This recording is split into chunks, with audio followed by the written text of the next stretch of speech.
and encounters an animal of the asinus variety.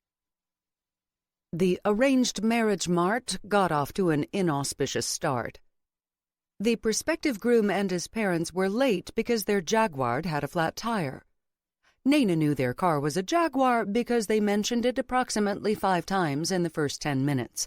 The rest of the time they spoke about how their one and only child, their Eklota Beta, was a prodigy at his job as a lawyer and would surely be a partner in only 2 or 3 years. "You mark my words," Mrs. Kapoor said with a wave of a hand bejeweled to within an inch of its life. "My Dilip will be winning all the cases at his firm. He's smarter than the partners, but you know the politics. He has to spend time as a junior." While Nayna's parents tried to get a word in edgewise, Nayna glanced at Dilip Kapoor. She expected to see a familiar, embarrassed look on his face. Parental bragging was pretty much status quo when Indian families got together. The children generally grimaced and bore it while exchanging I-can't-stop-them shrugs and commiserating grins with one another. With this being an arranged marriage introduction, the stakes were even higher. However, the man who'd ended up Nayna's first introduction, courtesy of a few words dropped in Nayna's parents' ears by a helpful auntie, was smiling with a kind of smarmy self-appreciation Nayna had previously only seen on the faces of Bollywood movie villains.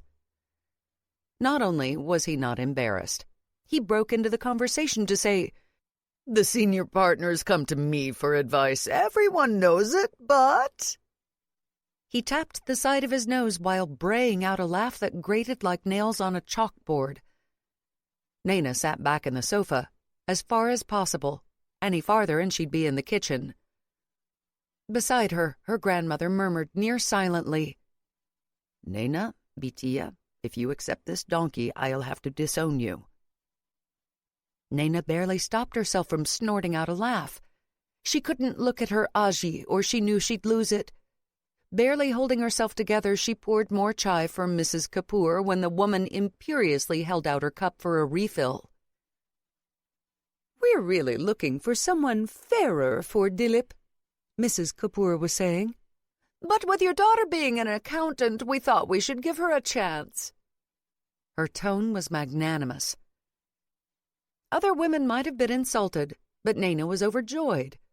Her college professor father adored his own dark-skinned bride and would allow no disrespect, which meant she wouldn't have to come up with reasons to reject this match on the horrific chance that her parents liked him, or were desperate enough to grab at any opportunity.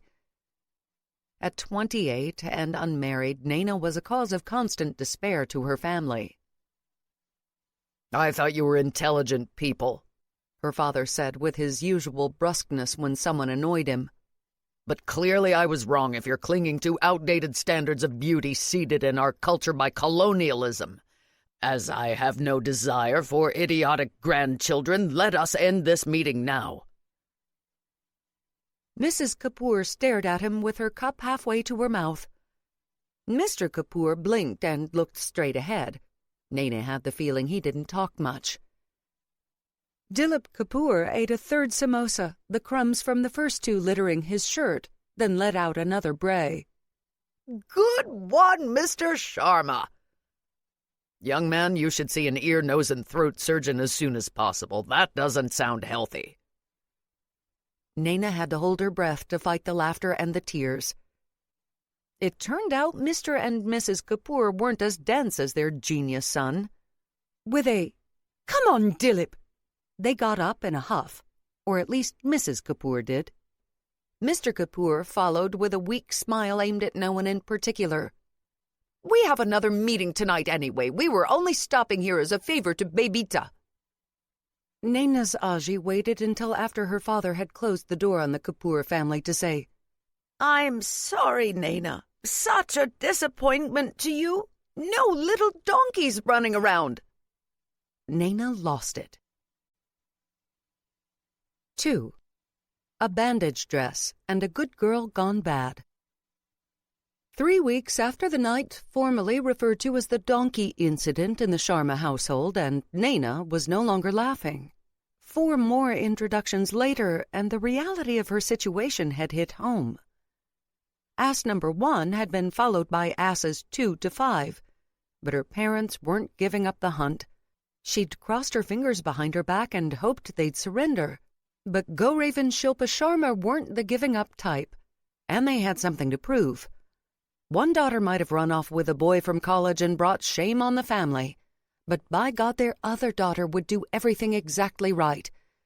Education, a good job, marriage, grandchildren, the end. Travel? Pfft, do that on your honeymoon. Adventure? Humph! You'll have plenty of adventure once your first baby comes. Love?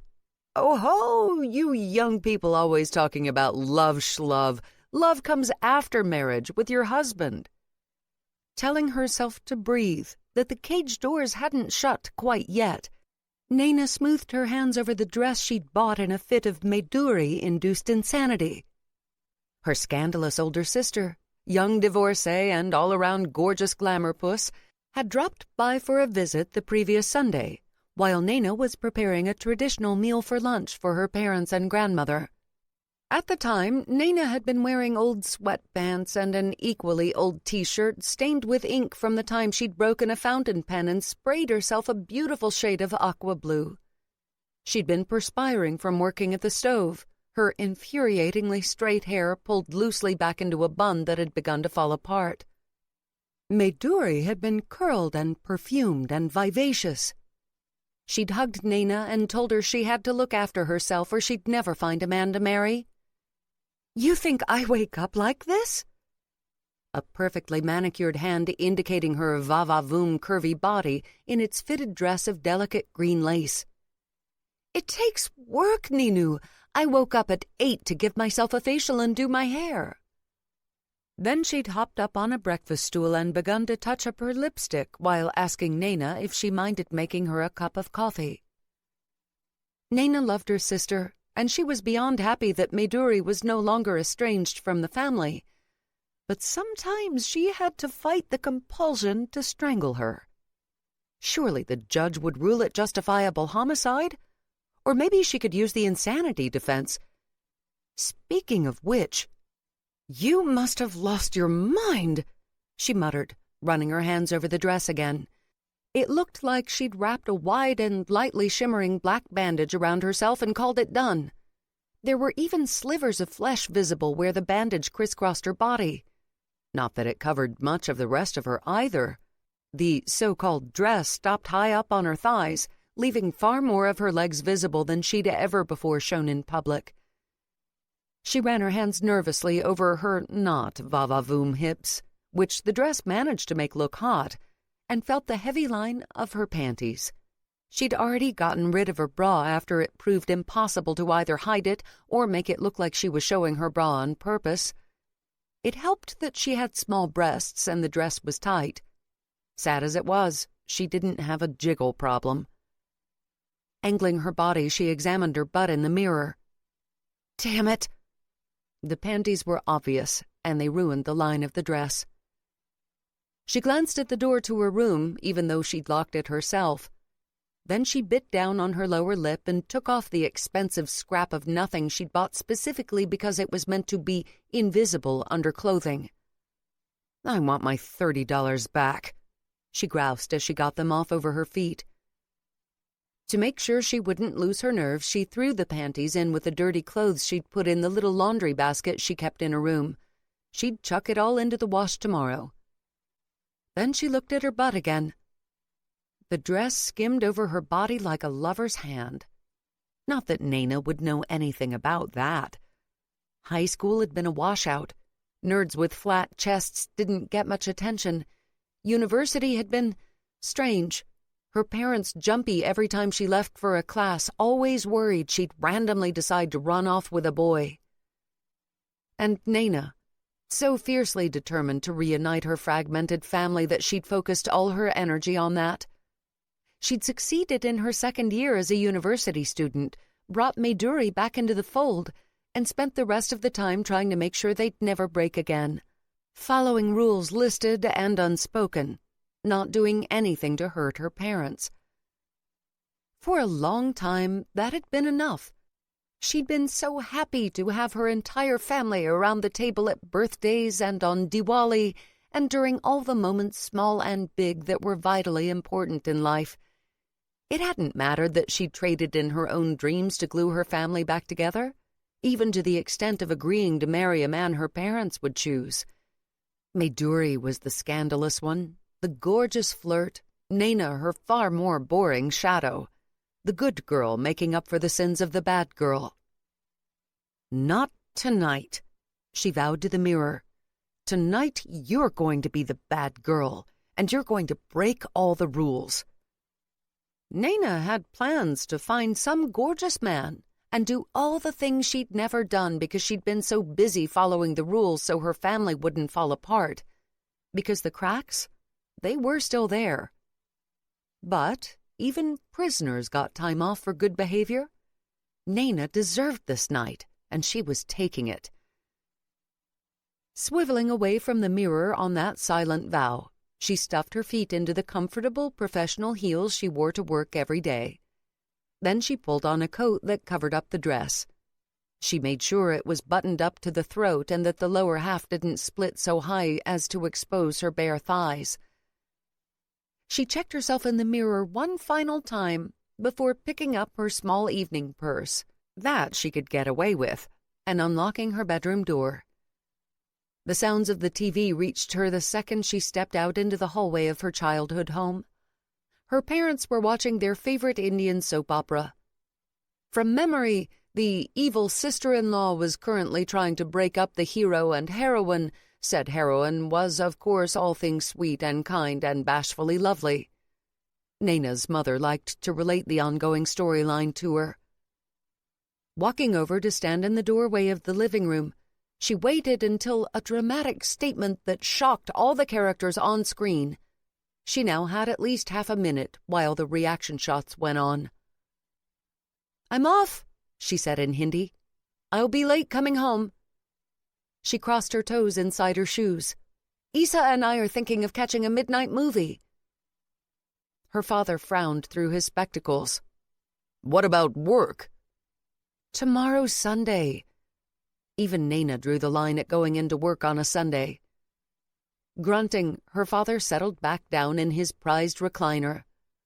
After 10 years of constant use, it was shaped to his tall and lanky form. As always, he had a half-open book on his lap. Nayna's first memory of her father was of sitting in his lap while he read to her. "You make sure and say hello to Isa from us," her mother said with a smile as she rose to kiss Nayna on the cheek. "Have fun." "Where's Aji?" Nayna's grandmother was usually ensconced in an armchair by the old-fashioned hearth on the far side of the living room at this time of night. She'd read or work on her knitting while offering sharp commentary on the soap opera.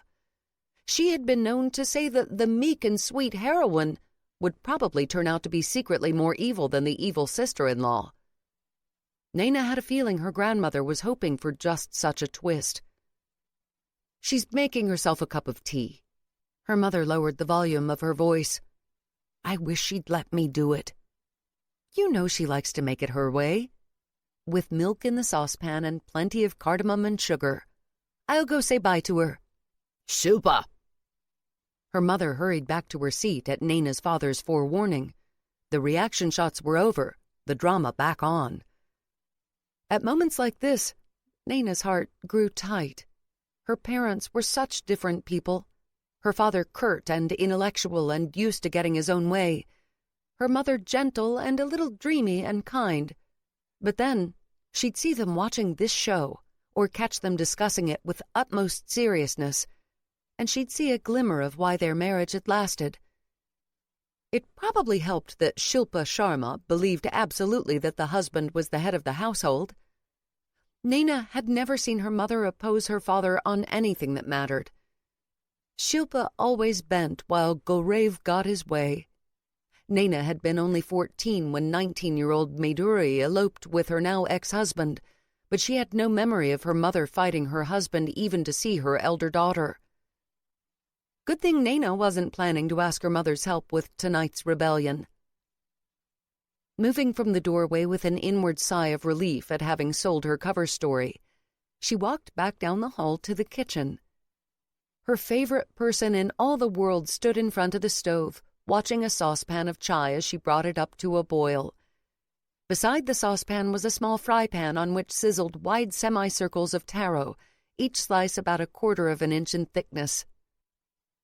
"Nayna, beta!" A luminous smile accompanied the affectionate address. "Aji?" Walking over, Nayna hugged her grandmother's soft form. For the longest time, her grandmother had worn a white sari. For her, it hadn't been a simple acknowledgment of her widowhood, but a symbol of how much she'd loved her husband and how deeply she missed him. But these days she was starting to change it up. "I like this tracksuit," Nayna told her. A vivid pink with white stripes down its sides, it was full-on velour and sparkle. "You look like you're about to go breakdancing." Her grandmother wiggled her hips. "I can dance in the rain, same as any of those Bollywood heroines. No see-through sari, though. Who wants to get pneumonia?" Laughing, Nayna hugged her again, then snuck a fresh taro chip out of the small bowl of fried ones. Carbs. Crispy on the outside and soft on the inside, Nayna loved salted taro chips even more than she loved fries.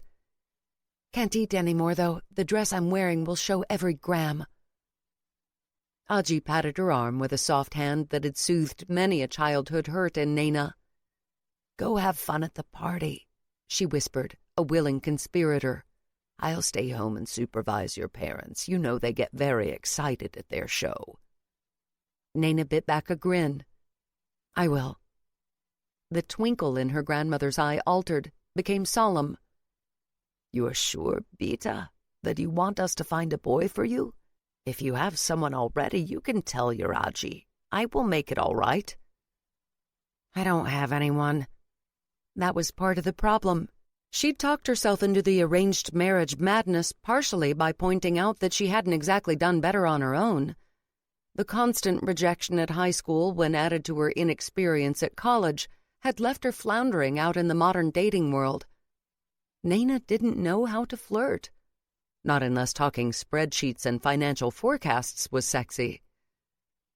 So she, a woman addicted to historical romance novels, had convinced herself she'd be okay with a suitable match. Sometimes she was an idiot, but she'd made a promise and she'd keep it. Her family needed her to keep it. They were still so fragile, the hurts and the anger of the past a lingering cloud that had never quite dissipated. "But," she said to her grandmother, "I think I should have some secrets to take into a marriage, don't you?" Her grandmother's laugh was a big, warm thing. "Yes, I think so." She lifted a finger to her lips. "But go now. Don't let your parents find out. I love my son, but he was born a 50-year-old curmudgeon." In full agreement, Nayna snuck out. Once in her car, she drove down the block, then ditched her coat and the sensible shoes. The heels she slid on were considerably skinnier and sexier, and as for the coat, that was going to stay in the car. She blew out a breath and put her hands on the steering wheel. "This is it, Nayna. Tonight you be bad if it kills you." Being a virgin at 28 was one thing. Yes, it was unusual, but contrary to what the media might have people believe, she wasn't a unicorn. She knew that because she'd Googled it in a fit of midnight desperation. One study had shown that 1 in 8 of her generation stayed virgins till at least 26. Religion and culture were 2 reasons why, but shyness played a role for many. It did for Nayna. And like her anonymous brethren worldwide, she kept her mouth shut when others exclaimed over the improbability of a late-20s virgin. As a result, the vast majority of the populace didn't believe her kind existed. So yes, she could deal with not having lost her virginity yet. But being a virgin who hadn't really done anything? That sucked. She'd been such a nerd at school and university that boys hadn't seen her as anything but a source of study notes. With graduation had come professional confidence. She was fine with male clients, but that confidence didn't translate to dealing with men on a male-female level. Tonight it does. She squeezed the steering wheel. Tonight you're a fearless femme fatale with no panties and a plan to be bad. 3. Warning. Collision imminent. Raj walked into the party with his friend Sailor by his side. Thanks again for the company, Sail. He liked the couple giving the party and had wanted to show up for at least a short while, but had a feeling the crowd wasn't going to be his usual, so he'd asked Sailor along. No problem. Sailor scowled. It's not like I had anything better to do. Still moping about the girl who kissed and ran? Intriguingly, that was all Sailor had said about the woman responsible for his current mood, but she must have been something special. Because while Sailor was 4 years younger than Raj, the two of them having met through a social rugby team, the other man was as focused on his business as Raj was on his work. Those rugby games and family events were about the only times the two of them took off. Raj! His hosts came over. Tara, Jeff. He shook Jeff's hand, got a kiss on the cheek from the statuesque brunette who was Jeff's wife. How's the house holding up? He'd worked on this project 3 years earlier. Brilliant! We adore it! Tara waved her arms open wide. You and your crew do stellar work. I've just recommended you to 2 friends of ours, so look out for a call from the Fabers. Raj allowed himself a quiet smile. It was good to hear the praise after a day spent dealing with a dickhead who wanted Raj's people to do double the work on half the budget. Raj had shut that down hard, but making the dickhead see the light of day had screwed with his entire schedule. All he wanted was a beer and the TV, but he couldn't stand up Tara and Jeff.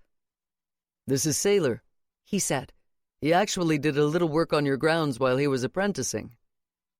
Raj's friend was naturally skilled with plants, but he'd needed more experience on his CV before he could pitch himself to clients. He's got his own company now and does great landscaping if you decide you need a change outside. He's done several homes for us. Wonderful! We've been thinking about maybe jazzing things up for next summer. Jeff shook Sailor's hand. But no work tonight. It's a party. Wait, before you go. Raj showed them an image on his phone. I built you a replica of that small side table you wanted. I'll drop it off tomorrow. A gift had seemed appropriate since this party was both a pre-Christmas bash and an anniversary celebration. Tara screamed, "Oh my God, it's perfect!" Another kiss on the cheek on a wave of opulent perfume before the couple dragged him and Sailor off to introduce them around. As Raj had expected, the crowd was composed of rich people with white-collar jobs. He and Sailor stuck out like toughened steel at a platinum shindig, but they both ended up making a number of good business contacts. Unfortunately, they also attracted women who wanted a bit of rough for the night. Raj had to fight to stay polite while they looked him up and down like a side of meat. An hour, he muttered to Sailor after they'd both grabbed a beer. His friend tapped his bottle to Raj's, his blue eyes piercing. Lot of women here who seem to be on the prowl. You might find one who leads you astray from the whole marriage deal. Yeah, I don't see it. These women saw Raj as a body, nothing more. And Raj was after something else altogether. For a man who'd been abandoned by his biological mother at 4 years of age and adopted 2 long years later at 6, family meant everything. The bonds of history and tradition, they anchored him. Where others might rail against those bonds, he embraced them. And it wasn't as if his family was arranging introductions with utterly unsuitable women. All the women he'd met so far had been sweet and intelligent. But Raj kept saying no. He didn't just want a wife. He didn't want a woman for whom he was just an acceptable choice. He wanted a lover who saw him and who would become his in the deepest possible way. A lover with whom he could create a family of their own, a family she wouldn't mind dedicating herself to loving and raising. His younger sister called him a throwback. But Raj was open in his desire for the traditional setup, in wanting his children to have a parent around when they came home from school. His mother had been his father's right hand in the family business, but as they'd run it out of their home all through Raj's childhood, he'd had her there always. To walk in, to be hugged and welcome, it had mattered to a boy who'd been unwanted for 6 formative years. He wanted that same sense of security for his children, which was why his parents had been seeking out smart but traditionally minded women for him. The last thing Raj needed was to end up with a woman who found his desire for home a regressive imposition. He'd make her miserable, and she'd do the same to him. One thing you could say about parental matchmaking, it was honest. No setting up disparate types in the hope opposites would attract. That was for the movies and for books. In real life, it was better to lay all your cards on the table. And Raj's cards said tradition, family, domesticity. Other people could chase fiery passion and wild adventures. Raj was planning on stability and loyalty. 4. Nayna and Raj and champagne. They'd arrived. Opening her door, Nayna glanced over at Isa, whom she'd picked up on the way to the party. Her gorgeously curvy friend looked at her, swallowed, then gave a nod, the red of her hair vibrant against the rich cream of her skin. She looked stunning. But those same curves, hair, and skin had made her life a misery as a teenager. The queen bitch of their high school had made it her mission to torment Isa with a side helping of meanness doled out to Nayna. Nerd, no tits. That had been Suzanne's loving way of addressing Nayna. Nayna knew Isa was infuriated at the fact that her chief tormentor and the major league asshole who dumped her in such a cruel fashion in college were getting a happily ever after. But personally, Nayna saw no happiness in either one's future. Cody was a sniveling slime ball with no concept of loyalty, and Suzanne was pure black-hearted evil. Nayna wished them an eternally hellish life together. Meanwhile, she and Isa were going to paint the town red. Together they stepped out into the balmy night air. December in Auckland was the start of true summer, with the heat building to a searing burn by February. It could still be a little chilly at night this time of year, but they were currently having a run of near January weather. The two of them giggled as they walked, neither one used to such thin heels. Nayna caught Isa trying to tug down the hem of her strapless dress of sequined blue, found herself doing the same. Isa's shoulders shook before she hooked her arm through Nayna's. "Devil women," she said. "That's what we are tonight." "Wild, wild devil women," Nayna replied. "Definitely not good girls who do what their families want." She felt a primal desperation inside her that she knew was dangerous, but she didn't care. Tonight could well be her last night of freedom. Her parents had stepped up the speed with which they were arranging introductions. The Sharmas were serious about making sure their youngest daughter settled down. Sooner rather than later would walk in an eligible man who ticked all the right boxes and didn't alienate her parents, and then Nayna would be stuck. "I dare you to kiss a random guy tonight," Isa whispered wickedly. "A gorgeous, ripped guy you'd never normally approach." "Dare accepted," Nayna said without pause, though she'd never propositioned any man, much less a gorgeous, ripped one. Liquid courage might be the order of the day. Enough tequila's in her and maybe she'd turn into a siren, luring men to their doom in her arms. Or, more likely, she'd pass out comatose at the feet of the hunk she was attempting to kiss. New plan. She'd just pretend she was someone else and go hell for leather. "Since we'll never again see each other," she said to Isa on the topic of the poor, ripped man she was planning to accost. "Who cares if he thinks I'm a crazy woman?" A tiny frown between Isa's brows, as if her friend had picked up on Nayna's true level of crazy tonight. "Just tell me if you're going to go off with someone so I don't worry." "You do the same." Stopping by the open front door, Nayna took a deep breath. "Let's go do bad girl things." Isa, at least, had gotten a start on that with her make-out session with a blue-eyed gardener. Nayna still couldn't believe her buttoned-up and often self-conscious best friend had gotten wild with a man whose name she didn't even know. But she was taking inspiration. If Issa could jump a gorgeous guy in a school parking lot, surely Nayna could find a likely suspect at a party. The partygoers were in great form when they stepped inside. Nayna took in the sprawling lounge that opened out into an equally sprawling deck that ran to the edge of a crystalline pool lit from within.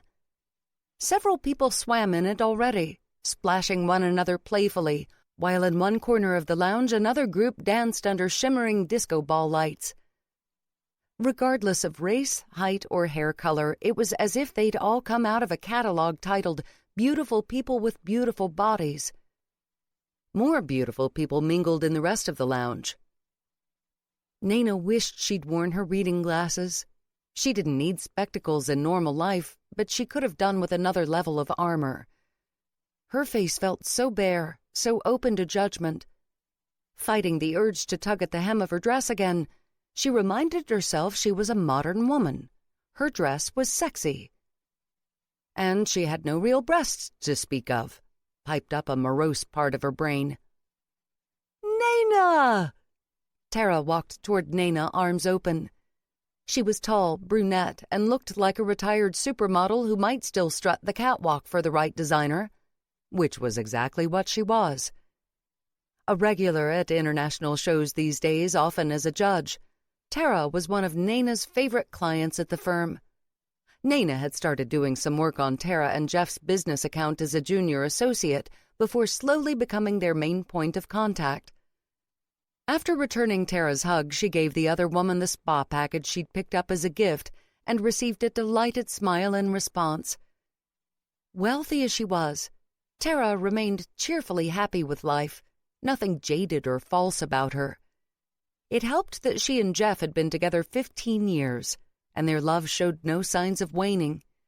Just last week, they'd been snapped indulging in a very public display of affection. Nayna looked at smart, accomplished, happily in love Tara and saw the woman she wanted to become. "This is my friend Issa," she said, well aware that she wasn't likely to end up with a man who didn't mind a little PDA. Not that Nayna was as self-assured as Tara about such things, but it must be nice to know your husband loved you so much that he didn't care who saw him adoring you. Tara hugged Issa too. "I hope you two brought swimsuits," she said, her tone sinful. "Though?" She winked one lusciously made-up eye. "From the look of it, not everyone is bothering with suits." Another woman tugged Tara away before Nayna could reply. Issa and Nayna looked at one another, both of them grinning before they headed directly for the pool. Nayna's heart thumped at the idea of skinny dipping, but she wasn't ready to be that wild. She needed time to build up to such an extreme level of craziness. Midori had probably done it multiple times by now. Only, her sister didn't do things that messed up her hair or makeup, so likely Nayna could be the first Sharma daughter to skinny dip. On the other hand, how did a woman in an arranged marriage go about skinny dipping? From her experience so far, men who wanted an arranged marriage tended to be stuck on the stuffed shirt end of traditional. A man like that would never be her partner in crime in throwing off the shackles and breaking the rules. The only thing such men wanted was a woman who was a paragon of virtue and tradition. The fourth ass she'd met had actually rated the snacks she'd made on a scale of 1 to 10. He'd given her a 5.5. Plenty of room for improvement. That was when her grandmother had put on her sweet old lady face and lied her ass off, saying she'd made all the food since Nayna had been held up at the office. The would-be bridegroom had frozen while stuffing his face. Horrified at the gaffe, his parents had hustled him away. 5.5. Ha! She'd like to see him make fresh bhajias as good as hers. The only thing he'd probably get a 10 out of 10 in was eating. Nayna would never judge anyone's weight, but she did judge 30-year-old men with overhanging beer guts, especially when those men felt free to judge her out loud. She was not too thin, thank you very much. She was Oh. Her internal muttering came to a sudden and abrupt halt, snagging on a male who was the definition of rugged and ripped and way out of her league. He was taller than her by a good few inches, had bronzed skin that glowed with health, and muscles that didn't look real, they were so perfect. Not too big, not too small, just right. His black hair was a little messy, his jaw rough with dark scruff. While his jeans were comfortable rather than ridiculously tight, his t-shirt fit well, hugging his pecs and biceps. The man was just beautiful. "Oh my God," Nayna managed to get out a few words. "Is he even real?" Her mouth went dry.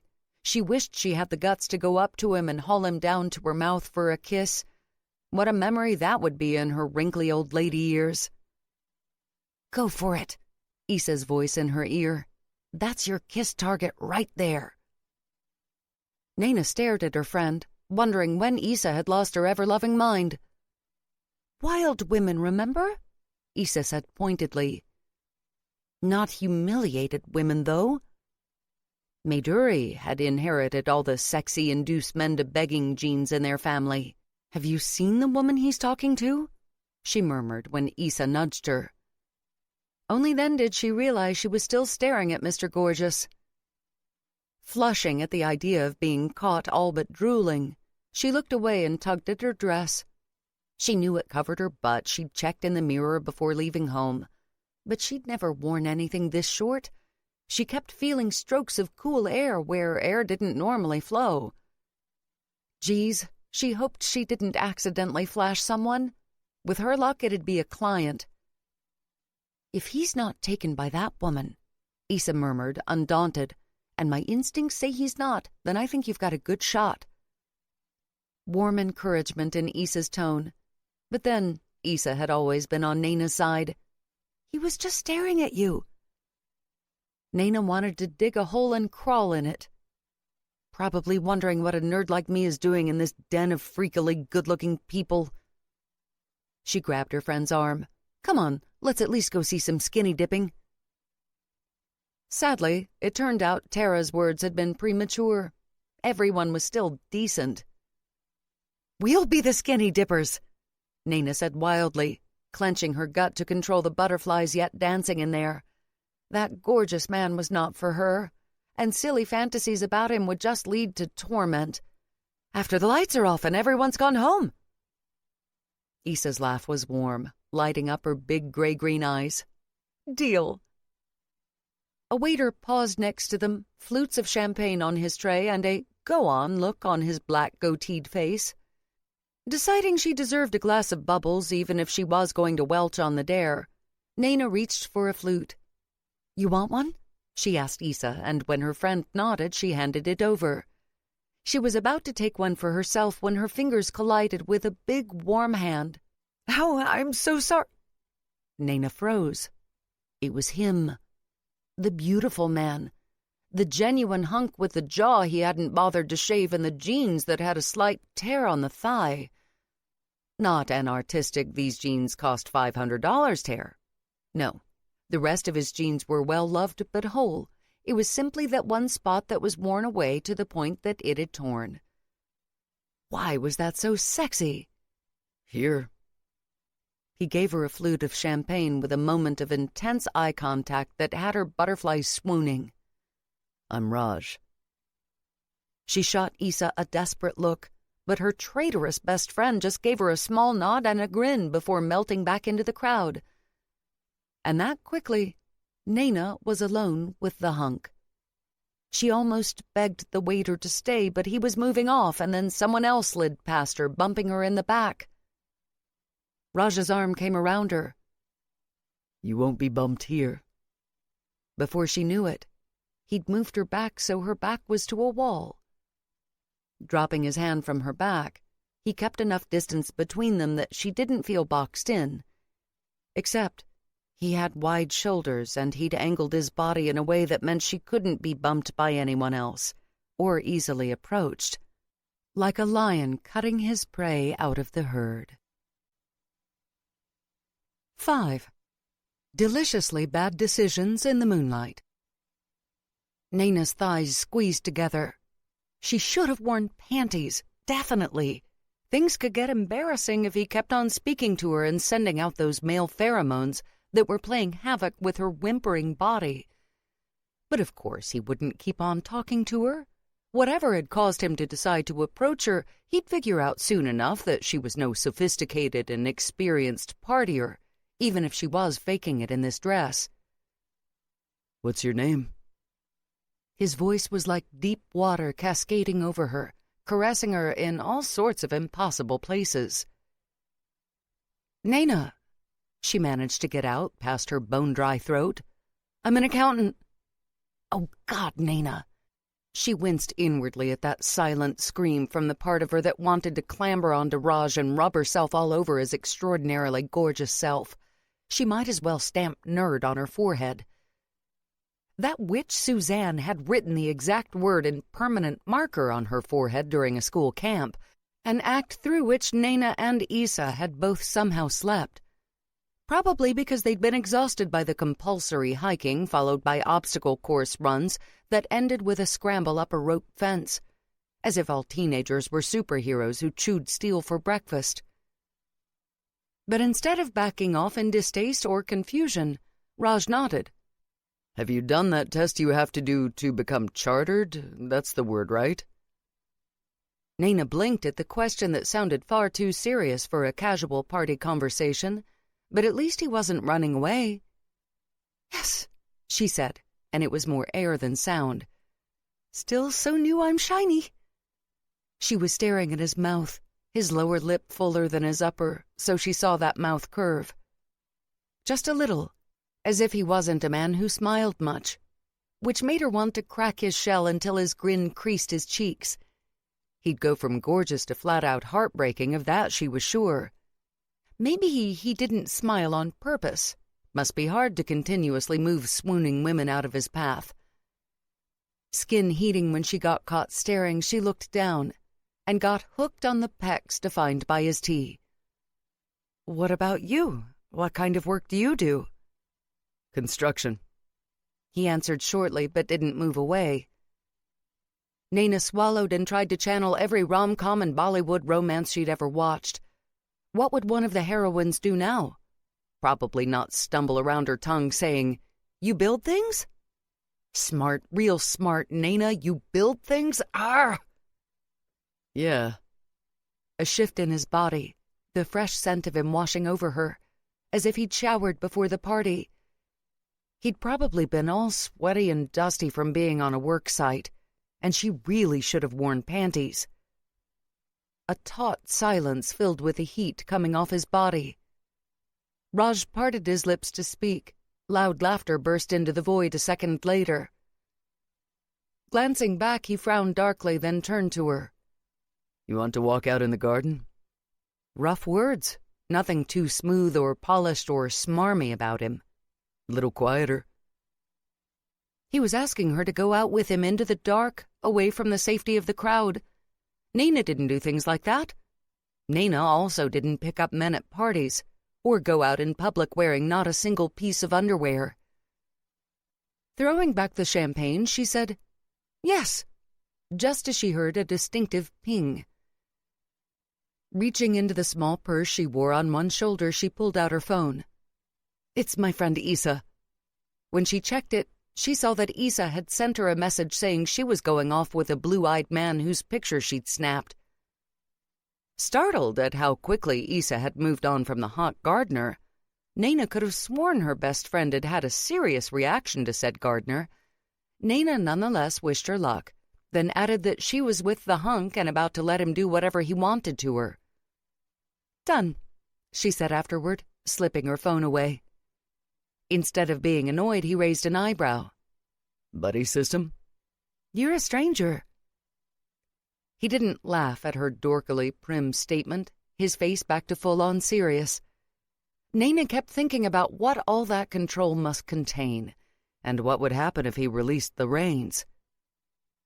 Raj locked his eyes with hers, his pupils jet black and his irises deep brown with a faint glow of gold bursting out near the pupil. Are you going to go out into the night with this stranger? Bones liquid from the heat in his eyes and nipples hard points rubbed by the deep timbre of his voice, Nayna just nodded.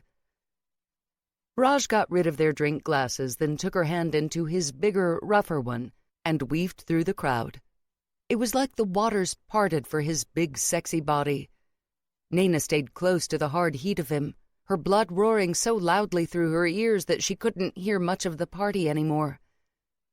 Raj didn't take them toward the front or the back door, but to a small side hallway and out through a door no one else seemed to be using. I helped build this place, he told her as he stepped outside. Put in this door myself. A pat at the polished wood. Nayna felt a sense of wonder. You must feel such pride when you see something you constructed with your own hands. Tugging her outside, he closed the door. Yes, he said with a quiet self-possession that sang to everything in her. I can point out every house I've ever worked on from back when I first became my dad's apprentice. They stepped off the path, and her heel sank in. Oh! She stumbled against Raj, who caught her with his hands around her waist. You okay? Yes, just my heels.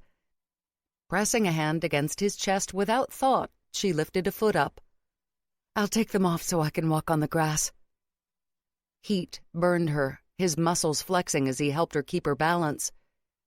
She was thinking about panties again by the time she got her heels off, hanging them both on one hand. Thanks. Clasping her free hand in his, he led her across the grass. If you stand here, he said, you can see a view over the trees and across the water.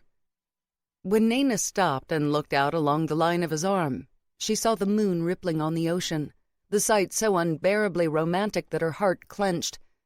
She'd read romances since she was a teenager, but never had she dared believe she'd get a kiss in the moonlight from a tall, dark, and fascinatingly intense man. Raj turned to her even as the thought passed through her mind, and releasing her hand, cupped the side of her face. Her breath caught, her heart thumped, and her lips parted. Zeroing in on that betraying act, he dipped his head and touched his lips firmly to hers. No hesitation for Raj, nothing tentative. The man knew what he wanted, and it was her. Nayna dropped her heels to the grass. Pressing her hands against his chest, she rose up on tiptoe. He deepened the kiss, one hand stroking down the curve of her waist to stop on her hip, where he found a sliver of skin through her dress. When she shivered, he licked his tongue across the seam of her lips. She parted them, and the kiss turned wet and deep. His stubble created rough friction against her skin, and she thought, he's marking me. She didn't care, it felt so good. A moan sounded, and she didn't realize it had been her until he rumbled his approval, his chest vibrating against her fingers. Ready for more, for everything, she pressed in closer. Raj nudged her back, and she had a sudden stab of worry that she'd bungled it. She wasn't exactly an expert on kissing. But he bit lightly at her lower lip as he continued to walk her back until her butt gently hit a wall, cornering her again. And oh, it felt good. His body was so hot and hard against her own, and he was so overwhelmingly big and strong. As for his mouth, serious, intense Raj knew exactly how to use his mouth to make her embarrassingly wet. When he ran his hand up her body to close over her breast, she didn't protest. But he stopped, his hand in her hair, and said, You with me, Nayna? Endorphins flooded her system at the sound of her name on his lips. Licking her lips, she nodded. Yes, please don't stop. Dark eyes flashing, he pressed his mouth to hers once more, the bristles on his jaw scraping at her skin all over again and sending prickles of sensation all through her. More strokes of her body, his hands assured and holding a raw heat. His palms snagged at times on the fabric of her dress, his calluses hard from physical labor. All Nayna could think of each time it happened was what those hard-working and gifted hands would feel like on her naked skin. She ran her own palms down his chest and up over his arms, Smooth skin and firm muscle. There was nothing about Raj's body she didn't like. And his scent. Nayna wanted to nuzzle and just breathe in, kiss his throat, lick him into her own bloodstream. Hot breaths, hearts beating faster, bodies pressed closer. Raj tugged down the wonderfully stretchy fabric of her dress. Her breasts popped out. She would have been mortified that he was seeing the pitiful mounds, except that Raj had one hand over her left breast while he dropped his mouth to her right one. She whimpered at the first touch, biting back a cry of disappointment when he drew back. "You're short without heels," he muttered and scooped her up like she weighed nothing. Nayna's inner core clenched while her hands gripped at his shoulders. Never in her life had she dreamed she'd be with a man this strong. Wrapping her legs around his waist was instinctive, his body heavy and solid between her quivering thighs as he pinned her to the wall in a dark corner of a moon-kissed garden. The position pushed up her dress indecently farther until she was a mere inch or two away from total exposure. A burst of shyness threatened to strangle her. "That's better," Raj said roughly before she could surrender to the emotion, and then, one hand spread on her lower back, arched her toward him. He licked her nipple once, paused. Whimpering, Nayna fisted her hands in his hair and tugged. He gave her what she wanted, sucking her nipple and part of her breast into his mouth. He scraped his teeth over her flesh. Nayna's head fell back, her breathing ragged. She'd imagined what it might be like, but this... Raj! Releasing her breast, he came to her mouth. One hand still on her back, he fisted the other in the straight strands of her hair, gripping it tight. His chest crushed hers as he kissed her deep and demanding, her nipples rubbing against his t-shirt. That he was fully clothed while her dress was crumpled around her waist just amplified the wetness between her thighs. Nayna kissed him back without finesse, driven by need. He moved the hand on her back, past her hip and to her thigh. Cupping her thigh from below, he stroked her skin as he kissed her like she'd always wanted to be kissed. "You taste so good," she blurted out when they came up for air, and wanted to wince at her lack of sophistication. But Raj kissed her again, as if in reward for her confession. His bristly jaw continued to be rough against her skin, his hand even tighter in her hair. The small tug sent pulses right to her clit, the tiny bundle of nerves aching for his touch. Though, if he did go there, Nayna wasn't sure she'd survive it. The next time Raj broke the kiss, he moved his hand back up to her breast, squeezing and petting it while he held her gaze. "I like how tight and firm you are," he murmured. "Like biting into a just-right peach." Her skin flushed, her throat dry. "What do you want?" A rough rumble of a question as he ran the pad of his thumb over her engorged nipple. Her toes curled, her breath catching. "Take off your shirt." He rubbed the pad of his thumb over her nipple again. It was a jolt through her entire system each and every time. Eyes hooded, he watched himself touch her, distracted from her request by the visual eroticism. So Nayna, bad girl to the core tonight, pulled at his t-shirt. He got the hint, kissing her hard one more time before he reached down to tear off the t-shirt and drop it to the grass, while keeping her exactly where she was using the pressure of his body. Then she was skin to skin with him, and he was kissing her throat while making rumbling sounds in his chest, and Nayna decided this was it. He was it. The man to whom she'd give her virginity. Never, never had she thought she'd find a man who made her forget to be self-conscious and just enjoy herself. Yet here she was, half naked and with no panties, and she was ready to keep going as long as he kept touching her. It felt like she'd been thirsty all this time, and he was the rain. Nibbling his way up her throat, he used his grip on her hair to angle her head to claim another kiss. Nayna wasn't about to resist. For Raj, she was easy. When he stopped and nipped lightly at her lower lip, she opened her eyes to find his looking into hers. her breath caught, her gaze his prisoner. 6. Reason number 1 why all Naynas should invest in running shoes.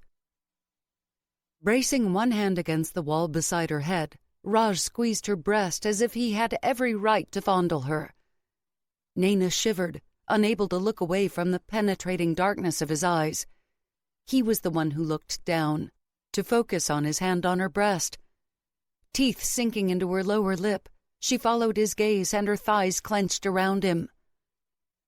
His hand was marked by multiple nicks and scars, his nails cut bluntly. Veins stood out on the back of his hand and along his arm, and she had never seen anything sexier than Raj's hand on her breast. She watched, barely able to breathe, as he rotated the pad of his thumb over her suddenly excruciatingly sensitive nipple. She dug her nails into his shoulder. Lashes rising, he leaned in closer and said, "Do you like rock climbing?" Dazed and aroused, Nayna had to decode the roughly spoken words one by one. "I've never been rock climbing." It was surreal having this conversation while he was fondling her breast and she was petting his chest like it was her most favorite thing on the planet. "You must be good at it. You're so strong." Climbing's not just about strength, it's about strategy, too. Serious words followed by a line of suckling kisses down her throat, complete with a light graze of teeth. "Like this," he said after kissing his way back to her mouth. "To please you properly will take time. I'll have to learn what you like. You don't build a house on faulty foundations." Nayna was caught by the blazing intelligence in his eyes as he spoke. She'd known from their first minute together that he was no vacuous hunk. There were too many layers to him. His unsmiling shell hard and armored and fascinating beyond compare. This was not a man you could get to know in a single night, or even in a single year. Raj was a mystery a woman would only solve if he decided to let her. Nayna wanted him to let her. A second after that thought passed through her mind, she mentally shook it away in panicked desperation. If Raj was smart as well as gorgeous and sexy, she might not be able to walk away, and she had to walk away. Her parents were looking for a suitable boy for her. So far, that had meant 2 other accountants, 1 lawyer, 1 high school teacher, and 1 financial advisor. Clean-cut, besuited, strictly white collar. Construction workers need not apply. Frantic to stop him talking because with each word he spoke he became ever more attractive, she kissed him, desperate and needy and wanting him to be hers for this one night. But Raj was like a force of nature. He took the kiss, stroked his hand down her body to grip her under one thigh and said, "Do you like Egypt?" "What?" Nayna couldn't think when he had his hand that close to her naked core. A couple more inches and he'd discover her lack of panties. "Egypt?" He began to move one finger in a stroking movement so close to the crease of her thigh that she held her breath, waiting for him to discover that she was his for the taking.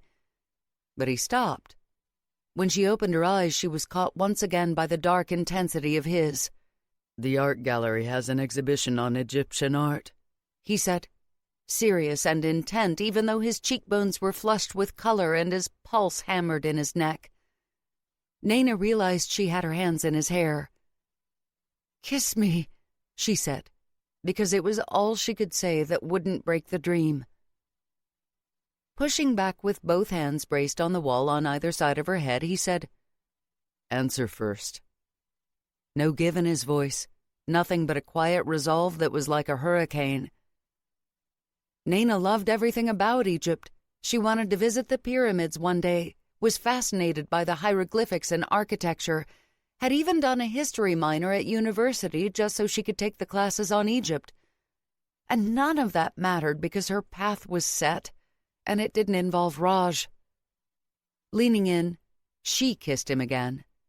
Nayna might not be a femme fatale, and Raj might be a stubborn rock of a man, but Nayna was good at picking up new things. She'd learned how Raj liked to kiss and now used that new knowledge ruthlessly to distract him. Of course, by then, his fingers were playing along the crease between her thigh, and the heat between her legs and her head was buzzing. No one had told her sex could be this stressful. If he didn't touch her there soon, she was going to start begging. But Raj broke the kiss to say, "Is that a yes on Egypt?"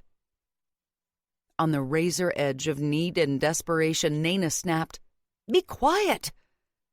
She couldn't take him wanting her enough to ask her out. This fantasy night was supposed to be a treasure to look back on over the cold, practical years to come. It wasn't supposed to break her heart by showing her a man who made her body sing and intrigued her mind and who liked her.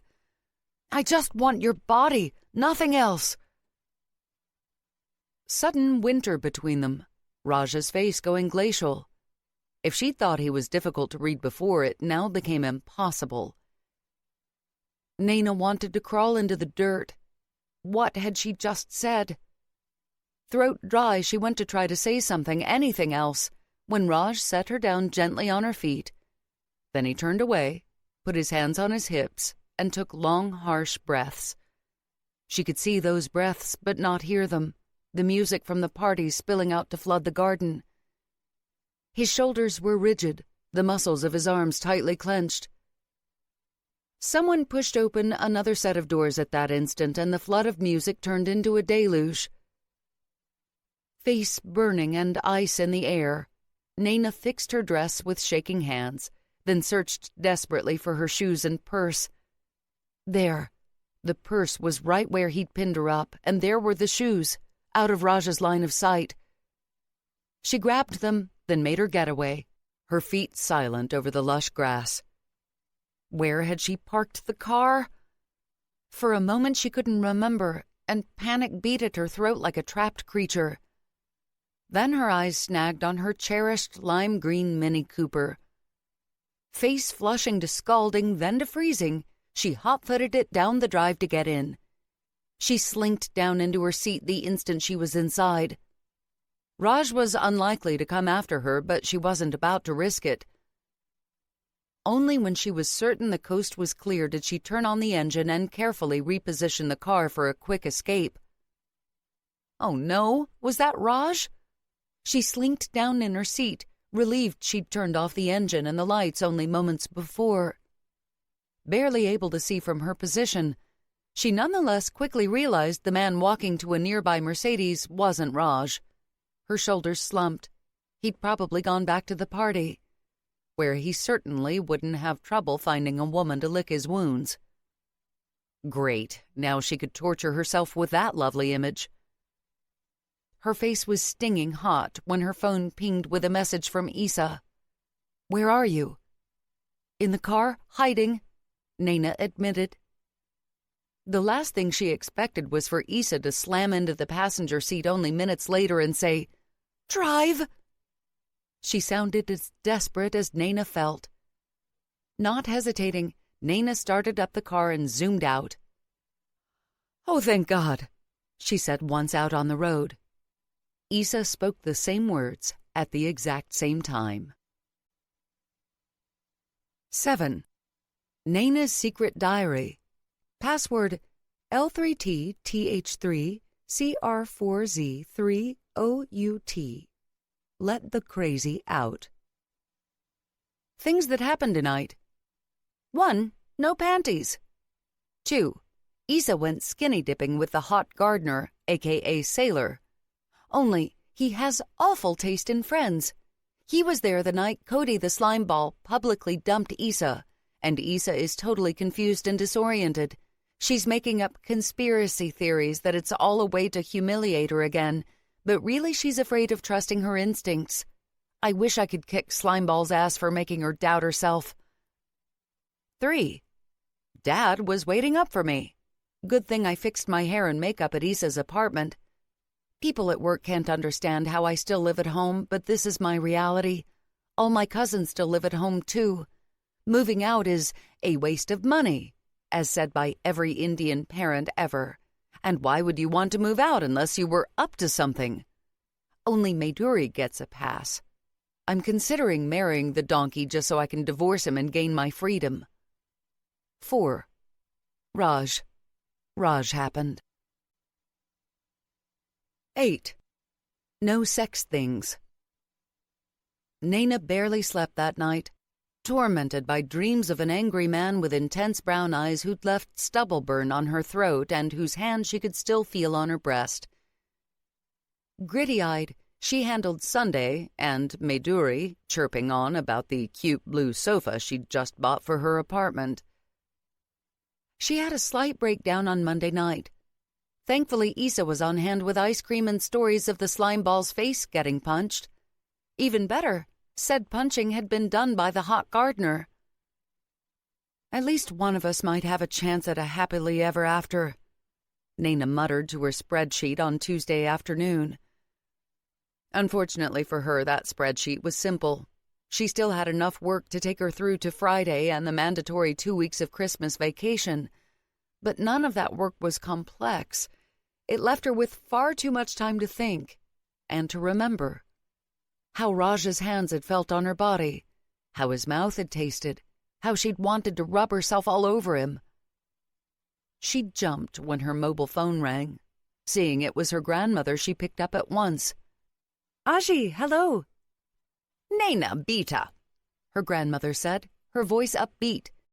"Is this leopard cologne popular with men these days?" "Leopard cologne? Do you know the name of it?" "It's the one on television with the oiled men spraying themselves and the big black cats and the girls clawing the men like she-cats." Nayna's cheeks heated at the memory of how she'd clawed Raj. If he'd left her with stubble burns, she'd left him with a few marks of her own. She wondered if he'd thought about her, winced immediately. If he did, it would be to freeze her to the spot with an icy glare. Raj hadn't struck her as the forgiving type. "Oh, I know the cologne you mean," she said to her grandmother. "But if you're thinking of buying a gift for Dad, he doesn't use that one." "It's not for him," her grandmother said airily. Nayna blinked. "Aji?" "I just think Mr. Hohepa's a nice man," her grandmother answered, coy and nonchalant. Nayna's mouth fell open. Mr. Hohepa was their new neighbor, having moved in only 6 months earlier. He and his dog, Pixie, had become firm friends with Aji. The two elders often went for walks together, Pixie bounding between them. Mr. Hohepa, however, was at least 8 years her grandmother's junior. Nayna narrowed her eyes as she realized her grandmother had started getting the velour tracksuits around then, too, with the excuse that her sari wasn't convenient for walking. "How good of a friend is Mr. Hohepa?" she asked suspiciously, if that Lothario was leading her grandmother along. A very un-Aji-like giggle. "We don't do the sex things, beta," her grandmother said, turning Nayna's ears red. "But I'm not dead, and he's a fit young man. I'm going to buy him the leopard cologne." Nayna sat staring at her phone a long time after her grandmother hung up. "Aji has a boyfriend." She wrote it down on her notepad, stared at it, wrote it again, and still couldn't get it to settle in her brain. "Nayna?" One of her more senior colleagues stuck his head inside. "I'm doing a coffee run," Douglas said. "You want your usual?" "I think my 75-year-old grandmother has a boy-toy boyfriend." "Well, damn. Good on your grandma." Yes, Nayna thought after her workmate had left. Good on Aji. She'd loved Nayna's grandfather, of that Nayna had not a single doubt. But she'd also been widowed for 10 long years. She deserved fun and joy and romance. "How about you, Nayna?" The voice came from deep inside her, and it was of the 14-year-old who hadn't been allowed to go to dances or to wear makeup or to be anything less than perfect. That 14-year-old looked at her grandmother, living life more joyously and wickedly than she ever had, and it could be that was the straw that broke the camel's back. Or it could be it was the most recent evidence of Maiduri's carefree life that pushed her over the edge. Highly likely it also involved the reason for her semi-breakdown last night. Realizing on Monday morning as her father laughed at something her sister had said that Maiduri would always be his favorite. It didn't matter what Nayna did. She'd never be good enough, perfect enough.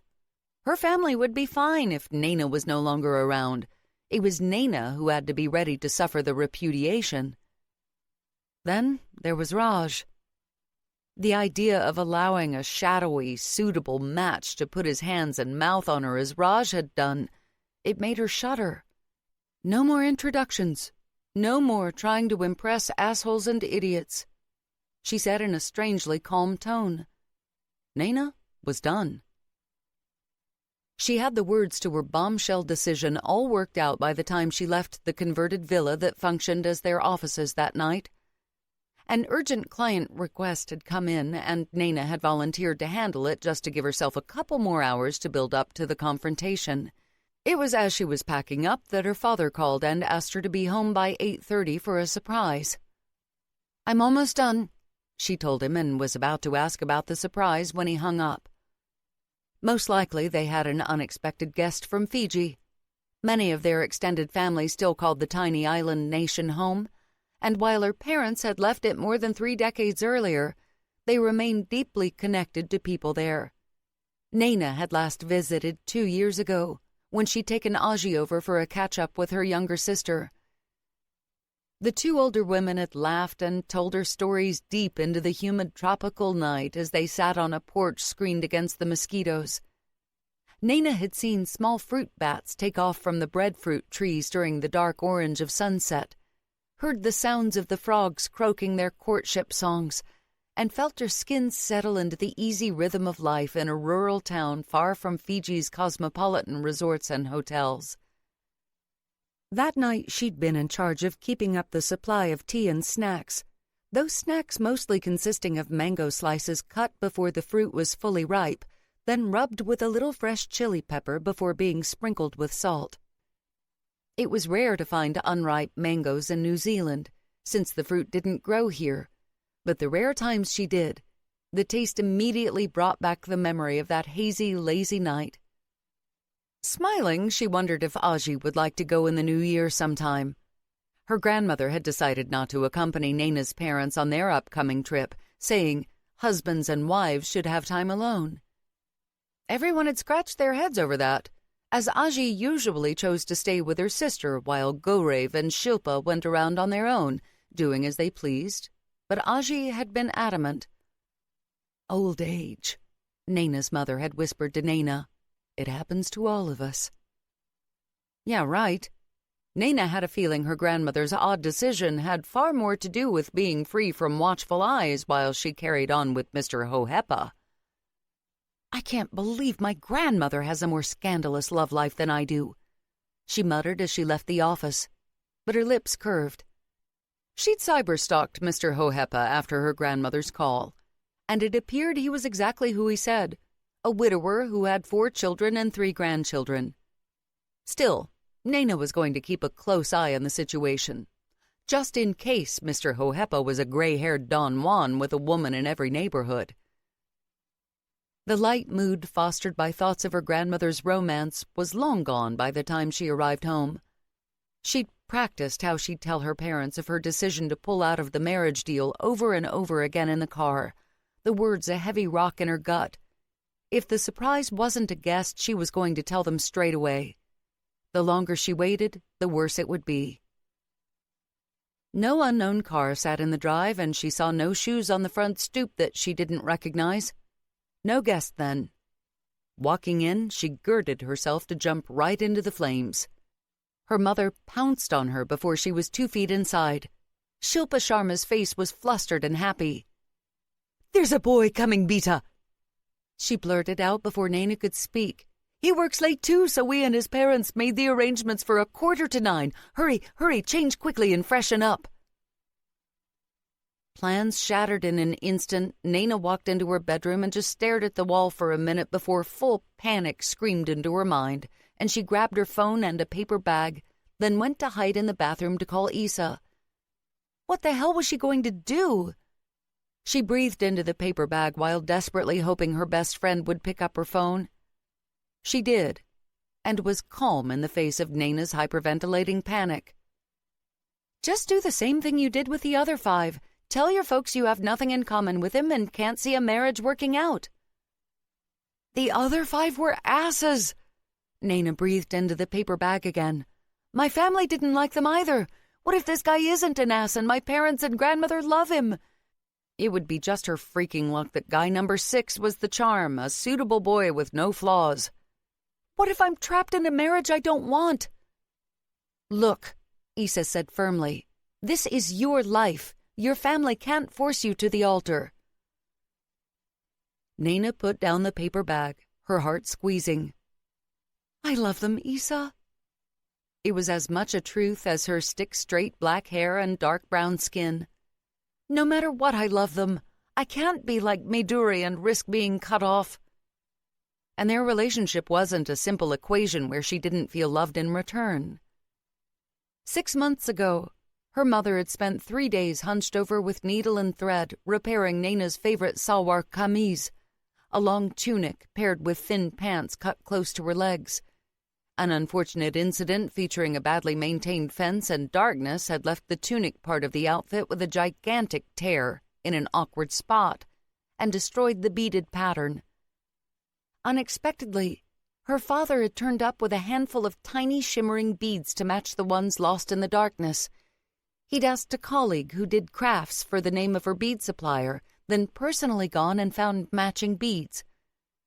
Just like 2 years earlier, he'd found a replacement for the fountain pen that had broken. Her parents might have their blind spots, and they were driven too much by the pain of the past, pain not caused by Nayna, but she could never doubt that they loved her. As for Aji, her love was a flame that would never go out. Maiduri had hurt their grandmother so much. Nayna had never seen her so wounded. She hadn't understood why her cherished granddaughter hadn't confided in her. And yet, despite that, Aji had sent money to Maiduri to help her out. A teenaged Nayna had helped her fill in the forms for the money transfer. Aji would have probably even gone to see Maiduri if Nayna's sister hadn't eloped all the way to Perth, Australia. Nayna's parents would have never let her go, and Aji didn't like to fly alone. Thankfully, Issa understood what it was to love family even when they drove you to the edge of madness. She loved her mother, even though multi-millionaire CEO Jacqueline Rain, a.k.a. the Dragon, was the least maternal person Nayna had ever met. "How about if—" A small pause before Issa's voice brightened. "Say that during your private talk you discovered that he's a little dim in the brain department." Nayna's eyes widened. "Knowing your folks, he's likely to have a degree or 2, so maybe also hint that perhaps all isn't kosher there." Issa suggested with a deviousness that would have delighted the Dragon. "Or that you got the impression he barely scraped by." "Oh God, you're a genius, Issa!" Scrunching up the bag, Nayna lifted the fist of victory. "My parents are already planning for grandchildren with doctorates. A less than intelligent son-in-law will not do." And no, she didn't feel guilty besmirching a random stranger's intelligence, not when she'd be saving them both from the horror of wriggling out of an arrangement that had no chance in hell of success. This was war. 10 minutes later, she rubbed her damp palms over her pale pink tunic top. The color, which reminded her of the lotion her mother had slathered on her when she had chicken pox as a child, did awful things for her dark complexion. That was why she'd specifically dug out the salwar kameez from the back of the closet where she'd shoved it after a relative gave it to her as a gift. Her mother, usually keen for her girls to treasure any gifts, had taken one look at the salwar kameez and sniffed. "You'd think she didn't like you. Probably she's just used to her fair daughters, not my beautiful Nayna who shines in jewel colors and looks like a queen in gold." God, she loved her mother. Shilpa Sharma bustled in right then, all beaming smiles, until she set eyes on Nayna. A muted shriek. "Why are you wearing that ugly thing?" Shilpa threw up her hands before running over to fix the long pink dupatta Nayna had slung carelessly around her neck. Usually she'd have pleated and neatly pinned the gauzy scarf over one shoulder. No way to remove her makeup without letting on that she wasn't making an effort on purpose, but she'd forgotten to wear any jewelry and her hair was in a bedraggled bun. She'd also thrust on the black-framed reading glasses she used at home. "Ugh! Why aren't you showing your pretty hair?" Her mother unraveled her bun before Nayna could stop her and quickly brushed the strands down to the middle of her back, then nudged her out the bedroom door. "Take off your glasses."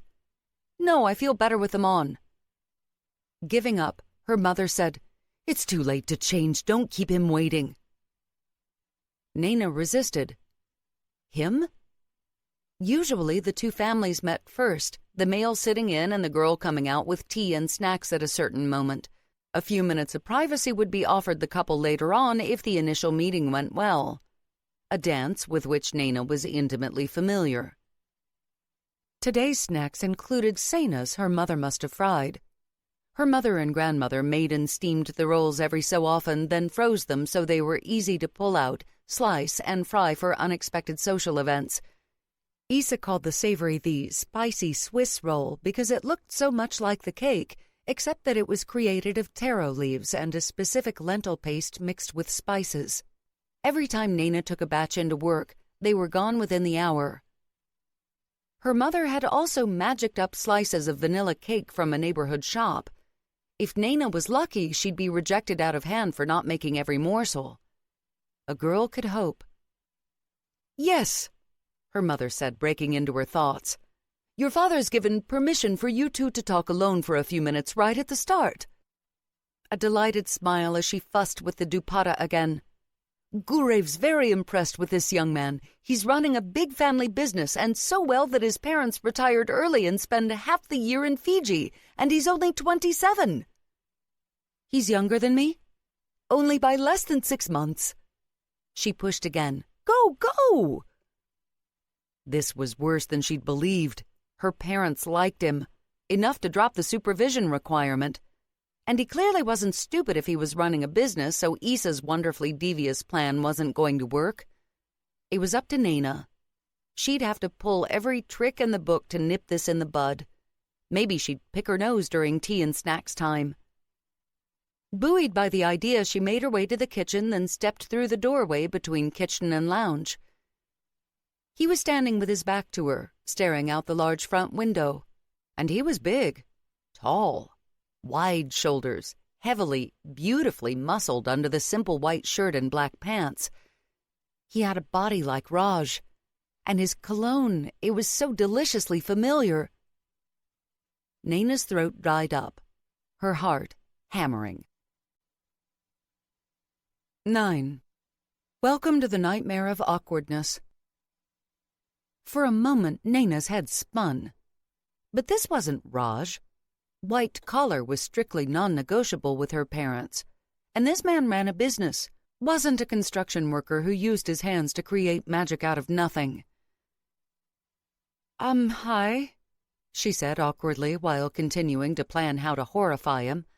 If her parents liked him, she'd have to get him to do the rejecting.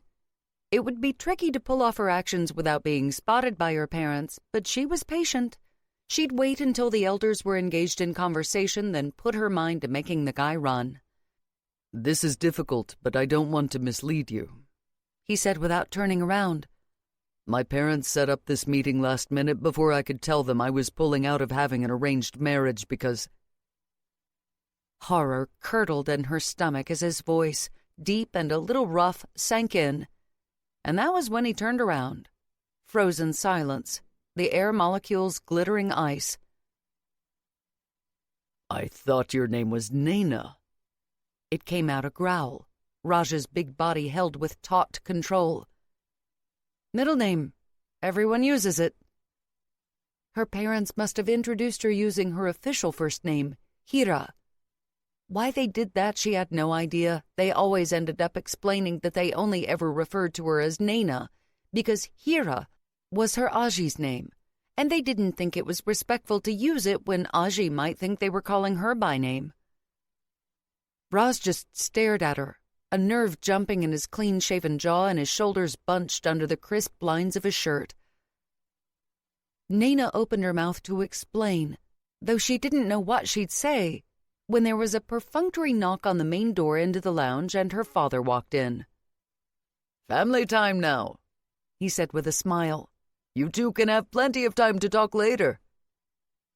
He'd never smiled at any of the others. Oh, God. Raj's parents walked in behind Nayna's father, with her own mother coming in from the kitchen with Aji. Nayna somehow managed to keep it together through the introductions before squeaking out something about getting the tea and scuttling back to the kitchen, where she dug out the paper bag she'd thrown in the recycling basket and tried to relearn how to breathe. Raj kept his face civil and pleasant through sheer force of will, while inside his emotions rocketed from one extreme to another. He'd walked into the room determined to be honest and ensure he didn't create an unintended victim to his decision to not meet anyone until he'd tracked down the temptress who'd left him high and dry on Saturday night. He'd known she was all wrong for him the instant she told him she was a chartered accountant. A woman that qualified wouldn't want to be a homemaker, wouldn't want to be the kind of wife Raj had always envisioned having. But he hadn't been able to pull away from her and the sweet passion of her kiss, the way she touched him as if he was her favorite treat in all the world. He didn't know her, but he'd wanted to. There'd been a spark of something between them that niggled at him. Pulling the plug on his parents' search to find him a wife hadn't even been a question after that point. He'd been determined to find his infuriating mystery woman, and Raj hadn't known what he was going to do to Nayna, but he'd known he had to answer the question of whether his reaction to her had been nothing but lust, or more. He was too honest to lead on other women while obsessed with one who'd only wanted him for his body. Fate sure had a warped sense of humor. His gut clenched, and his cock threatened to twitch. Fuck! He might remain furious with Nayna, but he wanted her as badly as he had that night.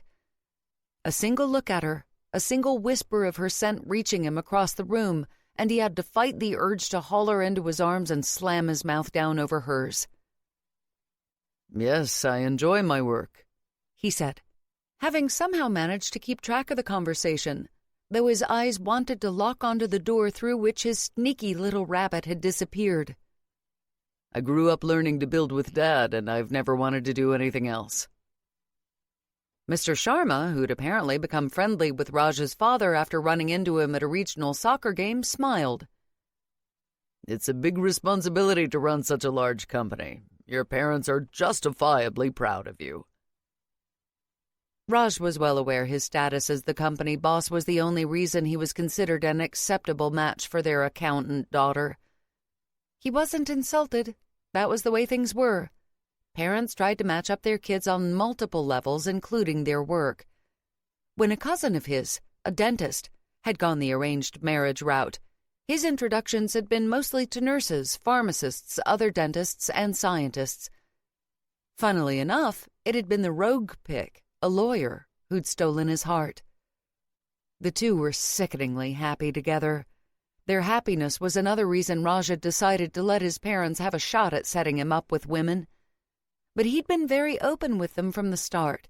He'd marry the woman he chose, and that was non-negotiable. Raj had no intention of ending up unwanted and unloved ever again. Of course, his folks seemed to have gone totally off-script with this introduction. Not that Raj was complaining. They'd done him a favor. Otherwise, he'd planned to ask Tara about the sexy woman in the skin-tight dress who'd been a guest at her party.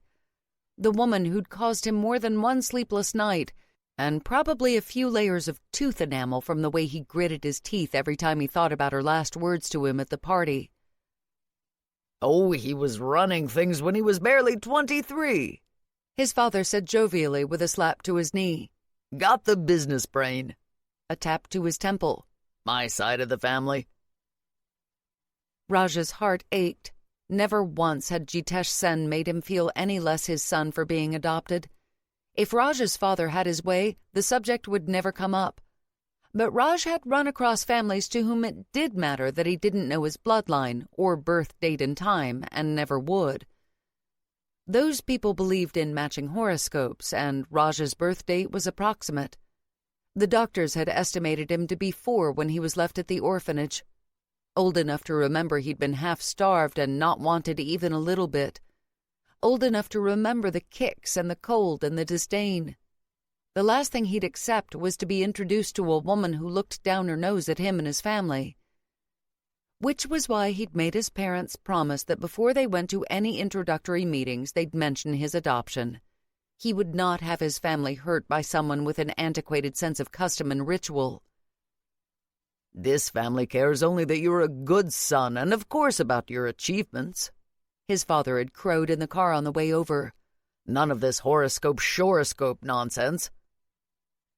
"The girl does have a good job," his mother had thrown in. "But the parents are so lovely, and you never know. It could work like it did with your father and me, working together on the business." Raj, caught off guard and only coming along to the meeting so his parents wouldn't lose face, had barely been paying attention at the time. He continued to have trouble with his ability to be present. Where the hell was Nayna? "And he looks after his little sister so well," his mother was saying now, both parents in full boasting mode. "Especially the times when we go to stay in Fiji. Our younger son Naveen and his wife are there too, but Raj is the head of the family while we're away and the one they all come to." Naveen and his wife could try Raj's nerves, but his younger sister, Aditi, didn't need much looking after. She was 17 and clever as a cat. But she was also the baby of the family and knew Raj would lay down his life to protect her. As a result, she didn't try to run rings around him. Though he was beginning to worry about the text messages she'd been getting recently that caused her to look a little guilty. The kitchen door finally swung open, Nayna walking through with a tea tray, her head demurely lowered. Raj scowled while everyone was distracted looking at her. What was she playing at? Yes, she was a little shy. She'd been honestly flustered at the party, especially when he teased her. But she'd also had a quiet confidence that was aglow, pulling him into her orbit. No way was she the demure lowered head type. And what in all that was holy was she wearing? The pink monstrosity was like a muumuu on her sweet little body. The only thing he liked about her look were the black-framed glasses perched on her nose. He could see her wearing those and nothing else. He shifted on the couch, telling his mind to end that line of thinking now. "Nayna, beta?" Her grandmother, dressed in a soft white sari, smiled at Nayna as she set down the tray before the plump elderly lady turned to Raj's family. "My granddaughter makes the best tea," she said in pure Hindi, untainted by slang. Raj's own paternal grandparents spoke the same way. They were currently in Taupo, visiting with his uncle's family, or they'd have quizzed him about tonight's meeting the instant he got home. Set in their beliefs, his Aji and Aja still scowled at the idea that the younger son had married before the older and couldn't wait for him to get hitched so that things would be back in balance. "Our daughter is a good girl," Gaurav Sharma added. "Dedicated to her studies at university, graduated top of her class, and look at her now. She deals with small businesses valued up to $250,000. The devil took Raj. "These days, a lot of young women like going to parties and spending wild nights out," he said solemnly, a worried possible groom. "Oh, our Nayna's not like that," her mother said with a laugh. "She never even went to parties at university." Her father nodded. "She prefers to spend her free time at home." "Oh," Raj said in a tone that sounded casual enough, but that had Nayna's hand tightening on the teapot she'd just picked up. He didn't know why he'd done it, why he was playing along with this charade that they'd never met. Raj preferred to be blunt and honest in his interactions whenever possible, but that night with Nayna, that was a secret shared between the two of them.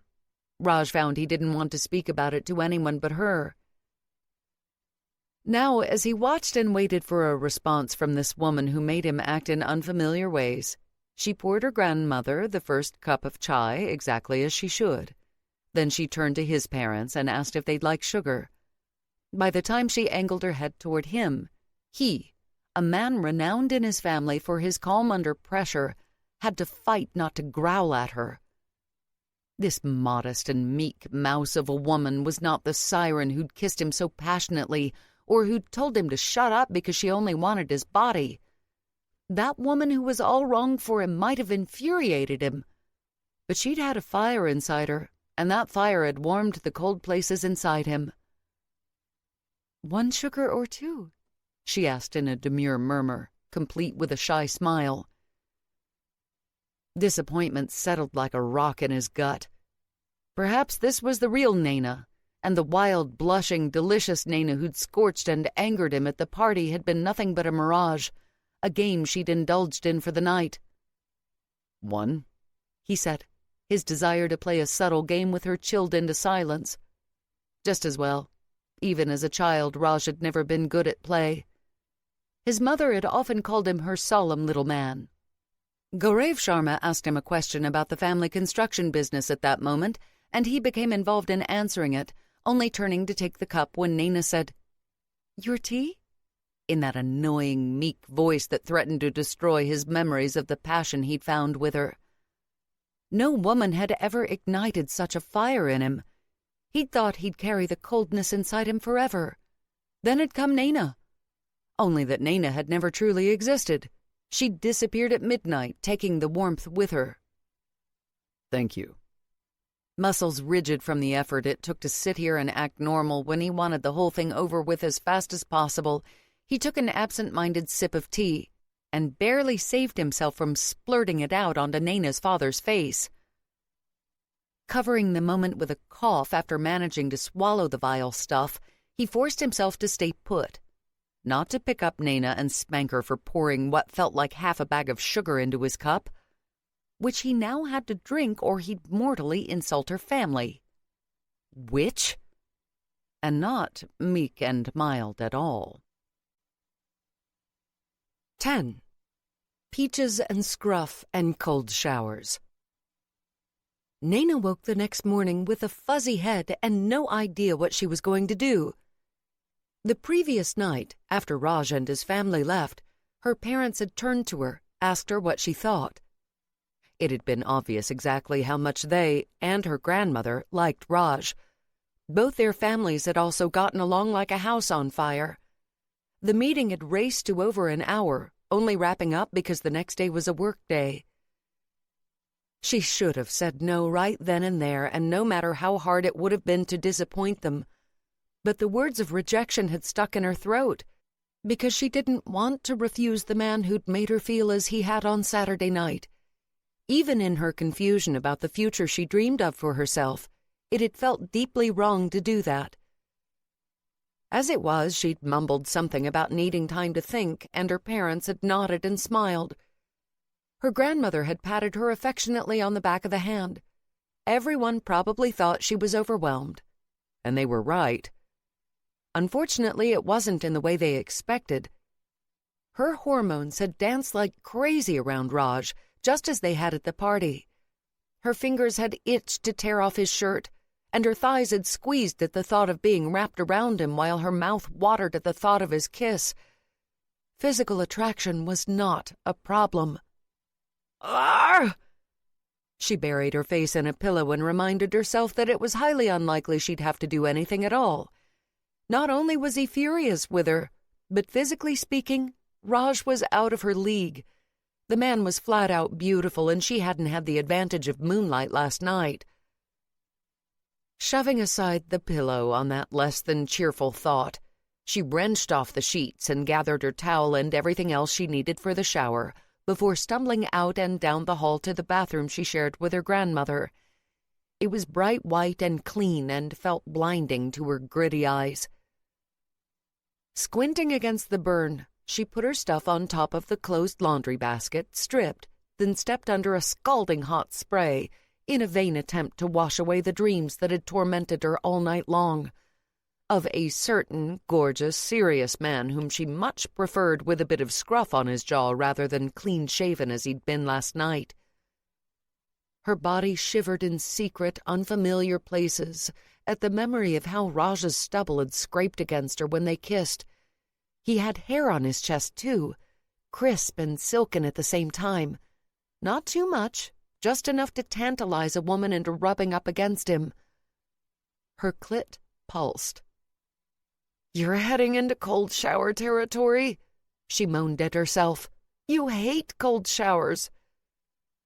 But even that warning didn't stop her from fantasizing, and she was flushed under the rich darkness of her skin when she stepped out of the shower. As she rubbed the towel over her skin, she couldn't help but remember how Raj had stroked it, making it patent that he liked it a whole lot. Her nipples pebbled, standing out impudently on the taut mounds of her breasts. He'd liked those too. Tight and firm, he'd called them, like just ripe peaches. Nayna shivered and slathered on the body cream she loved, let it sink in. The rest of her morning routine was fairly quick, and she was soon back in her room, ready to dress for work. Something made her reach deep into her closet to pull out a skirt suit she'd never before worn. She'd bought it on sale because the deep crimson of it looked glorious against her skin, and the fit was flawless off the rack, which never happened with her boyish hips and small breasts. However, it had always seemed too out there for an accountant. Today it felt like armor, because one thing was certain. At some point during the day she'd get a call or a text from her parents saying that Raj had turned her down. Her stomach clenched, even though that was what she wanted, for him to be the bad guy. She could then bounce off the rejection, and the sympathy it would engender, to broach the subject of her own change of mind when it came to the plan her parents had for her life. "Rejection's a normal part of the process," she reminded herself, even if it would come from the only man she'd ever truly wanted. In some ways, the arranged marriage mart, as she and Issa had termed it, was far more honest than dating. No sparing feelings, no trying to be kind and accidentally stringing people along. One set of parents would simply tell the other that it wasn't the right match, and on it went. Some people got bent out of shape about it, but Nayna liked the idea of knowing where she stood, and it wasn't as if she'd always been the first one to say no. 3 times the jackasses who'd come to meet her had sent her parents a message before they'd even pulled out of the drive. "Good riddance," her father had muttered each time and deleted the number from his phone. Pulling on a fitted white shirt that she tucked into the skirt, she shrugged into the jacket and buttoned it up. It fit as sweetly as it had in the shop, skimming the lines of her body and making her feel sexy, even though the pencil skirt was a perfectly respectable length. "At least I have a butt." She patted the only really curvy part of her, which the skirt gently emphasized. She decided to accessorize the suit with a pair of small gold earrings that her grandmother had given her when she turned 18. Of a rich yellow 22-karat gold, the floral design was distinctively Indian, and it spoke to the part of her nature that had grown up watching Bollywood movies with her mother and going to the temple with her grandmother. Her hair she brushed and pinned into a neat roll at the back of her neck. Makeup took only 5 minutes. She had the morning routine down pat. Popping her lipstick in her purse to put on in the car after she'd had breakfast, she slipped on low-heeled work pumps in black patent leather, picked up her work satchel and purse, and walked into the kitchen. To her surprise, her mother was bustling at the kitchen counter in the process of making roti, the simple flatbread that it was usually Nayna's job to make. Nayna stuck to cereal or toast in the mornings, but her father and grandmother liked a vegetarian Indian meal. Her mother usually made the vegetable dish while Nayna did the roti. "Ma?" She put her satchel and purse down out of the way. "I was just about to do that." She normally did it before she got dressed, but she was perfectly capable of handling the task by throwing on an apron over her suit. "Oh, it's fine. You work so hard, Beta." Her mother kissed her on the cheek when she neared. "I like the red." Nayna ran her hands down the front of her jacket. Not too much for the office? Why not? Her mother's eyes twinkled. Today's a special day. That Raj was lovely, wasn't he? So manly and tall, and so dedicated to his family and the business. He's a man who knows how to commit to things, will make a good husband. A rush of love filled Nayna's heart. Hugging her mother from behind, she said, "He's far too good-looking for me, you know that." Whatever he'd seen in her at the party had been a thing of moonlight and madness. Miduri was the stunning one in her family, Nayna her plainer shadow. Her mother's face turned mutinous. "You're my beautiful, smart, funny girl, and he'd be lucky to have you." Moving to pour herself a cup of unsweetened chai, Nayna smiled. "Unfortunately, not everyone sees me through my mother's eyes." Shilpa Sharma snorted. "Well, if he doesn't see your beauty, then he doesn't deserve you." With a sniff, she went back to rolling out the roti. "Though I think you're wrong. He couldn't take his eyes off you." Nayna wondered if she should tell her mother that his eyes had been glaring as he forced himself to drink the overly sugared tea she'd served him in retaliation for his subtle needling. "Well, just text me when you hear from his family." Her father walked into the kitchen then, and he was smiling too. But he didn't bring up the topic. Nayna knew the reprieve was only temporary. If Raj's family for some reason didn't contact her family, then her parents would contact his. No one liked to leave things hanging when there were other possible matches out there who'd appreciate their offspring. As spoken by countless parents, disdainful sniff and all. Forget about internet dating. All this traditional meet and greet and reject stuff was brutal. At least Raj's parents were lovely and wouldn't be like asshole number 4's parents, who told her parents their son hadn't found her pretty at all and wanted a more womanly-looking and beautiful bride. It wasn't like he'd been a prize himself, the Napoleon-sized mouth-breather. Her mother was the one who'd taken the call from number 4's mother. Her response to the nasty rejection had been, "In that case, he should go to the doll shop they show on late-night TV. He won't have much luck anywhere else." Nayna had almost choked, and then she'd gotten up and hugged her mother. Because the doll shop ad that had somehow been given clearance to advertise on late-night local television was about a boutique sex doll website. Nayna's mother was a very polite and gentle woman, so her fiery response had showcased just how much she despised the pompous ass and his parents. The polar opposite of her reaction to Raj. Putting down her tea when her stomach twisted again, Nayna said, "Say good morning to Aji for me when she gets back from her stroll. I think I'll go to the office early. I'm hoping to open up some time so I can take Issa to brunch for her birthday tomorrow." If Issa's divorced parents held true to form, they'd forget their daughter's birthday. "Eat some cereal or toast before you go," her mother ordered. "Or at least take one of those bar things you like. I went to the shop and bought a new box for you yesterday. Raj is a big, strong man. He won't want a wife who can't keep up with him."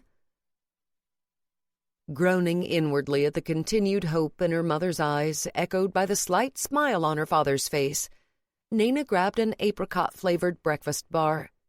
She was about to escape to the sanctuary of her car when her mother called out, "I'll make a cake for Issa, one of those small flourless chocolate ones she likes. You two can share it over brunch." "Do you want a fancy box for it?" her father grumbled from behind his morning newspaper. "I'll pick one up from John's shop when I go to the office to get some papers." Love overwhelmed Nayna all over again. "Thank you," she said, her throat thick. "I'm sure Issa would love that." Her mind was a whirl of confusion. She did not want to break their hearts.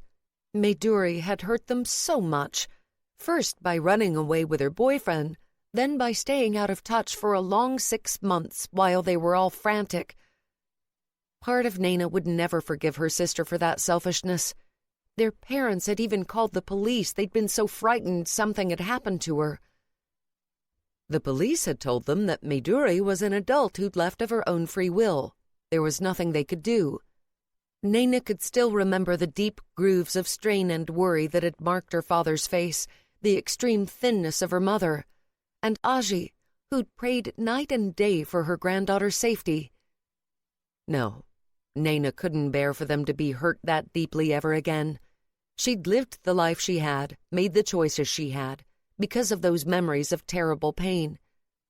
But more and more, she felt like she couldn't breathe, as if her entire life was a cage. The only freedom she'd found had been that moonlit night in Raj's arms. She squeezed the steering wheel and thought of the passion and of the man who'd asked her if she liked rock climbing and Egypt. Maybe that could have been something, but she'd wrecked it with words spoken in panic. The chance was gone. It was only a fantasy, she reminded herself softly. For one night only. 11. Uh-oh. And uh-oh again. Nayna was grateful for the work she had to clear if she wanted to take part of the morning off tomorrow. It kept her mind from wandering, and one particular project was so absorbing that she jumped when her cell phone vibrated with an incoming text message. Taking a quick glance to make sure it wasn't a client with an urgent request, she felt her heart kick. We should go to lunch and have a proper talk. No point trying to make a decision about the rest of our lives based on 2 short meetings. That is, if you're interested in my brain now. Raj.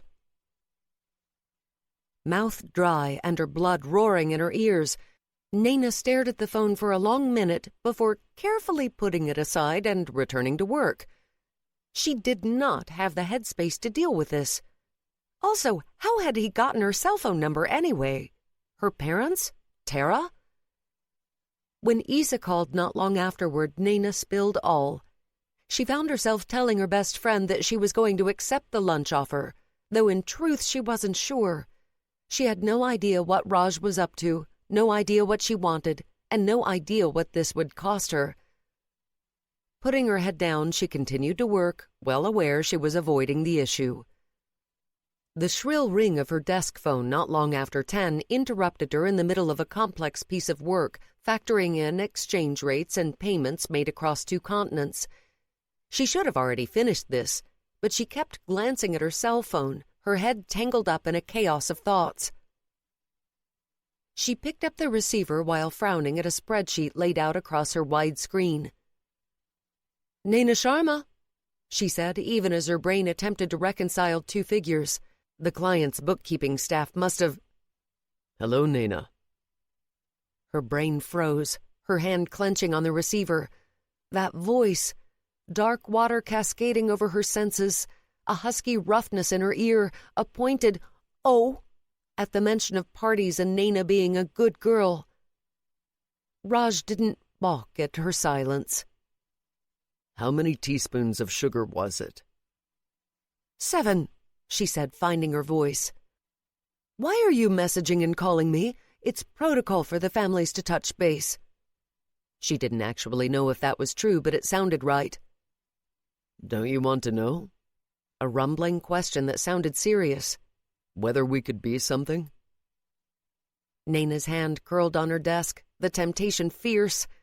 In her mind rang the advice she'd given her best friend just last night, right at the end of their conversation, while Nayna was hyperventilating in the bathroom. "I've played it safe my whole life, and now I feel like I'm going to shatter if I don't spread my wings. Take a chance. Make that mistake, even if it hurts. At least you'll have lived instead of being driven by fear." Strong words, true words. But could she take a chance this big? "I told my parents no more introductions," Raj said, when she remained silent, his voice holding the dark intensity she'd noticed from their first meeting. "I also told them no interference." Her cell phone buzzed with an incoming text message. It was from her mother. "Raj's parents called. It's very strange, Beta, but they said Raj will talk to you himself. It's not how this is done, but I suppose he's more modern. I think maybe he wants to talk properly to you. I told your father it's the way things are now. Okay, tell us when he calls." Nayna read the hope between the lines and her heart hitched again. but she knew she couldn't let her parents influence any decision she made. It was her time to live, her time to stretch her wings and fly out of the cage. A sudden rush of sound from the other end of the phone line, including a voice calling Raj's name. I have to go. Site manager needs to talk to me. What's your answer? It was strange, but his brusque bluntness made her relax. This man wouldn't play games with her. If he broke her heart into a million pieces, it wouldn't be done in malice. With her and Raj, all the cards would always be on the table. And maybe, just maybe, she shouldn't cut off her nose to spite her face. After all, she'd chosen him first, before her parents and his got involved in the matter. "I'll meet you at 1," she said, her heart a pounding drumbeat. Raj had intended to change his T-shirt at least before he arrived to meet Nayna. But an entire wall had threatened to go wrong at the site when an apprentice used the wrong size nail, and he'd spent precious time fixing the error so his builders could complete another part of the job without delay. As a result, he arrived at the nice little cafe in sophisticated Mount Eden, sweaty and with dust on his T-shirt and jeans. He didn't notice his work boots were edged with dirt until he stepped out of his utility truck. He had washed his face and hands and arms, but he definitely wasn't in any state to be meeting the sexy and beautiful woman who was crossing the road to the cafe just as he walked up from another direction. She wasn't wearing her glasses, had her hair up. Her skirt suit was stoplight red and hugged her body in all the right places, and he wasn't the only male who had noticed. He scowled at the blond man nearby who'd pursed his lips in a silent whistle. The guy shrugged sheepishly. She's hot, man. I can't help my eyes. That, too, was true. Nayna wasn't obvious in her sensuality, but it was there, a simmering ember below the surface that made a man want to unlock her, find out how her sleek body would move in bed, over him, under him. Her beauty was the same, not blatant and in your face, but quiet, lovely, changeable with her moods.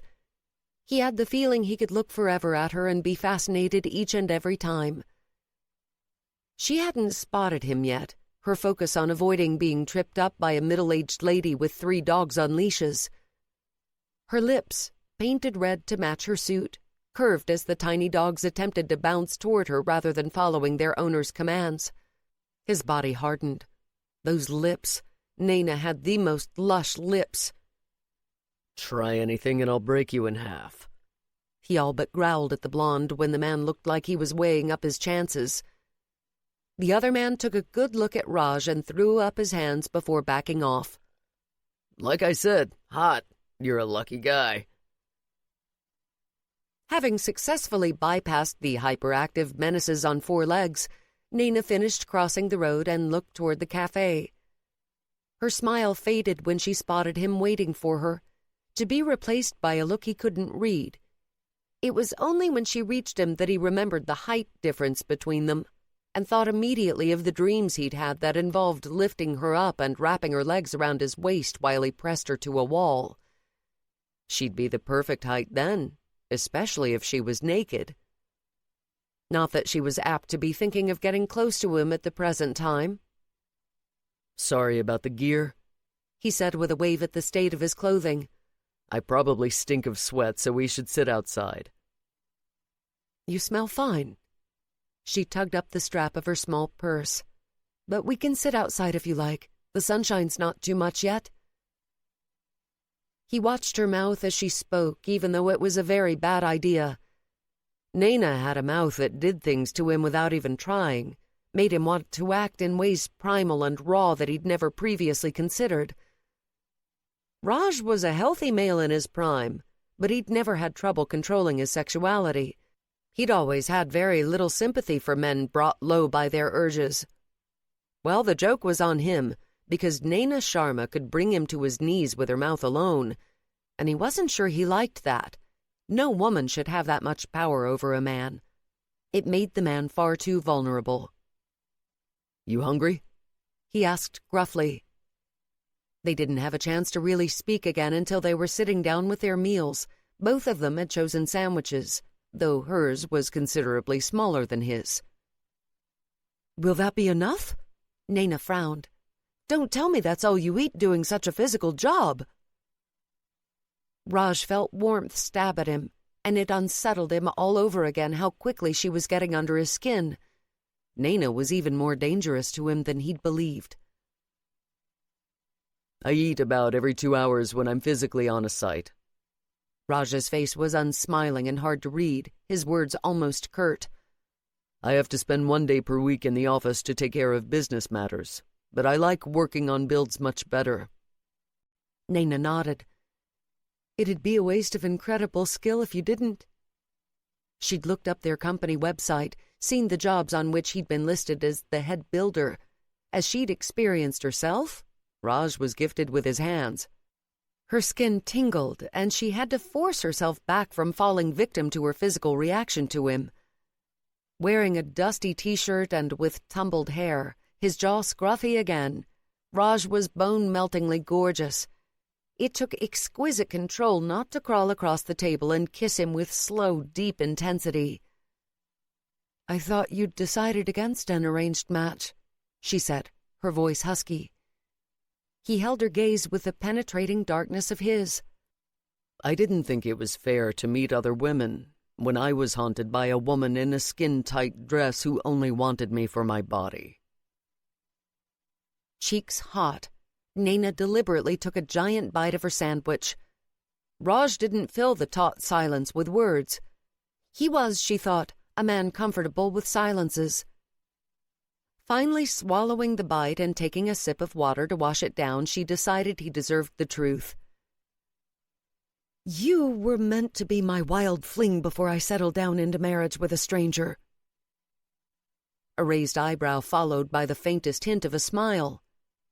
"I wouldn't have thought I'd qualify as a wild fling." Now that she knew him, she understood why. He was too intense, took things dead seriously, and oh, that was far more intriguing than a brainless hunk. "Trust me," she whispered. "You qualified for me." Their eyes locked again, the air still. Hand closing into a fist on the table, Raj said, "I want to marry you." The stark words reverberated inside Nayna's skull, leaving her without a response. "I can't get you out of my head," he added, not sounding exactly happy about that. "Marriage would let us explore our physical connection without boundaries." Nayna frowned. Such romance. A grim look in return. "We're adults, Nayna. Romance is for children," he said in a tone that was as hard as stone. "And you're unlikely to get a better offer. Your sister's affair with a post-grad student before she ran off with another man is well known in the community." Nayna's ears burned. The affair with a married man wasn't something any of them ever talked about, but it lay at the root of all the anguish Maduri had caused her family. At the time, that master's student had been a member of the local Indian community too, as had been his wife and toddler son. It was the wife who'd turned up at the Sharma residence, sobbing her heart out after discovering evidence of the affair on her husband's phone. Maduri, a new university student at the time, when confronted about the affair, had yelled that she was in love. "My sister was 18 and a half. He was 24. He should have known better." Maduri wasn't innocent, had been old enough to make the right decision, but Nayna refused to allow the world to cast her in the role of villainous. "Agreed," Raj said unexpectedly. "He was the married one, the one who cheated. But you know how the world works. Everyone blames your sister, and that's a stain against your family name." His tone remained hard, unbending. "You're not going to get many marriage offers. It's not fair, but people assume you'll be as fickle and disloyal as her." Nayna's hand clenched around her water glass, her vision red. "Are you offering to marry me despite that stain?" "Yes, we have excellent chemistry, and the rest we can work out." It was a struggle not to throw the water in his face, but Nayna wasn't about to make a scene, not for him. "Thank you for your oh-so-kind offer to save me from the curse of singledom," she said very precisely. "But given that you've just insulted my entire family, implied that I'm so undesirable I won't be able to find a man who wants me, despite the stain on my family name, and acted with the emotional IQ of a block of wood, I'd rather die a shriveled-up old virgin than let you anywhere near me." 12. Nayna's Secret Diary. Angry Red Ink Day. Things that happened today. 1. I found out Raj is an ass. 2.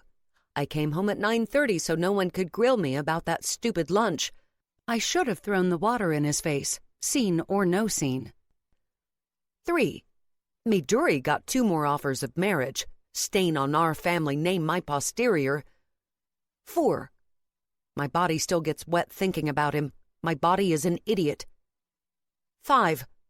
Oh, fuck! I just realized I told Raj I was a virgin. Great. Just great. 13. Someone is getting naked. Ooh. Nayna was still fuming when she met Issa for brunch on Friday morning, but she didn't want to put a damper on her friend's birthday, so kept the topic of Raj off the table. When Issa brought him up, she just said, "He's an idiot and I'm not ready to talk about it." "You sound like you want to bite his head off," Issa commented. Nayna growled under her breath. "No comment. Is Katie all right?" Issa's younger sister had ended up in the hospital earlier this week. "She bounces back like a rabbit," Issa said proudly. "Tough as nails, that's my Katie." She ate a bite of the cake Nayna's mother had made.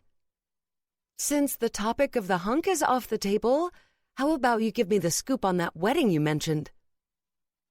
"It's going to be a big, fat OTT Indian shindig," Nayna told her best friend, delighted to have an utterly innocuous topic on which to focus. "You know Pinky? You met her at that festival we went to?" "Gold Girl? Yes, that's her." Pinky Mehra never left home without layers of gold and diamonds. They hired a white horse for the groom to ride in on. And there's a tabla band direct from India. She drummed against the table using the flat of her hands. "Oh, and the bride's wedding suit features thousands of hand-sewn crystals, store-bought, just wouldn't do. Makeup artist flown in from Los Angeles because no one in New Zealand understands the latest trends. At least her parents won't be bankrupted by her demands." True. The Mehras were filthy rich, and Pinky was their only daughter. They seem fully on board. If she wants a full-sized aquarium at her reception, she'll get it. Nayna was actually enjoying the over-the-top madness. They did draw the line at the tiger she wanted. Issa spread her hands apart. "Doesn't everyone have a tiger at their wedding?" Laughing, Nayna ate more of the cake before saying, "And the hot gardener? How's that going?" Issa's cheeks went bright red. Mouth falling open, Nayna pointed the cake fork at her friend. "You got naked with him, didn't you?" she said, a little envious. "And it wasn't for skinny dipping this time." "Shh." Issa looked around them before leaning in, her voice lowered and her face glowing. "It was wonderful. We had an indoor picnic." Nayna sighed. "That is so incredibly romantic." A fact Raj would never understand. "So, you two are serious?" Issa bit down hard on her lower lip. "He's amazing, Nayna. Loves his family, is dedicated to his friends, has so much passion for his work." Not many people would have heard what Issa didn't say, but Nayna had known Issa since they were 13. There was a reason Nayna's mother knew that Issa liked this cake, and a reason her father had made the effort to make sure it was boxed up nicely, and a reason her grandmother had added the gift of a gold bangle from her private collection, which would otherwise pass on only to her granddaughters. Issa had celebrated more birthdays with Nayna's family than she had her own parents. "Are you worried he won't have time for you?" she asked, gentle with her friend who had spent far too much of her childhood alone. The birth of her sister, Katie, when Issa had been 15, had assuaged some of her loneliness for family, but Isa had always been the adult in that relationship. No one in Isa's family looked after her. Isa was the one who took care of everyone else. Turning her lips inward, Isa nodded. The project he has coming up, it's critical to the future of his business, and it's going to consume him. The bangle glimmered on her wrist when she lifted her hand to push back her hair. But it won't just be one project. He has too much drive to stop there. And the thing is, I like his drive. I admire his passion. I know. Nayna closed her hand over the one Isa had on the table. You shouldn't ever have to be second best, Isa. It was a fierce statement. Sailor would be privileged to be loved by you. Issa Rain loved her people without limits, would do anything for them. Issa's smile was a touch shaky. I adore being with him. I'm not ready to make a decision yet. All Nayna could do was tell her friend she was there for her if she needed to vent. The final decision on her relationship would have to be Issa's. As for Nayna, she'd made her decision already, and tonight she'd share it with her parents. It would be hard because she wasn't going to share what Raj had said. She would not do that to her parents. But she'd make it clear he wasn't the kind of son-in-law they'd want. Then she'd tell them she was done. Yep, it was going to be a stellar day for Nayna Sharma. As her brunch with Isa had gone a little long, Nayna was still in the office at 6. Her last colleague had left at around 5:30, locking the front door behind him for security, and she planned to finish up and be out of there by 7. She wanted to speak to her family over dinner. When the doorbell rang, she wasn't startled. With it being summer, it was still sunny outside, and more than likely a courier driver was trying his luck by attempting to deliver a package. The local drivers all knew Nayna, and one of her other colleagues often worked late and would be around to sign for things. Rising, she made her way to the front door. She looked through the peephole out of habit, her hand already on the door handle, and froze. It wasn't a courier driver outside, shifting impatiently on his feet as he waited for a response. No, this man was bigger, and he stood absolutely still. She should have turned around and walked away, but she wanted to know what the hell Raj thought he had to say to her. Wrenching open the door, she folded her arms. Did you forget an insult? No expression on his face. I wanted to ask if you'd read this. He held out what looked to be a couple of sheets of paper folded over. What? Am I living Lizzie Bennet's life? She kept her arms folded. I highly doubt you have anything to say that I want to hear. Raj frowned. I don't know who that is, and I can't force you to read anything. All I can do is ask.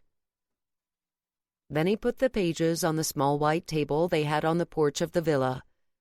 Surrounded by 3 chairs made of the same wide slats of wood, it was occasionally used for meetings with clients in the summer.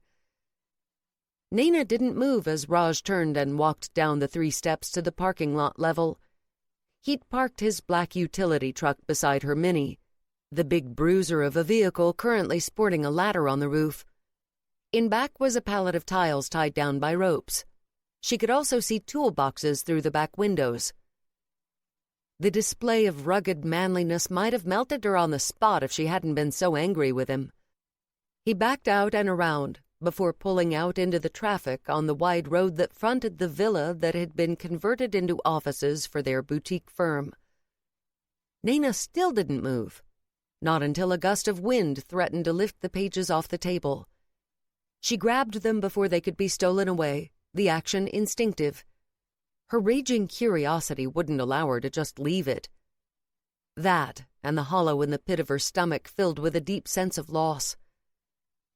Stepping back with the pages in hand, she locked the door behind her, then walked into the little kitchen in the villa and poured herself a fresh cup of coffee from the carafe she'd put on earlier. Only once she was fortified with caffeine did she walk back into her office and take a seat at her desk. If you insult me again, I'll hunt you down, she muttered, unfolding the 2 sheets. It was handwritten, Raj's scrawled generous and taking up far more room than it should. Dear Nayna, I was a complete bastard at lunch. I can't go back in time and fix that. What I can do is tell you why I acted the way I did. I'm not great at words. English was never my favorite subject at school, so I'll stick to the facts. I'm not sure if your parents told you, but I was adopted at 6 years of age from an orphanage in India. I was abandoned there at 4 years of age. I knew I was unwanted, but I didn't know how unwanted I was until 21, and the orphanage had to turn over my records when I requested them. I didn't want to find my birth parents. I have clear memories of being kicked and left alone in dark rooms. I knew they weren't people who loved me, but I wanted to have a sense of my history. Usually the records are pretty bad. Mine was too, but someone had saved the letter with which I'd been left. It was written in Hindi, and since I never learned the written format, I had to translate it piece by piece using the internet. It said, "Boy was from my first husband. First husband was a drunk and he's dead. I have a new husband now, and I'm going to have a new baby. I don't want my first husband's ugly-faced son, and my new husband doesn't either. Boy will probably end up like his father, no good to any woman and not even able to feed his own family. Will probably live on the hard work of some unlucky woman. I don't care what you do with him." I hope you'll keep that to yourself. I haven't even told my parents, and I never will. It would cause them a lot of hurt. Nayna's tears rolled down her face, her heart breaking for the solemn 21-year-old boy who'd gone looking for his history and found only rejection, but she forced herself to read on. I'm not telling you this as an excuse. What I did was inexcusable.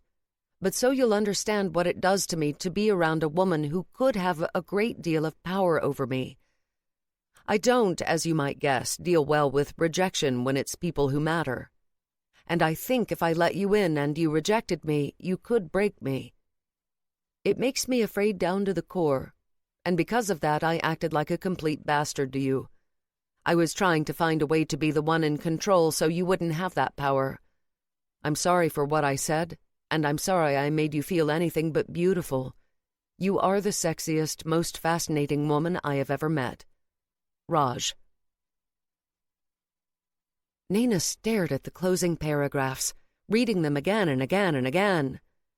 Her hand trembled as she raised it to thrust her fingers through her hair, unraveling it in the process. What was she going to do? Because in his unadorned words, she'd read the thing he hadn't written, that he might be incapable of ever truly letting any woman in, letting Nayna in. If she took a chance on him, she did it knowing that he might keep a part of himself forever separate. Such a relationship would destroy her, because Nayna didn't love halfway. And Raj, he'd angered and hurt her because he already mattered. If they went further, this wasn't a man she could keep at arm's length. He could break her too. 10 o'clock at night, and Nayna sat in her bedroom staring at the letter as she'd been doing for what felt like hours. The truth was she'd had to go out for a couple of hours to attend a ceremony in the lead-up to Pinky Mera's wedding, but mentally she'd been here the entire time. She needed to talk to Raj. Picking up her phone, she sent him a message. "Meet me in the small park a few minutes down from our house." He replied within seconds. "I'll meet you by your house. Don't walk down to the park alone." Since the perfectly lovely family park could appear creepy at night, Nayna agreed. "Leave your car down the road. If her parents spotted him, the shit would hit the fan. I'll message you when I'm there." Nayna took the time to get out of her PJs and into jeans and a t-shirt. Then she tiptoed through the house, Raj's letter in hand. Her parents had turned in, but Aji busted her in the kitchen. "Are you going out?" she whispered from the stove where she was heating up some milk in the saucepan. "Just to talk to Raj about something. He's waiting outside." Her grandmother frowned. "Be careful, Beta. I think he's a good boy, but I don't want you to be hurt like Maduri."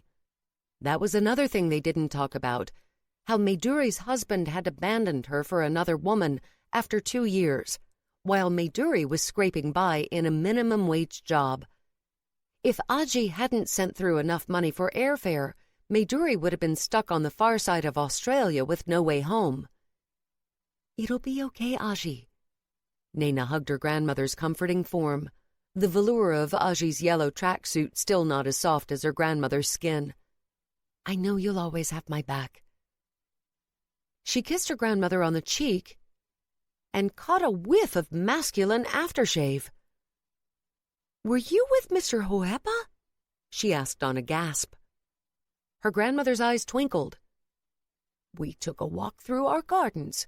He's growing zucchinis the size of watermelons." She waved a hand. "Shoo, go have a walk with your young man. Every girl should have some romance." Romance is for children. Nayna didn't think Raj had been acting the bastard there. That was what he actually believed. While she had a stash of romance novels that kept growing. But she didn't say anything to her grandmother and went out the back door. Unlike the front door, it didn't squeak or make other betraying sounds.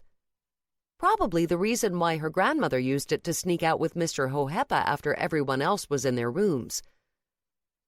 Raj was waiting for her at the end of their drive, his body obscured by a tree until she was close to him. He stirred before she reached him, an intimidatingly large male silhouetted against the night. Nayna wasn't afraid, not physically anyway. Raj didn't strike her as the kind of man who'd ever hurt a woman. When they'd been together, he'd been rough, but in a sexy way, never hurting her even though he was so much stronger.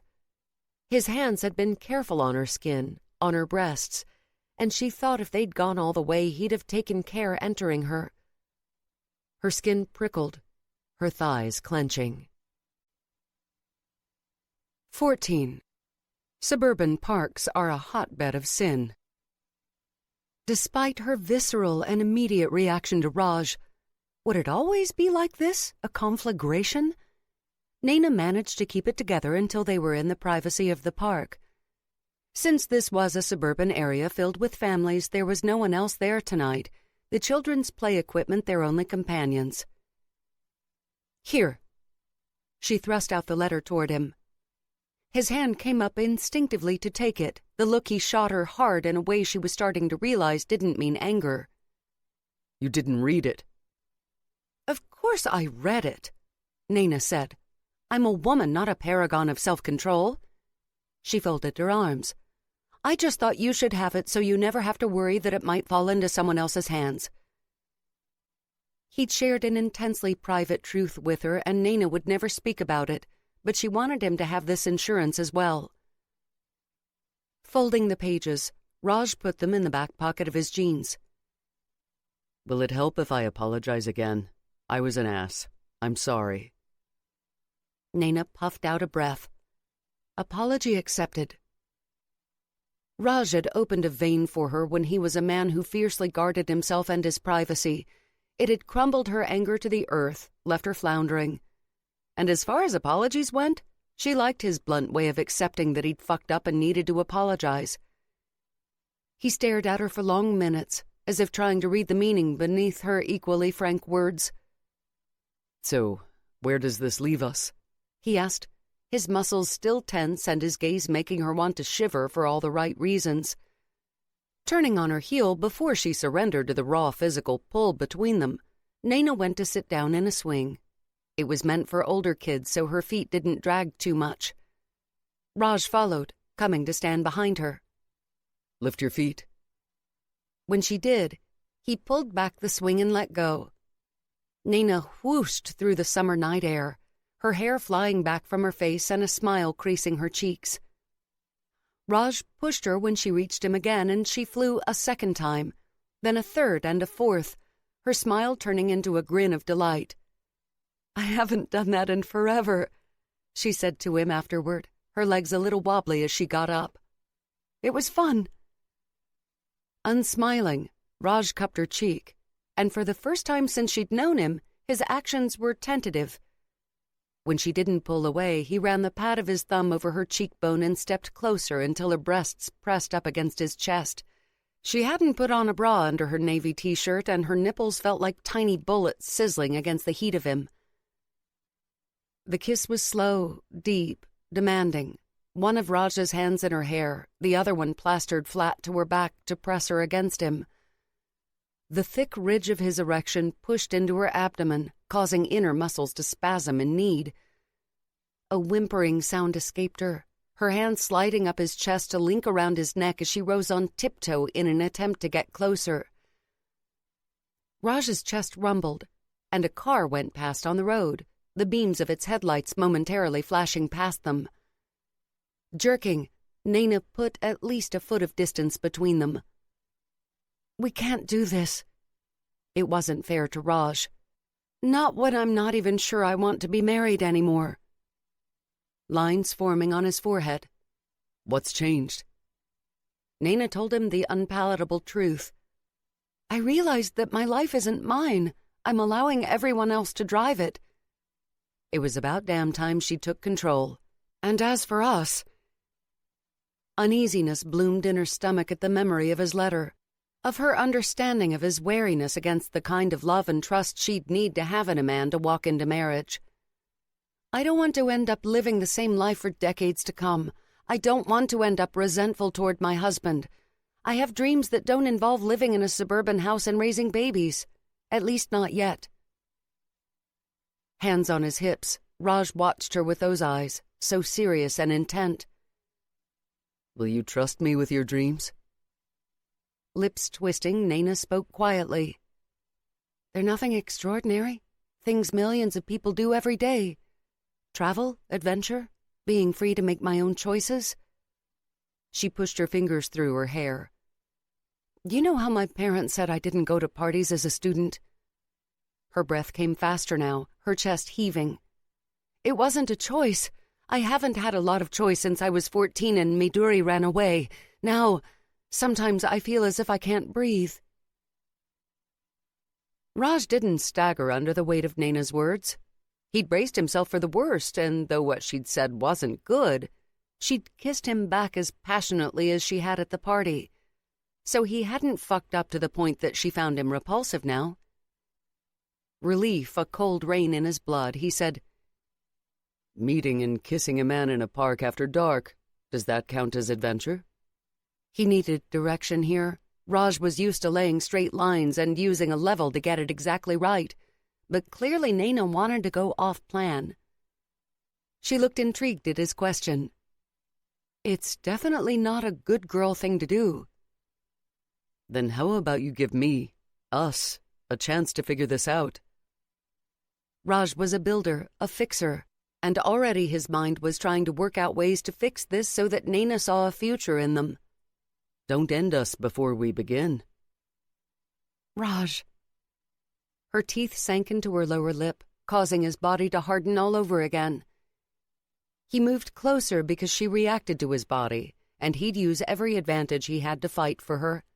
Whatever this was between them, this thing that had scared him with its potential power, it wasn't a thing that came around every day. "I don't want to be kissing any other woman. Do you want to be kissing another man?" The last words came out a growl. "Ugh!" With that infuriated sound, she hauled down his head and kissed him with a ferocious kind of fury. "Fine, I won't call off the entire thing yet, but you should know you're fighting an uphill battle." "I know." It had taken him a while to work through her words, but he got it now. Nayna wanted no more bonds after a lifetime of being held prisoner to the bonds of family. Yeah, he damn well knew the battle he'd have to fight, and fight it he would, because this was a war he intended to win. He wanted Nayna to love him as fiercely as she loved the family for whom she'd swallowed her dreams. "I looked up Lizzie Bennet." It had been an eye-opener. A blink, followed by a twitch of her lips. "Oh?" "Does that make me Mr. Darcy?" Nayna snorted. "You can only wish." A glance at the night. "I should get back." Walking her home, Raj said, "Do you like that book, Pride and Prejudice?" "It's one of my absolute favorites," she said before adding, "along with a zillion historical romances." Raj took the blow she hadn't realized she'd thrown. He had a very clear memory of telling her romance was for children. It was what he'd always believed, that it was commitment and hard work that mattered to hold a relationship together. Romance was fluff and daydreams and disappeared like cotton candy under the first rain of reality. His brother, Naveen, was a case in point. He'd fallen head over heels for Cornwall in college, sending her roses and chocolates, writing bad love songs that he recorded for her, spending hours mooning over her on the phone. Naveen had waited only until he and Cornwall had both graduated and he had a job before he asked her to marry him.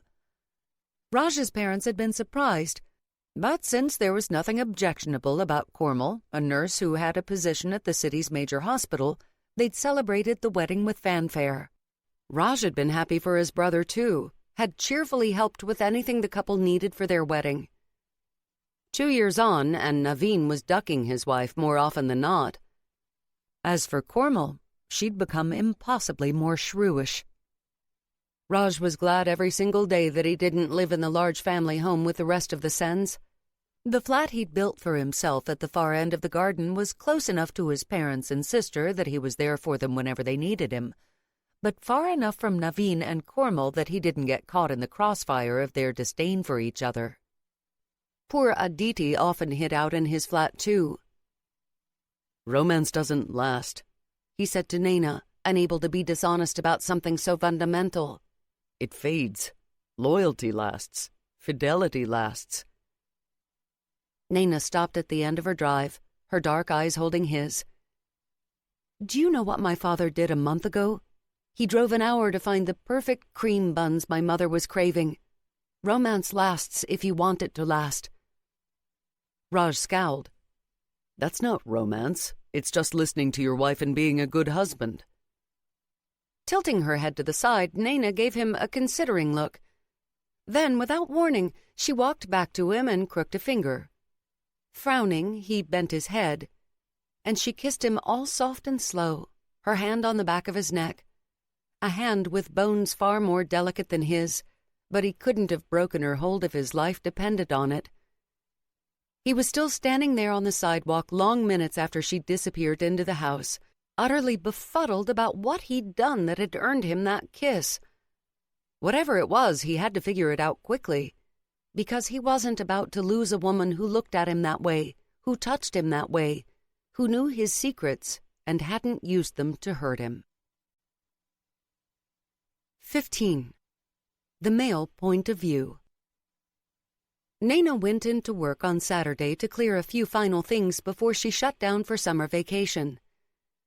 It felt strangely quiet after the emotional upheaval of the previous day, so she was glad to pull into her drive around 3 to see her grandmother and Mr. Hohepa heading off for a walk, Pixie happily nosing about in front of them.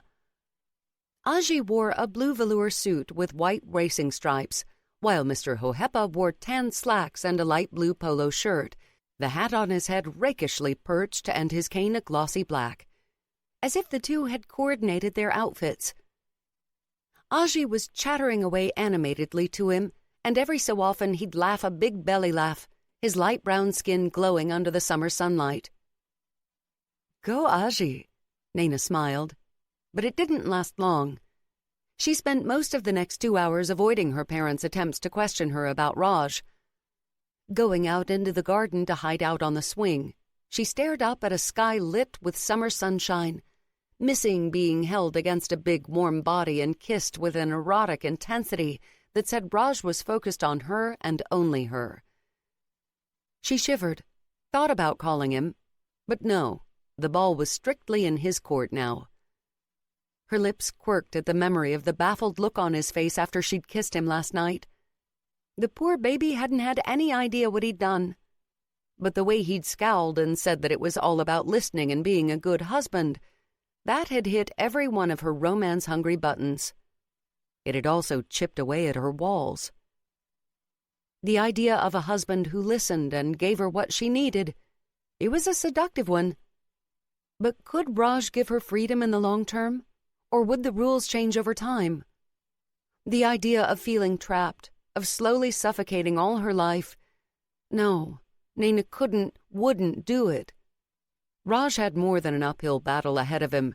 He was also fighting to push up a giant 2-ton rock while engaging in that battle. "Nayna!" her mother called out from the back door. "Come and get ready. We have to go to Pinky's." "Coming," Nayna called back, glad to have the distraction of the pre-wedding ceremony tonight. She knew her mother and grandmother had been attending wedding festivities throughout the week, including the ceremony where turmeric paste was rubbed all over the bride. Nayna wondered if sophisticated mineral water-only Pinky had enjoyed being turned yellow by gleeful aunties and cousins. Grinning, she walked into her bedroom and pulled out a vivid green sari with gold detailing that wasn't so heavy that she couldn't put it on by herself. The task of turning meters of fabric into an elegant ensemble was one in which Nayna was yet a novice. Issa called mid-rap, and Nayna ended up confessing that she'd kissed Raj. She simply couldn't help herself around him. It was a sickness.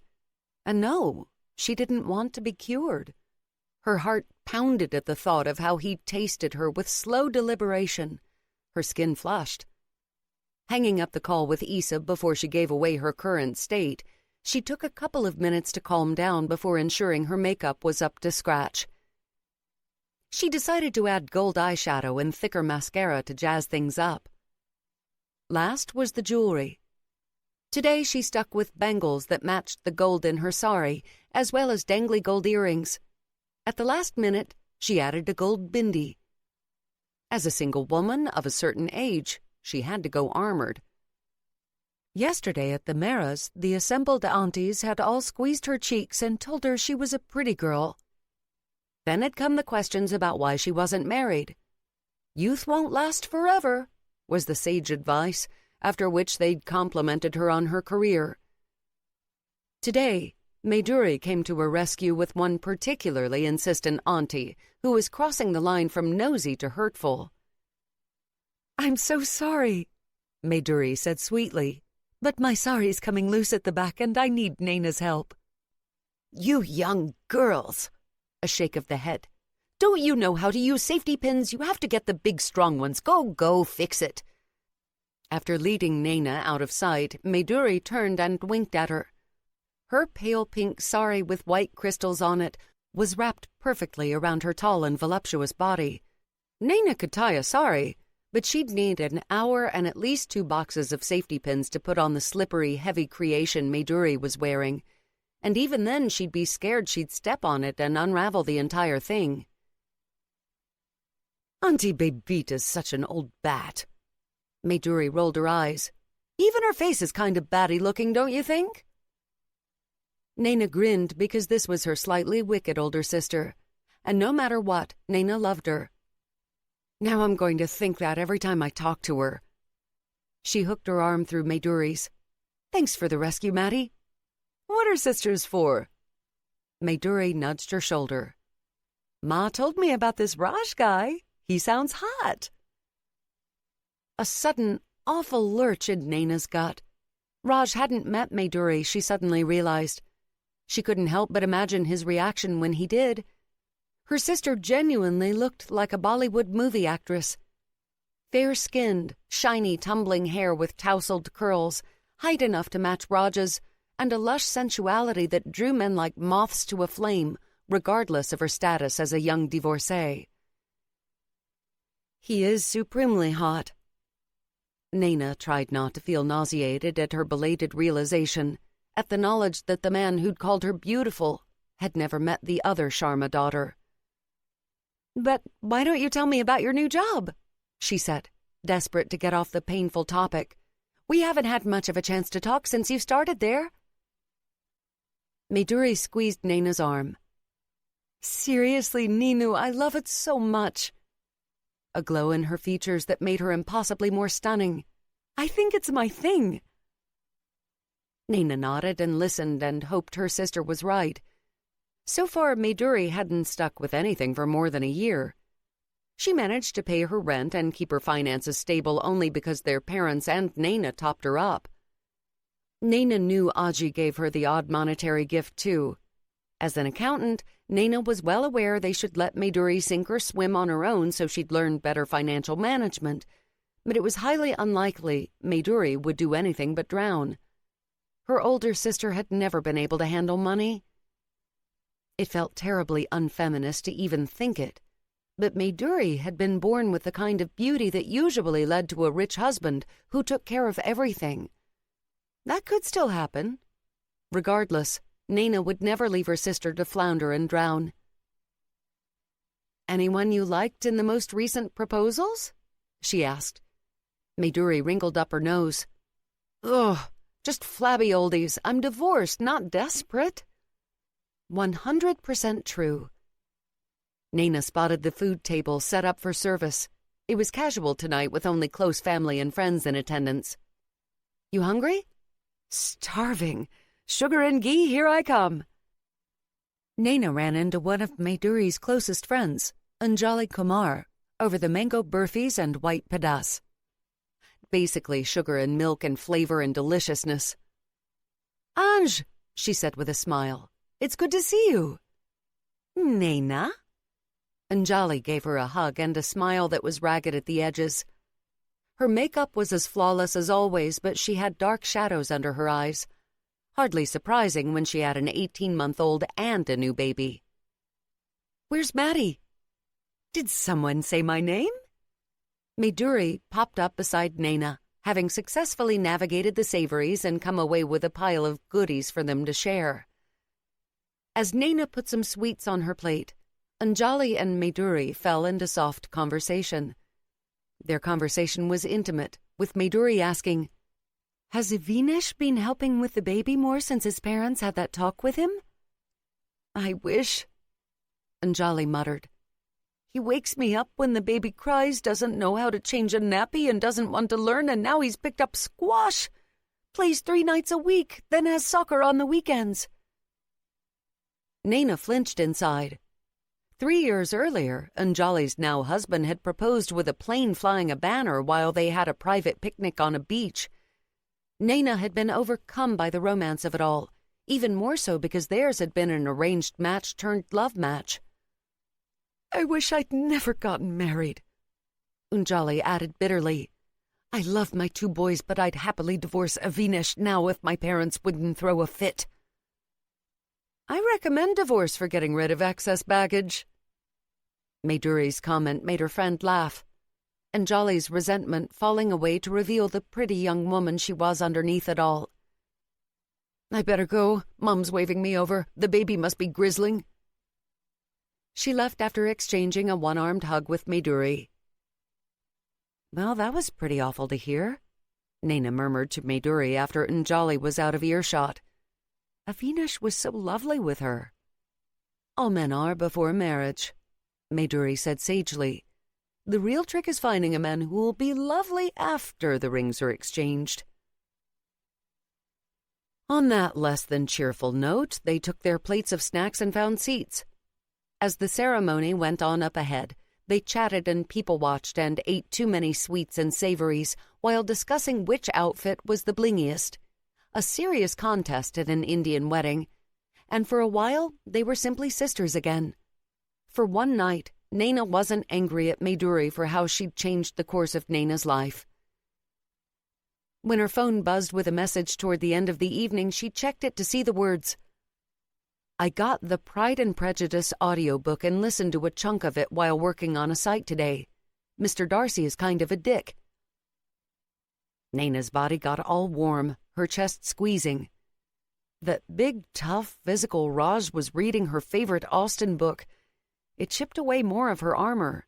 It was better than planes flying banners or grand gestures like elopements. She was glad that Mayduri had gone over to catch up with a friend and quickly typed back a response. "He holds the title of one of the dickiest heroes ever, but there is a redemption arc." Raj's response made the warmth inside her turn fizzy. "That Wickham guy is shady. Why is Lizzie being an idiot? No guy goes around spilling his guts like that." Nayna held a fisted hand up to her mouth, fighting a laugh. She'd never heard a male point of view on Pride and Prejudice, and clearly she'd been missing out. "Lizzie isn't perfect," she wrote back, She's the prejudice part of Pride and Prejudice. Maduri bustled over. "Are you messaging Isa? What's she say?" Quickly typing, "Have to go." Nayna slid away her phone and tried not to think about Raj and Maduri coming face to face for the first time. "Oh, nothing much," she said through renewed nausea. "Did you see Pinky's engagement ring? Enough to take out not just an eye, but the entire face." Raj put down his phone and was about to start the audiobook again when there was a knock on his door, followed by Aditi's face poking inside. It struck him suddenly that she'd lost the layer of baby fat she'd carried around for years, her facial bones becoming defined and striking. Around that pointed face, with large chestnut brown eyes, bloomed dark curls.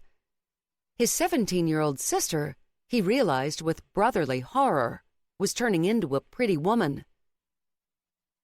"Hey," she said, wandering in to collapse on the battered sofa he kept to one side of the living area he used as his home office. As with all teenagers, her limbs were liquid, arranging themselves in anatomically impossible ways. "Here, I got you this." He threw over her favorite chocolate bar, which he'd picked up on the way home. A small smile, but she put it aside instead of devouring it like she usually did. "Right." Turning his chair from his drafting desk, Raj rolled that chair across so he was facing her. "Spill it, monkey." A childhood nickname from the time she used to clamber all over Raj and cling, giggling and refusing to release him. "It's nothing." She took out her phone, began to scroll through it. "I just want a break from the parentals." "Adi," Raj said quietly in a tone she'd never disobeyed. Lips pursed together tightly, she sat up. Her body was nearly vibrating. "I have a friend who's a boy and he asked me to go to the movies as a friend, and you'll all say no and it's not fair." Raj's entire body had turned unyielding at Aditi's first words, the automatic and protective refusal on the edge of his tongue. It was Nayna's voice that stopped him, the echo of her piercing frustration at the constrained life she'd lived hitting hard. Would she have said yes to him if she hadn't been so strictly caged? Would she be happy instead of bruised inside to the point where she might never trust him to value her dreams and needs? "What's his name?" he asked calmly. Aditi gave him a mutinous look. "Are you going to go warn him off?" "No, but I will Google him." "Harlow Chan." Aditi folded her arms across her chest. "He won that Crafty Corners internship." Raj raised an eyebrow. He knew all about that hotly contested business internship because Aditi had seemed fascinated with it. Now he understood why. Even if this boy was just a friend now, Aditi liked him in a deeper way. "He must be smart." "He is?" Though her eyes remained suspicious, Aditi launched into a spiel about the virtues of the boy. If all of what she said was true, Harlow Chan was exactly the kind of boy his sister should be calling a friend. "When did he want to go out?" Aditi scowled at him. "Any time? The internship is really tough, but he has time after work sometimes, and it's vacation so I don't have to worry about waking up early." Raj considered it. "I'll talk to Ma and Dad," he said, holding his sister's gaze. "I trust you, Adi, but you have to keep on being honest with me. Keep me updated on your plans and don't try to sneak around." It scared him to let his sister out into the world that might hurt her, but keeping a wild bird in a cage wasn't fair to that bird. "And if you two become more than friends, you tell me that." Lower lip quivering, Aditi launched herself off the sofa and into his arms. Raj held his baby sister and hoped he was doing the right thing, especially when, an hour later, his father said a flat-out no to Raj's proposal that they allow Aditi to continue her friendship with this boy. But Raj could out-stubborn anyone in his family, and he got what he wanted. Permission for Adi to go on the movie date after she'd introduced the boy to the family and he'd been approved. Harlow Chan would get grilled to within an inch of his life. After delivering the news to his deliriously happy sister and getting a huge kiss on the cheek and a hug in thanks, Raj walked back to his flat and found himself looking at his phone. Why did Nayna's opinion matter so much? But it did. Again, that power she had over him. Fear gripped at his throat. There was, he thought, only one way to conquer that fear without hurting her as he'd so stupidly done at their lunch.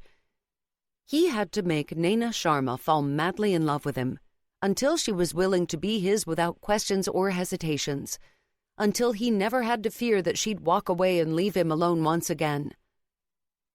He picked up the phone and sent a message. Just a warning. I want you, Nayna Sharma, and I intend to play dirty to win. 16. Playing dirty.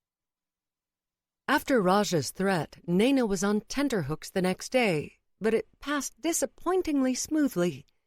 Even her parents stopped their attempts at an inquisition. Nayna got an answer as to why when she accidentally overheard them talking. I thought Raj was a good boy, Nayna's father was saying, openly dubious. I'm sure he is. I spoke to Babita yesterday at the Mehra's. She knows the entire family, and she said Raj is very honest and hard-working. She even tried to set up her own daughter with him, but he said no straight away. Didn't try to take advantage or lead her on. So if he's still thinking about Nayna, he must be very serious. Well, her father mused, that Babita does know everyone's business. I think she has people's houses wired. Nayna's lips twitched as her mother laughed.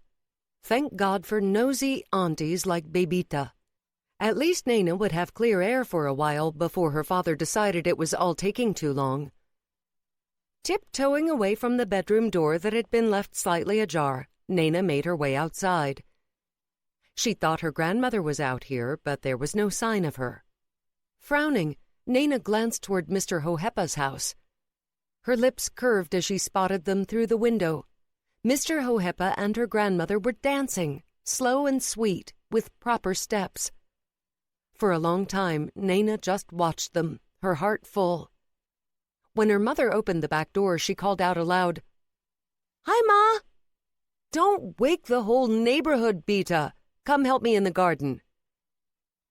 Nayna snuck a look at the neighboring window as she walked. The dancing figures had disappeared. Sweetly delighted at being able to help the secret romance along, Nayna took the spare hat her mother had brought out, then got down on her knees in the dirt. Her mind suddenly announced that this would be an excellent position for her and Raj. Her height wouldn't matter then. Skin burning to ash from the inside out, Nayna told her brain to shut up. The last thing she needed was more sexual frustration.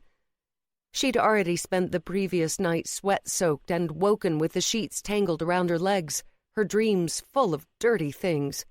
If he'd phrased his message to drive her insane, he'd succeeded. Oh, how he'd succeeded. "Did you see that article your father printed out about Raj's last project?" her mother said. "Such intricate work." "Yes," Nayna said, past the thickness of arousal threatening to choke her. "He's very talented with his hands." Her breasts ached, wanting those talented hands on them. She was cursing him under her breath by the time she got dressed for the wedding that night. Tonight was the actual ceremony, and she had to bling it up. Anything less than dazzling, and her mother would accuse her of making them look poor and hard up, and the assorted aunties would shake their heads at how she was letting herself go. Sure sign she was on the road to spinsterhood. She was fingering a stunning but heavy sari of a deep burnt orange accented with peacock blue that had been a gift from Aji on her birthday when Maiduri walked into the room. Her sister was already dressed in a shimmering black sari with intricate glass beading of emerald green and white. Hair shiny and healthy and tousled just so, brushed her shoulders. The black kurta she wore below the sari was sleeveless and cut to fit snugly just under her breasts. Black bangles covered her wrists and iridescent black jewels fell from her ears. "You look like a movie star," Nayna said, astonished as always that this divine creature was her big sister. Maiduri beamed. "You're going to knock it out of the park in that sari." "Ha!" Nayna shook her head. This is way too hard for me." Not only was the material a nightmare to handle while pleating, the pattern was such that it had to be wrapped in a specific way. No. Mayduri halted her when she would have reached for another piece. "We have time. I'll put you into it." Nayna hesitated, but Mayduri was already in full motion. She pulled out the matching orange underskirt, found the peacock blue kurta, and threw both at Nayna. "Which shoes?" "Nothing too high," Nayna said. "I'll trip." Mayduri walked effortlessly across the carpet in her own ice-pick-thin heels. "These?" She held up a pair of low-heeled silver sandals. "Easy to walk in, but sorry appropriate." Nayna took a deep breath. "Let's do it." Stripping to her nude underwear, she pulled on the underskirt and tied it around her waist. Mayduri snorted. "That's not tight enough." She took over. "You're cutting me in half." Nayna moaned as her sister pulled the drawstring waist to a vicious tightness. "The weight of the sari will pull it down, you wuss," her sister said. "It has to start off circulation erasing." That torture complete, she shook her head at Nayna's bra. "That'll show in the kurta. It's got a crisscross back." Nayna picked up the top, examined it. Built-in bra. Lucky for her, because she hadn't bought a special bra to go under the top. And not even women with small breasts looked good in this kind of kurta without having some structure in that region. Once she'd put on the kurta, it was about the same length as Mayduri's and fitted as close to her body but had cap sleeves. She stepped into the heeled sandals and the wrapping began. Only neophyte sari wearers attempted to put on a sari without shoes on. That way led to disaster. Either too short or too long, never just right. Mayduri tucked and wrapped and pleated with quick fingers, all the while keeping up a running commentary. "Remember when we used to dress in Ma's saris when we were young? You had the yellow one you loved." "And your favorite was the sparkly pink." Nayna smiled, a poignant sadness in her heart for the past that would never again come. "I'm glad we're all family again, Maddie." Her sister looked up from her pleating. "Me too, Ninu." A wink. No echoes of the past in Mayduri's voice. She had an enviable way of setting bad things aside and forgetting them. "Next time I get married, I'll expect you to walk down the aisle in front of me in a circulation erasing sari." Nayna laughed, and the two of them worked together to finish dressing her. To make it easier on herself, Nayna went for the classic look with the end of the sari pleated neatly across her chest and pinned to one shoulder to fall all the way to her calf. The peacock blue shone against the orange. "Hair up, I think," Mayduri said, and fashioned Nayna's hair into a bun at the back of her head with tendrils framing her face. "Unless you want curls? I brought my hair iron in case I needed a touch-up before we left. My hair still doesn't hold curls, doesn't matter what product I use." Nayna made a face. "This is nice. Simple but soft.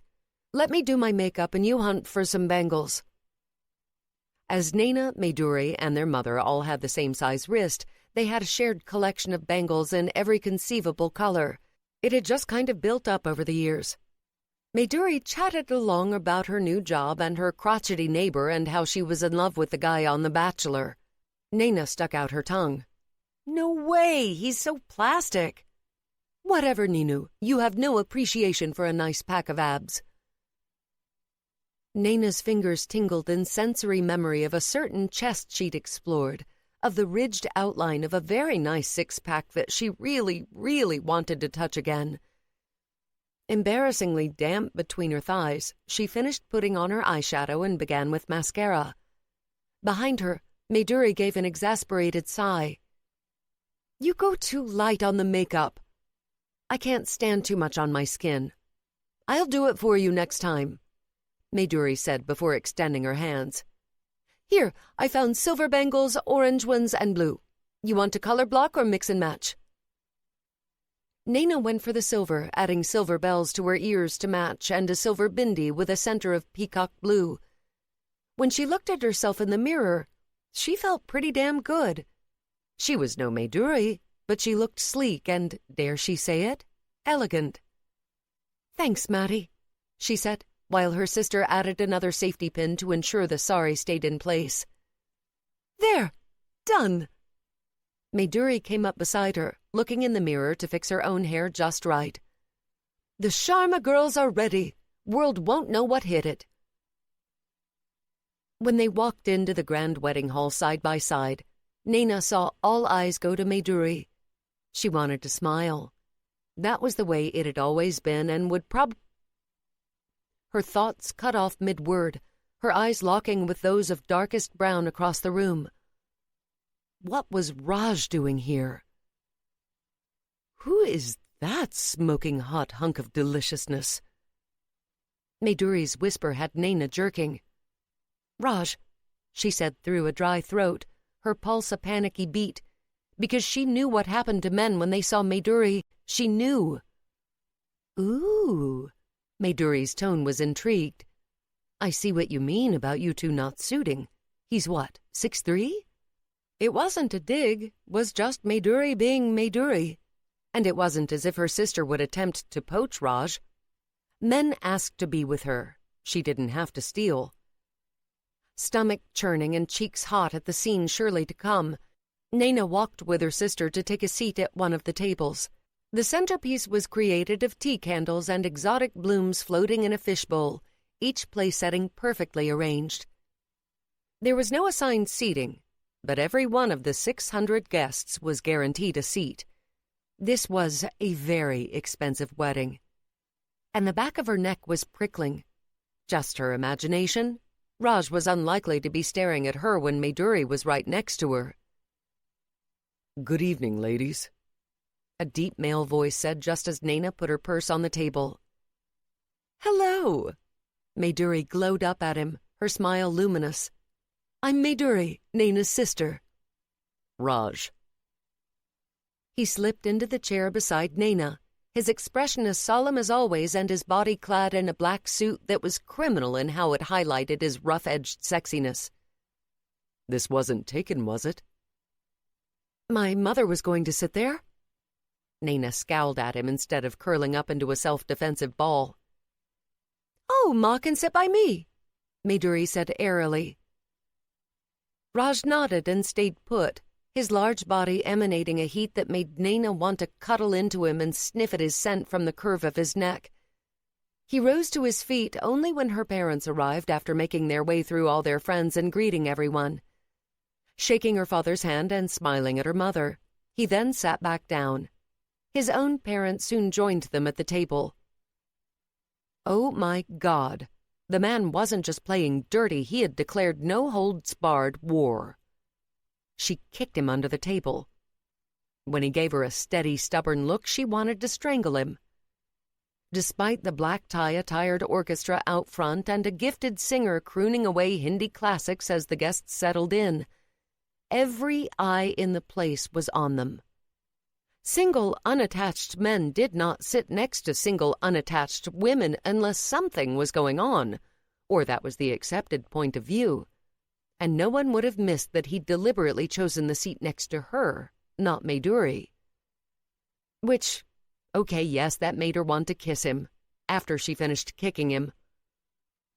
Bruised ankles or not, he stayed, and brought her chai, then got her extra sweets. Her parents and his looked on benevolently. And it started to dawn on her that this serious man, whom she'd never seen laughing, was playing with her. Her bones threatened to melt, but she still had to grit her teeth to control the urge to pour the piping hot chai into his lap in punishment for his behavior. "I wouldn't," he said roughly under the hubbub of conversation. "You might damage parts you like." "I'm going to kill you," she murmured, despite the urge to do highly inappropriate things to his spectacular body. Music drummed through the huge hall. The wedding was finally ready to begin 2 hours after the scheduled time, which meant it was right on Indian time. The Hindu priest, the pandit, got up to do a small prayer. Then the MC did an introduction lauding the couple. Their university degrees, in science for the groom, in finance for the bride, were heavily emphasized. "Is it because I don't have a degree?" Raj whispered, his breath ruffling her ear. "Is that why you only want me for my body?" "I swear to God I'm going to murder you in a minute." His responding look held the faintest hint of a smile, and it was pure provocation. She wanted to rip off his clothes and kiss him all over. Did he realize how madly arousing it was to have him crack his mature, serious shell just for her? It made her wonder if he might be like this in bed sometimes, after they got comfortable with one another. Nayna's toes curled. Hard. 17. Neck kisses and the abs of Nayna's downfall. Speech finally over, the wedding ceremony officially started with the pandit doing prayers. The groom sat to his left, both of them looking at the sacred fire in the middle. The groom's family had arranged themselves on one side of the brilliantly dressed stage, complete with a wedding pavilion dripping with jeweled ropes, red carpet, and lashings of opulent red roses. All of the pavilion's 4 pillars were encrusted with crystals that dazzled the eye and threw multi-hued reflections across the hall. Nayna's favorite part came not long after. She stood with everyone else on the MC's instruction, smiling up at Raj when he stepped aside and nudged her forward so she'd have a better view of the aisle down which the bride would walk. Only afterward did she realize she'd just added fuel to the fire of speculation around them. And why did the damn man have to smell so good? Music sounded as the orchestra launched into a beloved wedding piece, and a tiny girl dressed in a glittering pink skirt that touched the floor, paired with a miniature kurta and sparkly dupatta folded and tucked in like a sari, walked down the aisle, throwing flower petals as she went. She was adorable. Nayna couldn't help but smile as the little girl did her very important task with aplomb. Behind her came the wedding party. It was all very stately, stiff, and expensive silk saris and dark suits. Nayna much preferred it when the wedding party danced in. She'd have that at her own wedding, if she trusted any man enough to tie herself to him for life. If she trusted Raj, because he was the only man she could now imagine in the role. The bride's special music filled the air. Exquisite in her designer red wedding garments, Pinky kept her eyes uncharacteristically lowered in a facsimile of meekness as she carried the garland of flowers she'd place over the groom's head. Gold and red bangles covered her forearms. A heavy gold necklace circled her throat and dripped down her front. Hand jewelry highlighted her slender bone structure, and she wore a traditional nose ring attached to her hair by a delicate chain. Dramatic gold earrings brushed her shoulders. Her makeup was exquisite, and her veil translucent red dotted with tiny mirrors that flashed fire. It had a border of gold velvet, and when she passed, Nayna saw that her hair was dressed with flowers under the veil. She sighed at the beauty and romance of it. A warm breath against her ear. "Poor groom," Raj rumbled under the hubbub of oohs and ahs over the bride.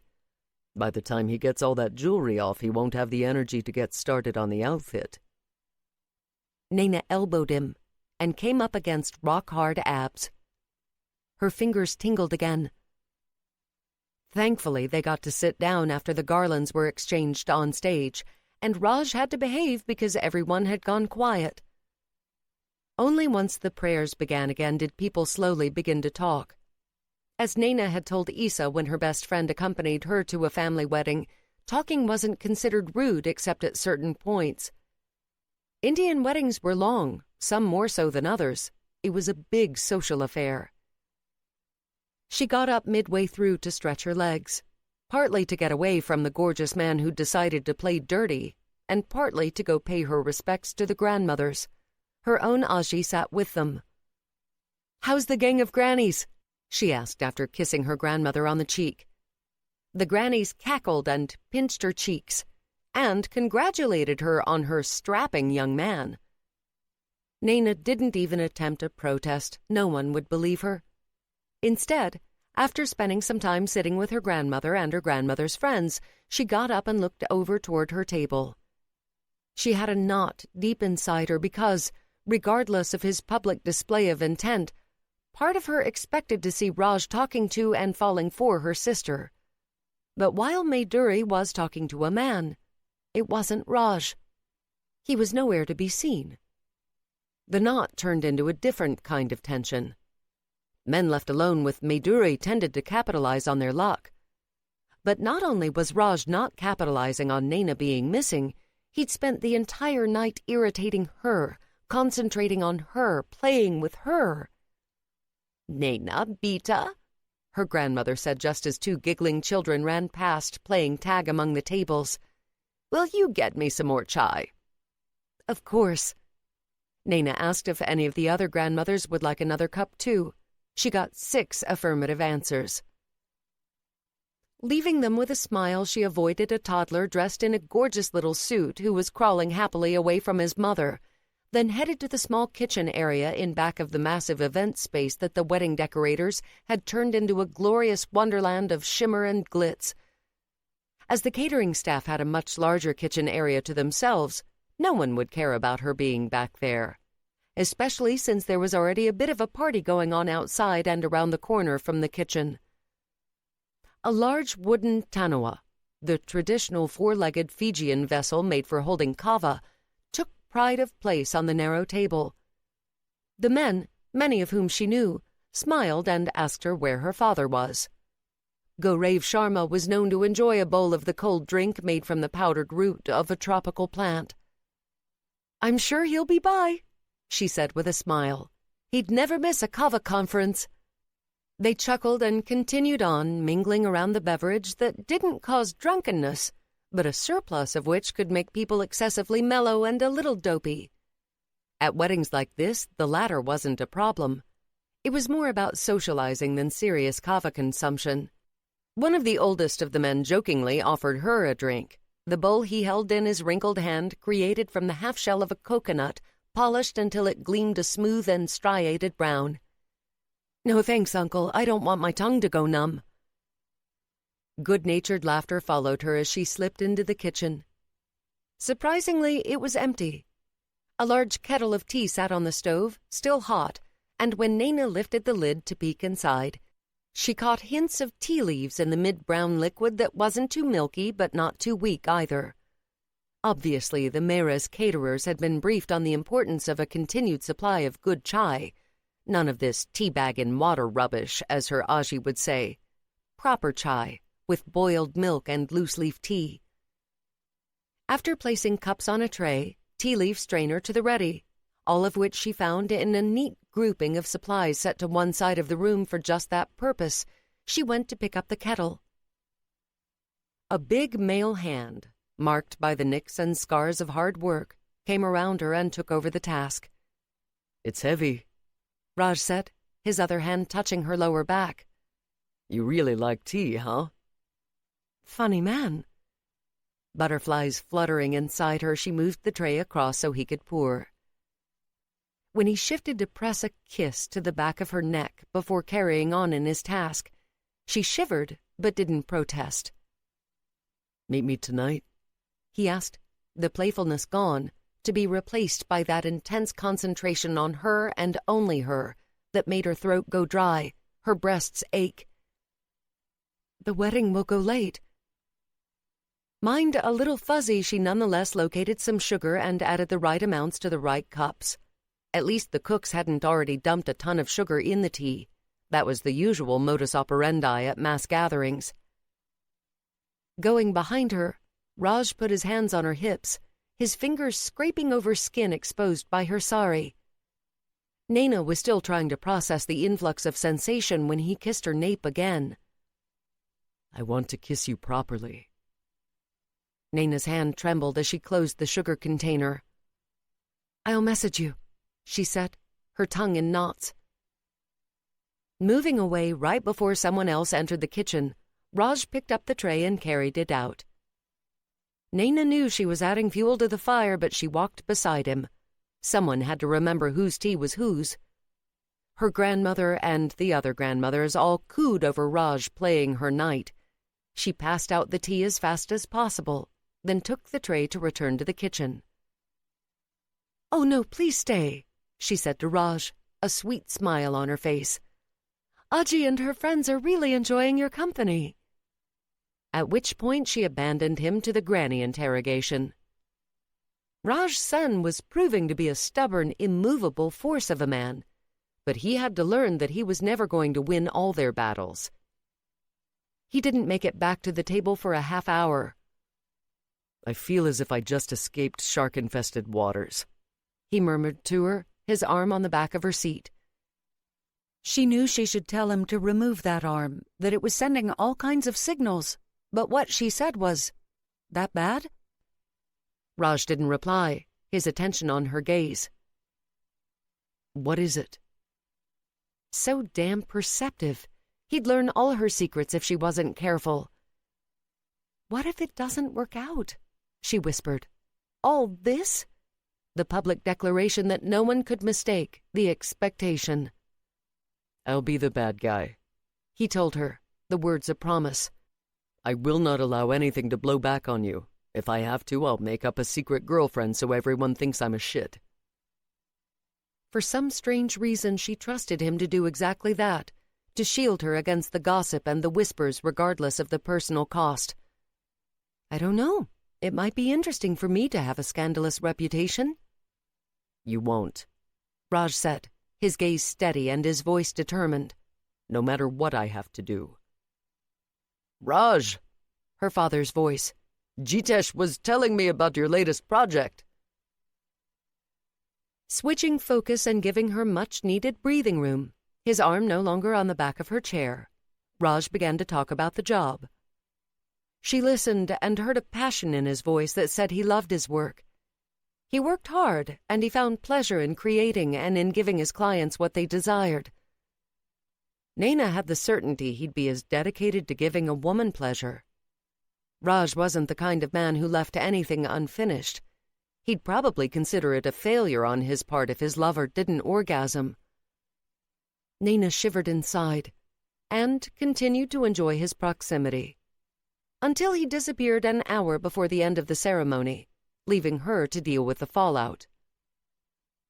"Well, Shilpa," the auntie said to her mother, "you didn't tell us your little Nayna was engaged." "It's not official yet," his mother said, sanguine now that Raj had put his cards on the table. "You know young girls these days, they want the proper romantic proposal." The aunties all nodded like a flock of wise hens. She really was going to murder him. 18. Raj discovers sexting is a thing. Nayna abandoned her plan to get back at Raj for his quick exit when her grandmother suddenly started feeling unwell soon after she and Nayna arrived home.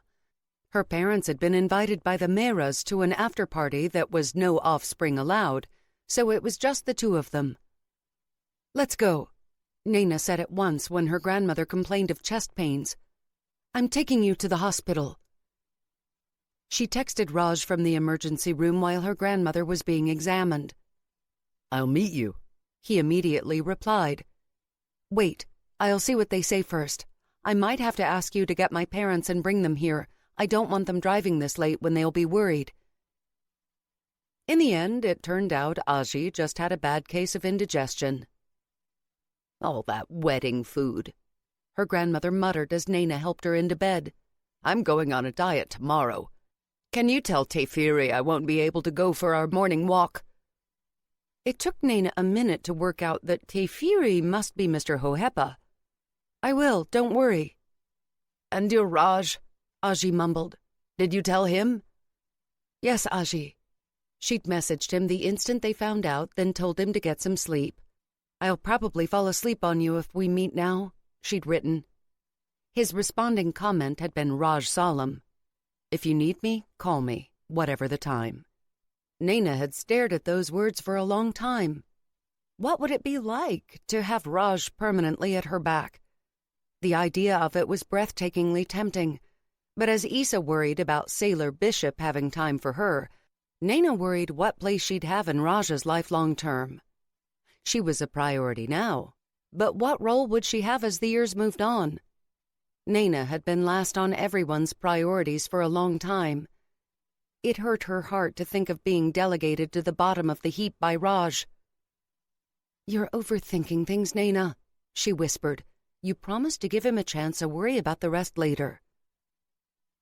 Since it was already 4:30 and, thanks to Aji, Nayna knew Mr. Hohepa was usually up around 5, she wandered into her room and took her time finally removing her wedding finery and makeup. She'd gotten a few interested looks in the ER from the walking wounded, but she hadn't stuck out the most. That honor had gone to a man in a pink tutu, paper crown, and pink tank top, his black chest hair sticking out everywhere and a bloody towel held up to his nose. A bachelor party gone very bad. The light came on in Mr. Hohepa's kitchen. Time for her to play messenger for these two lovebirds. After she did the promised task and convinced Mr. Hohepa that his obviously adored Hira was quite fine, she finally fell into bed. But she couldn't sleep, was still awake at 5:30 when her parents finally stumbled home. "Shh," her mother said with a giggle. "We'll wake Nayna and Amma." Her father's deeper tones answered with something unintelligible, but her mother giggled again before the master bedroom door shut. "My parents are getting more sexing than I am. The universe is now openly mocking me." Nayna muttered to the ceiling before tugging up her light summer weight duvet and turning firmly onto her side. She didn't know when she fell asleep, but she dreamed of kisses on the nape and big hands cupping her breasts, and a man she couldn't reach no matter how painfully she stretched out her hands. Christmas Eve morning was a late start for the entire Sharma family. Nayna had hoped to make her aborted rendezvous with Raj that night, but Maiduri came over with a Bollywood DVD and a hopeful look in her eyes, and Nayna couldn't say no. Maiduri was like Teflon. Things usually just rolled off her, but this one hurt. It had stuck. Christmas Eve was the anniversary of the day her husband had abandoned her in a strange mining town on the edge of nowhere, taking off in their car and with what little savings they had. "I have to be with my sister tonight," she told Raj. "It's a bad time of year for her." "Understood," was the single-word response. Nayna wasn't sure if that meant exactly what it said or if he was annoyed or irritated. She decided on the former. Raj wasn't the subtle or passive-aggressive type when it came to the words he'd written to her. He said what he meant and meant what he said. Christmas Day also dawned quietly, but quickly became busy. For the Sharmas, it was a day about family, and this year Nayna's parents were hosting the annual barbecue for their relations. Even though everyone would turn up with salads, cakes, cooked dishes, and more, Nayna's mother was convinced they had to prepare a million different things. "Ma, no one will starve," Nayna pointed out while frying the samosas. "You realize we'll have leftovers for a month?" "Silly girl, you know everyone wants to take leftovers away. We don't want to be the stingy ones who never had any leftovers." "I wonder if Ayusa will bring his trifle," Nayna said. "I wouldn't mind eating a great big bowl of that." "I told him to bring it," Shilpa Sharma said while busily chopping up vegetables for a fancy salad. "Every time we have a party, I'm so happy your cousin married a dessert chef." Laughing, Nayna fished out the samosas and put in a fresh set to fry. Meanwhile, her father was outside making sure the grill was all set to go, and Maiduri was doing decorations. Aji sat at the kitchen table mixing dough for a fried treat Nayna loved. Basically sweet, cakey balls with raisins. She'd have no problem cooking those and eating them. "Did I tell you your father invited Raj's family?" her mother said casually just as she was about to scoop out the second lot of samosas. Nayna's nipples grew into hard little bullets. Pavlov's dogs had nothing on her. "What?" she squeaked out past the thumping of her heart. "Don't let the food burn." Nayna worked automatically. "Ma!" "I knew you'd blush." Her mother grinned, though Nayna wasn't blushing, and even if she had been, no one would know. "It's fine. You don't have to worry. They're hosting their own family today or they'd have come. They were so disappointed to turn us down. But we don't have New Year's plans and they don't either, so we'll do something then." Nayna felt a sudden constriction in her chest, a large weight settling on her shoulders. It was happening, the inevitable closing of the cage. Their families were already starting to make plans together while indulgently letting them decide. It didn't matter that she liked the man in the cage with her. It was still a cage. And it panicked her. When Nayna didn't respond to his happy Christmas message, Raj didn't worry about it. If her family was anything like his, it was probably organized chaos right now while the preparations were going on. Then his father started talking about the New Year's Eve gathering he and the Sharmas had planned.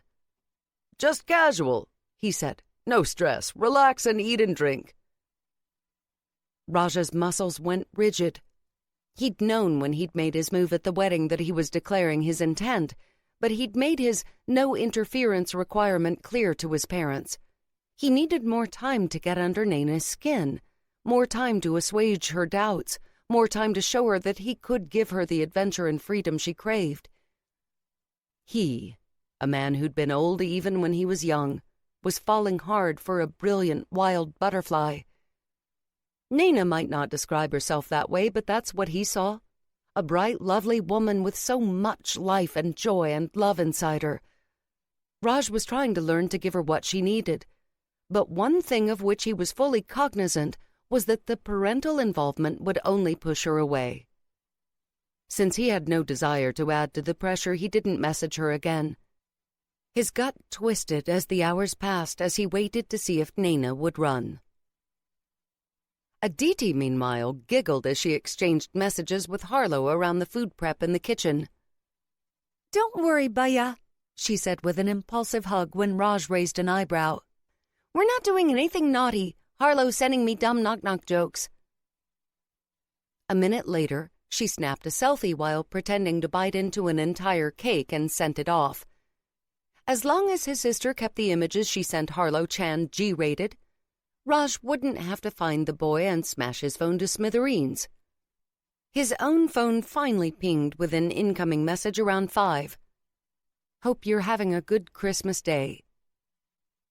It was a message that told him nothing, made him feel as if she was distancing herself. Raj's abdomen tensed, his jaw tight. About to reply in an effort to break through her self-defensive walls, he thought of Aditi sending her crush photos, and he thought about how Nayna had touched him that night at the party and in the park. Ducking into his flat for a little privacy, he took a photo just for her. It took him 3 tries to get it right. He'd never in his life done anything like this, but the current cock-up called for desperate measures. "I got you a gift," he wrote, trying to figure out if he was flirting right. He wished she was in front of him so he could kiss her and melt her and remind her that the promise of what they had was worth a little risk. "Oh, you didn't have to do that," she wrote back. Raj sent the photo of his upper body, adding, "From Santa," to the message at the last minute. 2.7 out of 10, she replied. Raj's grin spread slowly across his face. It sure looked like he was doing the flirting right, because her response fairly demanded he avenge his honor. Maybe he'd send her a photo a day. No, 1 in the morning, 1 at night, so she couldn't forget him even if she tried. More, he'd do everything in his power to throw a wrench in their parents' New Year's Eve plans. He would let no one make Nayna feel hunted. Having stolen a moment of privacy, Nayna fell back in her bed, her phone clutched to her chest and a surely goofy smile on her face. Lifting up the phone, she stared at the photo again, at gorgeous ripped abs and smooth brown skin. He had a small scar on his upper left pectoral that she wouldn't mind licking, and the sprinkling of crisp hair on his chest made her fingers curl into the sheets as her breath caught. She couldn't help rubbing her thighs together in a vain effort to assuage the ache he'd aroused. "You're a fiend," she whispered to the man who was playing with her again, then carefully made a new folder in her photos just for him. The panic that had held her captive all day receded a little, but it wasn't gone.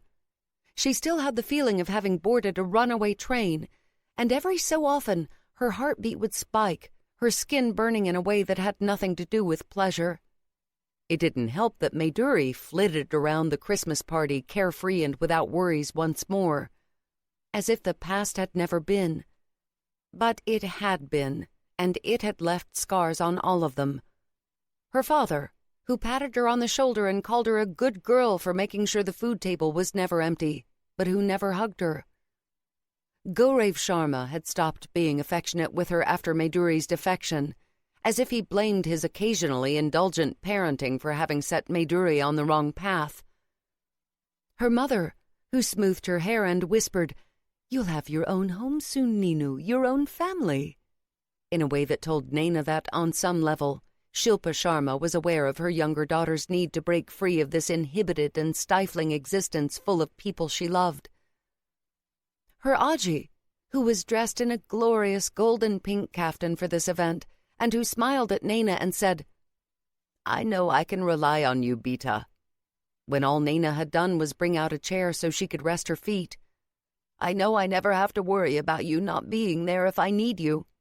And even Maduri, who hurt one day a year, and who couldn't commit to any man now, though the entire time they'd been growing up, being married and having tons of babies had been all she'd talked about.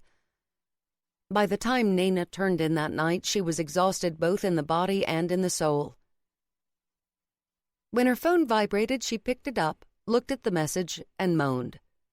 Raj had sent her another photo, this one focusing on his flexed arm, part of his naked chest visible along with half his face. He was smiling. Nayna traced the line of that smile, utterly and totally demolished, her heart mush. 3.2 out of 10, she wrote back, and her fingers, they trembled. This man, he was dangerous to her. He could seduce her into abandoning her dreams of freedom to live life in the predefined world that had been chosen for her. And yet she couldn't just walk away, couldn't give up this serious, often unsmiling and rock-solid man who was cracking his shell bit by bit to let her in. 19. Half-naked Raj. No further enticement required. Nayna ended up out of town the next day when Aji suddenly asked if she wouldn't mind driving her to the small coastal town of Raglan. "My old friend, Parvati, is visiting her younger son there and then going straight back to Wellington. I haven't seen her in, 20 years. The road trip went fine except for a flat tire on the return leg that meant they got home after dark. In the interim, Raj had sent her 3 ab selfies. He was wearing a hard hat in one of them, streaks of dust on his chest. He'd captioned it to tell her he was putting in some time on a job over the vacation period in order to free up his schedule for a large project that was looking like it might be more complicated than initially believed. "I thought you might like to see me in my natural environment," he'd added. If he'd been standing in front of her, Nayna would have pounced on him like the she-cats in Aji's leopard cologne ad. Missing him far too much, but scared and confused at the same time, she squeezed her phone and fought the urge to ask him to meet her despite the late hour. In the end, she decided he must already be in bed after pulling a long day. He'd snapped that hard hat photo that was the stuff of her pornographic dreams at around 8 in the morning, which meant he must have already been on the site for some time, taking advantage of the summer light.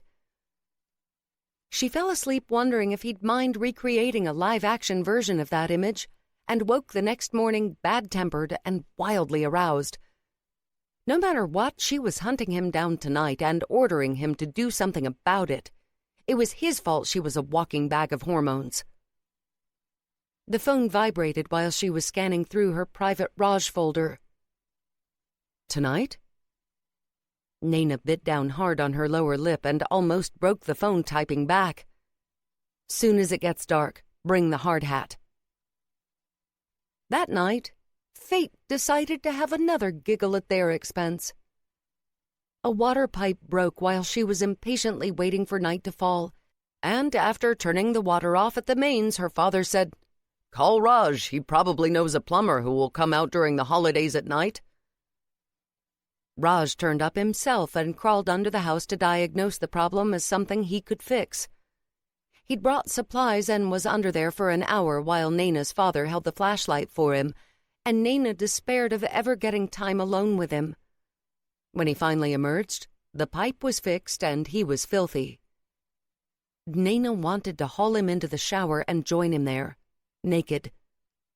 But after shaking hands with her father and directing a nod toward her that held none of his playfulness in the messages, he left.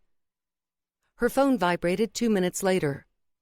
"I can shower and be back in 30 minutes. Nayna's heart pounded. "Meet you then." Which was how she found herself literally sneaking out her window. "I can't believe I'm doing this," she muttered as she pushed up the window with care for squeaks. Everyone was still wide awake, and though Aji had given her a measuring look when she said she was tired and turning in early, she didn't think her grandmother had any idea Nayna was about to sneak out. She hadn't even done that as a teenager. Lower lip caught between her teeth, she got one leg over, then the next, and dropped easily onto the grass in her tennis shoe-clad feet. All she wore above that were panties and a strappy sundress over which she'd thrown a light cardigan. It was a very deliberate choice of outfit. Nayna wanted Raj's hands on her body, and she planned to be brazen about it, after she finished being flustered by his masculine beauty.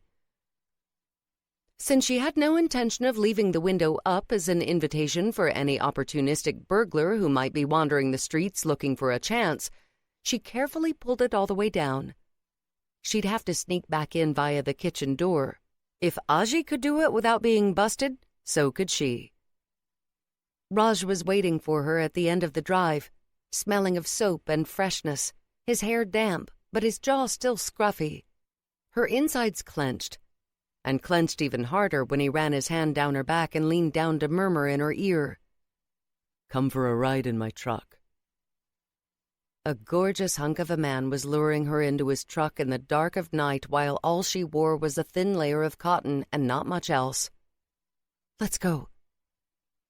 He didn't kiss her when he boosted her up into his truck, but his eyes smoldered so hot that she felt singed. Hauling himself up on the other side, he shut the door and pulled out. Throat dry, Nayna rubbed her palms down her thighs as the radio played slow night music and tried not to wriggle in her seat. "Nayna?" His voice held a warning. Startled and all but bursting out of her skin, she said, "What?" "Stop wriggling." The words were extremely calm, but a muscle jumped in his jaw. As Nayna had already learned, Raj wasn't actually calm when he got like this. To test her theory, she crossed her legs, causing the sundress to ride up a little.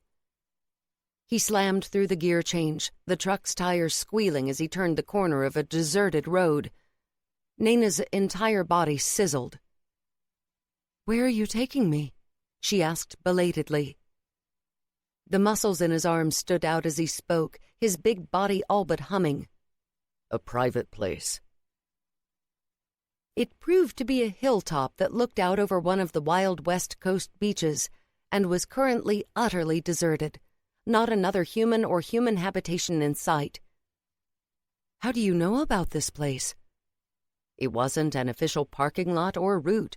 She'd seen no signs, no street lights along the last part of the drive. "I worked on a site not far from here. Found it one day while checking out the area." Turning off the lights and the engine, he opened his car door. Not sure what he intended, Nayna stayed put until he came around and opened her door. But when she swiveled her legs around to get out too, he stopped her by putting his hands on her thighs and stroking upward. Nayna's panties went embarrassingly damp at the rough caress of his touch, and she waited, breath tight in her throat, to see how far he'd go. To a dangerous edge, then back. Again and again. Watching his hands and her trembling thighs the entire time. When he lifted his head, his gaze was way beyond a smolder. "Wait," he nearly growled, then left her to go get something from the back of his truck. She sucked in a breath when he rolled out a thick outdoor blanket onto the ground, her heart drumming in her chest. Raj came to her, put his hands on her waist. "Yes?" Nayna nodded. Wherever this led, she wasn't about to back away. She placed her own hands on his shoulders, and he swung her down to the ground, then shut the door behind her. Feeling awkward, Nayna turned to him. "What?" He slammed his mouth down on hers, his hands hauling her hips to close the final distance between them. A second of shocked surprise, and then Nayna was rising on tiptoe and kissing him back just as hungrily, her breasts crushed against the hard planes of his chest. When he rumbled something and took them to the blanket, she cooperated fully. Then his weight was over her, though he was careful to brace himself so he didn't crush her, and she was being kissed like she was his air and he couldn't breathe.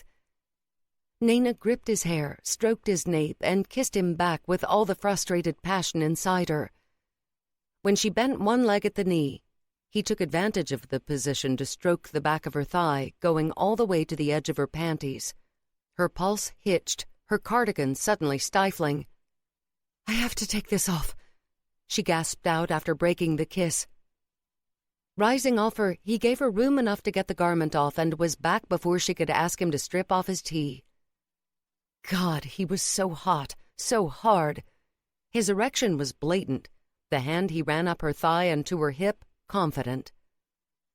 Finally breaking the kiss as he played with the lace side of her panties, his chest heaving as hard as hers, he looked into her eyes. Whatever he saw there had him stroking his hand around her hip and under her panties to cup her bare cheek. Shyness threatened to drench her. She tugged at his t-shirt in a desperate fight to stave it off. Getting the hint, he rose and got rid of it before settling right back into his previous position, her bare cheek in his hand and all. His fingers moved, stroking. She swallowed and ran her hands down his chest, glorying in him. When she rose to press kisses across his skin, he shuddered. She loved how he tasted, the inherent masculine scent of him below the freshness of soap intoxicating. Squeezing the part of her he held, he dropped his mouth to her neck, kissing and nibbling his way down. "I've been dreaming about seeing these breasts again," he said against her skin as he tugged one strap of the sundress over her shoulder. Her breast popped out, her nipple the picture of enthusiasm. Raj closed his hand over it, squeezed.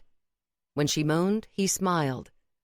And oh, that slow, sexy smile was even more glorious than she'd imagined, and it scrambled her brain until she forgot to be embarrassed or shy as he tugged off the other strap, then pulled both down her arms, leaving her dress crumpled at her waist. "I always seem to end up like this around you," she whispered against his throat. Raj pushed up off his hands with the ease of a man in peak physical condition. "I'm not complaining," he rumbled, his eyes taking in the side of her laid out like an invitation. "You're fucking beautiful." The rough-edged comment hit her hard, made her boneless. When he came back down on her and dropped his mouth to first one breast, then the other, she gripped his hair and held on for the ride. Her hips jerked up convulsively against him, but he didn't seem to mind, sliding one arm behind her back and arching her even further for his wet, suckling kisses. Her breasts would be red tomorrow from the scrapes of his teeth and the roughness of his stubble, and she just wanted more. Wrapping one leg around his back, she luxuriated in the feel of his muscles moving underneath, fluid and controlled at the same time. "Raj," she whispered when the sensations became too intense, a strange emptiness at her core. "I need you." His mouth was on her own before the sentence ended, his arms wrapping tight around her and flipping them over so that she lay on top of him, her breasts flat against his chest, her dress in danger of totally falling off, his erection a rigid brand against her. Without warning, like a switch being flicked that made her feel buried under a flood of sensation, it was all too much for her starved body, and she ducked her head against his neck. Breath ragged, he stroked her back. After all they'd done together, it was the kiss he pressed to her temple that made her eyes sting. It was so violently tender. "Sorry," she whispered. "Why?" Another slow stroke of her back, Anticipation just makes things better. His chest vibrated against her as he spoke, and she shivered. Rising up to look down at him, she said, "I thought I was ready." Frustrated and aroused and needy. But it looked like after 28 years of virginity, she needed to ease into the erotic rawness of what happened when the two of them came together. With him, she had no walls, no barriers. Just nakedness far beyond the skin. And it terrified her. "I'm yours whenever you're ready," Raj said, and the words crashed over her like the waves below, powerful and turbulent. 20. The Construction Workers' Book Club. Raj ended up having to work the majority of the next few days, along with a couple of his guys who wanted the extra pay. That night on the cliffs with Nayna, especially the way she'd lain snuggled up against him for over an hour after they'd called things to a halt, it was the best Christmas gift he could have imagined. He could have pushed her in the nights that followed, but he'd fought his aggressive instincts and given her the room she needed. She'd come close to panic with him on the cliffs, and he didn't think it had been about sex. It was all happening too fast for her, the nameless thing that burned between them a hurricane. "Hey, Raj," one of his men called out. "Gaza says those are lady scratches on your back, he right?" Raj hadn't realized Nayna had scratched him. Grinning, he said, "No comment and keep your fucking eyes to yourself." A construction site wasn't exactly time for gentle language. "Hey, Gaza, I think the boss has a girl." "And you're a bunch of gossips," Raj yelled back. "I'm paying you to hammer, not chat." "Hammer? Is that what they call a Freudian slip?" That was from Gaza, currently in the midst of an English literature degree for reasons. What reasons he'd never verbalized. "Gaj!" Raj yelled up. "You ever read Pride and Prejudice?" "Yeah, for class." The other man continued to frame an upstairs window. "That Mr. Darcy is a wanker like the entire first half. If I was that much of a wanker, I'd never get laid." Nodding because someone finally agreed with him, Raj whacked in another timber before saying, "And what the fuck about Wickham?" "Dude's a fucking fuckwit," was the concise response. Tino, who'd started this all off, said, "You two in a book club or something?" "A club to get girls, dickhead," Gaza responded. "Girls like guys who read." "Yeah, says who?" Tino demanded. "Look up hot guys reading online." When Tino did and went, "Shit, why didn't you fuckers tell me this years ago?" Raj went over to take a look and saw countless images of men reading in public, pictures taken by women who had commented with heart emojis and words like swoon and my panties just disappeared. That night he sent Nayna a shirtless image of him sprawled in bed reading about that wanker, Mr. Darcy. He'd stolen the print book off his sister's bookshelf for this purpose. It was worth all the work it took to get that shot when Nayna replied with, "I'm dead now, Sen. I hope you're happy." Yes, Raj was very happy. Panic or not, she was still talking to him, still reacting to him. The door wasn't quite shut. His butterfly hadn't flown out of his sight. Raj finally admitted defeat on the morning of New Year's Eve. He'd tried everything possible, but his parents would not budge on the casual get-together with the Sharmas. "Shilpa and Gorev will make such nice in-laws," he heard his mother, Sangeeta, say to his father. The two were on the lawn, not far from Raj's flat at the back of the property. His sister, who was hanging out with him, raised an eyebrow, then began to sing "Here Comes the Bride" under her breath. "Quiet monkey." He pointed a finger at her. Unrepentant, she stuck out her tongue. "So, are you going to marry her?" "That's between me and Nayna." And it was a dream so important that he couldn't share it with anyone until it was real, until she agreed to be his. Ugh, spoil sport. Aditi slumped back on the sofa, her mass of curly hair a halo around her head. She was as tiny as he was big, her face triangular where his was all square lines, and her brain worked completely differently too. You still kicking the asses of the boys in your physics class? It's my solemn duty. Still slumped like a jellyfish, she scowled. God, the mansplaining I got when I started this year, just because I'm short and female. She sat up. I hope you never mansplained to a woman. Raj threw up his hands. I've been schooled by you since you were 4. What do you think? Bouncing up, she came over to hug him from behind where he sat at his drafting desk, working out a building problem. I love you, Baya.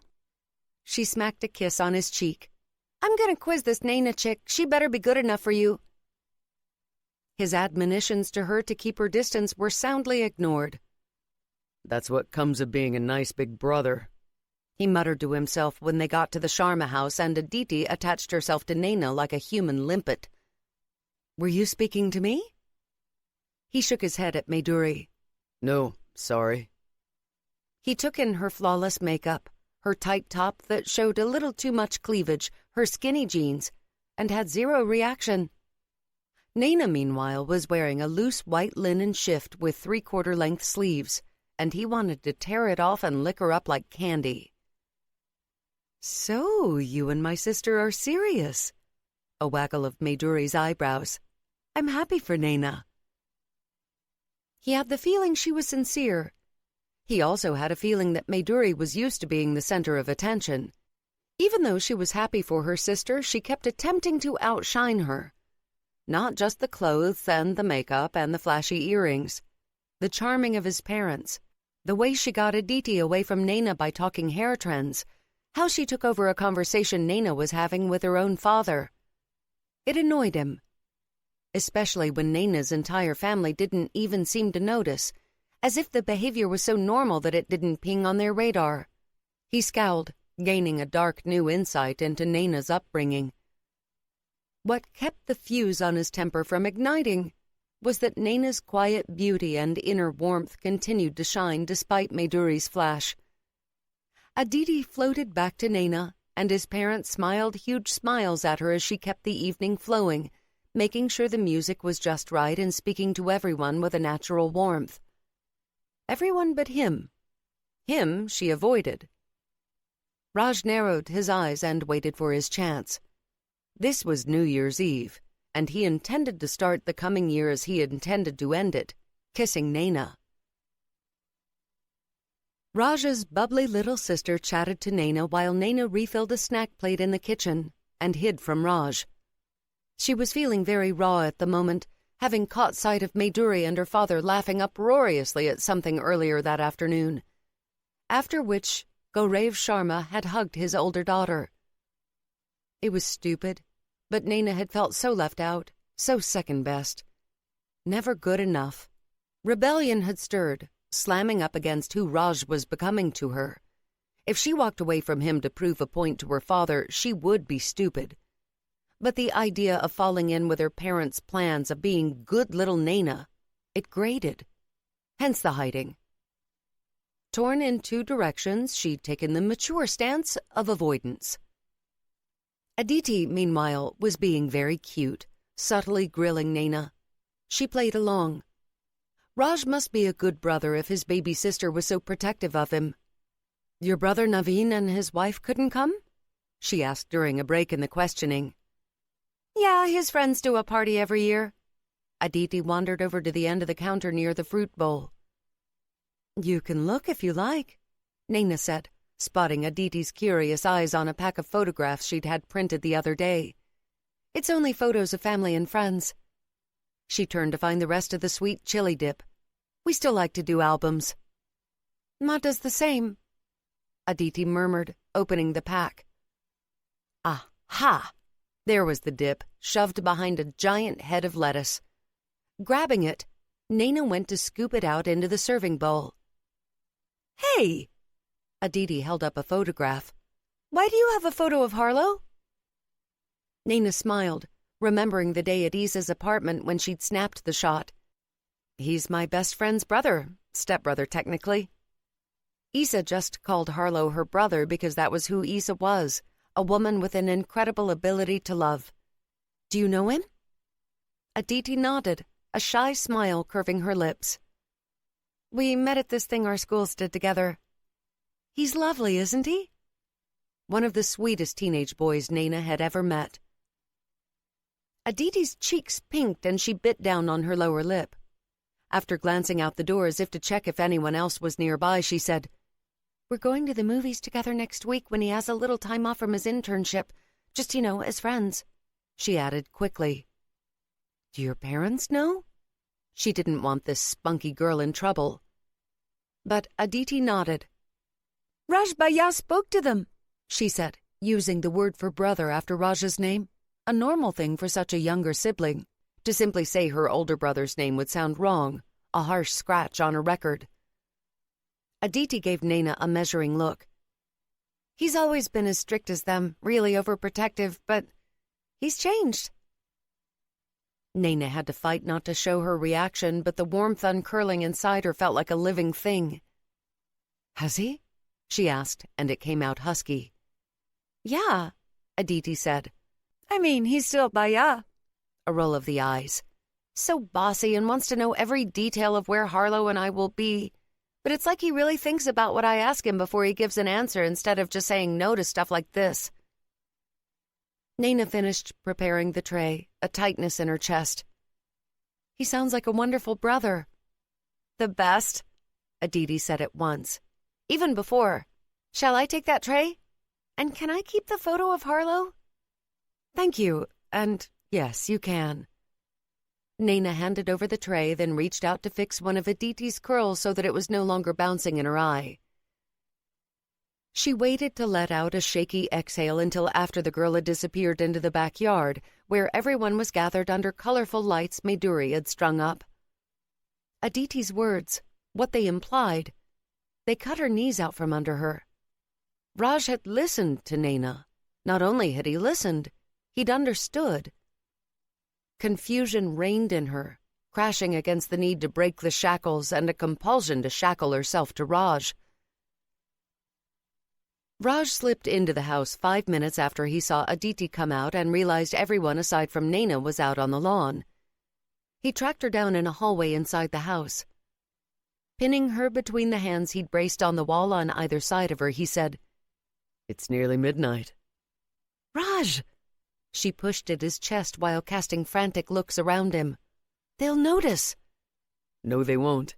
Our parents are involved in a heated discussion about that Indian soap opera they all watch, and our sisters are playing a game on Maduri's phone."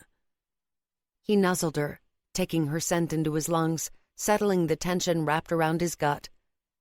"I've never kissed anyone at midnight on New Year's Eve." Her hands paused, pushing at his chest, curled in instead, and he wanted to shudder in sheer relief. "Never?" "Never." He wondered if he should tell her what other things he'd never done. "Have you?" She shook her head, her eyes huge and her teeth biting down on her lower lip. "How about it?" It came out a rough request. Running her hands down his chest in that possessive petting way that gave him hope, she rolled her lips inside her mouth, and when she parted them to speak, they were pink and wet. "Okay," she whispered, "but you have to figure out how." "Leave me to it." His jeans were ridiculously uncomfortable in the crotch region right now. "I have to go get my cock under control first." Her eyes dipped to his jeans, and he saw the pulse jerk in her throat. "I can't believe you just—" Loving her scandalized response when he'd sucked and licked her bare breasts not so many nights ago, he bent close to her ear and whispered, "My cock feels like concrete. It wants to be inside your hot and tight." "Nayna!" It was a sing-song cry from the kitchen. "I didn't tell the folks you were in here with Raj, but you better show your face soon or you're busted." Raj pushed off the wall. "I'll see you at midnight." 21. Happy New Year. Nayna's breasts were sulking when she walked into the kitchen, so addicted to Raj's touch that the tiny mounds ached at being denied it. "Where's Aditi?" "Keeping the folks distracted." Maduri gave her the once-over. "Huh, you don't look like you've been doing anything at all." It was a good thing Maiduri didn't have X-ray vision. Her sister's phone beeped before Nayna had to come up with an answer. Pulling it out of her pocket, Maiduri glanced at it. A dreamy look softened her face, her lips curving. "Who is he?" Nayna asked her sister. Maiduri was a flirt, had always been a flirt. However, despite what some people might believe, she didn't take it beyond flirting with most men. Regardless, she had a far richer dating history than Nayna, which wasn't hard since Nayna had never actually been on a date. As for Maiduri, Nayna didn't know what their parents believed, but her sister had been dating steadily since the divorce. Maiduri might be commitment shy, but she liked men, and she liked being around men and being taken care of by men. Even living alone, Maiduri was never short of male help. The last time Nayna had been over, she'd found Maiduri's middle-aged landlord helping her sort out a problem with her television. And there'd been nothing slimy about it. The man had just been happy to be around Maiduri's effervescent feminine presence. It had always been that way. Growing up, Nayna had watched in awe as her sister drew male attention at every wedding and every large party to which they were invited. The marriage offers had begun pouring in the instant Maiduri turned 18, but their parents had turned them all down. "We want our daughter to be educated and able to stand on her own feet before marriage," her father had said to more than one hopeful suitor. When those suitors had assured Raj Sharma that they'd support Maiduri's continued studies even after marriage, he'd shaken his head. "No, this is old-fashioned. Marriage at 18 is not what we want for our girl. She should have her university years." That, Nayna thought, was partly why it had hurt their parents so awfully when Maiduri eloped at 19.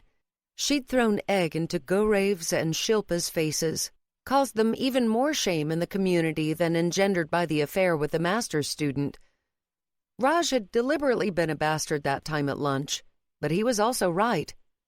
There remained families who wouldn't allow their precious sons within 100 meters of Maiduri. Not that Maiduri cared. She had more men in her thrall than she knew what to do with anyway.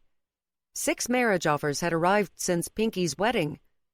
2 from divorced males, 3 from never-marrieds, and 1 from a man who was separated as of a bare 2 months ago but already looking. He'd gone directly into the discard pile. No one wanted to be with a jerk. "Look at this," Shilpa Sharma had said when she got a message about one of the never-marrieds. "He's a real estate man. Owns that big apartment complex out by where Meena Mossy lives." Maiduri had been intrigued. "He must be loaded." "Yes, but he's also older than your father," their mother had said, waving her hand. "Why do these wrinkly old men think they can get the pretty girls?" Have you seen Nita's husband?" Nayna had pointed out.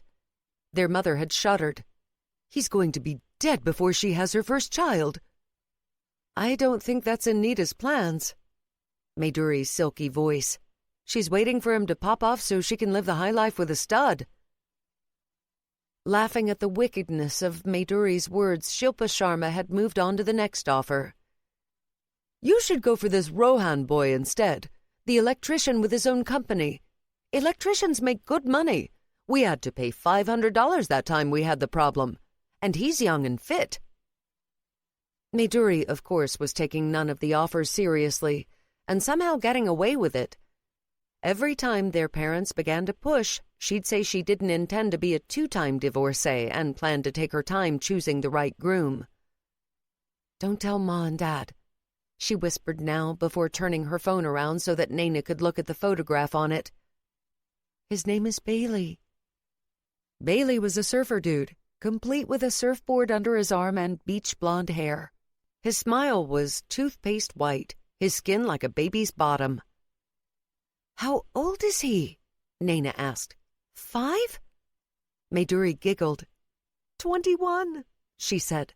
"I'm the sophisticated older woman who's teaching him the ways of the world." Nayna's lips twitched. She had to hand it to her sister. Maiduri knew how to live life. "I'm guessing this one isn't long-term," she said, taking in the pretty cottage behind Bailey the surfer. It had a name. inscribed on the plaque beside Bailey's right shoulder, "Seagrass." Mayduri gave a liquid shrug. "Who knows? We're having fun right now." Shimmying around the kitchen, she added, "Lots and lots of fun." "When did you go to this cottage? It's pretty." "Been there a couple of times now. Last was a month ago."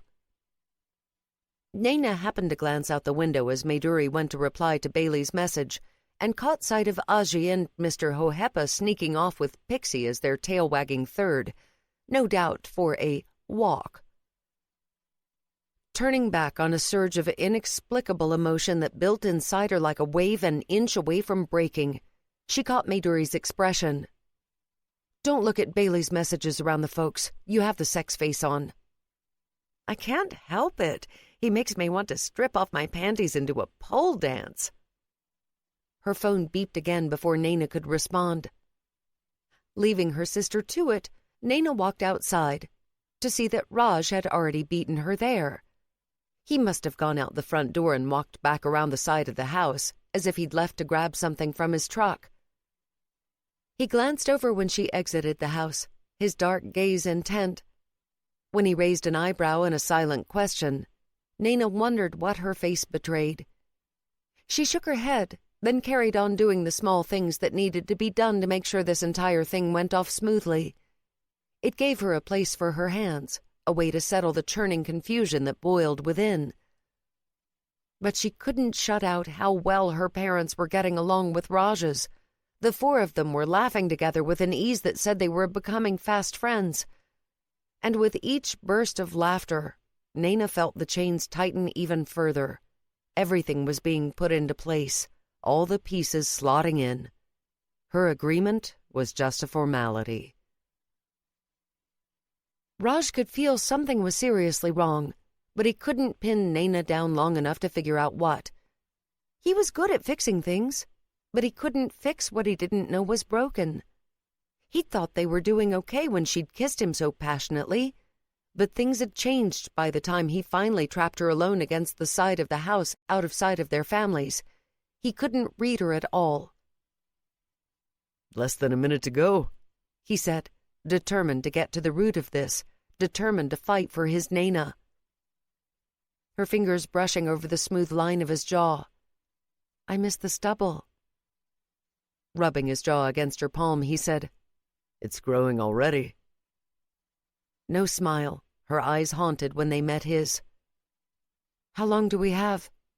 "Long enough to kiss at midnight."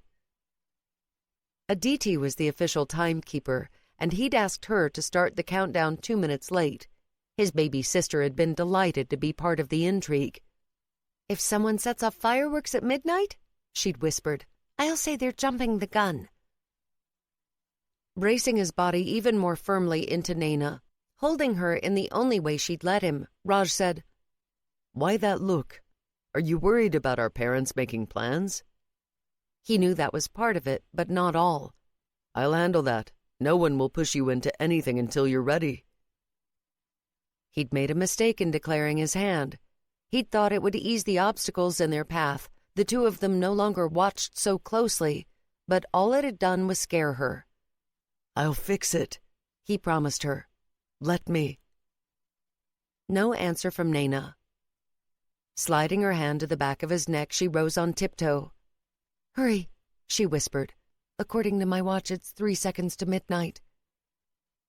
Feeling as if she was water slipping out between his fingers, he kissed her with all the need in his heart, wrapping her in his arms and lifting her off her feet as the sky above them burst with fireworks set off by others in the street. A new year had begun, but the shadows of the past haunted them both. 22. The role of the dastardly villain is now taken. Nayna expected to dream of Raj. Her body ached so for him. Even his confusion tangled her in 1,000 knots. But when she did slip into sleep, she didn't dream sexy, frustrating dreams about a certain hot man in construction. She dreamed of walking in darkness. Heart skittering and breath jagged, she began to walk with her hands outstretched, searching. Her palms hit a wall. She followed it, running now, only to hit an edge and another wall. Again and again. Trapped. She was trapped in a box without light, and now the air was going. Clutching at her chest, she continued to run, continued to search, but there was no way out, and she was suffocating, and she couldn't breathe, and... Nayna jerked awake, her heart thumping 1,000,000 miles an hour and her breath coming in harsh pants. She stared at the door she'd closed before she went to bed, and her pulse spiked again. She barely stopped herself from getting up and wrenching it open. That wouldn't solve the problem. Throat dry, she grabbed the bottle of water she kept on the bedside table and took a long gulp. Then she sat there and thought of that dark, airless room where she'd been trapped. Her skin grew taut and pinched as her breath began to turn shallow. No, this wasn't good. Even the gorgeous photos that Raj kept sending her couldn't help. Nayna's memory of warmth and safety when he held her in his arms didn't help, but she couldn't say no when he asked her if she'd meet him at a cafe the day after the New Year. My brother and sister-in-law would like to say hello, but Nayna, if you're not comfortable, I'll put them off. Her throat got all tight, her eyes burning. I'll be there, she wrote back, because he was wonderful and siblings were different from parents. She didn't mention why she was going out when she left the house that afternoon, in no mood for the questions and speculation. When she arrived at the cafe, she found Raj waiting outside for her. He looked good enough to eat in those well-loved jeans he'd worn to the party, work boots, and a gray T-shirt that hugged his pecs. He cupped her cheek with one hand when she reached him. Thank you for coming. Such serious words. It's important to you. And he was becoming terrifyingly important to her. A brush of his thumb over her cheekbone, his gaze potent and unreadable. Naveen and Kormal have grabbed a table inside. Pulling open the door of the cafe, he placed his other hand on her lower back as they walked to the counter and ordered before joining his brother and sister-in-law. Naveen Sen was more slender than his brother and had a bit more curl in his hair as well as a pristinely clipped goatee. His smile was wide when he extended his hand toward Nayna. It's nice to meet you at last. Same, Nayna said with a smile aimed at both him and his wife. Kormal Sen was glossy. That was the perfect word. Lovely round face, pouty lips painted to perfection, sleek and shiny hair expertly colored in shades of bronze and brown. Her red dress fit like a glove when she rose to her feet and gave Nayna an air kiss, and she had Maiduri's kind of curves. She engaged with men like Maiduri too, flirtatious with Raj without crossing the line, though from their body language she seemed to be having a tiff with her husband. The giggles and admiring glances were all shot Raj's way, the curled lip and snarky comments her husband's. Kormal's behavior would have been off-putting to many women, but Nayna had grown up with Maiduri. Compared to Nayna's sister, Kormal was a novice when it came to capturing male attention. Nayna found her familiar in a way, and that relaxed her. "How was the party?" she asked after their drinks came. "Oh, fantastic!" Kormal stirred sugar into her coffee. "I danced my feet off." A tension at the corners of Naveen's mouth that told Nayna his wife hadn't been dancing with him.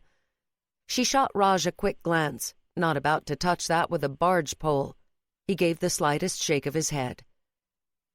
Taking the cue, she ignored the mounting evidence of marital discord as they continued to talk. Raj had his arm along the back of her chair again, his fingers occasionally brushing her upper arm, and Nayna didn't want to be anywhere else. For a short while, she felt only like a young woman out with her man, the two of them getting to know each other. No expectations, no burden of tradition, no tacit road for them to walk. Excuse me for a minute.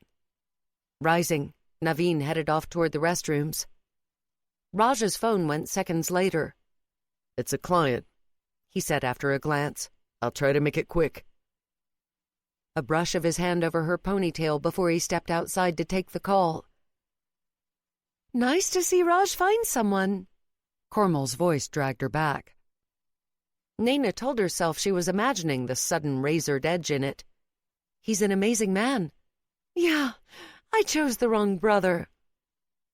Okay, now they were in incendiary territory.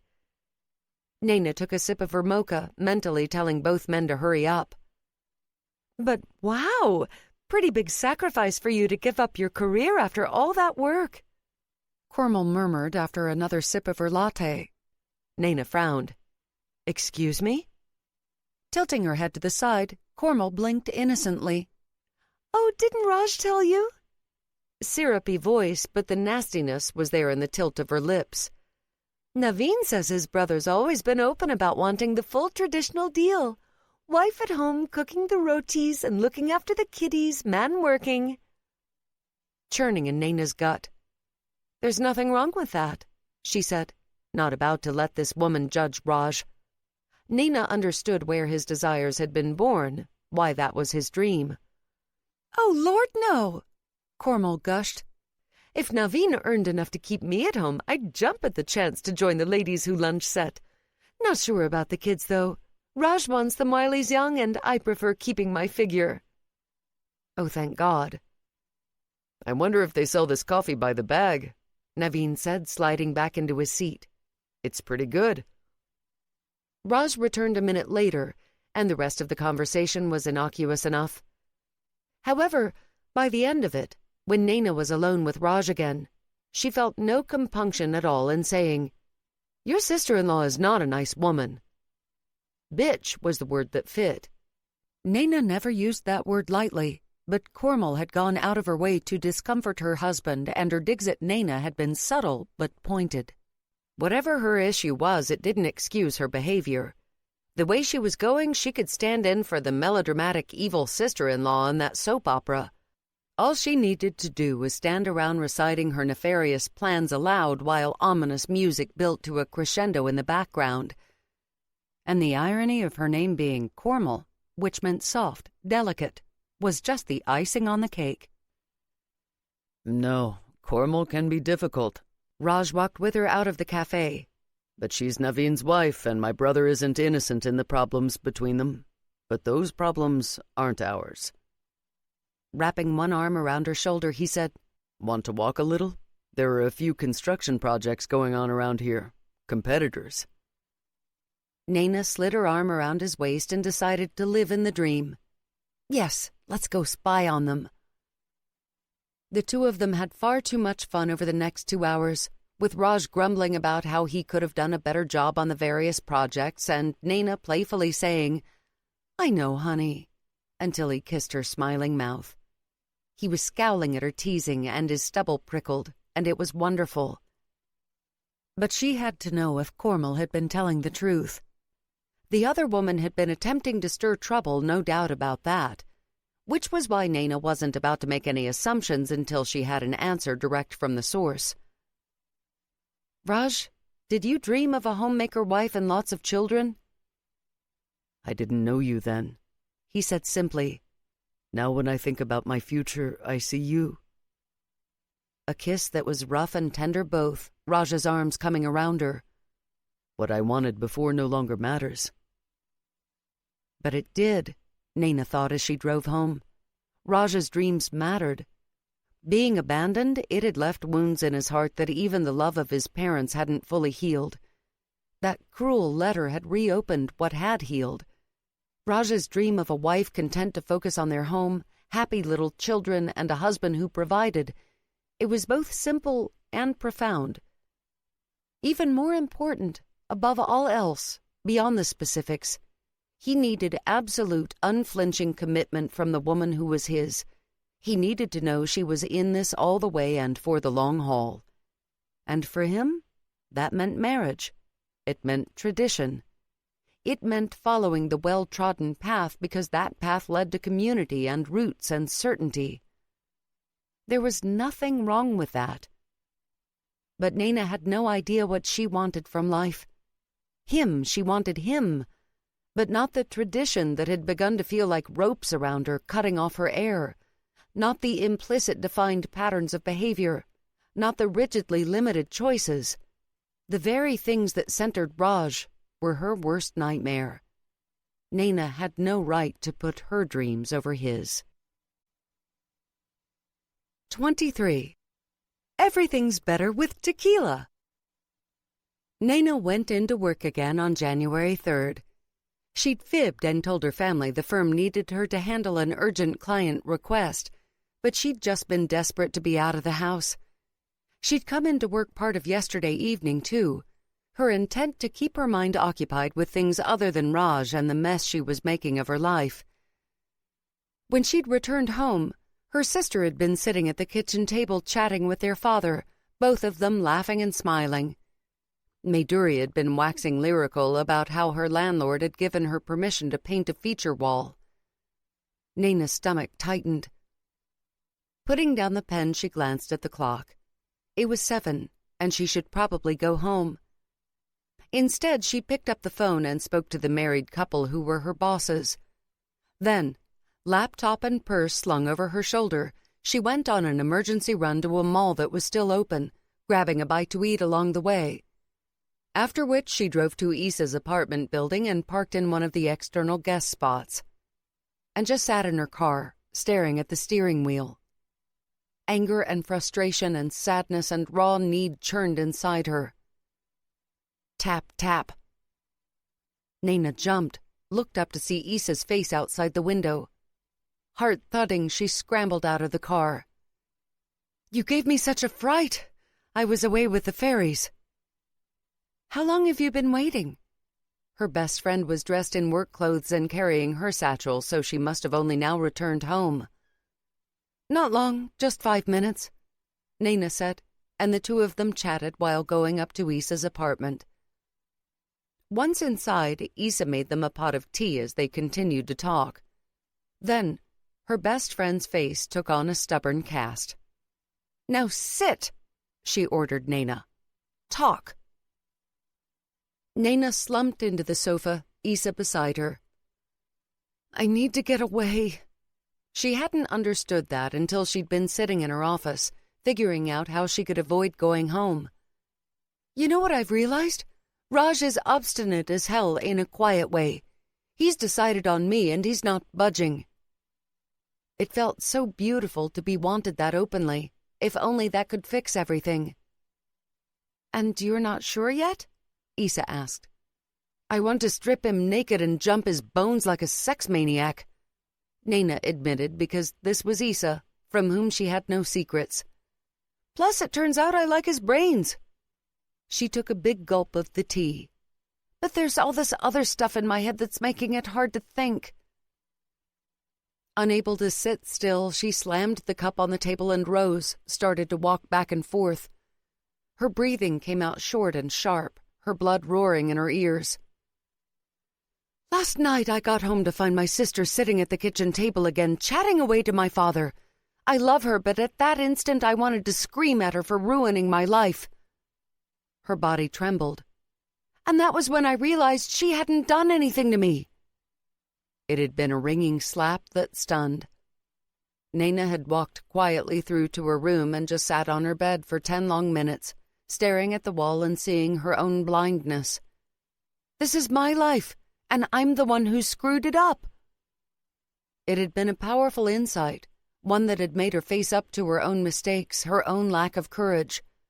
For better or worse, Mayuri had made her choices. 14-year-old Nayna had good reason to resent her sister. She'd lost her freedom to be a teenager because of Mayuri, had never had the chance to make teenage memories of the kind Mayuri had taken for granted. But Nayna was an adult now, and she was still blaming her sister for her own life. That was bullshit. Slumping back into the sofa, she folded her arms. "I'm taking some extra vacation time, getting the hell out of here so I can clear my head. I've already okayed it with my bosses." With the hours she'd put in pre-Christmas and over the past couple of days, her work was more than up to date and she'd be available to them by phone should they need her. She also had more than enough vacation time banked. "Where are you going?" Issa asked, protective as a mama bear. "Here." Nayna used her phone to forward the booking to Issa. She did want someone to know her whereabouts should she go missing or get eaten by a possum. Isa made sure the details had downloaded before she said, "If Raj tracks me down and asks?" Nayna had zero self-control where Raj was concerned. He looked at her and she melted. "You know nothing." "Got it." After drinking some more of the tea, Nayna raised an eyebrow. "So, you're going camping?" Her friend had messaged her about the family camping trip to which Raj's friend Sailor Bishop had invited her. "I hate you." Isa's glare was pure death. "I'm doing it for love." Snort, laughing and deliriously glad for the distraction, Nayna said, "Don't forget the toilet paper." They talked more, of fears and hopes and pain. Nayna's heart ached for what Isa was struggling with when it came to Sailor. He sounded like a really good guy, but one who had dreams that threatened to break Isa's heart. Nayna's parents might be too involved, but Isa's were the other extreme. Except for a beautiful and happy few years with her own Aji, Nayna's best friend had grown up alone but for a few nannies. Rain came down in a hard burst beyond the windows, blurring the night. "Fuck the tea," Nayna muttered on a burst of aggravation. "Where's the tequila? I'll sleep over." She'd bought a small roll-on case at the mall, then filled it with necessary toiletries, a pair of PJs, and a couple of changes of clothes. She had a spare set of canvas trainers in back of her car for when she wanted to run errands after work and didn't want to wear heels. Anything she'd forgotten, she'd borrow off Isa. She had no plans to go home again until she'd figured out her messed-up head. She sent through a quick message to her mother to say she'd be spending the night at Isa's. "Tequila as ordered." Isa held up a bottle triumphantly. Nayna found the salt. The first shot burned like fire. The second, not so much. By the third, they were giggling and Isa was muttering about romantic cactuses. "It's cacti," Nayna said with a burp. "I think." "Cacti," Isa sounded out slowly. "Dating a gardener is amazing. He gives me cactuses. Be careful," she said solemnly. "They prick if you're naked." Nayna wasn't sure if it was after the fourth or the fifth shot, but at some point she dialed Raj's number. "Hi," she said when he answered. "I want to lick your abs." "I could be persuaded," he said, and she thought he might be smiling. "Especially since I've just showered off the day, so I'm clean for your tongue." "I don't mind sweaty." She crunched a potato chip, then dug her hand into the bag for another one. "How come you're so cute?" "Mirjanam, are you drunk?" "No?" She hiccuped, decided to take another sip of tequila to wash down the potato chip. "Only had a few drinks." "Of what?" "You called me your darling." She blew him a noisy kiss. "You're my Janu too." "Nayna, baby, what are you drinking?" "Tequila!" she whooped, and beside her Isa gave a battle cry. "Are you in a bar?" Raj asked, his tone rougher. "Do you two need a ride home?" She crunched more potato chips. "Will you be half naked when you come? I want a half-naked taxi driver with romantic cactuses." "Cacti," Isa whispered loudly. "Nayna, focus. Where are you?" Nayna stuck out her tongue at the phone. "He wants to know where we are," she said to Isa without removing the phone from her ear. "Home!" Isa yelled too loudly toward the phone. "We're at home!" "See?" Nayna said into the phone. "We're at home like I said." Her brain was a little fuzzy and she wanted to make sure she didn't forget to tell him the most important thing, so she said, "I want to lick your abs."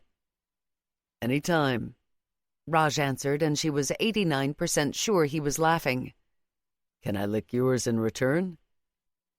Nayna pulled up the sleep t-shirt she'd borrowed from Isa because she couldn't be bothered going down to her car to get her stuff. Above her panties, her belly curved softly. I don't have any, she said sadly. It's all soft. She poked at it. My panties are orange. A harsh groan down the line.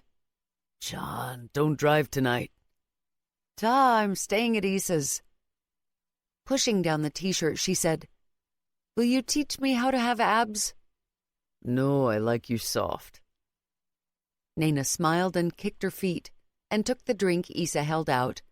Her friend's face was a little red. Maybe she was drunk.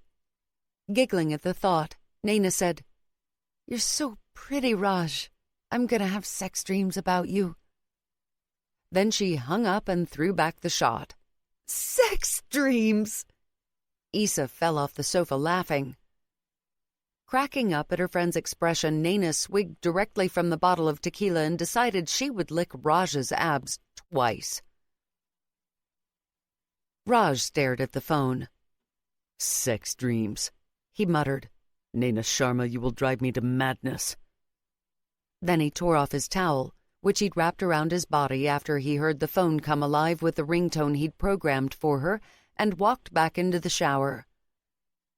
As he stroked himself to release under the heated spray, he imagined Nayna's tongue as she licked her way down his abs and decided to go further. Those soft lips surrounding him, her long, slender-fingered hands on his thighs, her hair falling forward as she... Fuck! He came so hard that his back bowed and white spots flickered in front of his eyes. Slumping back against the shower wall while the water cascaded over him, washing away the signs of his orgasm, he told himself that he had to get a better handle on this. If he didn't, he wouldn't be able to make it good for Nayna when she was ready to let him. And he wanted to make it good for her. So damn good. Finally getting out of the shower again 10 minutes later, his body under control but his mind full of thoughts of her, he checked his phone to make sure she hadn't sent him a message. Nothing. His adorably drunk Nayna was probably fast asleep by now. He'd been worried there for a second that she was out somewhere and clearly incapacitated, but knowing that she was with her best friend, the two of them getting drunk safely at home, made him grin. He wondered if she'd remember what she'd said to him when she woke up tomorrow. If she didn't, he'd be certain to remind her. It wasn't every day that a man got told he was cute and that a woman wanted to lick his abs. Rubbing at his stubbled jaw, he said, "Cute," and chuckled. He dressed in a pair of jeans and a t-shirt, ran his fingers through his hair, then pulled on his sneakers and padded down the stone pathway that connected his one-bedroom unit to his parents' place. His friend Sailor didn't get it, how he could still live so close to his folks. Sailor loved his parents, but he'd been out of their place as soon as possible. But this was Raj's normal. As the eldest son, he was expected to live at home, and to bring his bride home too. Raj had never felt like rebelling against that aspect of his culture. He'd grown up in a multi-generational family home, and he wanted that for his children, too. Of course, he'd extend his place to be bigger. The family had the room on their patch of land, and no way was he sharing living space with Naveen and Kormal. He'd likely have to build a room for Aditi, too, or she'd curse him to eternity, he thought with an inward laugh. Raj, did you dream of a homemaker wife and lots of children? The memory of Nayna's solemn question made his lingering smile fade. He wanted to get in his truck and find her right now, had planned to track her down after his shower, but she was in no state to talk. Tomorrow, he promised himself. He'd find Nayna tomorrow and make her understand that she was the most important part of his dreams now. Everything else they could work out. She didn't have to be afraid he'd tried to put her in a box. Never would he do that to his bright, brilliant Nayna. Tomorrow, he whispered again, and it was a vow. 24. Very quiet whispers only, please. Nayna! Nayna buried her head under the pillow, wondering why someone was playing the tabla inside her skull. But then a cruel hand came and ripped the pillow away. Nayna! The voice said again, "Wake up or you'll miss your flight." Groaning, Nayna cracked open one eyelid. "I hate you," she said to her best friend. "How can you be so chipper?" As far as she knew, Issa had drunk exactly as much tequila as she had. Issa raised an eyebrow. "Do you remember how I told you not to get started on the half bottle of whiskey I found?" Nayna scowled. "What bottle of whiskey?" "Exactly." Throwing the pillow aside, Issa pointed toward the bathroom. "Shower, then I'll drop you off at the airport if you want." Usually, if Nayna was traveling within the country, she just parked her car in the airport's long-term parking lot. But today she nodded. She was going to be gone at least a week, maybe more, and she didn't want to leave her car in the lot for that long. "I'll go grab your stuff." Issa picked up Nayna's keys. "And I'll move the car to your parents' place tomorrow." Staggering into the bathroom, Nayna turned the shower to as hot as she could handle, then stepped in. It was halfway through, as the heat burned away the last of the alcohol fumes, that she began to remember. Eyes huge, she slid open the shower door and yelled, "Did I call Raj last night and tell him I wanted to lick his abs and that I was going to have sex dreams about him?" Given the hysterical laughter that came from the direction of Issa's kitchen area, the answer was a resounding yes. Dear God! Ducking back into the shower as her face flamed, Nayna quickly finished washing up. Issa had thrown in her overnight bag in the interim, so after stepping out of the shower and drying off, she brushed her teeth using the toothbrush she'd bought yesterday. Technically, she thought, overnight bag wasn't the right term. It was more a running away from home bag.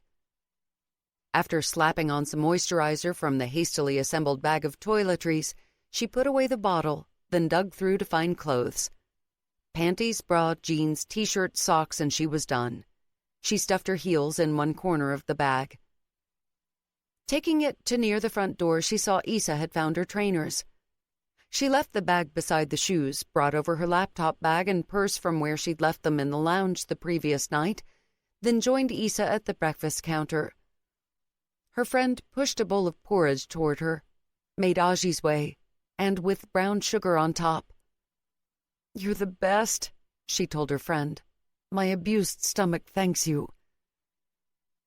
When her phone beeped, she figured it must be a text from her mother reminding her of her second cousin's son's 4th birthday party, which she was supposed to attend tonight. If she hadn't intended to run away, she'd most definitely have worked late. She loved children, but that 4-year-old was a horror. Last time Nayna had been around him, he'd purposefully spit orange juice on her dress while his mother looked on indulgently. However, it wasn't Shilpa Sharma who'd messaged her. The name on the screen was Raj, and the attached image was of his abs with the caption, "Ready to be licked." Groaning, she dropped her head to the counter and banged it twice while Issa grabbed her phone and began to laugh so hard she nearly fell off her stool. "Why didn't you stop me?" Nayna said. "Isn't that in the friend code?" "I was drunk," Issa pointed out, gray-green eyes dancing. "And man, he does have nice abs." "You can lick your gardener's abs. Give me back mine." She'd swiped the phone into her hand before she realized what she'd said. "Mine." "Hey!" she blurted out in an attempt to distract herself and her clever best friend. "You never told me about Cactus Love." "Eat your porridge." Issa shoved a big spoonful into her own mouth. Nayna didn't think she was hungry, but she got to the bottom of her bowl, after which she drank a huge cup of black coffee, and then the two of them rushed out the door. Thankfully, traffic was light this early in the morning, and Issa was able to drop her off right in front of the domestic terminal. Nayna gave her friend a quick hug, grabbed her bag, and said, "Remember, cone of silence." She intended to text both her family and Raj just as she was about to board, let them know she was fine and that she was taking off for a few days. Nayna would never leave them to fear for her safety. She'd experienced that awful sensation herself when Maduri left. To inflict it on another human being was beyond her. However, she'd be keeping all details of her intended destination to herself. Forget about the FBI or the CIA. Nayna's father was part of the CIF, aka Concerned Indian Fathers Unit. One hint of where she was headed and he'd contact the cousin of someone's uncle's brother's wife's auntie who happened to have a little convenience shop in the nearby town. Or it would be a friend of a friend's brother-in-law's daughter who happened to be working the desk at the place where she planned to stay. And there went her privacy. Having already checked in on her phone, the first thing she did inside the terminal was go stand in line at the nearest coffee station and get a large flat white. Then she found a seat, glanced at the clock, and began to type a message to her mother. She was only halfway through when she received a photo that made her lower body clench. Oh, Raj was having far too much fun with this. But she still couldn't help saving the photo, especially since she could see his bed-tumbled hair, his face wearing that slow, sexy grin that undid her. After pushing send on the message to her mother, she'd risen to join the boarding line, when another incoming message made her want to moan. Another picture of Raj's abs, this time with a tongue emoji added on. When Isa rang right after, she confessed all to her laughing friend. Afterward, she sent Raj a reply. "I'm going out of town for a few days. Talk when I get back." She put the phone into airplane mode immediately afterward. She couldn't talk to anyone, especially not to the man who made her want to forget everything and just be with him. She needed time alone to decide on the rest of her life. Raj scowled down at his phone. He'd just had a call from a Sharma girl. Too bad it was the wrong Sharma girl. Madhuri had tracked him down after Shilpa Sharma called her and told her that Nayna had run away. Not surprisingly, everyone's first thought was that Nayna had run away with Raj. Now he rang Nayna's mother directly. "She told me she was going away for a few days. Your daughter is very responsible and intelligent. She'll be fine." It wasn't Nayna's safety that worried him, but the thoughts tumbling around in that smart brain. His heart had been beating hard and rough ever since he'd gotten that message and realized she was distancing herself from him. He couldn't use their physical connection to hold on to her if she deliberately traveled far from him. And fuck, that hurt like a kick to the gut. "She told me she was going away to have some time alone to think," Shilpa Sharma said. "Why can't she think at home? We have a perfectly good bedroom for her." A sudden bustle of noise, the voice next on the line a male one. "Raj, what's this nonsense?" Gaurav Sharma demanded. "You're supposed to be her fiancé. Why can't you control her?" Raj's hand tightened on the phone. "You need to let her have this," he said past his own violent need to see her, hold her.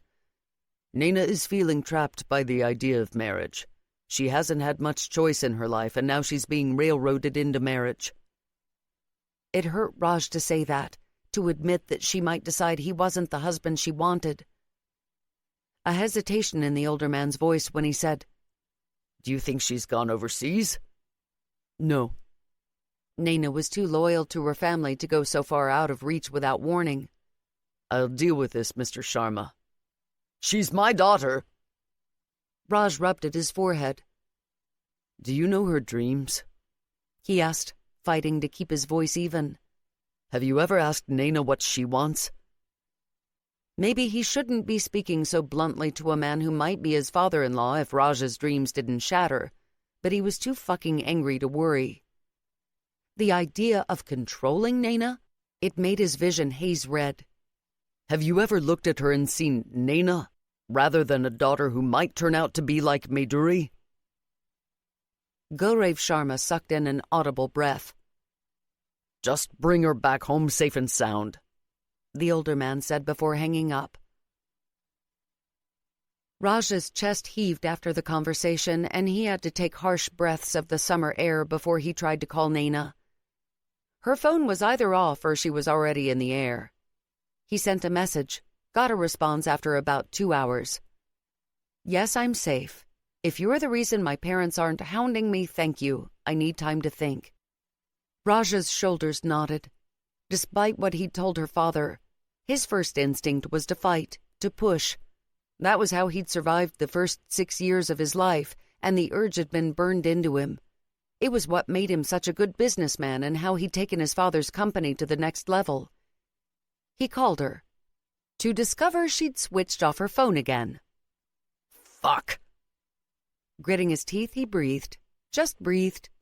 It was a technique he'd had to teach himself when this happened, when he ran up against a roadblock that no amount of pushing or fighting would conquer. The 6-year-old boy inside him began to panic, and it manifested as a tightness in his chest and a rigid tension in his body. He had a feeling it always would, but he'd learned to think past it. His breath coming in clearer after several minutes, he sent Nayna another message that would download when she turned on her phone. Fight for me like I'm fighting for you, he whispered after pushing the send key. Want me like I want you. 25. Raj declares an ab moratorium. Nayna only lasted an hour before switching her phone back on. She didn't want to be out of touch in case of an accident or emergency among the people she loved. Strangely, once again, she had no messages from her family. That was not a natural state of affairs. It had to be Raj. No one else would have the kind of stubborn will to go up against her father and win. Raj, however, had sent her something. Another picture of his abs. But this time he'd blacked out that part of his body as if it were a censored message and written, "No more abs for you." Her lips trembled where she sat on the bus she'd taken from Christchurch, where her plane had landed. She missed him unbearably. But she didn't reply, couldn't reply, not until she had more inside her than need and confusion. After arriving at her cabin on the edge of Franz Josef Glacier Village late that day, she holed up, watching bad reality television deep into the night hours. She just needed something to occupy her brain so it wouldn't go around and around in circles, a dog chasing its own tail. Part of her kept screaming, "What are you doing?" And what was she doing? Raj was the most incredible man she'd ever met. She should grab onto him and never let go. Only, being with her would savage his dreams. He'd never turn his disappointment on her, was too good a man for that. But she'd know, and it'd break her. And making his dreams come true would destroy hers. Yet the idea of walking away stuck like a stone in her gut, unpalatable and brutal. At least she had time to figure out what the hell she was going to do. Franz Josef was a resort town of a kind, in the sense that it was near a spectacular glacier and had thermal baths you could luxuriate in, and restaurants and cafes that served world-class food. That was where it ended. The village was pretty much one street surrounded by verdant native forest and looming mountains. Those mountains were beautiful in the morning with the hovering mist a light blanket. As for the glacier, it was a wonder of blue ice frozen in the midst of what looked like an enormous waterfall, movement forever captured in place.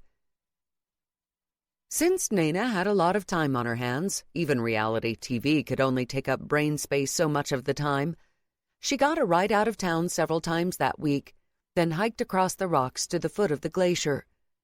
She'd made a spur-of-the-moment purchase of proper cross-training sneakers and a light jacket in Christchurch, and they came in handy. Her canvas trainers were just not supportive enough for the rugged environment, and it could get cold in the national park. It was a good walk, the glacier at the end her reward. To mix it up, she did a number of the other short hikes through the park, sticking to the well-posted paths. She had no intention of ending up lost in the wilderness. She also met several lovely people, hikers, tourists, and locals.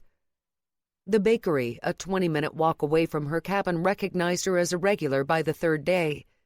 She'd never had such delicious baked goods in her life. Or maybe she was overcompensating with carbs. She didn't really care. Cream donuts with raspberry jam were the best donuts. But as she lay in bed on the 9th day since her self-imposed exile, Nayna admitted her intense loneliness.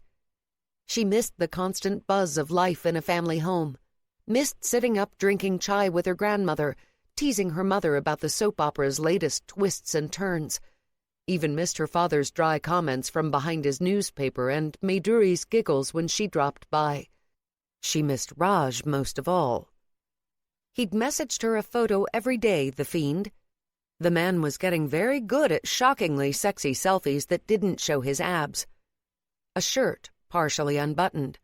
A towel held casually to block the view. A shot of his back taken in the mirror. More pictures of him reading, along with an update that made her laugh. Mr. Darcy is finally not being a dick. I might like this guy after all. Tino at work is reading it too now, mostly in public where women can see him. Nayna saved every single photo and message, but didn't reply except for a message every 48 hours confirming her status as alive. The local possum gang hasn't swarmed me yet. Lord help her, what was she going to do? It turned out she was going to switch on the television and watch reruns of a home renovation show full of men in hard hats. Outside, the quiet darkness shook its head at her, clearly judging her choices. When her phone lit up with an incoming text, she grabbed it in grateful desperation. It was Issa, who Nayna knew was currently camping with Sailor and his family. How's the whole running away to the jungle thing going? A freaking jungle would have been noisier than this. Nayna replied in the midst of the cocoon of silence that surrounded her. They have baboons in the jungle, right? And baboons are noisy. It's so quiet here I keep expecting to hear ghostly wails and rattling chains. She'd never realized how much of a city girl she was until this trip. Where were the sirens in the night? The neighbor on their other side blasting his music too loud, or the car backfiring and turning into a drum in her dreams? Issa's reply came quickly.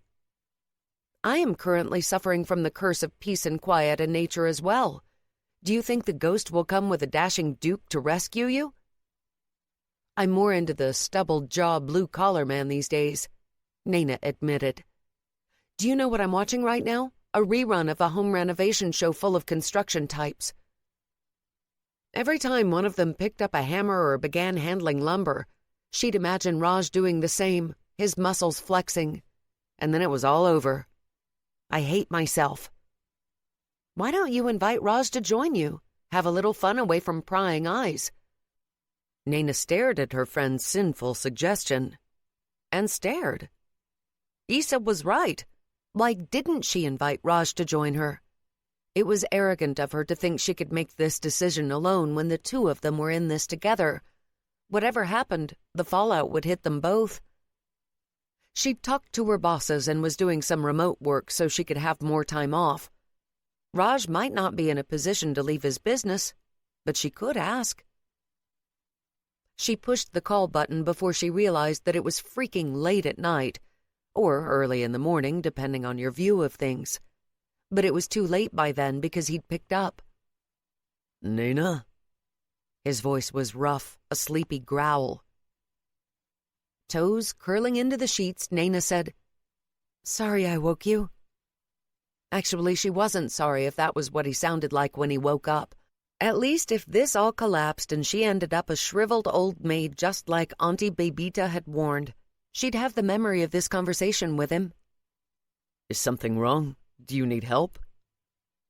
The sharp concern in his rapidly awakening voice turned her heart to mush.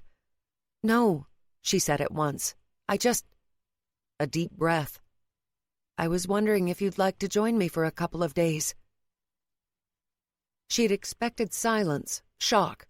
Raj's family was pretty traditional, and though the two of them had been plenty naughty together, this was going into more dangerous territory altogether. But he replied at once. Where are you? Nayna took the risk and told him. Hold on. Sounds of movement that had her imagining him rising naked from his bed, his hair tumbled and his eyes hooded with sleep. A minute later he said, I'm pulling up flights on the laptop. I see seats open tomorrow morning to Christchurch. I'll hire a car and drive from there. Nayna hung up a few moments later so he could concentrate on making the bookings, her heart pounding and her mouth dry. When she could finally string together words, she messaged Issa to let her know what was going on. her best friend replied, "Take my advice and do every dirty thing you've ever dreamed." Nayna bit down hard on her lower lip as she responded to her friend, then put her phone on the bedside table, intending to sleep. Of course, her brain wasn't about to cooperate. It raced and raced. Raj was coming to her, and this time there were no parents, no prying eyes, just the two of them in a town of strangers. No rules, no boundaries. Nayna dreamed of tangled limbs and sweaty bodies, and the chance to find out who she and Raj could be together when no one was interfering, when the choices they made were theirs and theirs alone. After a little hunting, Raj had lucked out by finding an opening on an early morning flight to Hokitika. His plane had stopped in Christchurch first, before continuing on to the small West Coast town. He'd already booked a rental and picked up the SUV only minutes after landing. It was a drive of under 2 hours to get to Franz Josef, but he wouldn't have risked it if he'd felt in any way sleep-deprived. New Zealand roads were well paved for the most part, but they could be winding and lonely out this way. If he had a wreck, he'd be waiting a hell of a long time for someone to find him. However, he was wide awake, excitement pumping adrenaline through his veins. When Nayna had throttled back her messages and replies, he'd braced himself for rejection. At the same time, he'd kept up his photo campaign so she wouldn't forget him. It had taken teeth-gritted control not to go any further, not to push as he wanted to push. But if the reward was this, he'd do it all over again. Swinging through Hokitika Township, he bought a large cup of scalding hot coffee as well as a bagel, both of which he wolfed down before beginning the drive. It was a smooth one, no gridlock to worry about, just stunning native forest and a wild coast. He stopped only once along the way to help a motorist re-secure a couple of kayaks that had begun to slip from the roof of the other man's vehicle. It was just past 11 when he rolled into Franz Josef. The town was wide awake but quiet, the vast majority of those who came here not party people, but hikers and backpackers interested in the glacier and the other natural beauties in the national park. Pulling over, he grabbed his phone and checked the instructions Nayna had given him on how to get to her cabin. He followed them to the letter, and soon found himself going down a narrow, pebbled drive surrounded by the dark green of native ferns and trees. The cabin stood at the end in splendid isolation. He scowled. She was all alone out here. Leaving the vehicle, he heard the rush of water and realized there must be a waterfall nearby.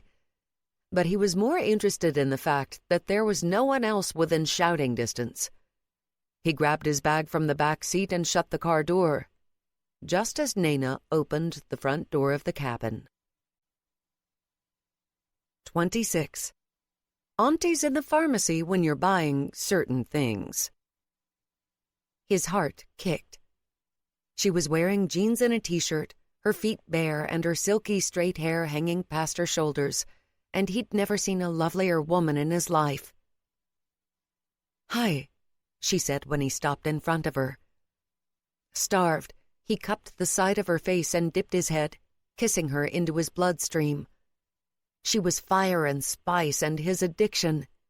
He dropped his bag and, wrapping his arms around her, lifted her up to make the kiss deeper, more intense. She kissed him back as passionately, her arms tight around his neck. Breaking the kiss only when she gasped for air, he nuzzled her neck. "You smell good enough to eat." He kicked his bag inside, carried her in, then kicked the door shut behind him. She slid down his body in a luscious rub of soft against hard. "Raj," a whisper of breath against his lips. "I'm so happy you're here." Nothing could have stopped me. He'd long ago learned to fight for what he wanted, and in her invitation he saw hope that she was fighting for him too. It was enough. For now, it was enough. What happened here in this cabin would decide the rest. Kissing her again, he thrust his fingers in her hair, fisted his hand. The strands were silky and soft, and he wanted to feel them all over his body. When she grazed her teeth over his lower lip, he couldn't help the fingers of his other hand from digging into her hip. She didn't seem to mind, snuggling up even closer to him and opening her mouth under his.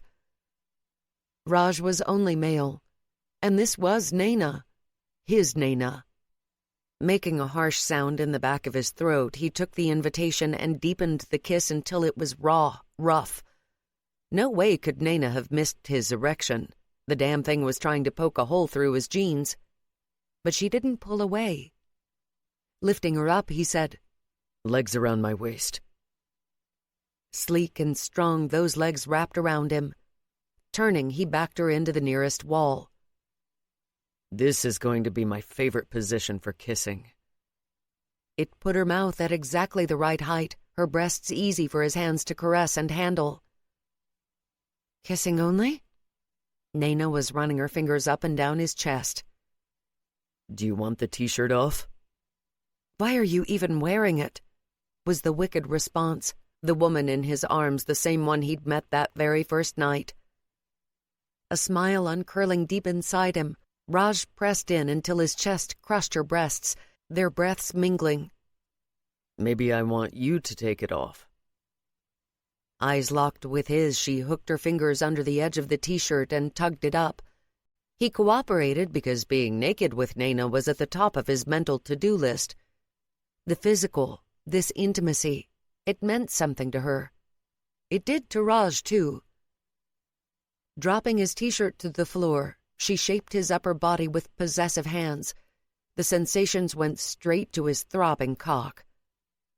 "Nayna." He kissed her throat, sucking a little. Shivering, she moved one hand up to hold him closer. He could take a hint.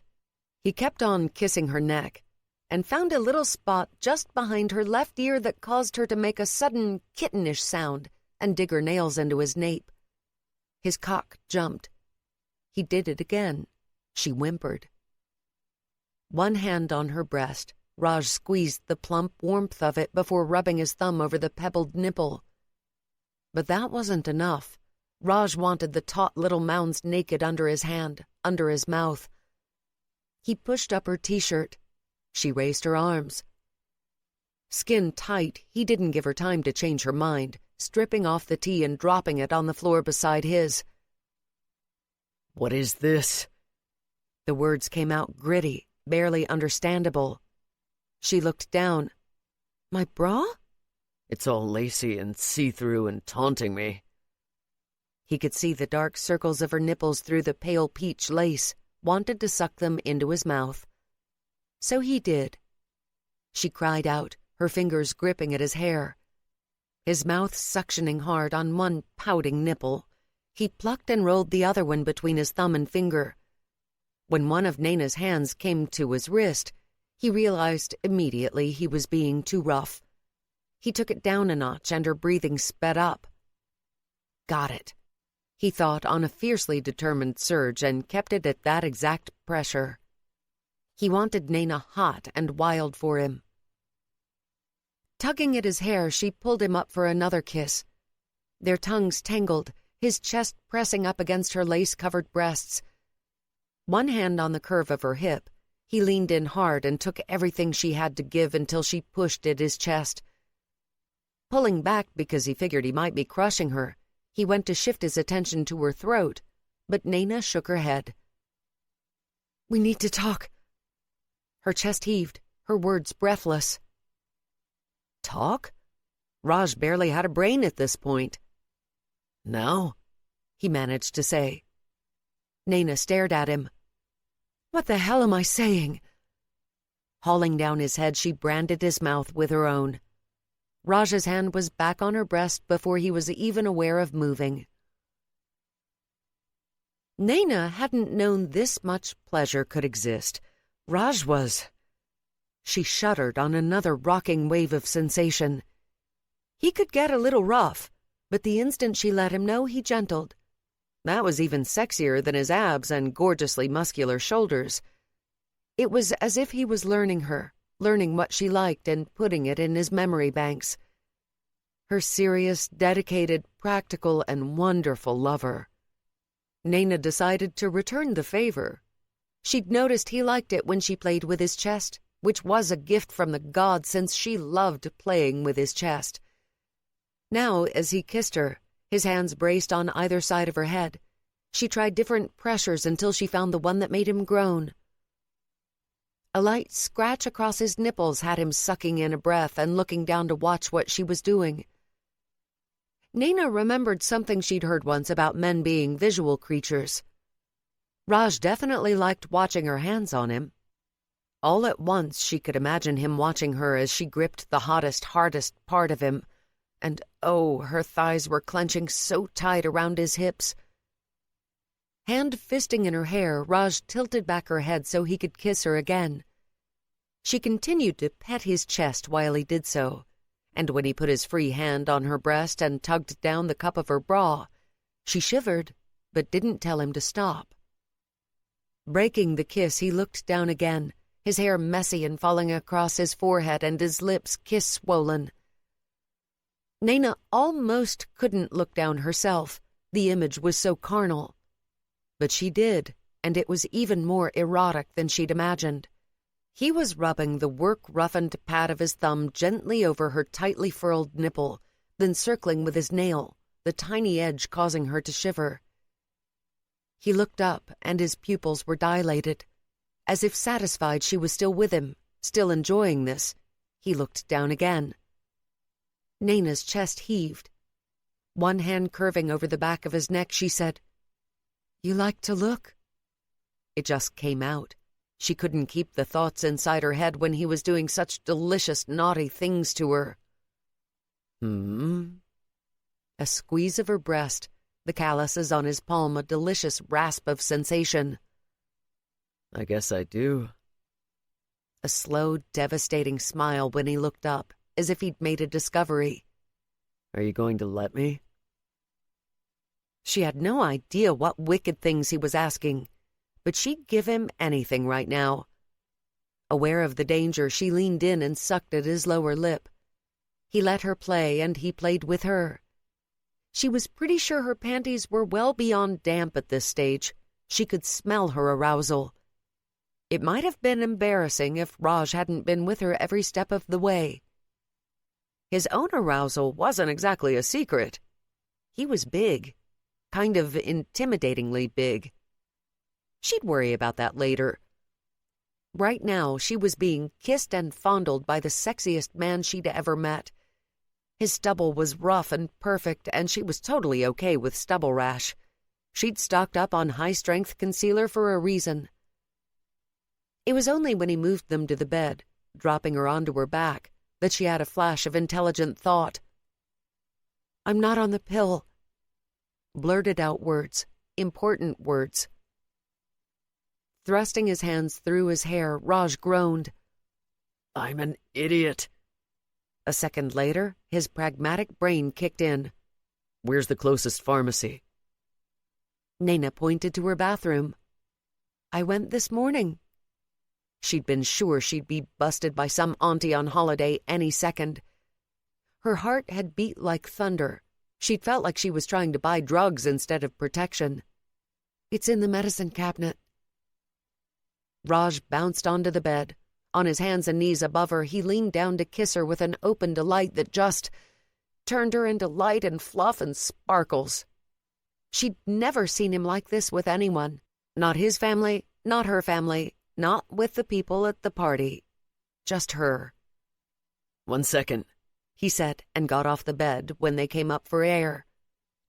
Nayna began to feel a bit awkward a split second after he disappeared into the bathroom. Pulling up the bra cup he'd pushed down, she swallowed. He entered the bedroom again, the box in his hand. Lifting it to his mouth, he used his teeth to rip off the plastic. As she watched, he emptied the box onto the bedside table.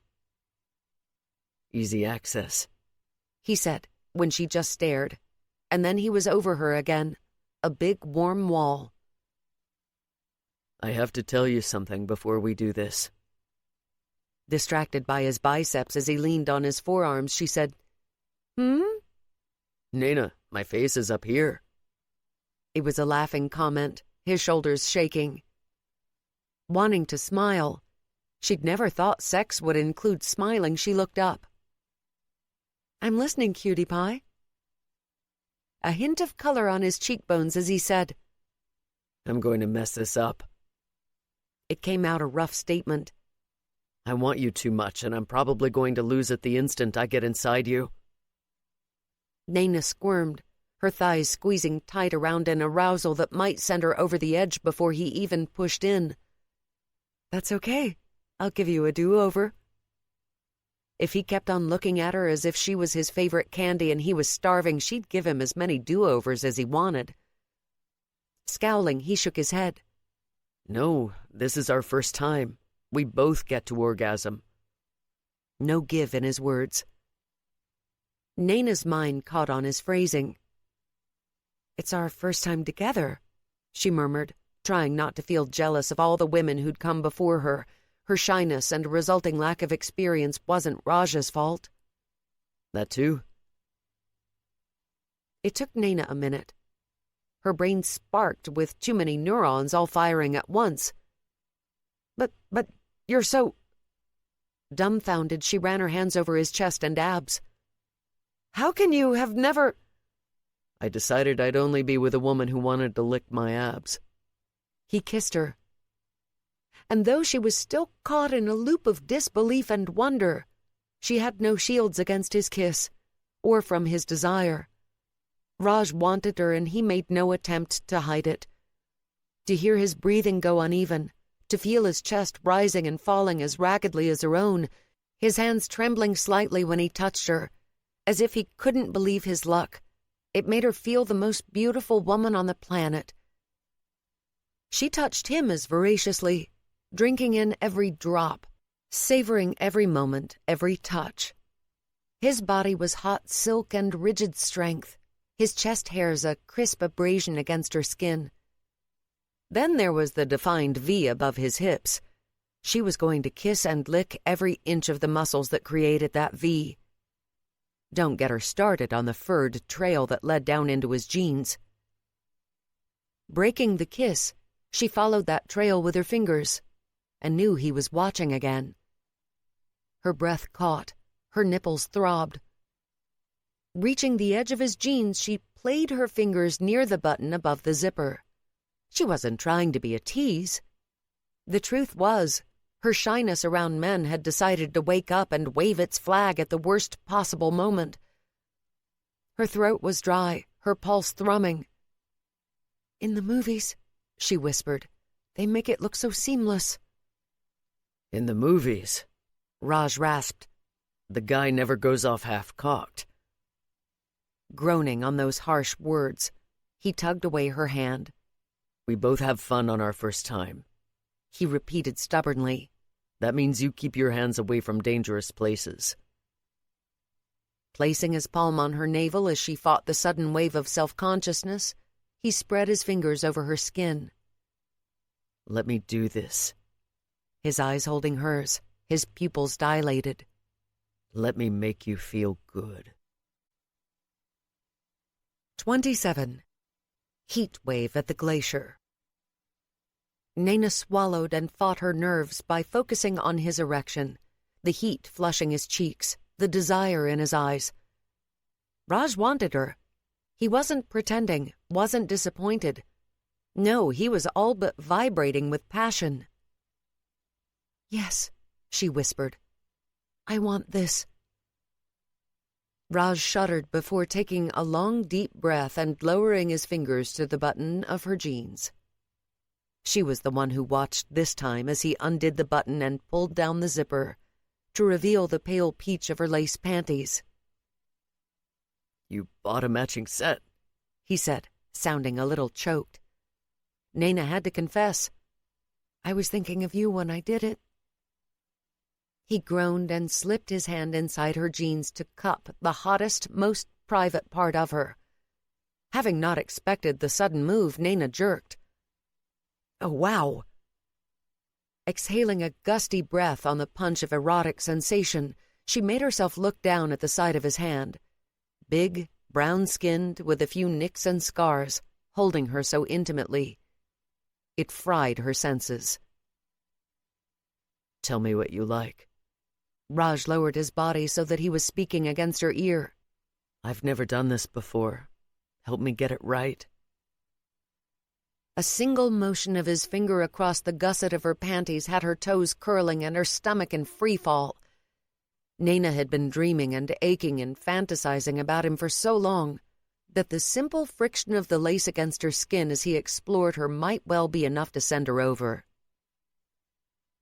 Unable to stop the instinctive motions, she moved against him, rubbing and needy. He made a rumbling sound of approval in his chest, seemingly happy with her non-vocal encouragement. I fantasized about this, he confessed as he continued to stroke her between her thighs. After that night at the party, that night when I was nearly certain you weren't wearing panties. Nayna shivered. I wasn't.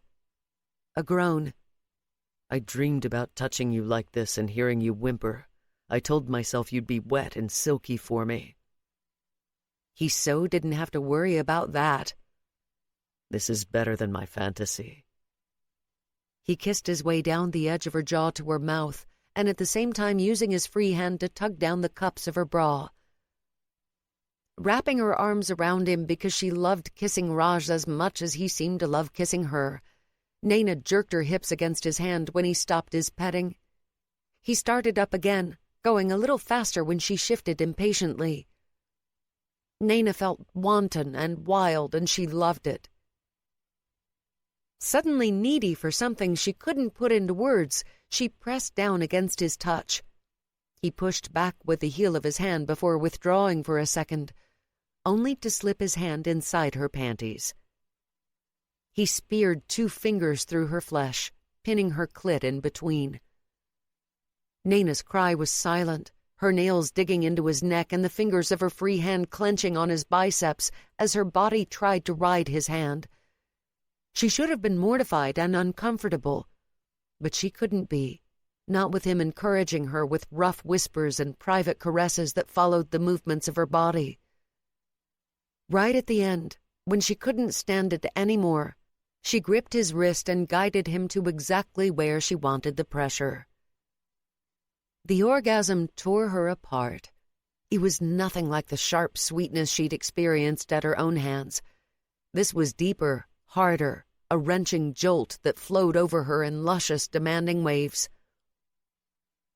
Raj knew his decision to stay celibate until he found the woman who would be his was old-fashioned even in their culture. But as he watched Nayna's face while her body rippled under his touch, her hand gripping convulsively at his wrist, he had 0 regrets. It wouldn't have changed anything if she'd been more experienced. It would have still been their first time together. Exploring this new adventure with Nayna by his side, yeah, that felt good. His own breathing was a ragged rasp by now, his heart a roar in his ears. He'd never seen anything more beautiful in his life. She was heat and woman, the dark brown of her skin flushed with a fine layer of perspiration, and on his fingers she moved sweet and slick and goddamn perfect. His fantasies paled in comparison to the reality. He couldn't understand some of the things he'd heard on the work sites. More than one man had complained about how long it took to make a woman come. Hard work, they'd muttered, to a chorus of agreement. The women on the sites had added their own thoughts, that the vast majority of men were lazy bastards who just wanted to get off and who acted as if making a lover orgasm was a chore. Raj loved watching Nayna lose it. He loved that he'd done this to her, and he loved the idea of learning all the different ways in which he could coax her to pleasure. His confident but shy Nayna with the reading glasses sitting on the bedside table. Her lashes lifted, revealing eyes deep and dark and fuzzy with passion-drenched shock. He stopped the motions of his hand even before she tugged at his wrist, guessing that she might be too sensitive now. It was, however, hard to take his hand from her flesh. He'd found his favorite instrument to play, his favorite hobby in which to indulge. He had the feeling he could do this with Nayna all day long. Except for one thing. His cock was about to snap in two, and Nayna looked so soft and sexy and erotic that he had no hope of resisting her. Holding her gaze, he hooked his hands into the sides of her jeans and began to tug them off. She lazily lifted her hips so that he could strip her of the denim. Afterward, he gave himself a second to appreciate how sexy she looked in just her panties and with her nude breasts exposed and deliciously framed by the lines of her bra. That was about as much control as he had. Getting up, he tore off his jeans and underwear and threw them to the floor, then grabbed for one of the flat packets on the bedside table. A new awareness came into Nayna's eyes, her gaze going to his as he finally got the damn thing open and began to roll it down his erection. His hands were trembling with need, and he'd been half afraid he'd mess it up. Chucking aside the empty foil packet the instant he was done, he reached for the sides of her panties. She stiffened, and he snapped up his eyes. But she relaxed almost at once and lifted her hips again in silent encouragement. The scrap of lace joined the rest of their clothes on the floor. Though he was trembling by the time he came between her thighs, he locked gazes with her once more and said, "Are you sure?" Nayna might want to break the rules, but she'd always before followed the traditional path. If she did this, she'd have to live with it. The last thing Raj wanted was for her to regret their first time together. Never did he want Nayna to regret being with him. "I'm very sure." It was a soft statement, but there was no doubting her resolve, especially when she hooked one of her legs over his waist and arched her body into his. Soft dampness rubbing against him, a lap of heat and musk. Muscles trembling from his teeth, gritted attempt at control. He guided himself to the slick heat of her and nudged in. She made a funny sound, and when he looked up, he saw that she was wide-eyed, her hands braced up against the headboard. "You feel large." And even though Raj was about to totally lose his shit, he grinned. "That's it, Janam. Talk dirty to me." She laughed, husky and delighted. On the verge of coming then and there, Raj clenched his jaw and pushed into her as slowly as he could manage. He did everything in his power not to hurt her, even though he knew that was apt to be impossible. When she made a sharp noise at one point, he hesitated, but a second later, she lifted her hips toward him and he just couldn't hold it together anymore. He thrust the final inches into the heated tightness of her body, and when he looked up, her eyes were closed and her spine slightly arched. Lowering his head, he sucked her nipple into his mouth as he withdrew, then thrust back in. Once, twice, and boom. 28. The Woman with No Panties. Nayna lay on her back in bed, the sheets pulled up to her neck and her bra straightened. She didn't know why she'd done that when she wasn't wearing panties, or anything else for that matter. Raj lay beside her, the sheets rumpled at his waist and one arm bent above his head. The other one he tucked under her head and kind of curled it across her chest. Nayna liked that. It was cuddling. Even if he wouldn't call it that, it definitely was. She'd been half afraid he'd just turn over and go to sleep or maybe go into the shower. She'd read all those complaints from women who wrote into the magazines, but Raj had only gotten up to dispose of the protection after letting her use the bathroom first. Then they'd both come back to bed, and he'd made sure she ended up cuddled next to his furnace of a body. Only now she didn't know quite what to do. No one ever described what you did after sex, especially when it had been your first time. "Did it hurt?" She jerked a little at Raj's deep voice, her skin heating. But because she could hear the worry in his tone, she gave him an answer. "A tiny bit," she said honestly as she turned onto her side to face him. "Kind of like a deep twinge." She continued to feel him between her legs, as if he'd left an imprint inside her. She wondered how long it would last and hoped it would be a while. She liked the intimate sensation, hugged the erotic knowledge that she'd been with the most gorgeous man she'd ever met, and that she'd been his first, too. "Was it?" She bit down on her lower lip and tried again. "Did you have a good time?" "Fucking incredible," was the blunt response, even though I went off like a rocket. Nayna's cheeks burned hot at the frank talk, but she liked it. "Me too," she said after coughing to clear her throat. I liked feeling you move inside me." Raj's legs stirred under the sheet. "So," he murmured, "when do you think you'll be ready again?" Nayna's eyes widened, her hand going motionless on his chest, because of course she'd been petting him. "Do you want to?" "Nayna, I'm a guy who just experienced sex for the first time, and with the hottest woman on the planet. Yes, I want to." His stomach rumbled. "How about we eat something first?" She curled her fingers into the crispness of his chest hairs. "I've got microwave pasta, or we can go down to one of the restaurants for a proper meal." "I like pasta," said the hunk in bed with her. "I also like you mostly naked." She ended up wearing Raj's t-shirt over her bra. Her panties were a lost cause, and she decided against pulling on a fresh pair when they'd certainly end up as damp. The decision made her feel naughty and sexy. She couldn't wait for Raj to discover her small secret. Shivering inwardly, she stepped to the kitchenette with his large male presence by her side. He surprised her with how comfortable he was with the preparations. Unlike her father, he didn't simply sit down and expect her to get everything on the table. He actively helped, and it made her wonder what he'd be like as a husband. Unsettled by that rogue thought, she said, "Will coming down to see me put you behind schedule?" "If it was for an entire week, yes, but a few days I can catch up over a weekend day or two." After taking a sip of water, he added, "I told my parents I was coming to see you." Nayna winced. "Your folks are very traditional, Raj." She was probably a fallen woman in their eyes now, branded a bright scarlet. "And they've undoubtedly told my parents." "I'm sure both are deluding themselves that we're just talking," Raj said with that slow smile that made her stomach go into free fall. "That's what I said I was coming to you to do. Talk." Nayna grinned. "Do you think they actually believe that for a second?" A masculine shrug accompanied by an even deeper smile.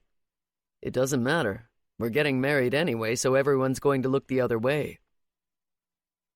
A tightness in Nayna's chest, her plastic fork falling to the table.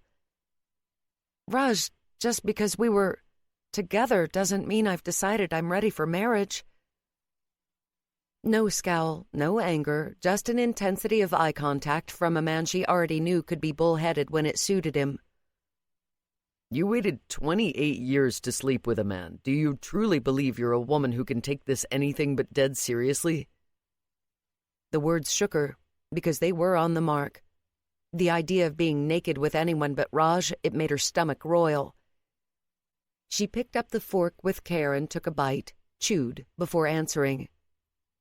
"I don't know who and what I am." The words poured out from where they'd been stored for 14 long years. "All I've ever done is try not to be like my sister, following the rules because she broke the rules, fighting to make my parents happy because she made them so sad, doing my best to be a good girl because she was a bad girl." Her breath turned fast and shallow under the weight of a crushing realization she'd been struggling against for far too long. "I'm a negative of a person, Raj. I sometimes wonder who I would have become if Maiduri hadn't run off at 19. She squeezed the fork. "If she hadn't, would I still be this Nayna? Would I be the woman who's never left home even to go on a short trip to another country with her friends? Would I be the accountant who wears boring suits and dresses that aren't too short? Bandage dress accepted. Would I be the Nayna everyone can rely on to do exactly as she should?" Her voice had risen with each word until she couldn't stand the pressure anymore and rose, began to pace around the room. Plastic fork still in hand, she gesticulated up at the ceiling. "Who the hell am I?" she yelled out to the heavens. "No one knows." Her gaze connected with Raj's. "Do you see me?" Harsh words, but fear tangled around her. "Or do you see the woman you want to see?" Raj's face was impossible to read, his body held loosely. But she saw the rigidity of his biceps, heard the fierce control in his voice. "What are you going to do?" Soft words, emotion locked down tight. Nayna wanted to throw the lightweight fork at him, crack that shell. "I hate living alone," she blurted out, gesturing around the cabin. "It'll make me painfully unhappy long term, but I'm going to move out." She hadn't understood until right this instant that she'd made the call. "I've had the goddamn sword of Damocles hanging over my head my entire adult life. Break a rule and it'll fall." Her shoulders sagged, her next words a whisper. So let it fall. At least she'd know then. No more wariness, no more towing the line to stave off rejection. Surely Aji would still love her, she comforted herself. A muscle throbbed in Raj's jaw. "Is there room in this new life of yours for me? Or were you telling the truth the night we met and you only ever wanted me for my body?" He was angry, she realized. Very, very angry.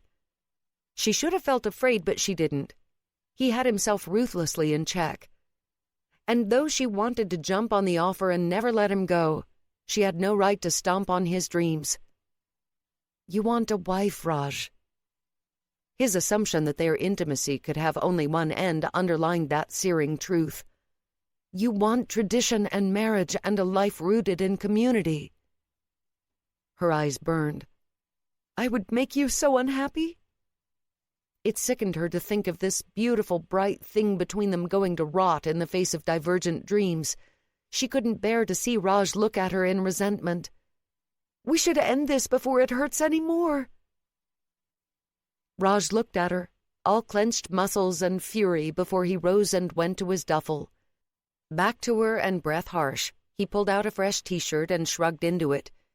He had his feet in his sneakers and was walking out the door before she knew quite what was going on. The door shut behind him, leaving her in echoing silence. Only his scent remained, rich and masculine and clinging to her like a kiss. Nayna burst into tears. Raj had no idea where he was going, but he turned left after he came out of the cabin and went down the path marked out by the beaten-down grass. A sign appeared about 100 meters in. It indicated that this track led to a large waterfall and that it would take him an hour to make the return trip. He set off, more than willing to burn off his emotions with the physical. Native birds sang around him, and the sun speared through the forest, but he saw none of the beauty, felt none of the calm. His heart was thunder, his skin so tight he felt it would burst if he clenched his muscles any harder. Nayna had been a virgin. She hadn't slept with anyone all this time, and he'd thought that she was choosing him. And she had, but only for her first time, not forever. "Fight for me," he'd begged her silently. But Nayna wasn't trying to hold on to him any way she could. She was ready and willing to walk away. Fuck, his throat was closing up. Bending over with his hands on his thighs, he breathed through the burn at the backs of his irises, breathed through the tearing in two of his heart. He'd had to leave the cabin before he splintered right in front of her. "So what are you going to do, Raj?" asked the part of him that had come here with the secret, beautiful dream of taking her home as his bride. "Leave her? Try to find another wife?" Raj rose, shoved a hand through his hair. As if that was even an option. Nayna Sharma was his forever. No woman could make him so happy, or hurt him so badly. She was light and laughter and sinful smiles that held him captive. He couldn't imagine doing with anyone else what he'd done in that cabin with her. The idea of waking up next to her for a lifetime, it filled all the hollow places inside him. But to Nayna, was he freedom and love and happiness? Or was he a cage? 29. Nayna Sharma, the T-shirt thief. Nayna didn't know what to do. Her lower lip trembled every time she thought of Raj walking out. Desperate not to be here when he returned in case he just picked up his bag and left, like she'd told him to, she cleaned herself up and put on a fresh pair of panties and her jeans, along with one of her own T-shirts. Raj's T-shirt she folded and was about to put on the bed when she hesitated and decided to hide it instead. She didn't care if it was pathetic. She needed a piece of him, needed his scent around her.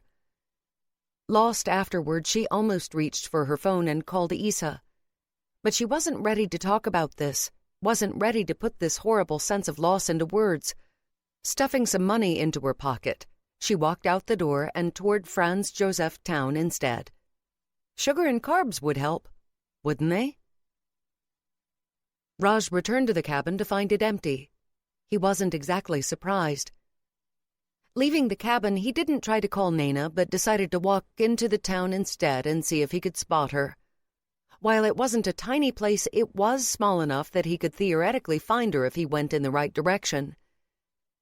After reaching the edge of the commercial area, he saw that the restaurants and cafes were bustling. Plenty of people, most of them tourists and hikers. Way more people than he'd expected, but none of them a slender woman with sleek black hair and subtle curves, her eyes sparkling and her lips generous. A moment's thought before he went with his first instinct and aimed himself toward the bakery he'd seen as he drove in. Its sign, painted a bright pink, stood out against the dark green of the forest all around them. Nayna said he didn't see her, didn't know her, but Raj listened to everything she said, and the things she didn't. He found her seated outside, finishing off a mug of frothy chocolate. When he slid into the seat across from her, she gave him an unreadable look. "So when are you leaving?" Raj's gut clenched. "I'm not that easy to get rid of," he said, ready to battle for her. Lower lip quivering, she ducked her head, and his heart, it kicked hard. "Nayna Sharma." Ignoring the others around them and driven by raw protectiveness, he moved faster than he'd ever done before.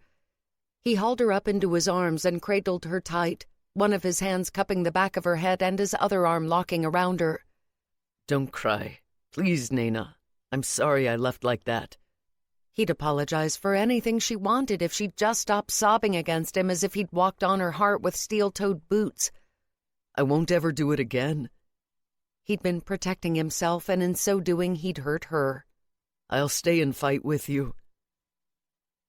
A shuddering sniff, words mumbled out against his chest that he had no hope of understanding. She was still crying so much. Raj held her even tighter, shielding her from the curious gazes of others walking in or out of the bakery. It wasn't too busy, but he didn't like anyone seeing his tough Nayna brought down so low. "I told you to go," she said, and this time he heard. "I was being self-sacrificing." A hiccup, more tears. "It was stupid." Wrecked though he was, he felt a smile burn to life on his lips. "You don't want me to go?" A fierce shake of her head. "I want to keep you forever." With those words, she sealed the break in his heart, made it stronger than new. That was the only thing he'd ever needed from her. "Then we figure this out." He rasped against her ear, stroking his hand over her hair. "We make it work, our way, no one else's." Another sniff, Nayna rubbing her face against his t-shirt. "I can't walk through town like this." "Just tuck yourself against me. I'll protect you." Always he'd protect her. Nayna's ravaged face ripped at him when they reached the cabin. She took one look at his own face and said, "1 minute," in a voice that had gone husky as a result of the emotional storm. A few steps and she closed the bathroom door behind herself. When she emerged, he was seated in one of the lived-in armchairs in front of what looked to be a gas fireplace but might have been electrical. He had never put in one of these models on a project, didn't know the brand name. But he'd worked out how to turn it on, and it was running when Nayna stepped out of the bathroom, as, despite it being summer, the rainforest air was cool. She'd washed her face, brushed her hair back, and looked bright-eyed. For him, because she'd seen what it was doing to him to watch her in distress. Lifting an arm in invitation, Raj said, "Come here." She came, curling onto his lap, a small armful of woman who fit him perfectly. The fire crackled next to them in an excellent imitation of a wood-burning unit. "This cabin is very well built," he told her, finding his anchor in the familiar. "Look at how carefully the beams have been placed, the metal brackets they've used. It was done by a master carpenter on site, not prefabricated in a warehouse somewhere." I've been here over a week and I never noticed any of that, Nayna murmured. Tell me more of what you see. So he did, and she asked questions that told him she was really listening and appreciating his point of view. He'd never actually thought about the conversations they might have after marriage, when he'd been hell-bent on marriage, but he should have. Nayna was a white-collar professional, Raj a blue-collar tradesman at heart. He ran the family business, but his passion was in the work itself. It doesn't bore you?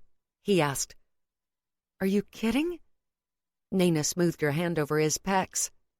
I failed woodworking class in intermediate school. My custom jewelry box fell apart. Laughter in her words. I'm in awe of your ability to build things from the ground up. Running his hand over her hair, Raj said, Do you enjoy your work? It was something he hadn't thought to ask until she'd yelled about who she'd have become without Maiduri's shadow over her life. I'm an accounting nerd, she said. I like it, but the firm mostly has established clients. I'd love to work with a startup of some kind, help build it, you know. She sat up in his lap, her eyes shining. It would be a risk with no guarantees, but the idea of being part of the genesis and growth of a company, that excites me. Raj thought of his parents' words the night of the introduction, how Nayna could work for the family business. That wasn't going to happen. Theirs was a strong, stable company, but the accounting work was steady and nothing exciting. Great for them, but stultifying for an intelligent woman who wanted to make her mark. Have you investigated possibilities already? He asked, considering who he knew that might be able to offer her information that could help. Shaking her head, she leaned one arm on his shoulder. My parents would have flipped, she murmured with a lopsided smile. Giving up a good paycheck for uncertainty. Dropping her voice into deeper tones, she said, We bring you up right, we give you room to study, and this is how you thank us? By throwing away a good job for this rubbish-swabbish startup that pays you in peanuts? Raj chuckled at her impression of her father. What else do you dream of? Hiking in the Amazon, climbing the Great Wall of China, spending a night in the Sahara Desert.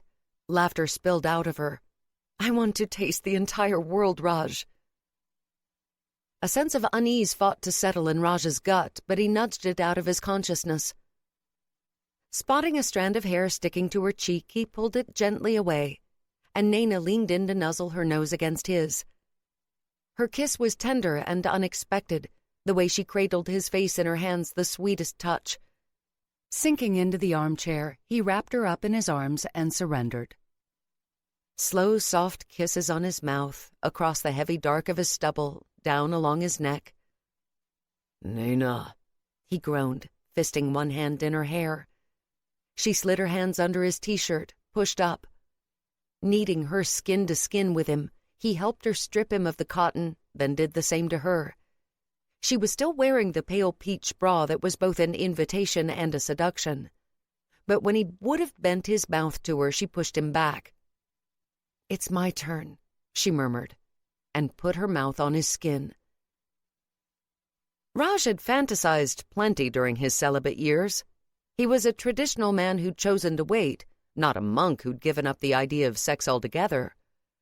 But not once had he dreamed about a woman kissing his chest with utter attention to detail, as if she didn't want to miss an inch. A flick of her tongue over his nipple. Raj shuddered and wove his fingers into Nayna's hair again. Then he let her do as she pleased. Because having Nayna adore him like this, yeah, he could live with it.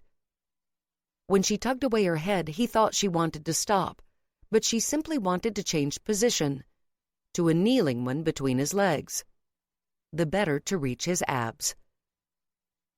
Dropping back his head, Raj didn't look as she tasted him with small flicks and licks. If he did, he would probably lose it again. Because while Nayna was absorbed in his abdomen, she was also very close to his cock, and that part of his body didn't understand patience, not after so many years of being deprived. If he wasn't careful, he'd come in his pants like a hormone-crazed teenager. Nayna flicked up her lashes and saw that Raj's head was thrown back, his jaw tightly clenched. The hand he'd thrust back in her hair was fisted, and every so often he'd tug. She had the feeling it wasn't on purpose, more an involuntary action when she hit a sensitive spot. Every part of her hummed at seeing him like this, so utterly open to her. The way he'd held her, the way he'd kept her protectively close when they walked back, the fact he'd been ready to fight for her even when she'd tried to be silly and give him up. All she wanted to do was show him what he was to her. Words worked, but for them, so did the physical. Touches, kisses, caresses, they were two people between whom it could never be casual. She ran her tongue all the way along one side of the V. "Fuck!" It was gritted out, his thighs rigid on either side of her. Her own pulse throbbing in her neck, she took advantage of his closed eyes to look down at the part of his body so very close to her cheek, the denim of his jeans fighting to contain it. And maybe because he wasn't watching, or maybe because they were starting to become each other's on a level beyond anything she'd experienced with another human being, she closed her hand over him. The cry he let out this time was more of a roar, the hand in her hair pulling almost painfully tight for a second before he let go and grabbed at the arms of the chair. "Nayna," a rasp. "I think we should move to the bed." Emboldened by his response, her entire self full of a raw emotion that had no name, Nayna glanced up and held his gaze. "No." She tightened her hold a fraction and heard his breath catch. "I'm not sure I'm ready to have this large object inside me again." Her cheeks burned hot, but she didn't look away. "I want to play with it, though." Raj shoved both hands through his hair. "I'm dead. You're looking at a dead man." Her shoulders shook, and she knew it would only ever be like this with Raj. Leaning in, she pressed a kiss to the spot on his navel where the furred trail disappeared into the waistband of his jeans. His hand came back to her head, this time to curl around her nape, and his cock, it twitched under her touch. Catching her lower lip with her teeth, Nayna undid the button on his jeans and took extreme care while lowering the zipper. He was wearing black boxer briefs, but releasing his cock from those wasn't in any way difficult. The smooth, hard length was already attempting to escape. When Nayna closed her fingers gently around him, he went so motionless that she thought he must have stopped breathing. Glancing up, she saw veins popping out on his arms, sweat dampening his chest, but his eyes were open, watching, as he liked to do. Blush or not, Nayna held the dilated darkness of his eyes and decided to have one more lick. This time, it wasn't of his abs. 30. True Love Hurts. Raj sat across from Nayna at one of the outdoor tables of a bustling restaurant. The two of them had ventured out when hunger struck.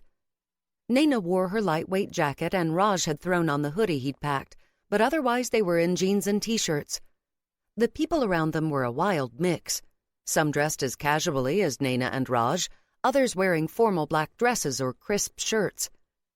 The staff served everyone with equal cheer under the orange-gold evening sunlight. "Does this count as a date?" Nayna asked after they'd ordered, her chin propped up on her hands. "I've never been on a date."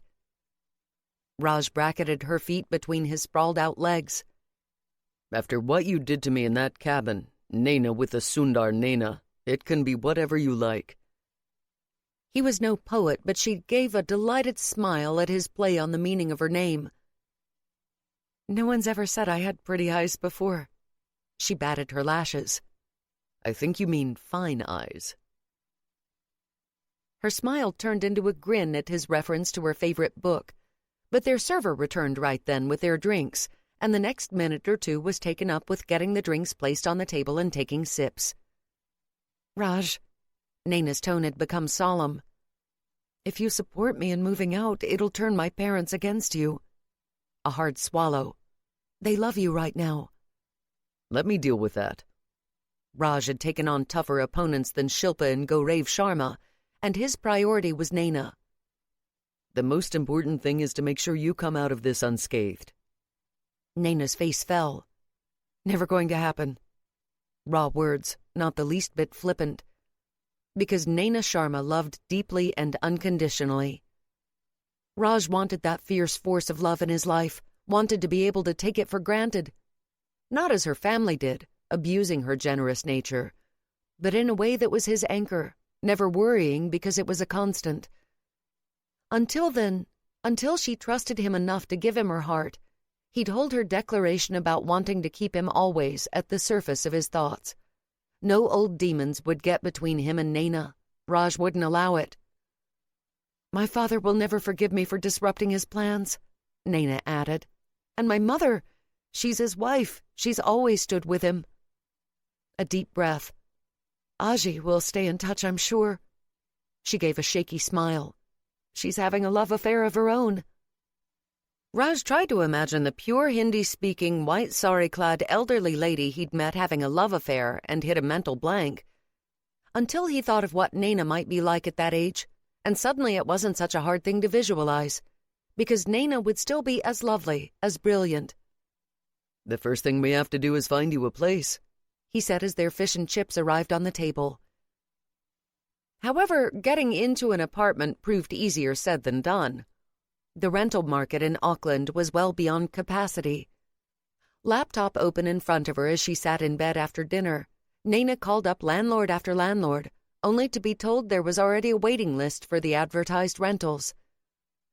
Raj, who'd slipped down to lie on his back with one arm bent behind his head and his eyes on the screen of her laptop, frowned. "That's too far out," he said when she pulled up another listing. "It'd add 2 hours to your commute every day." A long commute might be the only realistic option. Raj was silent for a minute before saying, "I have an idea." After asking her to pass him his phone, which he'd left on the bedside table beside her, he called a number and said, "Ping, how are you doing?" Nayna listened as he asked the other man about a property that Ping had been rehabbing. "Is it ready for a tenant?" He listened while his friend spoke. "Yeah, I'll vouch for her," he said after about 30 seconds. "That's all?" Another pause. "You give her the place and I'll finish up the job for you at no cost." The deal was done 2 minutes later. Hanging up, Raj said, "You have a 1-bedroom unit in Epsom. 2-story place, internal garage below, everything else above. Entire complex only has 8 units overall, most of them occupier-owned, and the landscaping is neat and easy care. Good-sized lounge, tiny kitchen, approximately a 10-minute drive to your office."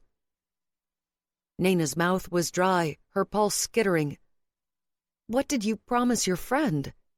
"Nothing major." He put the phone down on the bedside table on his side. "The deck's unfinished. I can polish off the job on the weekend. Officially, you won't be on the rental agreement until that deck is finished, but the house is safe and sound and warm, and Ping's a professional. You won't have to worry about a creepy landlord." Nayna put down the laptop. "I'm doing this," she whispered, the reality of it coming down on her head like a ton of bricks. It was time to see the sword fall. Raj watched Nayna sleep that night and knew he might be the architect of his own heartbreak. The Nayna she was now wanted him, but the Nayna she became as she found her wings, that Nayna might decide a man so rooted in tradition and culture wasn't the man she wanted by her side. It was possible that she might never fully trust such a man not to turn on her with rules and boundaries and demands that stifled her spirit. Nayna was a woman heading off into the unknown, excited and invigorated by what she might discover, while Raj needed roots, needed an unbroken line from the past to the future. His chest ached, but he could no more stop helping her fly than he could stop breathing. "I love you, Nayna Sharma," he whispered, the words a secret he couldn't say to her when she was awake. It would be another kind of pressure. Nayna knew his deepest hurts, and it would go against every part of her nature to scar him any further. Her heart was too soft, her ability to be loyal too powerful. But even worse than Nayna flying away from him would be a Nayna who stayed only because of a sense of obligation and friendship. So he would tell her of his love only in the midnight hours, when she slept in his arms. He'd help her fly, and hope she'd choose to fly to him. 31. Wedding bells ringing. Raj drove Nayna home. He'd left his truck parked at the airport, and after they landed in Auckland around 8 at night, he dumped both their bags in the back seat, then opened the passenger door for her. But before she could get in, he gripped her jaw and initiated a deeply demanding kiss that held all the need he couldn't show her, all the hopes he had to keep under lock and key. "Now," he said afterward, "let's go pretend we spent the time talking." She cradled his jaw in one hand, his stubble now more into scruff territory. "I'm so glad you're mine," she whispered and made the knot of tension inside him unravel a fraction. Just enough that he could smile and say, "Me and my abs?" "Well, duh." Laughing, she pushed playfully at his chest before getting up into the passenger seat. Raj closed the door and jogged around to get into the driver's seat, and tried not to imagine what it might be like to do things like this with her every day. Shared rides, casual errands, quick trips. Sweet domesticity was his dream, not Nayna's. "Rock music okay?" he asked when his usual station came on after he started the engine. She pretended to play air guitar before launching into the rock ballad currently playing. Grinning, Raj joined in, and the two of them treated the truck as their own private karaoke studio until he turned into the street on which the Sharmas had their home. Suddenly, Nayna's song cut off. She hugged her arms around herself. "How am I going to do this?" she whispered. "It'll break their hearts." Raj ran the back of his hand over her cheek. "We'll do it together." A rub of her cheek against his knuckles. "It's not going to be pretty." "I can handle not pretty." Though he'd have to keep a handle on his temper if her family got close to crossing a line. "Visitors?" He nodded at the small red car parked behind the garage. "Mayduri." Nayna blew out a trembling breath. "I guess she might as well be here for this, too." Raj turned into the drive. It was time. Nerves jangling, Nayna got out of the truck and waited for Raj to grab her bag from the back before the two of them walked around the side of the house to enter through the back door. That door led into the kitchen, where she was sure to find her mother or grandmother at this time of night. Maybe Mayduri and her father, too. The kitchen was the absolute heart of the Sharma home. The door opened before she reached it, her mother bursting out. "My Ninu, you're home!" A crushing hug scented with a familiar floral perfume before her mother pulled back and said, "I'm so glad you're here." Her smile dazzled as she turned to hug and kiss Raj on the cheek, too. "And Raj Bita, you too. You would have both missed the excitement otherwise." Belatedly realizing that Shilpa Sharma's enthusiasm had only a little to do with her return from the South Island, Nayna frowned. "What's happened? And why are you wearing your newest salwar kameez?" A vivid aqua with pink accents, it had been meant for an upcoming 60th party. "Mayduri is engaged!" Her mother clapped her hands in front of her, her eyes literally twinkling.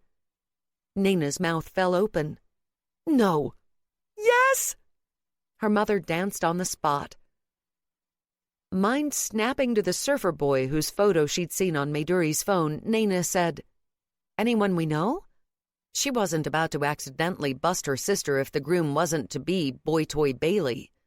"Oh, it's Dr. Sandesh Patel," her mother said. "You know, the one who has his own clinic, never been married, and he wants Mayduri." Nayna's head spun. Where is she? She needed to talk to her sister and find out what the hell was going on. From having fun with a surfer boy to getting engaged to one of the most respected men in their community, a man who had always struck Nayna as coldly unbending. Not the kind of husband who'd have patience with Mayduri's quixotic ways. "She's getting ready in her old room," Shilpa Sharma said happily. "Sandesh is coming over in the next 5-10 minutes so we can make it all official. Your timing was wonderful." Her mother tucked Nayna's hair behind her ears with maternal affection. "I mean, Sandesh really should have talked to your father first, but with Mayduri having already been married and him being older, well, it's all fine. Your father is very happy. Imagine, a doctor in the family too." Nayna glanced at Raj. No way could she do what she'd planned, tell her family about her decision on a day so joyous for Maiduri. He gave the slightest incline of his head. I'll leave your family... But he never got to finish the sentence, her mother waving off his words. Of course you must stay. You are like one of us. So much happiness in every word, that of a mother who had 2 daughters safely settled. I'm sure Sandesh would love to talk to you. You'll be seeing each other quite often now. Nayna's insides lurched again, but there was nothing she could do at this instant without wrecking Maiduri's day. It would cost her only a few more hours of tangled nerves to give her family this night of happiness. After going inside and saying hello to her father and her grandmother, both of whom welcomed her back with a smile and, from her father, a suspicious lack of questions, she walked down the hallway to talk to Maiduri. Raj remained in the living room with her father and Aji. Maddie, she said with a quick knock on the door before entering. What the bejesus is going on? A hissed whisper as she shut the door behind her. Maiduri looked up from her seat in front of the vanity. She was dressed in what Nayna called a half-sari, a flared ankle-length skirt in pale amethyst sprinkled with crystals, a cropped and fitted kurta in the same shade, and a really long dupatta that could be pleated and tucked in to appear as if the woman were wearing a sari, but without the complications of having to handle meters of fabric. Huge kohl-rimmed eyes met Nayna's in the mirror when Nayna came up behind her sister and put her hands on her shoulders. He's a good man, Maiduri said, reaching up to touch one hand to Nayna's. And I'm getting older, Ninu. I need to settle down and start a family before no one will have me. Maiduri was only 33, soon to be 34, and looked 10 years younger at the very least. What about the surfer? A liquid shrug. That wasn't serious. Dropping her hand from Nayna, she picked up the mascara to finish doing her eyes. And I realized it wasn't going anywhere. When Sandesh proposed, it's the second time, you know? Nayna raised both eyebrows. The second time? I never heard about the first time. That's because I didn't tell anyone. Maiduri capped her mascara and put it aside. I knew how the family would react. You've seen what Mum and Dad are like right now. Can you imagine if I'd told them he'd proposed and I'd said no? I see your point. Not only was the doctor hugely respected, he was also incredibly wealthy as a result of a medical invention he'd patented while a student. But Maddie, he's at least 10 years your senior. 14, her sister said, correcting her. He's stable and so mature. In the mirror, her eyes met Nayna's. I know I'm not the most mature person. A wry smile. It'll be good for me to have him, and maybe I can loosen him up a little. Nayna's head was still spinning. As long as you're sure, she said. I just want you to be happy. He's not as bad as he comes across, you know. A softness to Maiduri's features. It's going to sound weird with how involved he is in the community, but I think he's shy and deals with social situations by going all stiff. He's not like that with me. No, that's not weird at all. Nayna had gone mute herself at times when she was younger. Who knew what others had taken from her unsmiling features? At least a few people had probably thought her stuck up and snooty. Hopefully we'll get to see the man you see once he becomes comfortable with us. She hugged her sister from behind, the crisp scent of Clinique Happy, Maiduri's favorite perfume, as familiar to her as their mother's heavier bouquet. Maiduri touched her fingers to Nayna's again. If I tell you something, promise me you won't ever tell anyone? Promise, Nayna said at once, because whatever lay between them, they were sisters underneath it all. Vinod hit me. Nayna froze in the hug, her eyes colliding with Maiduri's stark ones in the mirror again. What? Turning sideways in Nayna's arms, Maiduri glanced at the door before whispering, The first time was 3 months after we eloped. Maiduri! Nayna was kneeling in front of her sister before she realized it, her hands locked with Maiduri's. Why didn't you say? Why didn't you call? No matter how angry Shilpa and Gorev had been, they would have brought Maiduri home. Of that Nayna had zero doubts. Their parents had their faults, but never would they have stood by while their daughter was being physically abused. I was ashamed. Mayuri's hands gripped at Nayna's. First time in my life, she joked shakily. I'd chosen him and he turned out to be a violent abuser. But that first time he told me it was a mistake, apologized, and I forgave him. Nayna clenched her stomach to quiet her rage. Did it happen again? Yes, not all the time. Couple or 3 months between each time so I could forget. She smiled. I'm not like you, Ninu. You would have kicked ass and taken names. I was too scared of being on my own to walk away. How very strange that her often flighty sister would say that on the verge of Nayna's decision to step out into the world on her own. Promise me that if Sandesh ever hurts you, you'll tell me. Promise, Mayuri said at once. Do you want to pursue anything against Vinod now? A police case? There probably wasn't much the police could do with the evidence of violence long faded, but laying the complaint could help Mayuri heal. Her sister shook her head. No, it probably makes me a coward, but I just want to move on. It doesn't make you anything of the sort, Nayna said fiercely. You have to look after yourself and heal the best way you can. Mayuri shuddered out a breath, as if Nayna's words had taken a weight off her shoulders. Ninu, I'm sorry you didn't get to go to parties or on that exchange trip you earned.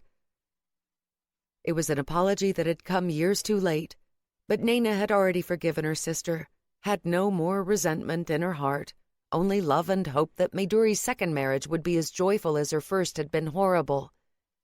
It's okay, Maddie. She rose onto her knees to hug her sister. After they parted, Mayuri returned her attention to the mirror to do the final tweaks to her makeup. This time around, I picked a good man, she said, just like you have. Smiling with a determined brightness that thrust the past away, she lifted up her wrist. Look what Sandesh gave me as a present after I accepted him, she whispered conspiratorially. I haven't told Ma or Dad. They'd be scandalized. A giggle. Nayna's eyes widened. Are those diamonds? On Mayuri's wrist was a bangle that blended in with all the others, except that the fire in the stones was icily real, while the others were all pretty fakes. Of course they are. Mayuri put down her lipstick. I'm marrying a filthy rich man, and he knows how to treat me. A frowning glance in the mirror. Oh my God, I just realized what you're wearing. Go, change! Nayna dressed quickly in an ombre blue half-sari with pearlescent beading, the skirt swirling around her ankles.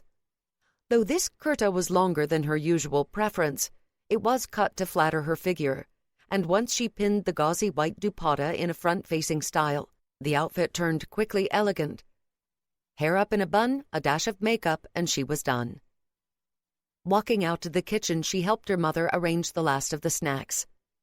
Thank you, Ninu, Shilpa Sharma said with a quick side hug. I don't know what I'd do without you. Nayna's stomach hurt. Smiling through it, she picked up the tray of sweets and took it out to the living area, her mother bringing the savories. Raj managed to brush his hand over her hip as he ducked into the kitchen to carry out the tea and cups. That was when her mother announced that Mayuri's affianced was bringing along his elderly parents, as well as 2 siblings and their wives and children. Our living room isn't that big, Nayna muttered to Raj while her parents were distracted. Why is he bringing so many people? Probably because he wants to show off his fiancée. Raj's dark gaze was solemn. You doing okay? She just had time to nod before her mother waved frantically. I think I hear their cars. Go make sure your sister is ready. 32. Extreme danger warning. Duck for cover. Nayna didn't have another chance to talk to Raj in the 2 hours that followed. Dr. Patel's family exclaimed over Mayuri's beauty with plenty of "Wah wah etna sundar" and "Pura film star." Being told she was as beautiful as a film star was nothing new to Mayuri, but Nayna's sister managed to produce an excellent facsimile of a meek and blushing bride overcome by their compliments. Nayna elbowed her at one point. "You're laying it on a bit thick, Maddie." A soft giggle. I thought about pulling my dupatta across my face, but who wants to get condensation marks on a new silk dupatta? Nayna's lips twitched. Across from them, Mayduri's doctor, a distinguished older man with wings of gray in his hair and a rangy frame, couldn't take his eyes off her, and every so often Mayduri would shoot him a private look that gave Nayna hope her sister's marriage would be a happy one. As for Raj, her father introduced him to the guests as his younger daughter's fiancé. Nayna's fingers clenched in the folds of her skirt, but there was no way she could correct her father in front of strangers. Raj captured her eyes in the aftermath, gave a tiny shake of his head, a silent reminder that she didn't have to do anything she didn't want. Her lungs expanded, her mind clearing. Just as her father stood up and clapped to bring the meeting to attention, after returning from a private chat with the doctor. My future son-in-law has asked permission to marry my daughter far more quickly than would usually be acceptable. It turns out he's just been offered a prestigious position at a teaching hospital in London. Everyone gasped. Mayduri did a good job of appearing shocked and amazed. Nayna had to bite her lip to keep from laughing. However, the problem is that he has just tonight been informed that he must take up this position in 2 months' time rather than the 6 months that was initially agreed. He also needs to go over earlier to set up his living situation. As a result, he's asked my permission to have the wedding in the next 6 weeks. Everyone gasped now, Mayduri included. To their father's credit, he did glance at her and got her nod before continuing. Sandesh has a good friend who owns a large hotel that's used for weddings, and this friend is willing to squeeze us in on a date 5 weeks from now. The hotel ballroom is more than large enough for our guests, and Sandesh tells me that he also has friends and acquaintances who will step up for the decorations and catering. Gaurav Sharma shifted his attention to the man who sat in a chair beside Nayna's end of the sofa.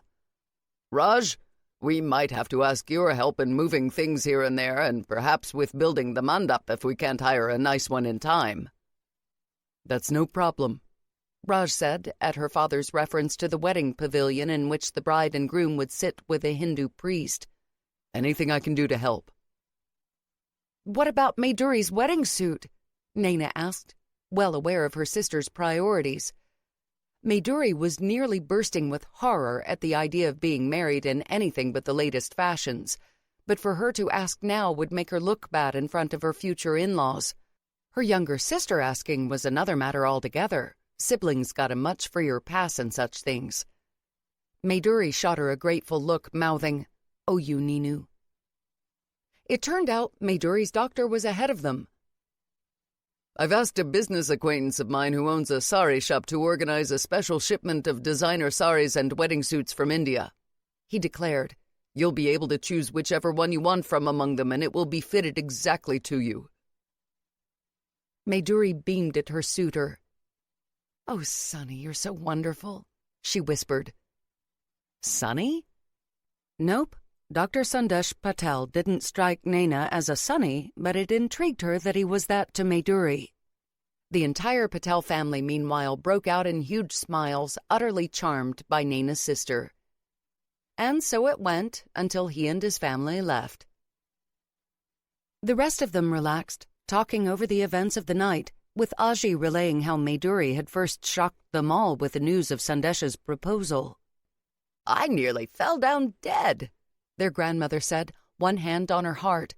And now the excitement of a wedding so soon.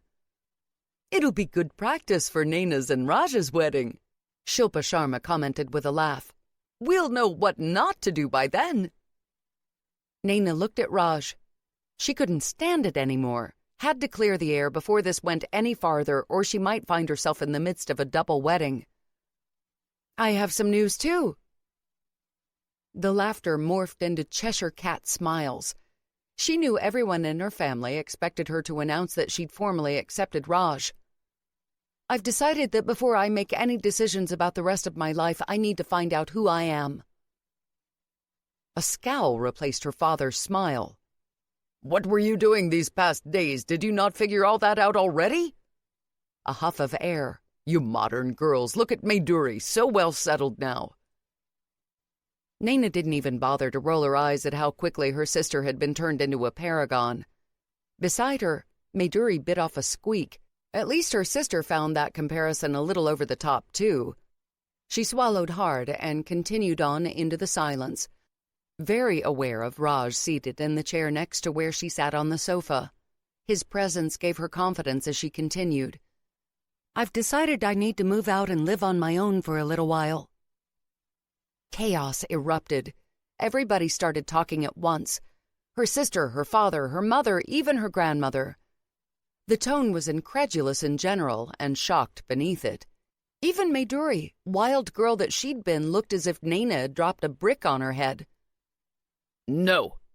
Her father's voice cut through the din. This is ridiculous. You're a good girl. You'll get married and have a respectable life. His tone made it clear that was that. But when he rose as if to leave the room, Nayna said, "I'm sorry, Dad, but I have to do this." Her father spoke not to her, but to Raj. I thought you were going to talk some sense into her. Raj got to his feet. Sir, I don't want Nayna to be my wife if she doesn't want to be my wife, and she needs this time. Her father's jaw tightened. And you're telling me you're supporting this nonsense? I'm supporting Nayna, Raj said, still polite, but refusing to back down. Get out! Her father snapped. I thought you had some spine.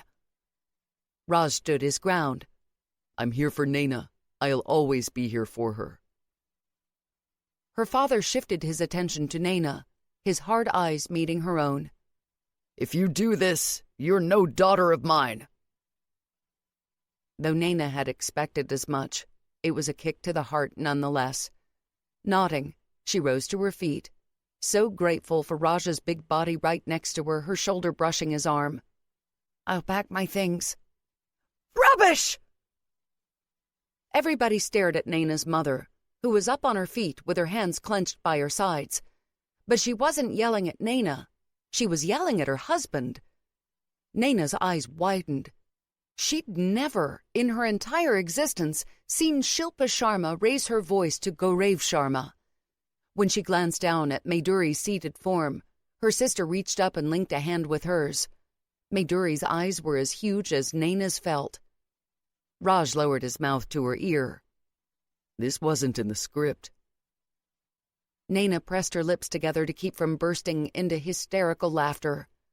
Across from her, her father finally found his voice. Shilpa? He asked, not in anger, but in stunned shock. Nayna, you sit down, her mother ordered. Raj, don't you move. Nayna sat. Raj didn't move. And you, Gaurav Sharma, you listen to me. Her mother waved a finger in front of his face. I let you do this the first time, and I lost my Mayduri for 6 years. She beat a fist against her chest. I followed my husband because I was brought up to believe my husband knew best. I was told a good wife stood always by her husband's side. And I missed my eldest for 6 long years. I cried for her for 6 long years. Now you want to take my baby from me? Shilpa put her hands on her hips and shook her head. No, as long as I live, Nayna will be welcome in this house, and she will be welcome to every family event. And if you have any argument with that, I suggest you move yourself to the spare bedroom and stay there. Absolute and utter stunned silence. Nayna didn't know where to look. She kind of felt like she should disappear out of the room, but she didn't want to move and make a sound. From the frozen way Raj was standing and Mayduri was sitting, they felt the same. Only her grandmother continued to rock in her chair, seemingly unconcerned with the explosion from her mild-mannered daughter-in-law. Gaurav Beta, Shilpa Bitia, she said gently. I think you need to take this somewhere else. You both stay here. Nayna's mother ordered Nayna and Raj before she stalked out of the room and slammed into the kitchen, her husband following. Nayna opened her mouth, shut it again. Raj, who was still standing, ran his hand over her hair. Her grandmother watched him, a slight smile on the seamed lines of her features. Well, Aji said, this is exciting. Maduri giggled, and suddenly Nayna was giggling too. Raj looked at the two of them in bemusement, especially when their grandmother slapped her thigh and joined in the laughter. Meanwhile, from the kitchen came silence. After a while, Raj walked back there and leaned against the door while they all held their breath, then came back to tell them, "I think they've gone in the backyard. Can't hear anything from the kitchen." That only made the three of them laugh even harder. When it was all over and they'd finally caught their breath, Nayna looked at her grandmother. "I'm sorry, Aji," she said. "I didn't mean to mess everything up." Her grandmother waved away her apology. "Oh, Merlal," she said with deep affection. "All I've ever wanted was happiness for you." Her eyes went to Raj. "You're a brave boy to stand up to Gorev, and you're the kind of boy her father should want for her. He'll realize that when he calms down." Nayna wasn't so sure, but she didn't interrupt her grandmother. "My boy has always been obstinate and perhaps a little judgmental," Aji said. "You, Maduri, didn't help by running off. Why did you ever do such a silly thing? You know if you'd brought the boy home, you'd have eventually talked your father into a proper marriage." Maduri winced. "I was young and stupid," she said, propping her chin in her hands. "It seemed a good idea at the time." Funnily enough, that was such a Maduri thing to say that it made perfect sense. Reaching for the snacks she'd ignored until now, Nayna picked up a samosa that had gone cold. Half wrapping it in a paper napkin, she handed it up to Raj, who'd perched himself on the arm of the sofa beside her. It put one of his powerful thighs temptingly close, but Nayna behaved herself. "Eat," she said. "You must be starving." Neither one of them had eaten anything through the entire talk with Sandesh Patel's family. He accepted her offer, then watched as she took a samosa for herself before eating. The two of them filled their stomachs in silence for a while before Raj said, "So who do you think will come out the winner?" "I'm not taking any bets." Maduri held up her hands, palms out.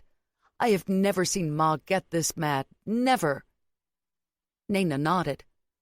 "Our mother doesn't get mad," she told Raj. "She gets disappointed or sad or maybe a little bit annoyed, but she doesn't get angry, and she doesn't yell at our father. Ever." A loud clanging sound reached them just then. "You go," Maduri hissed at Raj. Nayna started to argue, but Raj brushed his knuckles over her cheek, then bravely and cautiously went through the kitchen door to find out what was going on. 33. Shilpa Sharma is not joking. Raj returned with the news that her mother had apparently thrown the lid of a metal trash can at her father.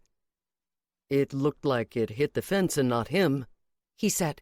"Your father seems to be trying to calm her down." A pause. "It's not working.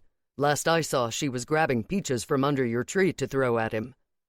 Nayna gave him a bhajia to eat while Maduri, now that she knew the coast was clear, snuck into the kitchen to reheat the chai, and they all had cups of that while they waited, and waited, and waited. "It doesn't matter what happens, Ninu," Maduri said at one point, a mulish tone to her voice.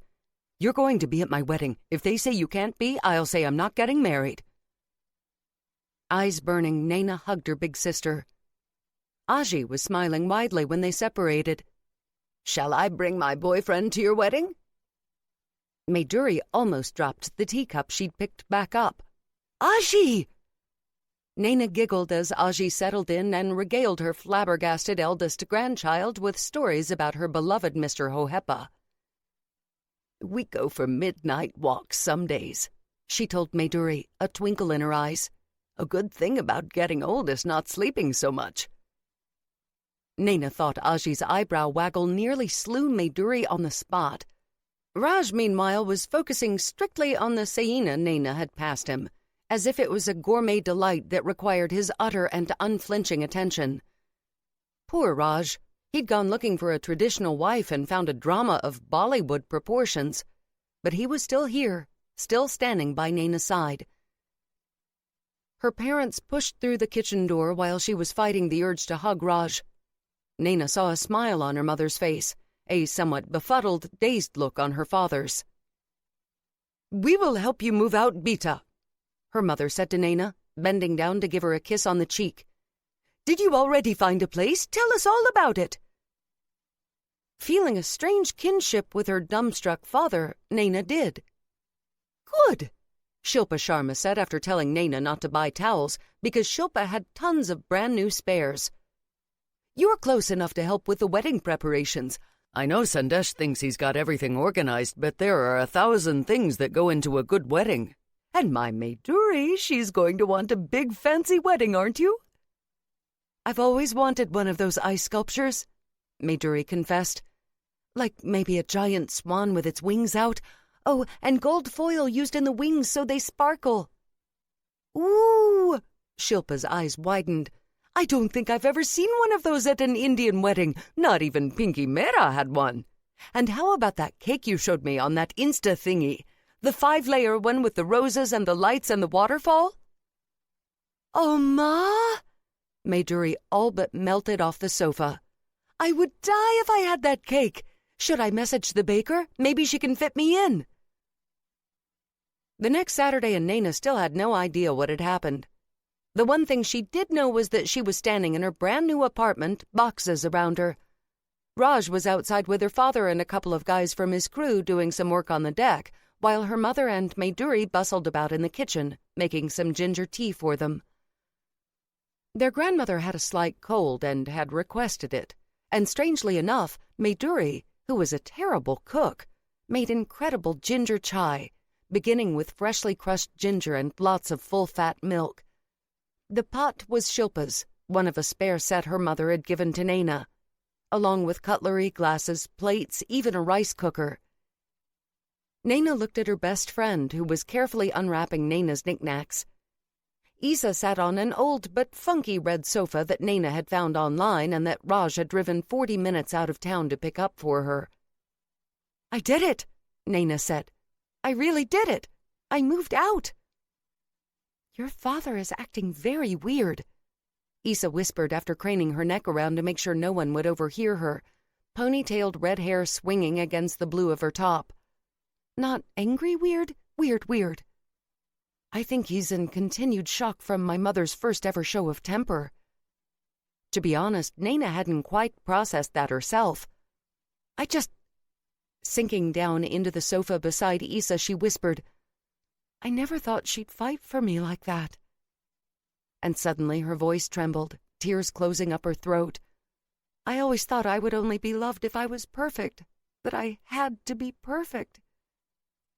Her friend put her arm around her and hugged her close. "You silly goose." Isa's own eyes were wet. "My mother is a fire-breathing dragon with a calculator for a heart, and she crisped someone who was trying to cause trouble for me. Your mother is an actual human. Of course she fought for you."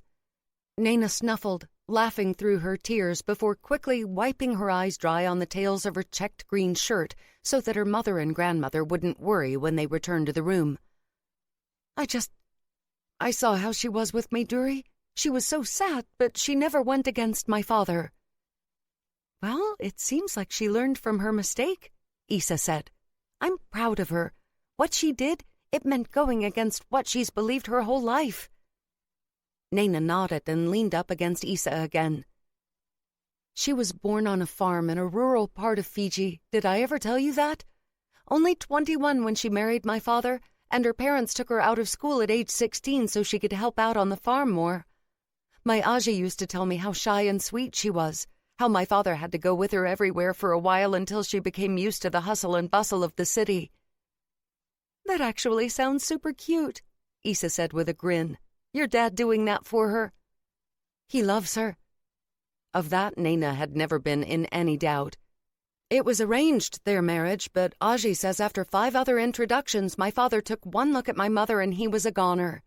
Nayna raised her hand to her face. "Apparently she was considered damaged goods by others because of that burn scar she has on her upper cheek. But he told Aji that she was the most beautiful girl he'd ever seen. And after they got together, he even asked her if she wanted to study some more. And that's how my mother ended up learning how to be an office manager. A position she'd held part-time for much of Nayna's childhood." "No wonder he's so discombobulated now," Issa said. He adores her, and she's mad at him. She's really mad. Nayna blew out a breath. Like Raj said, this wasn't in the script. And it had left her with shaky ground under her feet. It's all upside down. An engine sounded outside. Is that another truck arriving? Oh, that'll be Sailor, Issa said with a sweetly possessive smile. He had to check in on a job, but he's going to help Raj finish up the deck. His brothers are coming over too. The bishop? Nayna asked, well aware that Sailor's older brother was the lauded captain of the national rugby team. Issa nodded. Gabe's picking up their younger brothers on his way in. That at least should make my father's day. Raj Sharma was a huge fan of rugby and of Gabriel Bishop in particular. Before Nayna could say anything else, her grandmother returned from the restroom. Come, Ninu, Ishu, she said, using the nicknames she'd given them long ago. We must be faster in unwrapping these things. After everyone else had left, post beer and a barbecue, Raj sat down with Nayna's father on the finished deck. While the other man had turned up today, he'd remained quiet and hadn't interacted with Nayna at all. Raj had had enough. No one would hurt Nayna on his watch. She's the most extraordinary woman I've ever met, he said to the older man. And she's never been given any freedom. All she sees in the idea of marriage is a trap, a cage. Nayna's father stared straight ahead, a muscle working in his jaw. I was looking out for her, Raj Sharma finally gritted out. Maiduri ended up abandoned in a foreign city. What kind of life is that for a girl? Raj decided not to point out that Gaurav had curtailed Nayna's freedom long before Maiduri's marriage went bad. This wasn't about point scoring. It was about ensuring Nayna's father didn't hurt her soft heart. You want to protect her, make sure no harm comes to her. It's what a father does. Pain stabbed at Raj. He wanted children too, but only with Nayna. His wild and blazingly intelligent lover who wanted adventure and a life lived on a sprawling canvas, while Raj was most at home in the familiar and the rooted. I can't imagine how hard it would be to let my child go into something that could cause him or her harm, he said, past the reminder of how Nayna was moving farther and farther from him. But holding on so securely that they can't breathe, it could break them in the end. Nayna's father didn't say anything for a long minute. When he did speak, he said, We should go inside. My mother will want to go home. It wasn't the end result Raj wanted, but at least Raj Sharma said goodbye to his daughter rather than simply ignoring her. And when the older man shot Raj a pointed look for not leaving with them, his wife glared at him, and Nayna's father said nothing, though thunderclouds formed on his brow. Well, Nayna said after everyone had gone, that was a strange, beautiful day. Yes, that was the way to describe it. But for Raj, it had also been a terrible day. The day Nayna took her first step away from him. But for now she was his, and he would drown himself in her. Pressing his hands to the door on either side of her head, he kissed her. Making a throaty sound, she rose up toward him at once, wrapping her arms around his neck. And the stranglehold of fear around his heart, it eased a fraction. 34. Dreams, beer, and ice cream. Not in that order. The following Monday passed by at the speed of light. Nayna's firm had a big meeting to work out their plans and aims for the year to come, and once again, Nayna felt an itch inside her to move beyond the steady, familiar work she was doing there. She was good at it, but she'd never given herself the chance to figure out if she'd be good in a position that required more nimble movements and decisions. Nayna. Douglas stopped her after the meeting, his green eyes piercing against the dark brown of his hair. I've got a major meet with the Barths Tuesday afternoon. Do you want to sit in? The Barths were big clients, and whatever Nayna's future held, any such connections would be a bonus. Thank you. That'd be fantastic. The meeting ended up being in the private room of a restaurant, and once it was over, Douglas drove them both back to the office. I spent Christmas vacation in Egypt, he told her, regaling her with stories when she admitted her interest in the country. "There's an Egyptian exhibit on at the art gallery," he said as they turned into the firm's parking lot. "Last week before it closes. I'm thinking about going. You want to come?" The past and the future collided. Two very different men asking her to attend the same event. Douglas, of course, was just being friendly. Though he was divorced and currently single, he'd never made any move on Nayna. "Thank you," she said, "but I'm not going anywhere until I clear my workload." "Well," Douglas said, "if you change your mind, you know where I work." His grin was wide. "I'll email you a few of my Egypt photos, too. I've already bored everyone else with them." Laughing, the two of them entered the villa and headed off to their separate offices. In the days that followed, Nayna had to work long hours to catch up after having taken extra time off work. Raj dropped by one night with takeout while she and Douglas were working out a problem. Delight had her bouncing inside. She introduced the men and they shook hands. For a second, she thought she was imagining the sudden tension in the air, but Raj's expressions were no longer opaque to her, and the way he was holding his jaw, it didn't exactly shout happiness. As for Douglas, he shot her a huge smile before he left and said, "Don't forget about the Egyptian exhibition. We still have a few days to catch it." Raj said absolutely nothing after Douglas left the room, simply helped her set out the takeout on the coffee table in one corner of her office between two small sofas. Nayna waited until her colleague had exited the villa altogether, driving off in his BMW, before deciding to take the bull by the horns. "I don't know what that was about," she said bluntly. "If I was going to go to that exhibition, it'd be with you." Raj gave her an intent look. "I don't think he knew I existed until I walked in." Quiet, potent words. Nayna frowned. "That's because I don't talk about my private life in the office." She liked her colleagues, but didn't consider them close enough friends to chat to them about the problems and joys of her life. Raj's shoulder muscles remained rigid. "He thought you were single and he was building up to asking you out." Nayna snorted. "He's known me since I began working here. He hasn't suddenly been overcome by my beauty." And if Raj didn't stop being so hard-headed about this, Nayna would have a blow-up to rival Shilpa Sharma's. "The man was hitting on you," Raj said without raising his voice. "Or does he stay behind to help out all the people in this office?" Ugh! Nayna hauled Raj's face down to her own, kissing him until his fingers dug into her hips and her heart was thunder. "You're my man, and we're not having a dumb fight over nothing." Raj's gaze smoldered. He was the one who initiated the next kiss, and that kiss burned through her like hot black fire.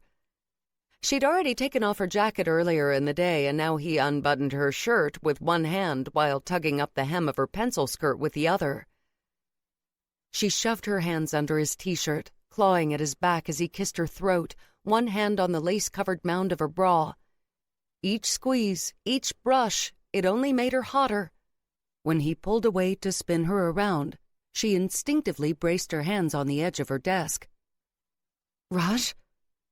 Shoving up her skirt to her hips, Raj didn't reply as he pulled down her panties.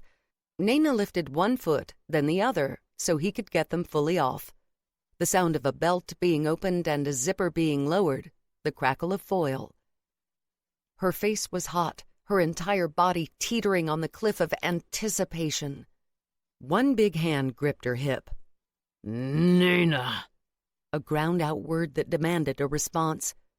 She lowered herself even farther, arching her back. "Yes," she whispered. "Yes." He surged into her in a hard thrust that lifted her onto her toes and tore a scream from her mouth. Hands on her hips on either side, Raj thrust in and out in a relentless motion that pushed her over the cliff and a passionate clenching of inner muscles that made him stiffen and let out a loud grunt before he leaned down to press a kiss to her neck. His breath was heaving bellows, his heart pounding against her back. Reaching up with one hand, Nayna brushed her palm over his bristled cheek. "You're mine," she said, her voice husky. "I don't want anyone else." Raj met up with Naveen for a beer the next night, his mood still dark. He'd been rough with Nayna the previous day in her office, and he wasn't happy with himself about it. He hadn't physically hurt her, and she'd been with him all the way. But Raj wasn't used to losing control the way he had with her. "You're mine. I don't want anyone else." Nayna believed that now, but how much longer would those words be true? Hey! Naveen tapped his beer bottle to Raj's. What's with the tall, dark, and brooding look, bro? I know you're not trying to pick up women. Raj hadn't even noticed the women in the pub, all his attention on an accountant with dark eyes who filled all the holes inside him, but who might only be his for a small moment in time. "It's nothing," he said to his brother. "How are you and Cormel doing?" The strain between the two had hit such a fever pitch that Aditi had all but moved into Raj's small flat, making up a bed for herself on his fold-out couch. Naveen shrugged and took a sip of his beer. "She's pissed off at me because I'm just a teacher, can't give her some fancy lifestyle. I don't know what she expected since I was a student teacher when we met." Raj didn't like his sister-in-law, but he knew this wasn't all Cormel's fault. "You're hardly home, Naveen. Why the fuck are you out with the boys all hours when you've got a pretty young wife at home?" "It's not like she's at home either," Naveen shot back. "I saw her at the same club I was at yesterday." Raj's temples pounded. "I don't care who's at what club," he said. "You two have to figure something out. It's not fair on Mum and Dad and Aditi to have you two hissing at each other like feral cats." Flushing, Naveen ducked his head. "Cormel didn't even want to move in with the family," he muttered. "I talked her into it." That at least explained a little of his sister-in-law's behavior when she'd first come home as Naveen's bride. "Have you considered moving out?" At this stage, their parents would wave them off with cheerful smiles and offers to load their furniture. "It's fucking expensive," Naveen said, though despite his complaints, he wasn't hard up. Not only did he have his teacher's salary, he got a percentage of the construction company's profits. Raj had made his father and mother agree to that setup. Even though Raj was running the business, he never wanted Naveen or Aditi to feel cut out of something their parents had built. "I can organize more funds," he began. But Naveen shook his head. "I'm being an asshole, Baya." Taking another drink of his beer, he put it back down. "I know I'm in a good spot, and I know if you weren't around, the parents would be looking at me to take over the family business, and I'd be miserable."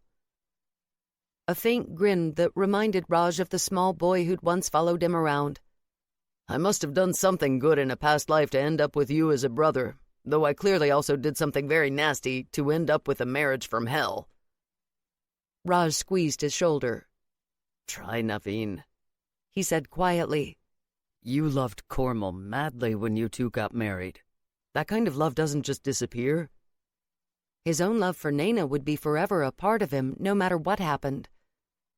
Naveen's hand tightened to bloodless whiteness around the beer bottle, and Raj realized his younger brother was fighting a strong urge of emotion. "I think she's having an affair." The words were a punch to the gut. "Think or know?" "I don't have any proof." Naveen finished off his beer. "Not that I really care. It's not like she loves me anyway." Raj did what he could for his brother that night, but Naveen wasn't talking anymore. He was also drunk when Raj drove him home, then helped him up the internal stairs to his and Cormel's part of the house. The house had 3 master suites, 2 upstairs and 1 downstairs. Raj's parents occupied one of the upstairs ones, Cormel and Naveen the other. There had previously only been 1 master suite upstairs, but Raj had added in a second after Naveen's engagement, when his brother told Raj he and his new wife would be staying in the family home. He'd done it as a wedding present, never realizing that his brother was trampling on Cormel's needs and wants. Aditi had a single room at the far end of the same hallway. At the end nearest the stairs was a large rumpus room/lounge set up with a television and sofas. Raj and Naveen had both had single bedrooms on the ground floor before Naveen got married and Raj moved out. At present, one was his mother's sewing room and the other functioned as his father's study. When in town, Raj's grandparents occupied the final master suite on the ground floor. That suite had been built for them so they wouldn't have to deal with stairs. The main downstairs lounge was where his parents watched their television shows and hosted guests, but there was another, more casual space that flowed off the kitchen and was the lounge Raj and Naveen had used most often when growing up. Naveen's game system still sat in one corner, dusted off occasionally by Aditi and her friends. So it wasn't as if this was a small house with people on top of one another. And yet Naveen and Cormal had managed to permeate the entire house with their dislike of one another. When he knocked lightly on the door of their suite, conscious of not waking his parents, it was wrenched open from the inside. "Where the f—" Cormal bit off her words when she saw Raj supporting Naveen. Stepping aside with her lips compressed tightly together, she let Raj bring his brother inside and drop him on the bed. Not sure Cormal would bother, Raj took off his brother's shoes. Naveen, meanwhile, smiled drunkenly at Cormal. "Pretty girl," he slurred. "Come here." "Not while you have eau de beer coming out of your pores," Cormal muttered before glancing at Raj. "Thank you." "He should be fine, but just keep an eye on him." Raj went to step outside. A hand on his forearm. Cormal's nails cut short as befit a nurse, but her face fully made up despite the late hour. "You're a good man, Raj." Her smile was warm, far softer than he'd seen her direct Naveen's way over the past couple of years. "Any woman would be lucky to have you." Raj broke the physical contact at once. "Good night, Cormal." But she followed him to the door. "If Nayna Sharma's still dangling you like a fish on a hook, she doesn't deserve you. You need to move on before you waste your life waiting for her to make up her mind." Ignoring the words and glad the commotion of bringing Naveen home hadn't woken anyone else, Raj made his way down the stairs and out the back door. He shrugged off Cormal's poisonous words as he walked. He understood his Nayna in a way Cormal never could. The idea of clipping her wings? No, Raj would never do it, no matter how much he hurt. Opening the front door of his flat, he glanced left. A smile formed on his face when he spotted his sister's curls peeking out from under the thick blanket she'd pulled up over herself, despite the summer warmth. Walking over, he tucked the blanket in more neatly and wondered what Cormal had done that had driven Aditi out here today. His sister-in-law was still on his mind when he walked into his bedroom and began to prepare for bed. Not in the way she wanted to be, however. In Naveen and Cormal, he had a graphic example that people changed. Emotions changed. Raj knew his stubbornness could be both a gift and a curse. When he claimed people, he held on. Love for him had never been a simple matter. He would love Nayna Sharma always. "Bhaiya?" Hearing the sleepy call, Raj pulled on a t-shirt over his sweatpants and wandered out to see Aditi sitting up in bed. "Did I wake you, monkey?" A yawning nod. "It's okay. I went to bed at grandma hours." She rubbed at her face. "Wanna watch TV and eat ice cream?" Raj had an early start the next day, needed to get some sleep. However, with his mind tangled up in thoughts of a woman with hair of silk whose body welcomed him with tight heat, but who wouldn't wear his ring, he didn't think he'd be sleeping anytime soon. "Sure, you can pick the show." Aditi chose a baking show. Halfway through her bowl of ice cream, she leaned her head on his shoulder and began to tell him about how Harlow had built her a village. It took him a while to figure out that Harlow had built that village in a game the two played online. "I lost a level because of a dumb mistake and couldn't make my village, so he stayed up like 5 hours one night to gain the points to gift me the village." Raj was only half listening to his sister, but when he did finally go to bed, he dreamed of building Nayna a village full of adventures and wonder and showing her that life with him wouldn't be tedium, tradition, and rules. The problem was, Raj wasn't sure he could pull it off. As with Mr. Darcy, tradition was woven into his bones. 35. Nayna unbuttons her shirt. 2 days after the erotic encounter with Raj in her office, she still blushed thinking about it. Nayna had to admit he'd been right. Douglas was hitting on her. Nothing creepy or crossing the line, but when he asked her out to dinner while they were both working late, she knew she had to put a stop to it right then. "Raj and we're serious, Doug," she said, calm but firm. "Exclusive." Unabashed, Douglas kicked back in the chair across from her. "You never talk about him. Can't be that serious." "I'm not the kind of woman who spreads her private life around," Nayna said, annoyed. "I'd appreciate it if you dropped this. It's making me uncomfortable." He held up his hands, smile fading. "Hey, sorry, You've changed somehow, Nayna. There's a new brightness to you, and it's attractive as hell. But I won't push where I'm not wanted." Afterward, back in her office, Nayna found herself annoyed all over again at the memory of what Douglas had said. But what turned her irritation into worry was the memory of Raj's words. "I don't think he knew I existed until I walked in." She'd taken that as an indication of jealousy. But what if it was worse? What if Raj thought she was deliberately pushing him to the periphery of her world? Was that why he hadn't been in touch since? Was she beginning to lose Raj? The idea of it caused a deep pain in her stomach, made her breath knot. Picking up her phone, she called him. "I miss you," she said when he picked up. "Are you working late today?" A pause before he said, "I can change my plans if you're free."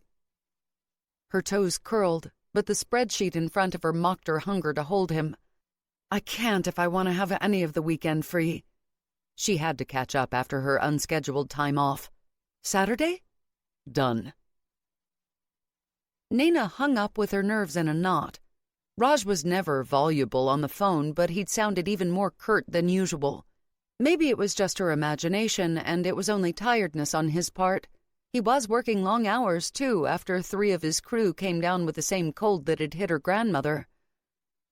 Thankfully, Aji had only had a mild case and was all but fully recovered, helped along by many cups of ginger chai and hours of Indian television dramas.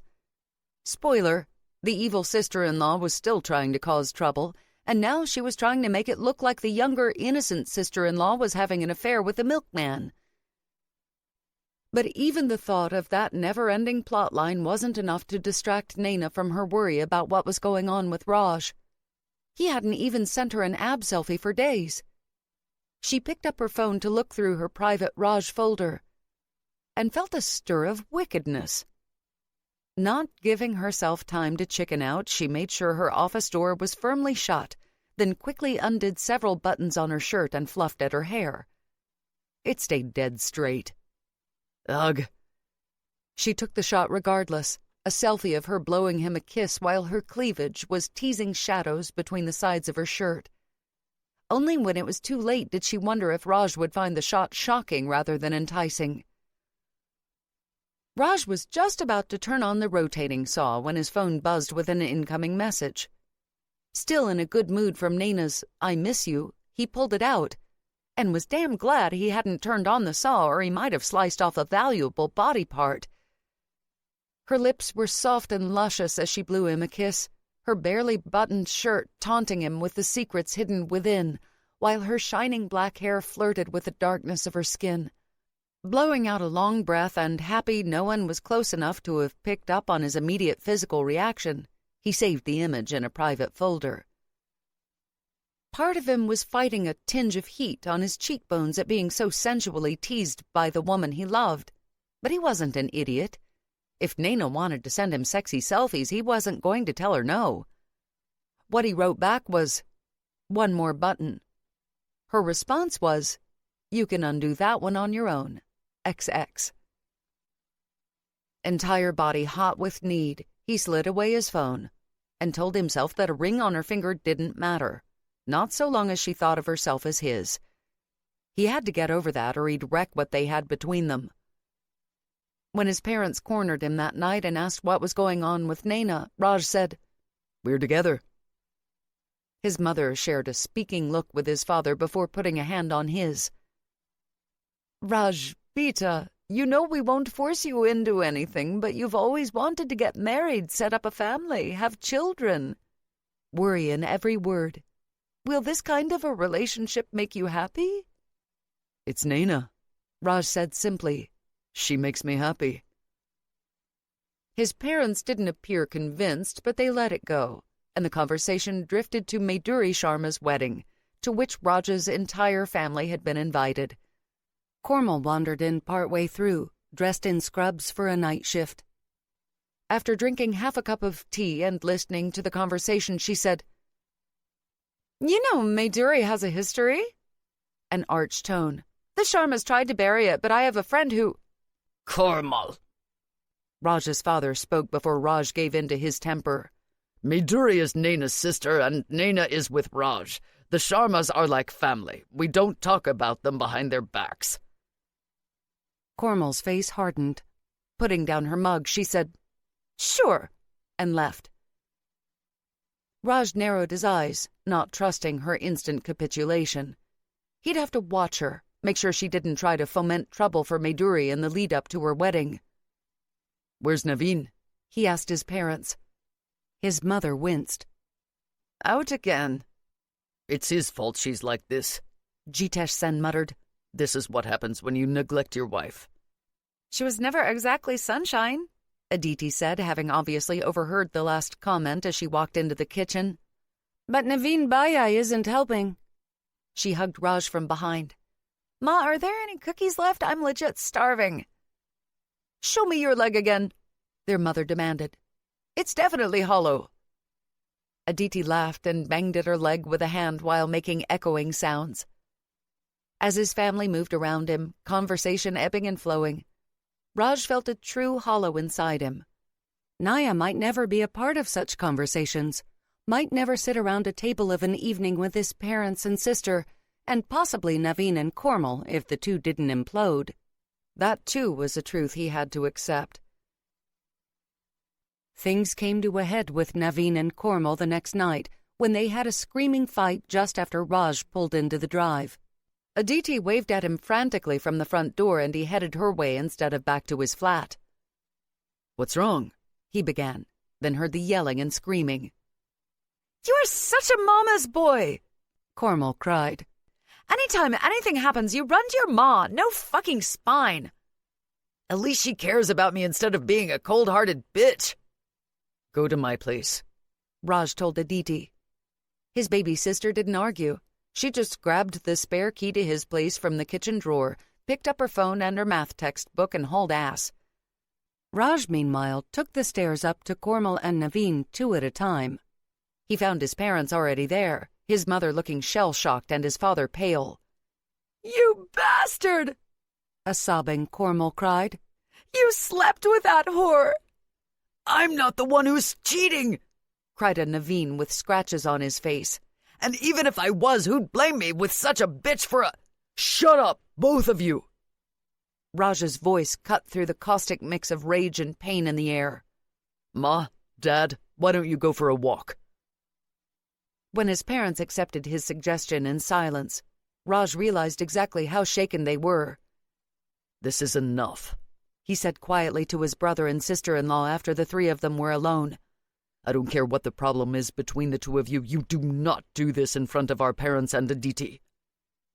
Naveen flushed, and Kormal wouldn't meet Raj's eyes. In fact, he added, I think you 2 need to think about finding your own place. Clearly living here isn't working for you.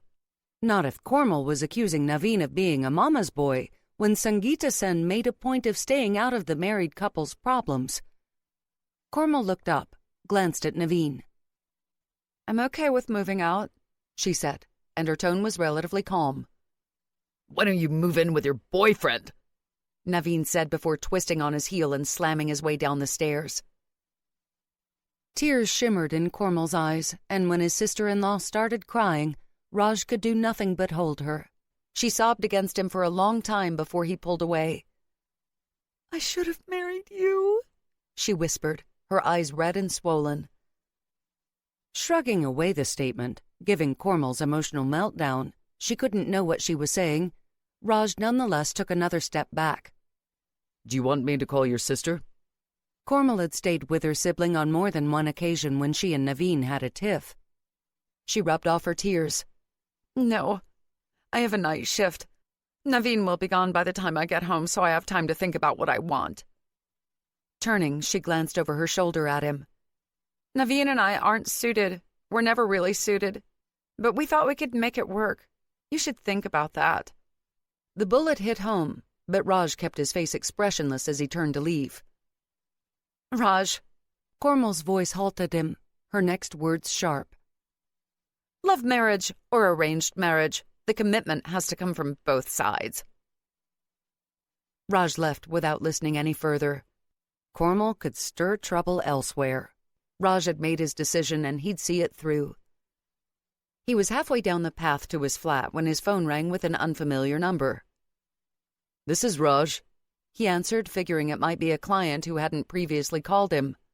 "Raj Beta," said an elderly female voice. "It's Nayna's Aji. Mr. Hohepa fell on our walk. Can you come drive him home?"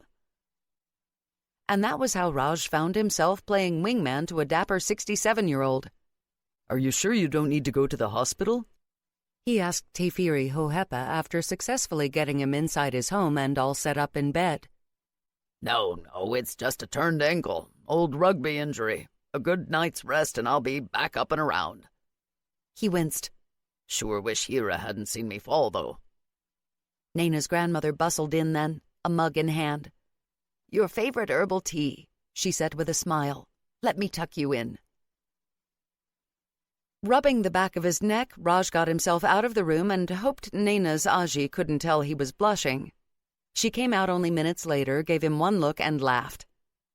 You young people, where do you think you came from, huh? I arrived by stork, Raj said seriously. My brother and sister by magic. Tucking an arm through his, Nayna's Aji patted at his arm. You're a good boy to come. I didn't want to call Nayna out so late, and she wouldn't have been strong enough anyway. She beamed up at him.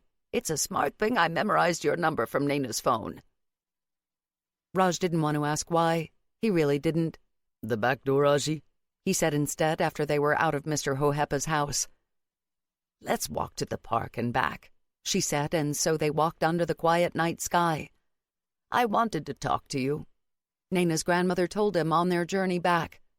My Nayna, she's flowering, but some things have always mattered to her. Family, love, a place to call home. Raj frowned, but didn't interrupt. Aji patted his forearm again. Before Miduri did her silly running away, Nayna would talk about traveling and seeing wild places, but she also looked at bridal magazines and planned her own wedding as girls often do. People change, Raj said, thinking once again of Naveen and Cormel. Yes, look at me with a boyfriend at my age. Delight in every word. But I'm still the Hira my husband married too. Just because we grow doesn't mean we forget our old selves. We are all created of many skins. Waving him down when they reached the back door, she kissed his cheek. You love her as my Nayna deserves to be loved. Don't lose faith in your own ability to grow. Raj stared down at the seamed lines of her face, feeling the sense of tightness around his chest snap. Midnight walks and shared secrets. Aji's smile was luminous. See? You understand. She opened the back door. Love grows when it is tended. 36. Aji interference is good interference. Nayna's mouth fell open. She dropped by her parents early morning on Saturday to say hello before she went in to work for a few hours to wrap things up. Only Aji was up. You called Raj? She squeaked, wondering what her traditional lover had made of her grandmother having a boyfriend. Of course I did. Having boiled up the milk and sugar, Aji added the rolled oats. Watery oatmeal was not the done thing in the Sharma household. It was proper milk porridge, thick and rich, or it was nothing. I think I shocked him, but he walked me back and told me to call him any time I needed him. He also said Tifiri and I need to walk on better-lit pathways. Nayna's lips twitched and her heart, it expanded. She could just see solemn and serious Raj quietly pointing out the need for safety. How is Mr. Hohepa? I saw him earlier. He's feeling much better. Here, have some breakfast. Aji spooned her out some of the porridge, and Nayna saw she'd added plump raisins as well. The two of them ate together, and it was as Nayna was rising to go that her grandmother said, "Nayna, he's a strong man." Her eyes held Nayna in place. "But even strong men need tending. Don't forget that." Nayna's heartbeat turned into a drum. Did he say something? "Raj isn't the kind of man to talk of his heart to anyone but the woman who holds it." Her grandmother chided her. "I'm just saying that love grows when it's tended." Aji's words swirled around in Nayna's head all morning. The idea of marriage still made her chest constrict, and marriage she knew was Raj's dream, but being rooted mattered to him too. Knowing how things stood was important to him, and Nayna could do something about making sure he had zero doubts about her commitment to him. She picked up the phone and called Aditi to find out Raj's current whereabouts. "Yo, boss!" Tino yelled out. "Courier just delivered flowers for you." Raj pushed back the earmuffs that protected his hearing from all the noise on a construction site. "What?" he asked, sure he'd misheard. "Did you say flowers?"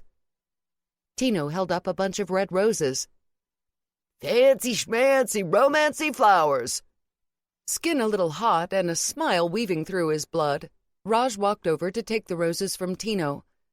The other man tried to peer over Raj's shoulder as he opened the card tucked inside, but Raj blocked him with his shoulders. It helped that he was taller than Tino.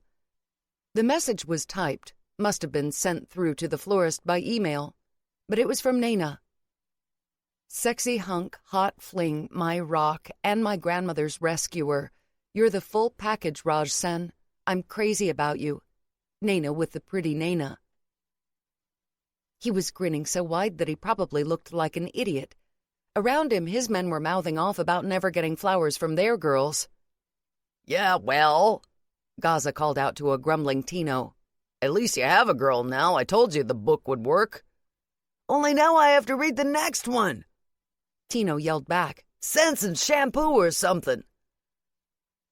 Raj's shoulders shook as he took the roses into the side office. He found an old paint can, filled it with water, and put the roses in, but made sure to grab the card and hide it safely in his pocket. His crew was fully capable of peeking and ribbing him endlessly about being called a sexy hunk. He should have remembered that Tino had met the courier. Sexy hunk and hot fling. Midday, and that was what he found painted on a piece of tarp his crew had draped over the front of his truck. Raj laughed and took the ribbing in good humor. He'd called work to an end for the day, and everyone was off for the weekend, including the man Nayna considered a sexy hunk and a hot fling. Not just that, but her anchor. He put the roses carefully in his truck for the ride home to shower off the grit and dust from the site, after which he messaged Nayna, signing off with, "From the sexy hunk." Less than an hour later, Raj brought his truck to a stop in front of Nayna's unit to find her already waiting outside, together with the overnight bag he'd asked her to pack. Getting out, he walked over to steal a kiss. His cells parched for her, and his lips curved in a smile. "My crew is never going to let me live down being called a sexy hunk and a hot fling." An unrepentant look from Nayna. "I only speak the truth." The smile she gave him, possessive and delighted, twisted its way around his heart. He'd do anything if she'd only look at him that way forever. Lifting a hand, she rubbed at the sides of his mouth. "These look like stress lines. Is it the job?" "No, we're on track there." Raj pressed his forehead to hers. "It's Naveen and Kormal. I'm pretty sure a breakup is on the horizon." Right now, the two were frigidly ignoring one another. "I'm sorry to hear that, but they seem pretty toxic together." Raj nodded. "I'm hoping the damage they've done one another isn't permanent." There were no winners in a situation like theirs. "But today's not about them." He kissed her again. "We need to get going if we're going to be on time." "I'm trying not to ask where we're going," she said after she'd buckled into the passenger seat, "but it's making me crazy." She tried to play 20 questions with him to get some clues, and hoping he'd chosen the right thing for this woman who wanted to experience life in all its facets, Raj played along. When she asked if they'd be getting dirty, he said, "Highly likely, especially our hands." Frowning, she tapped her finger against her lip. "Our hands." It was a murmuring thought. We're going to do pottery? Raj groaned. She threw up her hands. Pottery might be fun. You could make a pipe to smoke, and I'd make also a pipe to smoke. Laughter rippled out of him. What's your next question now that you wasted that one? Why are we wearing sweatpants and thick socks? Part of the instructions, no jeans allowed, something about the seams digging in. That had her thinking for a while. Is it something scary? Depends if you like heights. Okay, that's a solid clue. Nayna bit down on her lower lip, the action catching his eye and threatening to tighten his sweatpants over a certain part of his anatomy. But Raj managed to keep his attention on the road. They were out of Auckland now, sheep and deer farms passing on either side of them. Despite it being summer, they'd had enough rain that the fields were green, the sheep puffy white clouds against the velvet grass. I don't mind heights, Nayna said after a while. Are we jumping off something? Because you know that thing about bungee jumping and retinal detachment, don't you? Damn, the tickets are non-refundable. A suspicious silence before she pushed him playfully on the shoulder. Not funny, Raj Sen, she said, but he heard the smile in her voice. That smile never faded as the miles passed. The road trip made an adventure by Nayna's interest in everything. He had to stop by an ostrich farm so she could watch the long-necked creatures bob about. Then came the deer by a fence line that she had to photograph. Hey, what was that sign? She twisted around to look behind her as they drove on. It said we're going in the direction of Waitomo. You're getting warm. Nayna wiggled excitedly in her seat. I love the glowworms, she said. You were supposed to tell the truth when we played 20 questions. There are no heights involved in the caves. Mea culpa, Raj said and kept on driving. Nayna wasn't surprised when Raj drove not to the main entrance to the cave system, but into a parking lot that had a sign touting adventure tourism. She figured he must have booked them in for a walk/climb through one of the less well-known caves. While Raj checked them in, she looked at the brochures for all the adventures on offer and felt her eyes go wide. He'd said no when she'd asked if they'd be getting wet, so they couldn't be going on the Blackwater rafting trip. She wasn't sure she was ready for that anyway. From the pictures, a number of the passages appeared extremely narrow. Also, the water looked freezing. We're checked in. Raj took her hand in his, led her out to a small private parking lot behind the main building. This is where we catch our next ride, he told her just as a professional guide came out.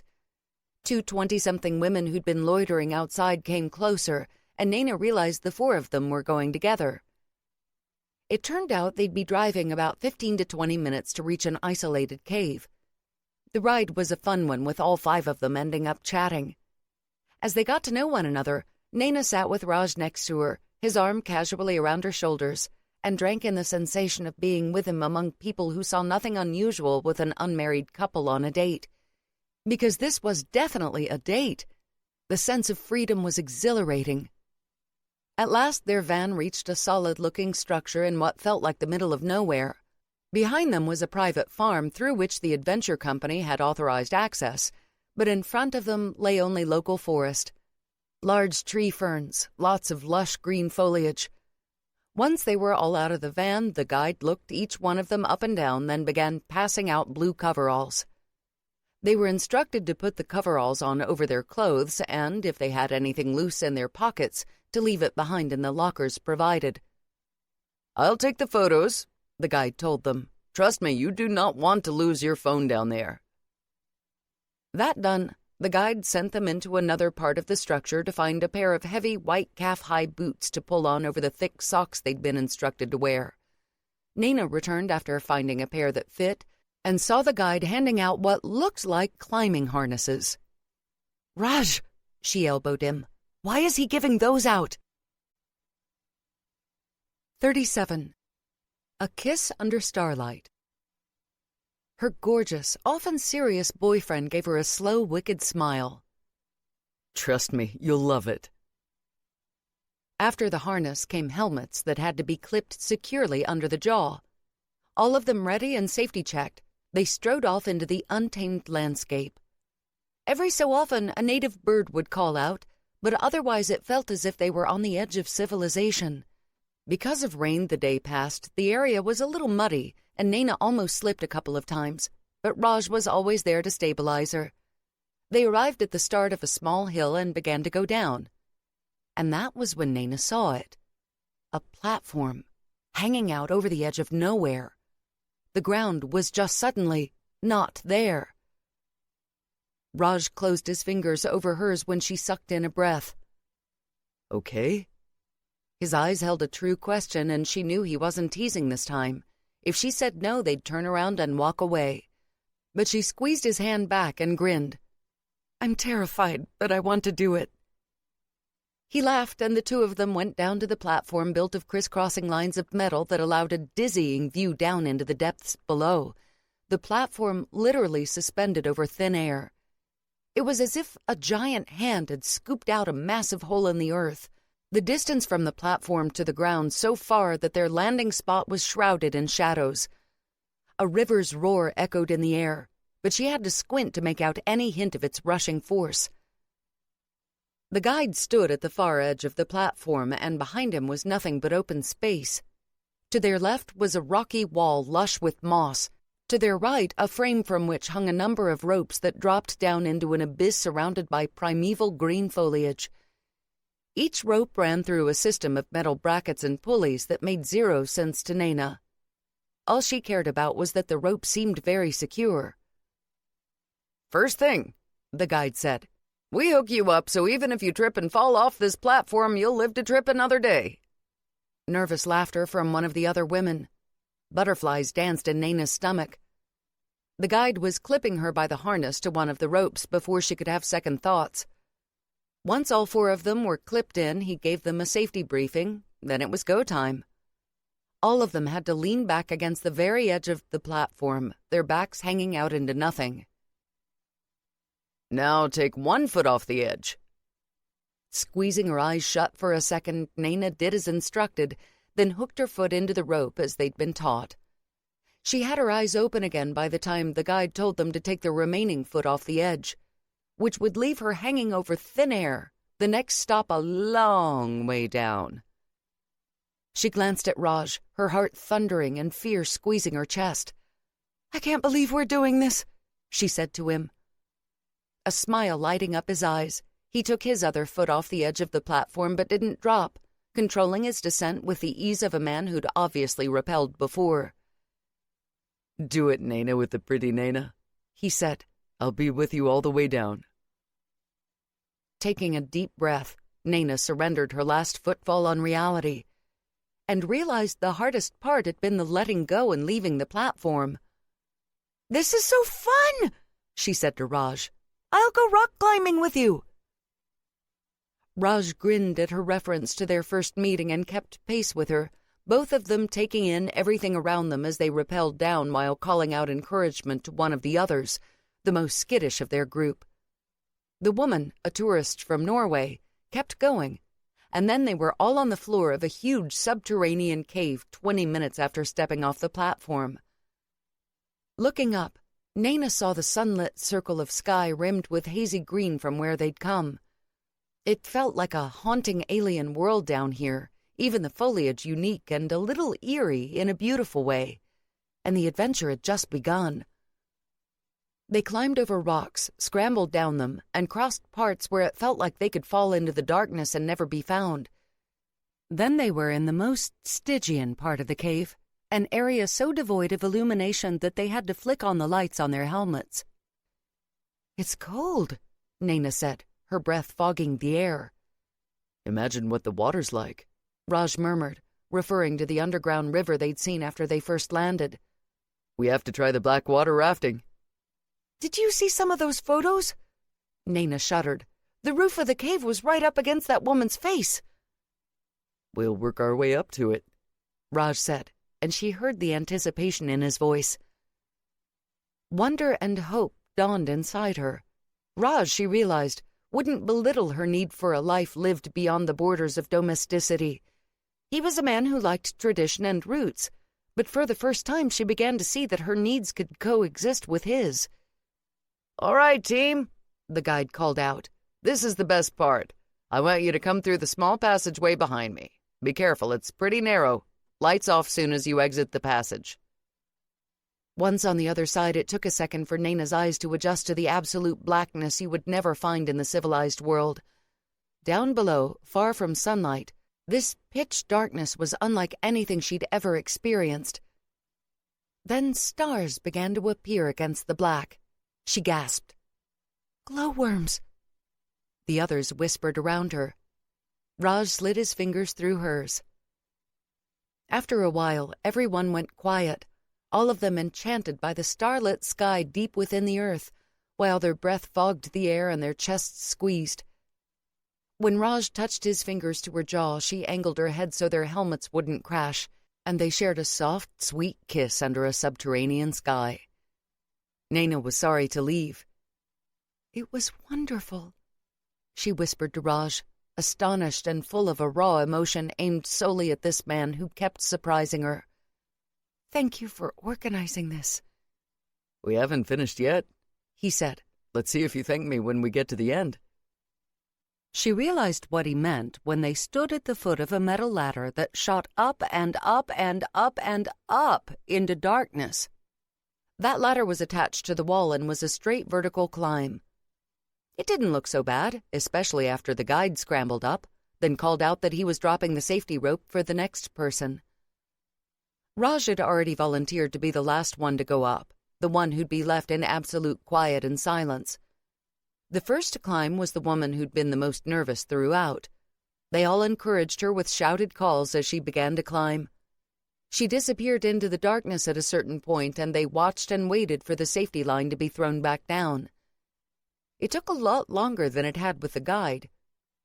By the time it came to her turn, she and Raj were the only two left at the bottom. She hooked herself up, and Raj checked to make sure everything was secure. Then he kissed her, their helmets banging this time, and they laughed before Nayna began the climb up rungs slippery from the boots of those who had gone before. Her muscles began to quiver halfway up. Pausing, she glanced down. Raj was just a pinprick of light below her, but he called out, "Go, baby! You're over halfway up!" She smiled, feeling young and pretty and Raj's girlfriend, and carried on. Her helmet hit an edge of rock at one point, and her light went out, pitching her into complete darkness, but she didn't panic.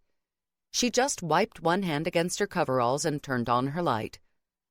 Her muscles were beyond quivering by the time she hauled herself up over the edge to join the others. "Your boyfriend's brave," the Norwegian's Australian friend said. "It must be creepy as hell down there." "He's amazing," Nayna said, her attention on the safety rope that was being curled by the guide as Raj climbed. Predictably, he arrived far faster than the rest of them, but for the guide. The other man gave him a fist bump, and then they all took turns getting photos. Raj kissed Nayna in theirs, and it was the best thing. And that night, as Raj moved in her slow and deep, Nayna had the thought that freedom wasn't a sensation you could only experience alone. With the right man, it'd be with her all her life. Part of her wanted to blurt out her love for Raj then and there, but more than 2 decades of watching her mother bow down to her father's will held her back. Madhuri's terrible experiences held her back. The memory of Anjali Kumar's bitterness with her squash playing and unhelpful groom held her back. Raj was her boyfriend now. Would it be the same if he was her husband? Would he take her on dates full of adventure and make love to her with naked passion? Or would everything change, the weight of expectation and culture forcing her into a mold she would never fit? 38. Son of an Owl. Most of the next 3 weeks were swallowed up by the manic preparations for Madhuri's wedding, the most important of which, of course, was Madhuri's wedding suit. Her sister drove Nayna crazy waiting for the shipment to arrive, and then it did, and Madhuri organized a viewing party. Her, Nayna, their mom, Aji, and 2 of Madhuri's friends. Anjali was one, Madhuri's university friend, Jackie another. "Can I bring Isa along?" Nayna asked her sister. "Isi's welcome anytime." An ebullient Madhuri wrapped her arms around Nayna and squeezed. "Tell her I expect her to wear a sari to the wedding. I'll pick one for her." The store had closed to the public at 4, opened at 5 for Mayduri's viewing party. Once inside, they were treated to chai and coffee as well as sweets and savory snacks hot from the oven. "I think my future brother-in-law must have dropped a hell of a lot of money," Nayna murmured to her best friend. Issa nodded wisely and ate another savory before saying, "How is this going to work anyway? The duck who's marrying your sister ordered a whole bunch of things. What happens to the rest, the things Mayduri doesn't want?" "Well, she'll probably pick a few outfits today. The wedding's over several days, and she might decide to keep something back for an anniversary party next year." Because her sister would be having a big anniversary party, of that Nayna was certain. "The rest, I'm guessing that Sandesh is going to resell to the store, probably at a loss, which is why we're all being treated so well." She didn't think her brother-in-law had any intention of going into the clothing business himself. This was all for Mayduri's benefit. Issa nodded. "I guess it's not too bad a deal. He gets a happy wife and they get a profit." She winced. "Oh my God, I just sounded like my mother. Profit and loss all while I'm about to look at wedding clothes." Nayna patted her friend on the back. "Don't worry. I've seen odd flashes of the dragon in you through the years, but the fire-breathing never takes full hold. Read a few romance novels, throw in a lot of poetry, and you'll come out whole on the other side." Issa nodded solemnly at the prescription. The two of them had been swapping novels and poetry books forever. "Did you read that new historical?" Issa began. But then Mayduri squealed, and all heads turned toward her. The store owner had personally wheeled out the first rack of garments. Nayna's eyes widened at the shimmer and sparkle on display, each and every one a designer outfit worth thousands upon thousands of dollars, single pieces of art for Mayduri's delectation. Everyone gravitated toward the garments, each of them choosing their favorites for Mayduri to try on. A few pieces Nayna discarded at once. "Maddie would never wear this shade of red," she said to Issa. "Says it makes her look like an old tomato." Issa pointed to a dark pink outfit. "Not traditional red, but I think your sister might like it." Nayna agreed. "I'm pretty sure Mayduri is going for knockout, not so much traditional as unforgettable."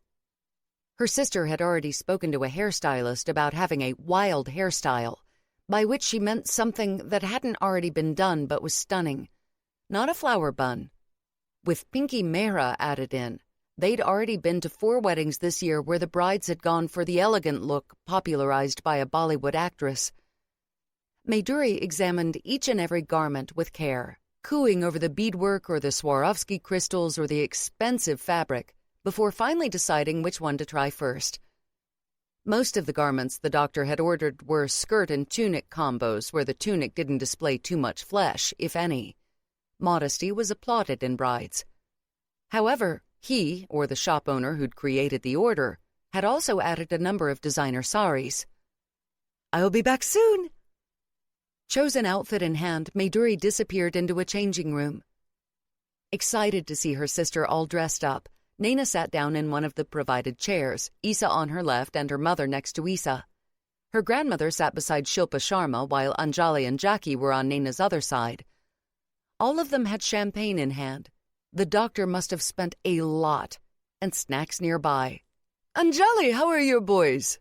Nayna's mother leaned forward to ask. "Is Avinash looking after them tonight?" A curl of Anjali's lip. "Him?" A snort. "He's out having a beer with his squash mates. I dropped the boys off at my parents'." Her smile morphed into intensely real. "Honestly, they are the light of my lives." They all cooed over the adorable photos of her boys the other woman showed around. Anjali then dropped into conversation with Jackie while Nayna's grandmother and her mother chatted. Nayna wasn't attempting to eavesdrop, but with Anjali and Jackie right next to her, she couldn't avoid overhearing the other woman's continued threat on her husband. Any love Anjali'd once had for Avinash appeared stone dead. Nayna wouldn't be surprised if she opened the paper one day to find Anjali had murdered her husband using a fry pan and a meat tenderizer. "This is going to be a long haul," she murmured to Issa, who'd also caught a little of Anjali's discontent. "Thanks for the company." "Are you kidding? All these gorgeous clothes and the yummy food? I'm so in." Her best friend lowered her voice. "Did she just say her husband eats her head?" It makes sense in Hindi, Nayna reassured her while struggling not to laugh. Anjali was now literally translating animal-related Hindi insults into English, but replacing harsh swear words with words she clearly found easier to say, with hilarious results. Son of an owl? Isa repeated, mystified. Donkey poop? Nayna's stomach ached with the force of holding in her laughter. It was as well that Maduri walked out in the first outfit at that moment, or Nayna would have lost it. Her sister was ravishing. Everyone gasped, and the two store dressers ran forward to arrange the dupatta over her hair, positively astonished by her. "You look like a movie star," one of them said. "Maduri Dixit." Her friend disagreed. "No, she's Aishwarya Rai in Jodha Akbar. You know, when she had the brown contact lenses?" Loving the attention, Maduri showed off by strutting down the room and back. "What do you think?" The consensus was that she had a winner. Maduri laughed. "It's just the first one." Then she went back into the changing room, calling out, "Ma, can you come help me?" Their mother got up at once. Nayna didn't interrupt or offer to assist too. This was important to their mother. She'd missed Maduri's first wedding, and it was giving her so much joy to be involved in every aspect of the second. 10 minutes later, Maduri appeared in another astoundingly beautiful outfit. The gasps were louder this time. "This one!" Anjali cried. "Lord Maduri, you're going to knock Sandesh's eyes out!" When her sister looked toward Nayna, Nayna got up and took her hands, just shook her head at Maduri's loveliness. "You know you're going to look beautiful in everything," she said, well aware where this was going. That, however, didn't mean she wasn't going to be the little sister who messed with Maduri. Maybe narrow down the color range? "Are you kidding?" Maduri put her fisted hands on her hips. "I'm not narrowing down anything." 5 outfits later, all of them stunning, with Maduri a vision of beauty in every single one, Isa picked up a sweet and said, "I see what you mean." She took a bite of the crumbly white burfi, the taste for which she'd picked up over the years while hanging out with Nayna. "I think I'm going to put on 5 kilos by the time she's done." Nayna snorted. "You're still thinking too small." Swallowing the last of a pada that appeared to have condensed milk in it, she said, 10 kilos. Isa's shoulders shook, and the two of them shared a laugh before they returned their attention to the next catwalk appearance by Maduri. After trying on every single one of the suits, Maduri began to try on the saris, and Isa slipped halfway down her seat as if melting into a puddle. Nayna's grandmother and Maduri's friends all laughed, as did Nayna. Poking her head out of the changing room where their mother was putting her into a sari, Maduri said, "What's so funny?" "I'm trying to slide into another time and dimension where you actually choose a garment before midnight," Isa called out. "Just you wait until it's your turn. I'll be the one calling time," Maduri threatened, but the response was lighthearted. Maduri had been missing for a large chunk of Nayna's and Isa's teenage years, and Isa was deeply loyal and fiercely on Nayna's side. As a result, she'd always looked askance at Maduri. However, because they both loved Nayna, the two had come to an accord that allowed such jokes. "Okay." Nayna's mother bustled out and took a standing position on the other side of the chairs, her face glowing. "Maduri, we're ready." Maduri stepped out, and the entire room went silent. A voluminous shade of gold with a thick gold-on-gold border, the sari caressed Maduri like a lover without being the least bit indecent. It shimmered like it was lightning given form, despite being heavy with embroidery and glittering crystals. The pre-made blouse that came with it echoed the embroidered border and fit Maduri nearly perfectly. A little more taking in at the sides and it would be an absolutely perfect fit. It had a scooped neck and a simple back, but the way the sari draped over everything, the exquisite work on it. Nayna pressed a hand to her heart, her throat thick. "You are so beautiful," she whispered. Beside Maduri, their mother was crying. Maduri's own eyes shone wetly before she took their mum into her arms. "I can't believe I'm going to wear a sari to my wedding," she blubbered out. "God, it's so traditional." Despite her attempts to sound disgusted, it came out delighted and slightly shocked. But there was no doubt in anyone's mind that this was the one. It took Mayduri's beauty and turned it transcendent. She looked as if she'd stepped out of another time, an Indian princess ready for her prince. Nayna wouldn't be surprised if her sister's wedding photos ended up in a magazine somewhere, especially as Mayduri had, by working her contacts, found an award-winning photographer to record the event. When the shop owner finally found his voice again, he tried to steer Mayduri toward the section that sold 22-karat gold jewelry, but she was having none of it. "I'll be wearing my mother's, my Nani's, and my Aji's jewelry," she said with a deep smile aimed at Aji and their mother. Their maternal grandmother, their Nani, had passed on, but she'd left her jewelry to her daughter, and so Mayduri would wear both families' histories when she walked to her groom. Aji dabbed at her eyes while Shilpa Sharma continued to sniffle. Nayna got up and hugged both her mother and sister at once. "I'm so happy for you, Maddie." Pulling back, she cupped her sister's face in her hands and smiled. This, she thought, this was the relationship they would have now, as adults in charge of their own destinies. No resentments, no shadows of the past.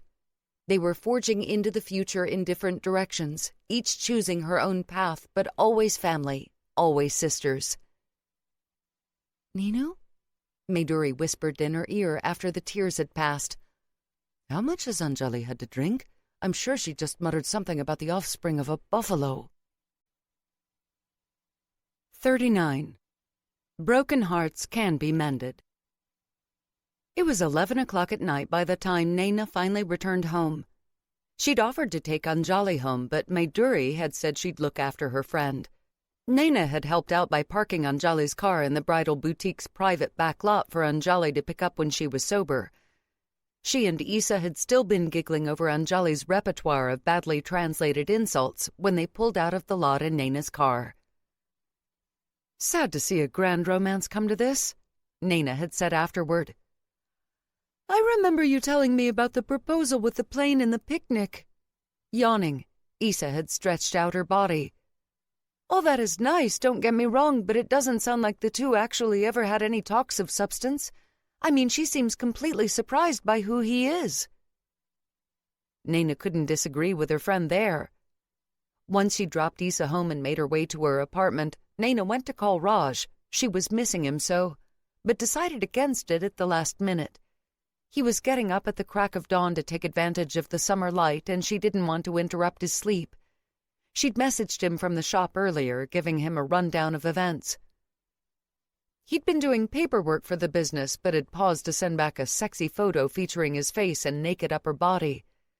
The sight of his lightly furred chest lovingly caressed by the desk light had curled her toes. But what had made it even sexier was the smile creasing his cheeks. Only Nayna ever got that smile. She'd all but sighed into a melted puddle, then had to hurriedly hide the photo when her mother sat down next to her. Hugging the memory close, she'd just kicked off her shoes when her phone rang in her hand. "Raj," she said, answering at once. "I thought you'd be in bed by now." "I'm at the hospital," a strain in his voice she'd never before heard. Nayna was already shoving her feet back into her shoes. "What's happened? Are you all right? I'm on my way." "My father's had a heart attack." Other sounds behind him, machines beeping and the echo of an intercom summoning a doctor. "He collapsed while he and my mother were watching TV. I got him in the ambulance with Ma, and I just arrived at the hospital with Aditi. We don't know anything yet." "I'm getting in my car. I'll see you soon." Her heart thundered. Raj was as close to his family as she was to her own. If anything happened to his father, it would devastate him. Raj was waiting for her near the elevators. Nayna had messaged him when she got into the parking lot to find out if they were in the ER or had been moved to a cardiac ward. Going straight to him, she hugged him tight. His arms squeezed her with crushing strength, but she didn't care. She was ready to give him anything he needed. "How is he?" "In surgery," Raj told her, his voice rasping. "It's bad." Nayna just held him and let him hold on to her until he was ready to draw back. "Ma and Aditi are in the waiting room," he said. Cormel was on shift in another ward, but she got her charge nurse to replace her, and she's helping make sure we're kept updated. I haven't been able to reach Naveen. He went out for a friend's bachelor party, probably isn't paying attention to his phone. I'm sure he'll be here soon. Nayna ran her hand down Raj's back. He leaned into her for a second before leading her to the waiting area. Sangeeta Sen took one look at her and burst into tears. Enclosing her in her arms, Nayna rocked the older woman while Raj took care of his baby sister. More family arrived as time passed. Raj's father had 2 younger brothers, and Raj's mother had an older sister.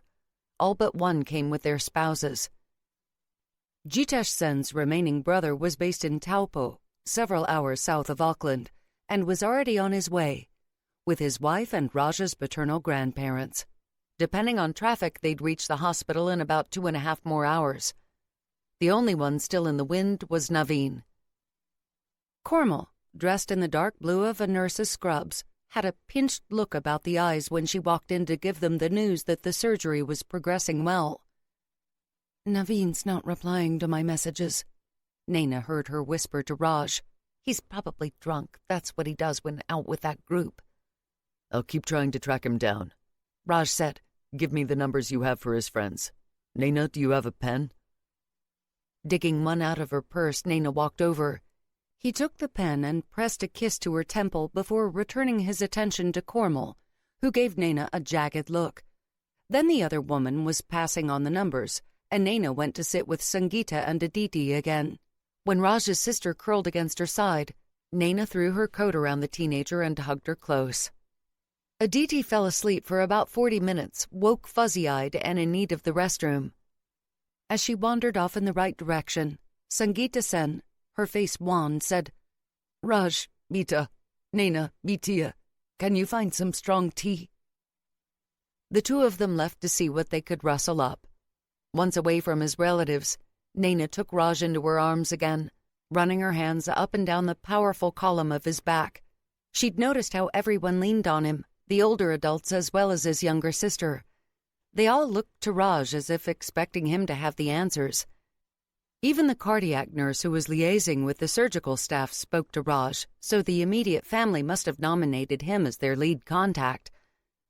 Twice, after speaking to the nurse, Raj had taken his mother aside and talked to her alone.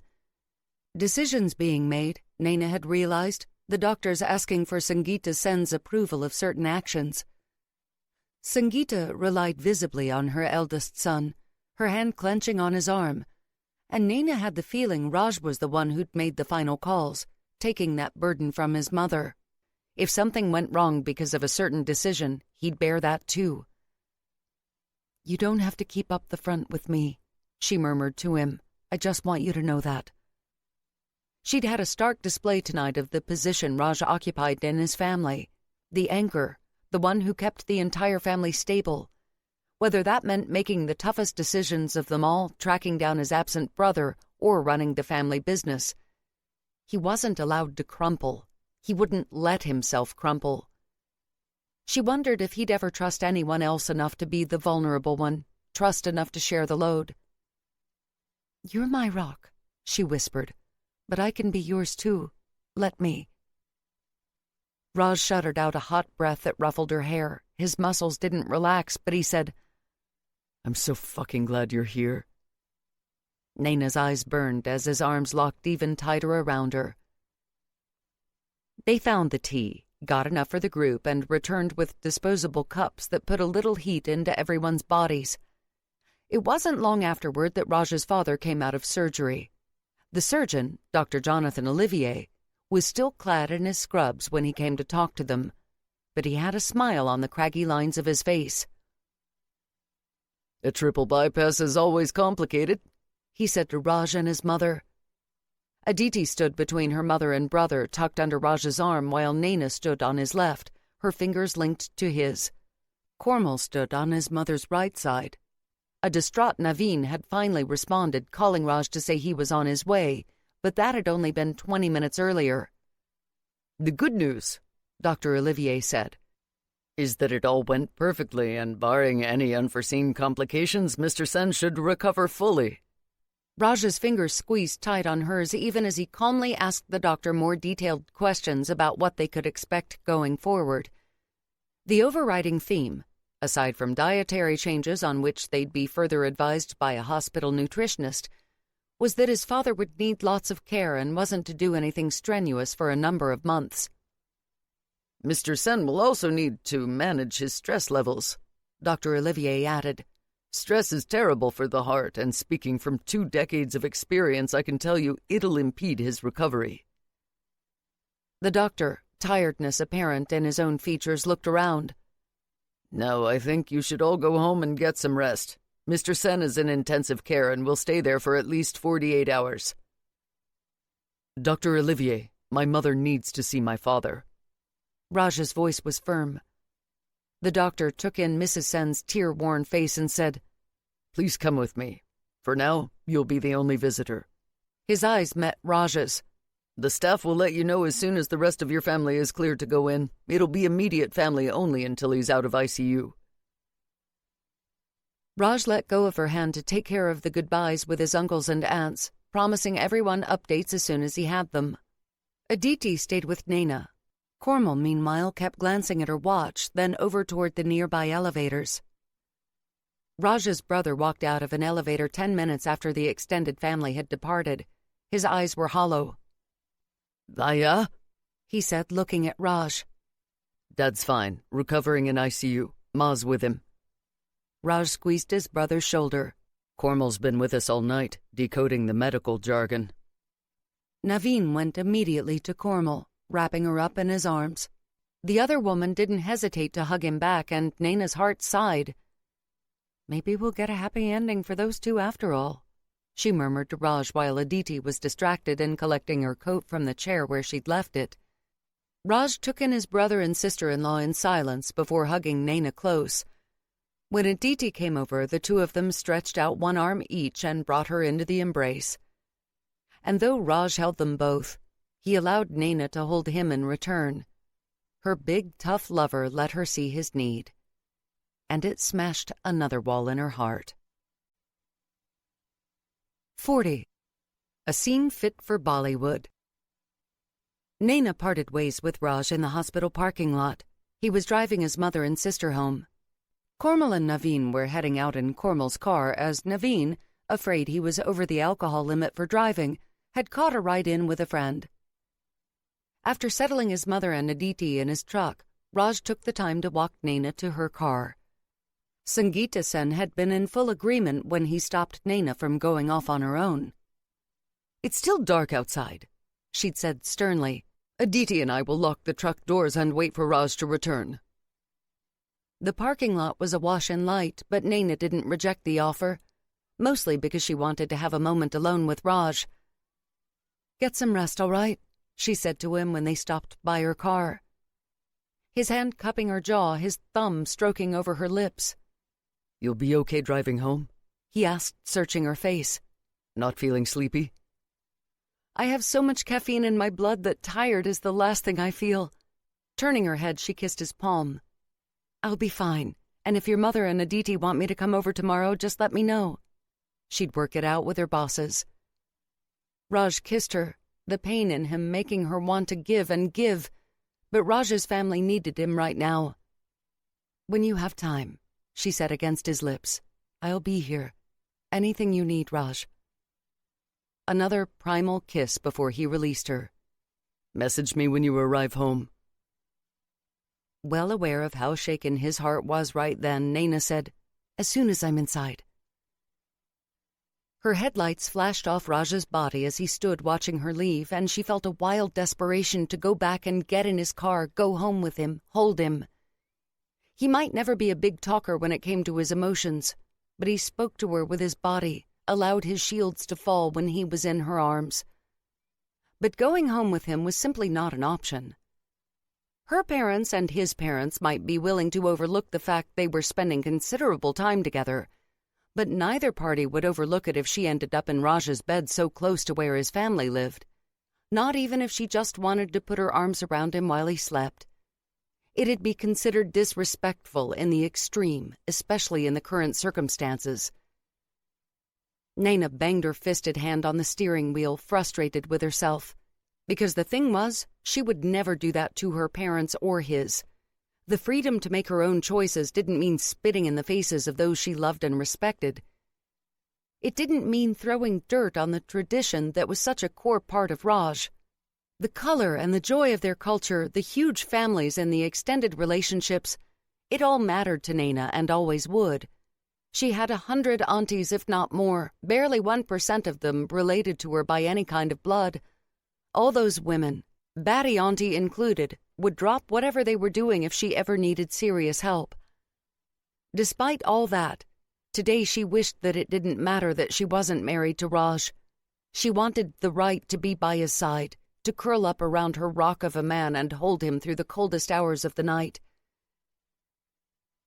It wasn't until 2 more nights had passed that Nayna saw Raj's father at last.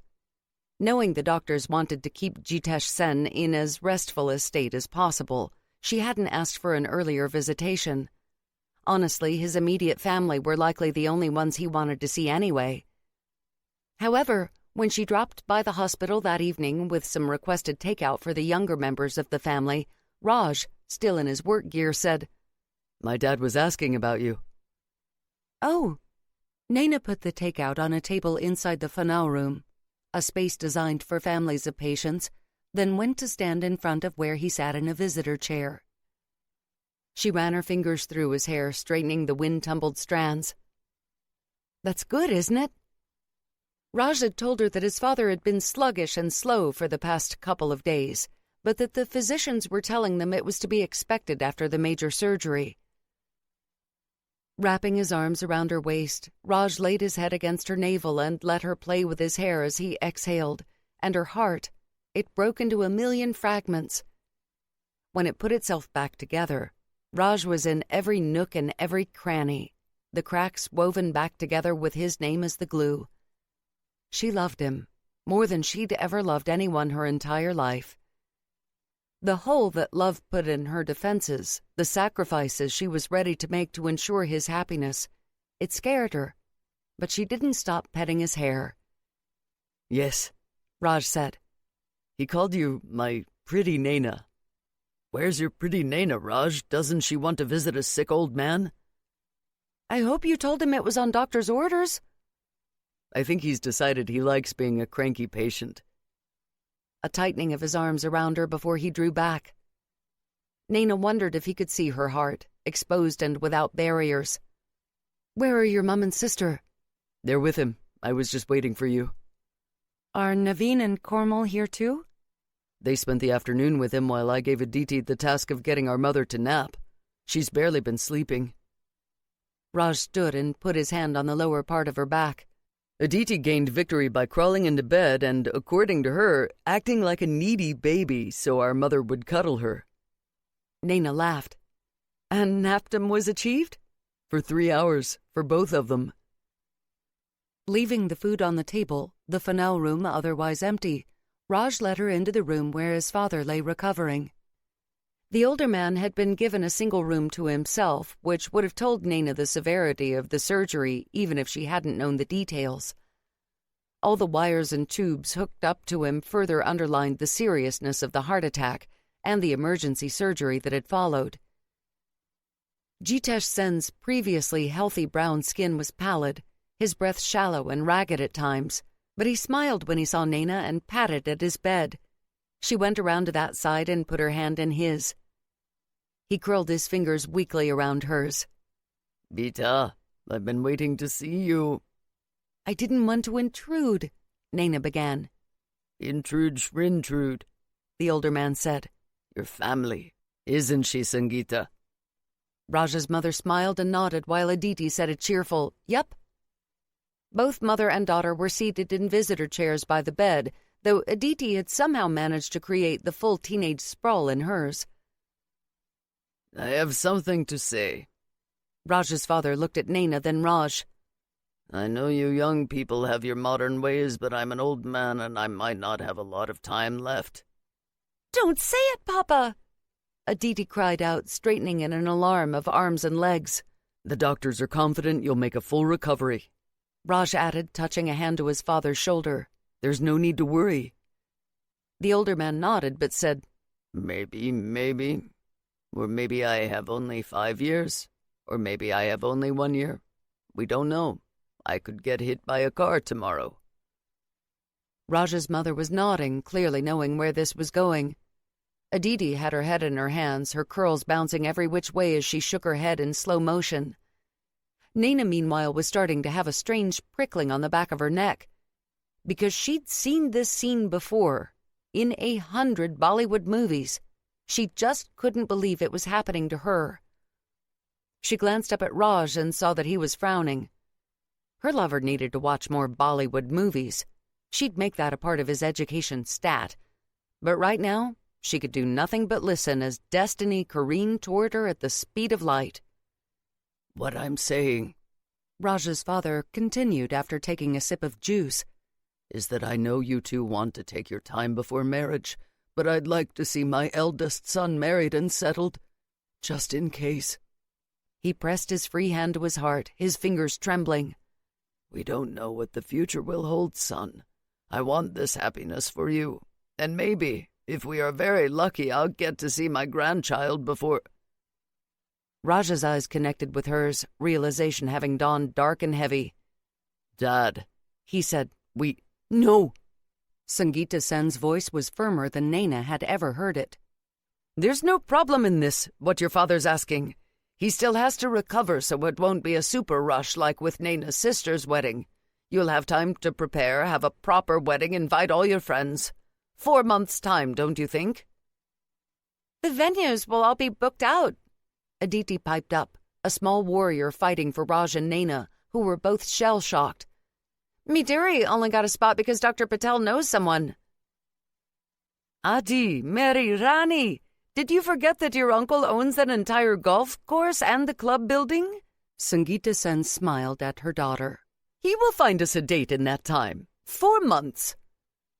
Raj's father nodded, his hand weak when it squeezed Nayna's hand. I think I should be healthy enough by then. A smile. I look forward to dancing at your wedding, son. 41. Aditi speaks the truth. Raj and Nayna stared at each other across the table in the waiting room. What the hell just happened? Raj said, shoving his hands through his hair. Nayna, her head yet ringing from the shock, opened up the bag of takeout and pushed over the burger with all the fixings that she'd gotten him. Eat first. Your brain needs fuel. He had to be starving by now, given the physical nature of his work and the fact he'd come straight from the site to the hospital. Picking up the burger, Raj ate in silence. It didn't take him long to demolish it. Nayna passed over sweet potato fries, then the chicken bite things she'd picked up, along with a pot of coleslaw. He was just finishing up when Aditi wandered into the room and dropped into a seat that put her to Nayna's right and Raj's left. Okay, she said after grabbing a burger for herself from the bag. Did you guys seriously just get told to get married in 4 months' time or Dad will drop dead? Nayna almost choked on the water she'd been trying to drink. But Aditi wasn't done. I mean, it's a gold medal guilt trip even by Indian parent standards. He's probably just worried because he's come out of surgery, Raj said, sounding far calmer than he had at the start of the meal. I'll talk to him again after he's healed a bit. Mouth full of burger, Aditi shook her head. After finally swallowing down the huge bite she'd taken, she said, No, they're serious. Ma's in there talking to Uncle Diraj, and before that she was chatting on about caterers and even the type of cake. The wedding hammer, it's a fallen. Raj's eyes connected with Nayna's. Aditi stopped chewing. You want me to go because you guys are getting all intense? His heart squeezed when Nayna reached out and tugged one of his sister's curls. No, stay. We can talk about how this has turned into a masala picture. Aditi's dimple popped out, his sister smiling in truth for the first time since their father's heart attack. OMG, she said. You're right. This is so Bollywood drama. The part where the dying father asks a couple to get married so he can see the event. She shook her head and stuffed a fry into her mouth, talking around it. All we need now is for Raj to be in love with someone else but feel forced to marry you because he doesn't want to break his father's heart." Aditi's head swiveled toward Raj. "Nope, that plot point won't work. He's clearly crazy over you." Another Fry inhaled. "The good thing is the father always survives in those and there's a big happily ever after." Catching the hitch in his sister's voice, Raj brushed a fist against her cheek. "I spoke to Dr. Olivier while I was waiting for Nayna. He says Dad has a great outlook. He doesn't smoke, doesn't have diabetes, does have huge family support. A little care and he'll be around to create a Bollywood drama when it's your turn to get married." "Babita Auntie's husband had a quadruple bypass 10 years ago," Nayna added. "He's in excellent health, just complains a lot about how he can only smell ghee and not eat it." Dimple flashing again, Aditi relaxed. "I can totally see Dad doing that, especially since Ma's started a notebook full of heart-healthy vegetarian recipes. He's already trying to bribe me to smuggle him sausages." Raj chuckled at his sister's words, glad to see her spirit returning. Aditi wasn't the quiet type, so to see her go so silent and hollow-eyed had been heartbreaking.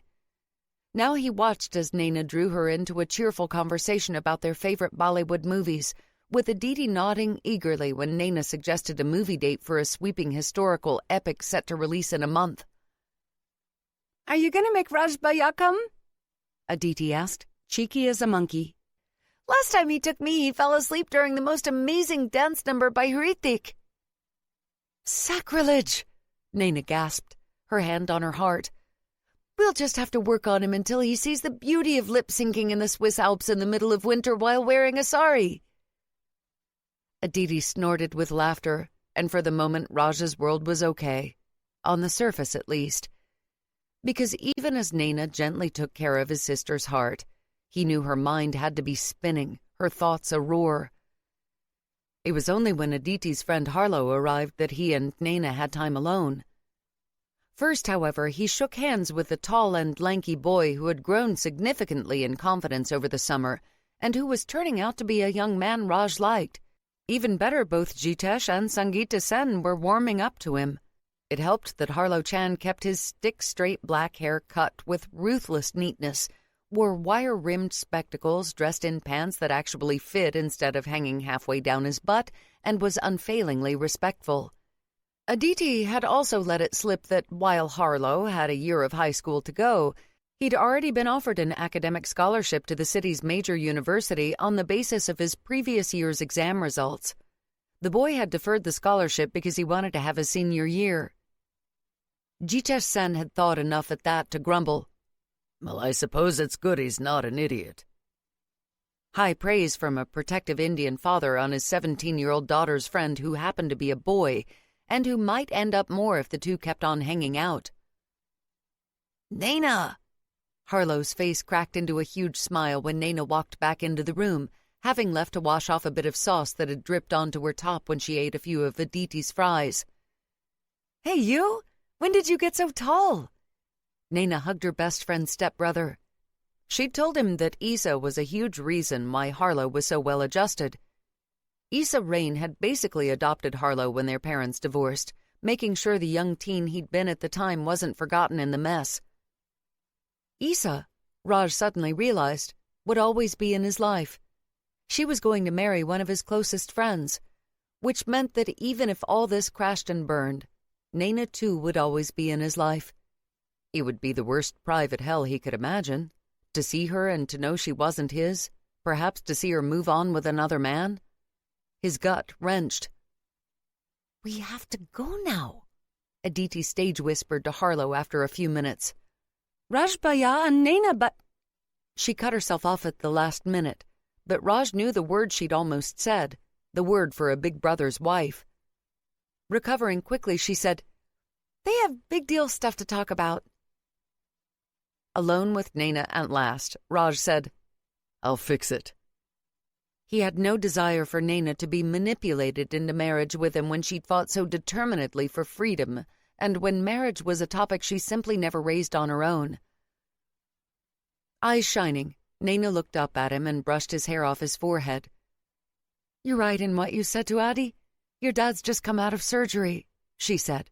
"The doctor said we're not supposed to stress him. Just go along with it. He's a stubborn man. Can give a mule a run for its money when he wants to be pig-headed. Nayna's lips twitched. Like father, like son? His glare had zero effect. Don't worry right now, said the woman who owned him body and soul. You're already carrying too much on your shoulders. Rising up on her tiptoes, she pressed her lips soft and sweet to his, her hand cradling the back of his neck.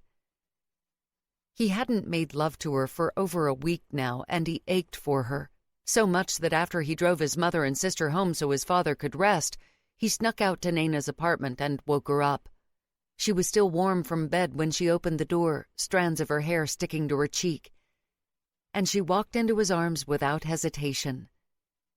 He carried her to bed, stripped them both naked, then spent long moments simply stroking his hand over her skin while she did the same with him. Their kisses were deep and tender, the way she spread her thighs so he could push into her, a gift. He went in slow, pulled back as slow, heard her breath hitch. So he did it again, in no hurry to lose her hands on his skin, her voice whispering his name. Raj, the way you move. A shiver rippled over her, her thighs clenching around his body.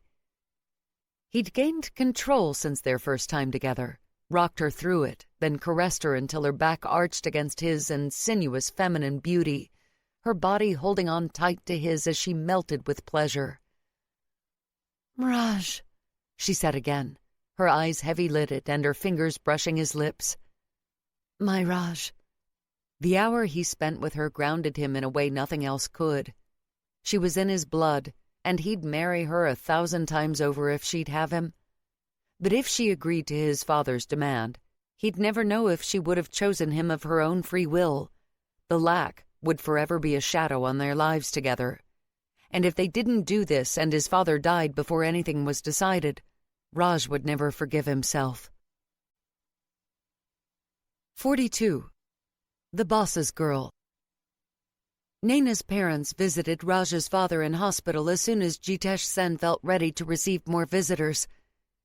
It was as obvious as the nose on Nayna's face that the Sharmas and the Sens genuinely got along, especially when it came to talking about their misbehaving offspring.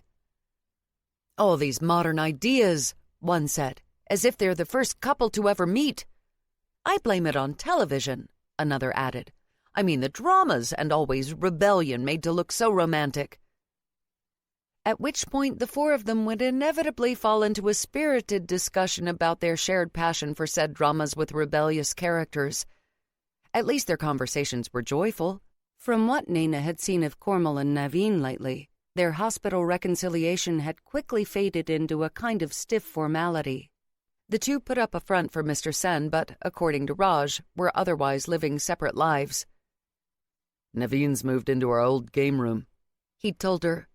They aren't screaming at each other, and Naveen's home more to help with everything, but I think the damage is done. A shake of his head. Far as I can figure, both of them broke more than one promise they'd made to each other. Why make promises at all if you're not going to keep them? If Nayna hadn't already been terrifyingly in love with him, that harsh question would have done it. Well, Nayna's grandmother said to her not long afterward, while the two of them were alone in Nayna's apartment. Her parents had dropped Aji off while they went on a big shopping trip to get some things for Maiduri's wedding, including an outfit for their father, who usually never wore a suit, but had opted for a full sherwani for the auspicious occasion. Of course, he'd also added, Now that your wedding with Raj is also arranged, I might as well get both suits at once. Nayna had allowed the statement to pass unchallenged. It was far too soon to rock the boat, what with Mr. Sen still in the hospital. What is it, Aji? She looked up from her laptop where she'd been running a search for Maiduri. Her sister had asked her to hunt down a specific cake topper she'd seen in a magazine a decade earlier. Nayna had begun to see tiny brides and grooms everywhere she looked, but so far there was no sign of a sari-clad princess and an Indian prince down on one knee. Nayna was starting to imagine gluing pieces of various toppers together to Frankenstein it. How about a muffin to go with your tea? She asked before her grandmother could reply. I made a batch yesterday. She'd managed to find out Raja's favorite flavor, banana walnut, then spent her Saturday morning in the kitchen. It was a need inside her to look after him, to ease the load in even a small way. Putting most of the muffins in a large plastic container, she'd driven out to the site where he was working and called him to meet her in the parking lot. The security and safety signs made it clear no one was to enter the site without the requisite gear. He'd walked out in dusty jeans and an equally dusty dark gray t-shirt, a battered brown tool belt around his hips. On his head had been a white hard hat that bore a couple of dents and scratches. His trusty work boots had completed the look. Sweaty and a little scowly from the strain of managing the business while worrying about his father, he'd looked better than any dream she'd ever had. "I made you muffins," she'd said when he reached her, feeling suddenly and oddly shy. "Banana walnut and extras for your crew." A strange, unsmiling look before he'd taken off his hard hat and kissed her so deep that her head spun. "You're destroying me, Nayna Sharma." He'd just stepped back, Nayna's heart thunder and the unvarnished masculine scent of him in her lungs, when a skinny man with ropey muscles and tattoos on both arms poked his head out from around the safety fencing and said, "Hey, are you the one who thinks the boss is a sexy hunk?" As Raj groaned, Nayna had found herself laughing, her shyness disappearing under the force of her need to claim Raj. "Yes," she'd called out, "and a hot fling." "Crikey!" The man had scratched at his chin. "You done all right, boss. I guess I better keep reading that Sense and Shampoo book." "I think you need more work, Tino," Raj had threatened darkly. The other man had grinned. "Nah, I'm having a legal-like smoko." But he'd wandered off to take his coffee break elsewhere, no doubt while spreading the news of the boss's girl. Raj had kissed her again before he left, his eyes impenetrable in a way that haunted her. But later in the day, he'd messaged to say that his crew had demolished the muffins and asked for more. "Good thing I took out 2 for myself before the others smelled your baking," he'd written. "Tasted great." A simple message, pragmatic even, certainly not romantic. Except he'd added a heart at the end. Nayna kept glancing at that heart every so often. Raj was a bluntly honest man, upfront and strong. He wasn't much for soft words. For him to add a heart to the message, she hugged the warm glow of it close. "Muffins later." Her grandmother's firm tone dragged her back to the present. "First, what are you going to do about this marriage business?" She took a sip of the tea Nayna had made her. "You know all 4 of them are talking about it any time they are together." Putting down the teacup, she smoothed a hand down the dark green of her newest velour tracksuit. "That Diraj man has even found an opening in the bookings for his ugly golf building." Nayna had never wanted to get married inside, much less in a building designed in the 70s, with the attendant decor, complete with avocado-colored walls and orange linoleum that had been lovingly restored by Raj's Diraj uncle. Outside in the air where she could breathe, that's what Nayna wanted for her wedding when the time came. Putting aside her laptop, she leaned forward with her forearms on her thighs. "I'm hoping they'll come to their senses when Mr. Sen's recovered. He's very emotional right now." Her grandmother made a sound distinctly similar to a snort. "What he is a wily old goat." "He was hurting and panicking when he asked us," Nayna began. "He might have been," Aji conceded. "But he also knew this was his one chance to get his own way. I mean, imagine the good luck of having a heart attack just when you need to convince your son to hurry his wedding along. No point wasting such a golden opportunity." Nayna stared at her grandmother. "I can't believe you just said that." "Someone had to," Aji huffed. "Now bring me that muffin." After demolishing half of it, she picked up the thread of their conversation again. "Indian parents, they're very good at guilt." "You're an Indian parent," Nayna pointed out, "and you're not—" "That's because I'm your grandmother," Aji interrupted. "Ask your father how good I am at the guilt." Her eyes twinkled. "I asked Midori's doctor about this type of surgery, and he said it was a serious thing, but that many, many people have the surgery every day. Raj's father isn't on his deathbed."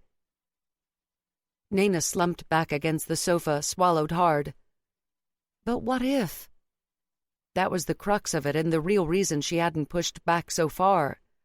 What if he's one of the ones where it all goes wrong?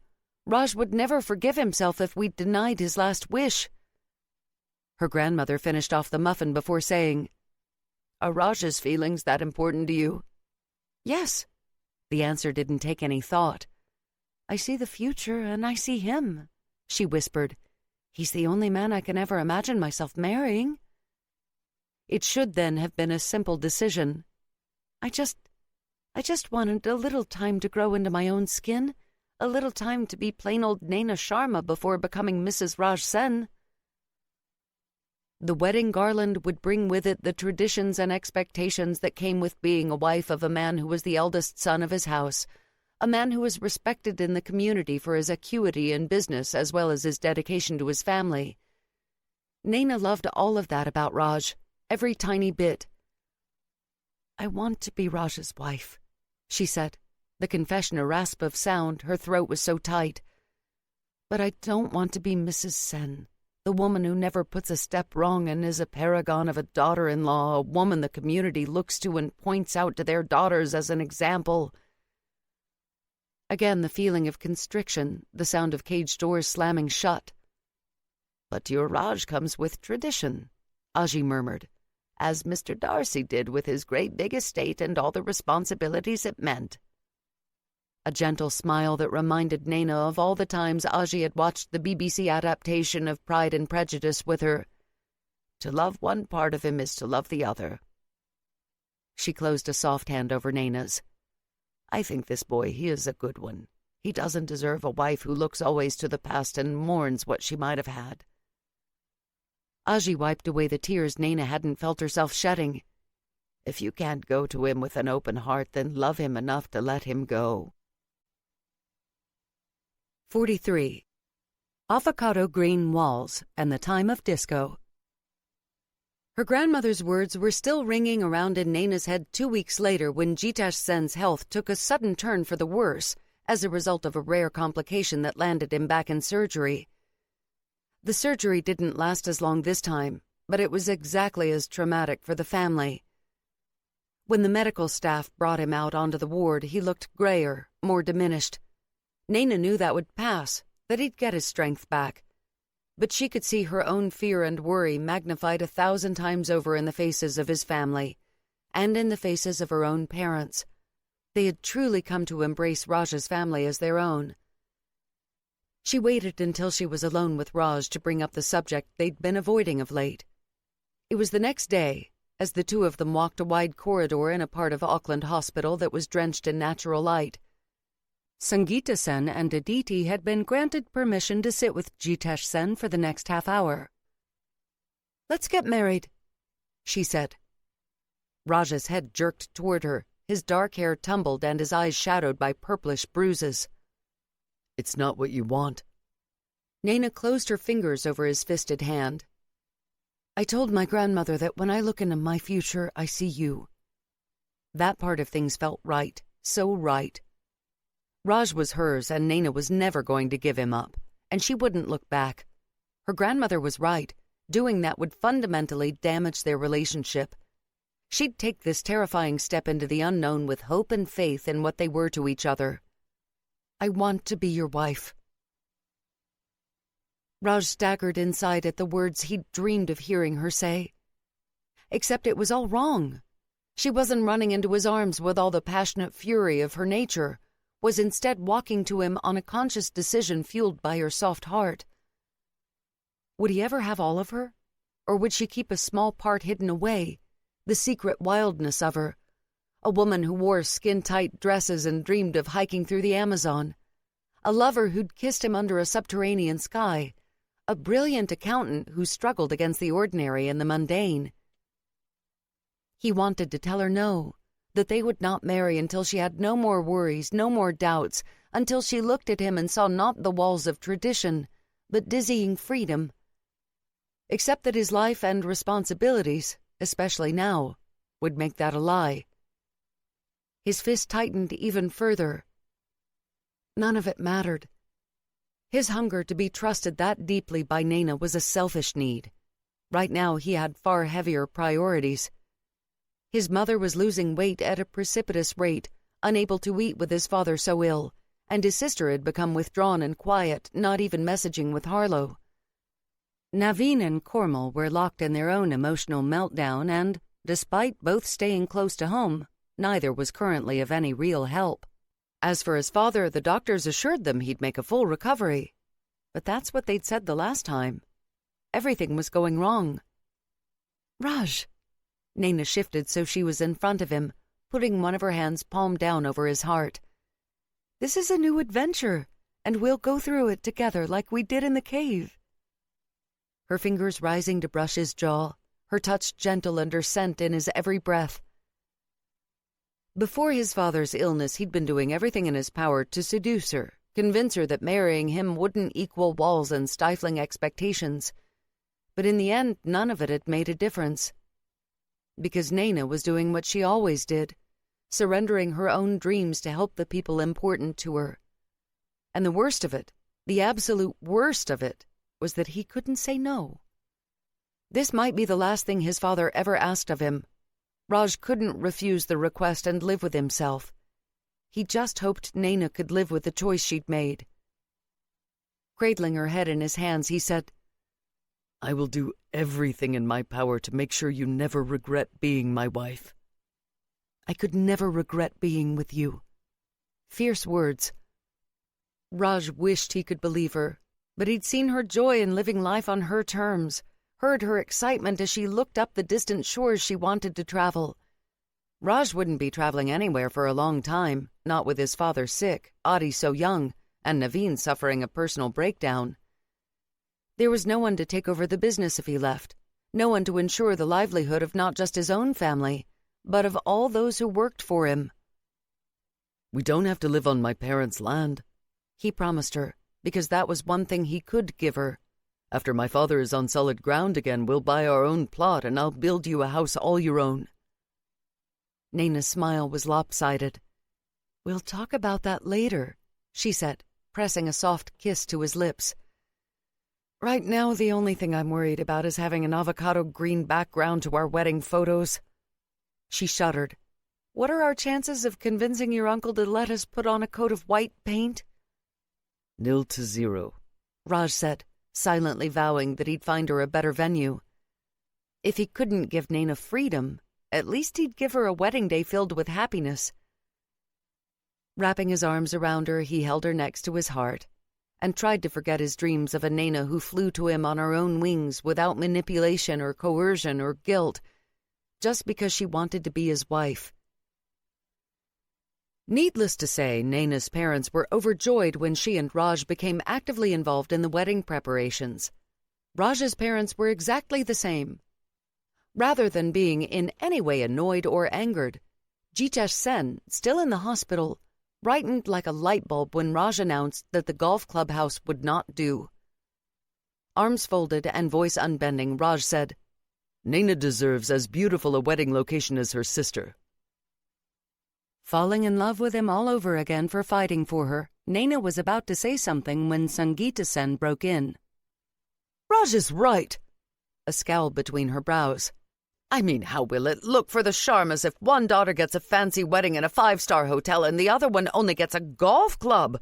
No, what were we thinking?" "Also, the place is like a 70s disco palace," Aditi put in suddenly, having apparently pulled up the location on her phone and found photos. "Look, Ma." Sangeeta Sen blanched at what she saw. "Dheeraj said it was all renovated." Aditi's smile peeked out for the first time since her father's second operation.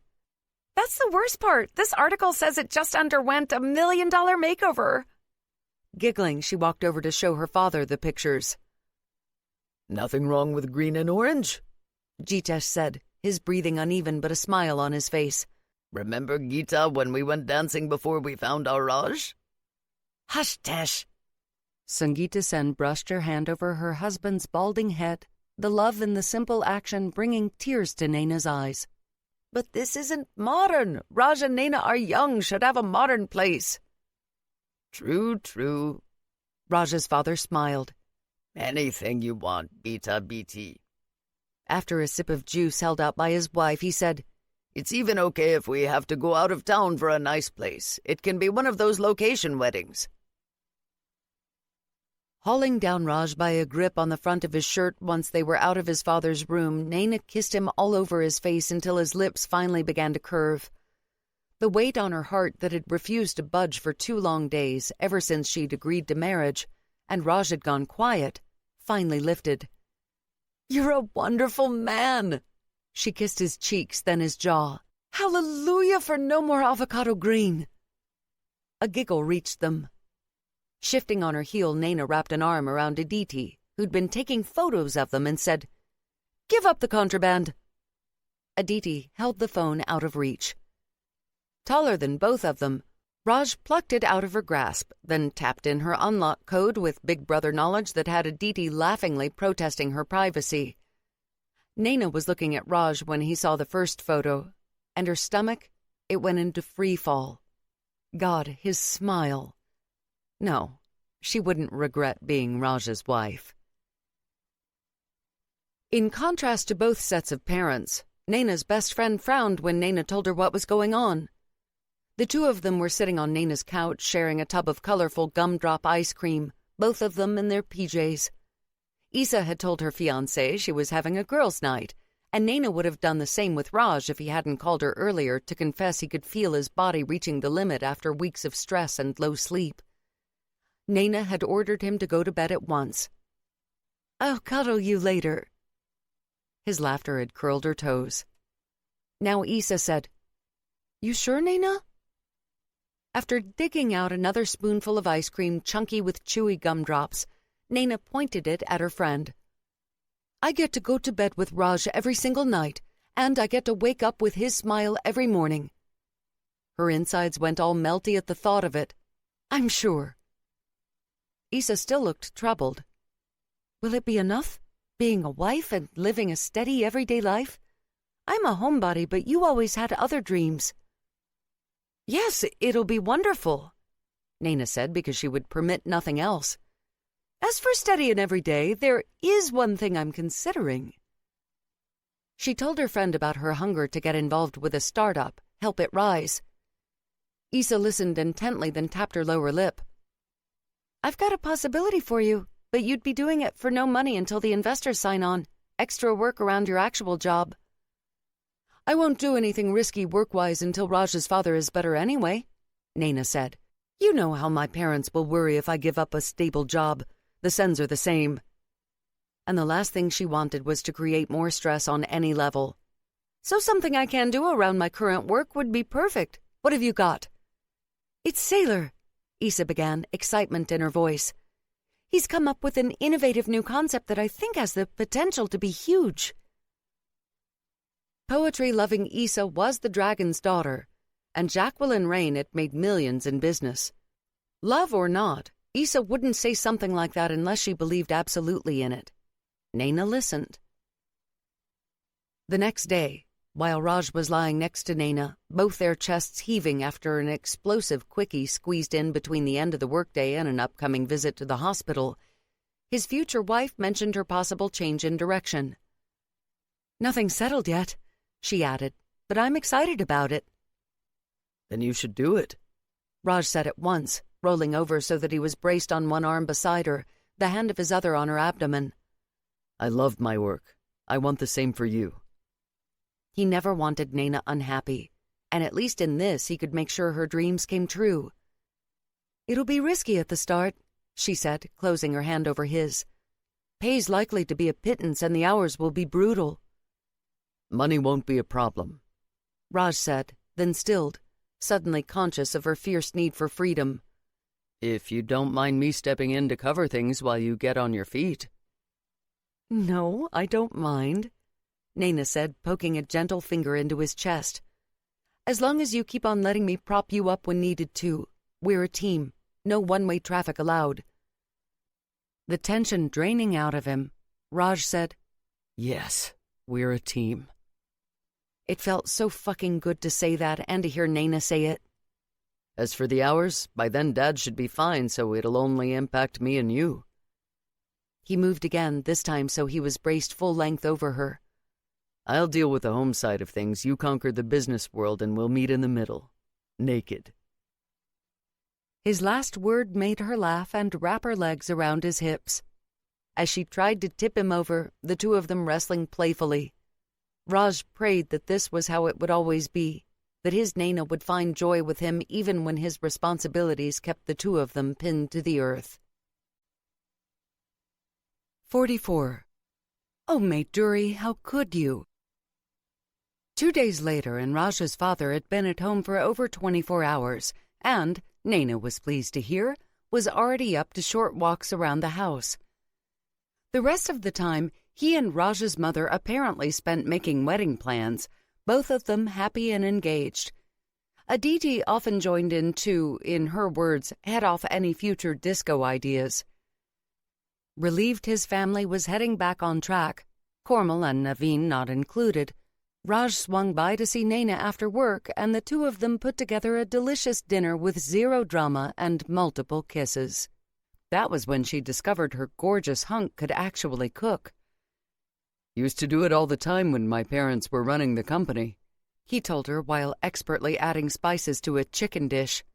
Aditi was only little and Naveen not even in high school. I assumed your grandparents must have babysat you. They did, but my Aji's got arthritis, so I'd take over in the kitchen when her joints got bad, while my Aja supervised Adi and Naveen. She'd instruct, and I'd do as I was told.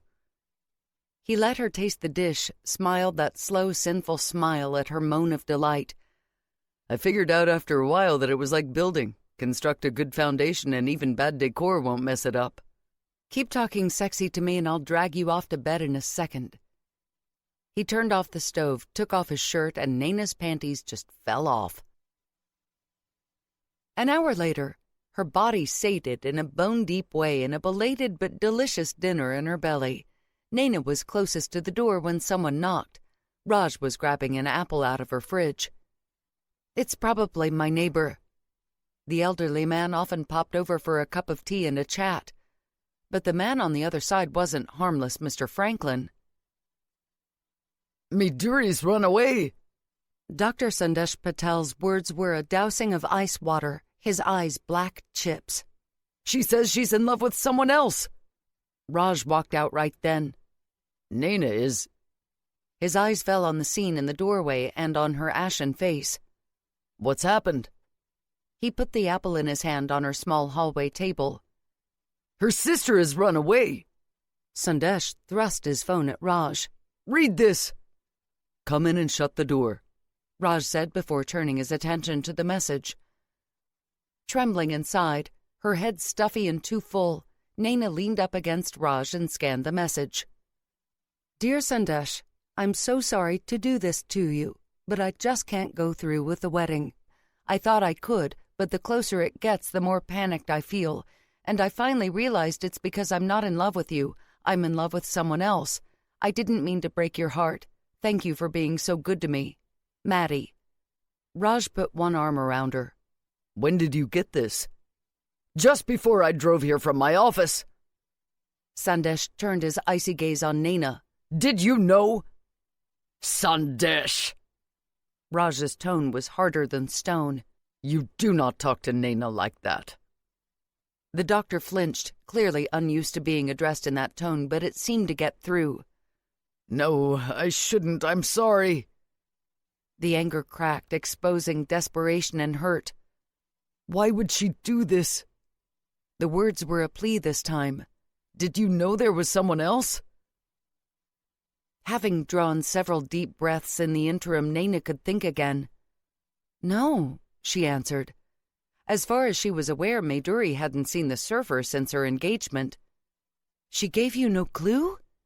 Anger began to simmer in her, that her sister would take such a damaging and impulsive action a second time around. And to do it now, only 2 weeks before her wedding? Nothing, and we had dinner just last night. Sandesh paced the narrow space. I took her to the revolving restaurant in the Sky Tower because she likes to watch the sunset from there. His fingers trembled as he thrust them through his hair. Afterward, we went for a walk along Mission Bay. It was fine. Everything was fine.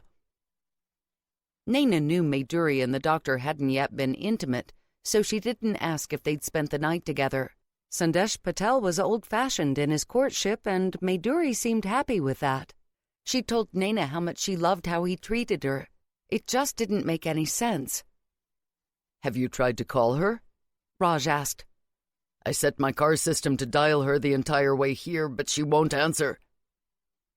Digging out her own phone, Nayna sent her sister a message, figuring Maduri was more likely to reply to that. "Are you okay?"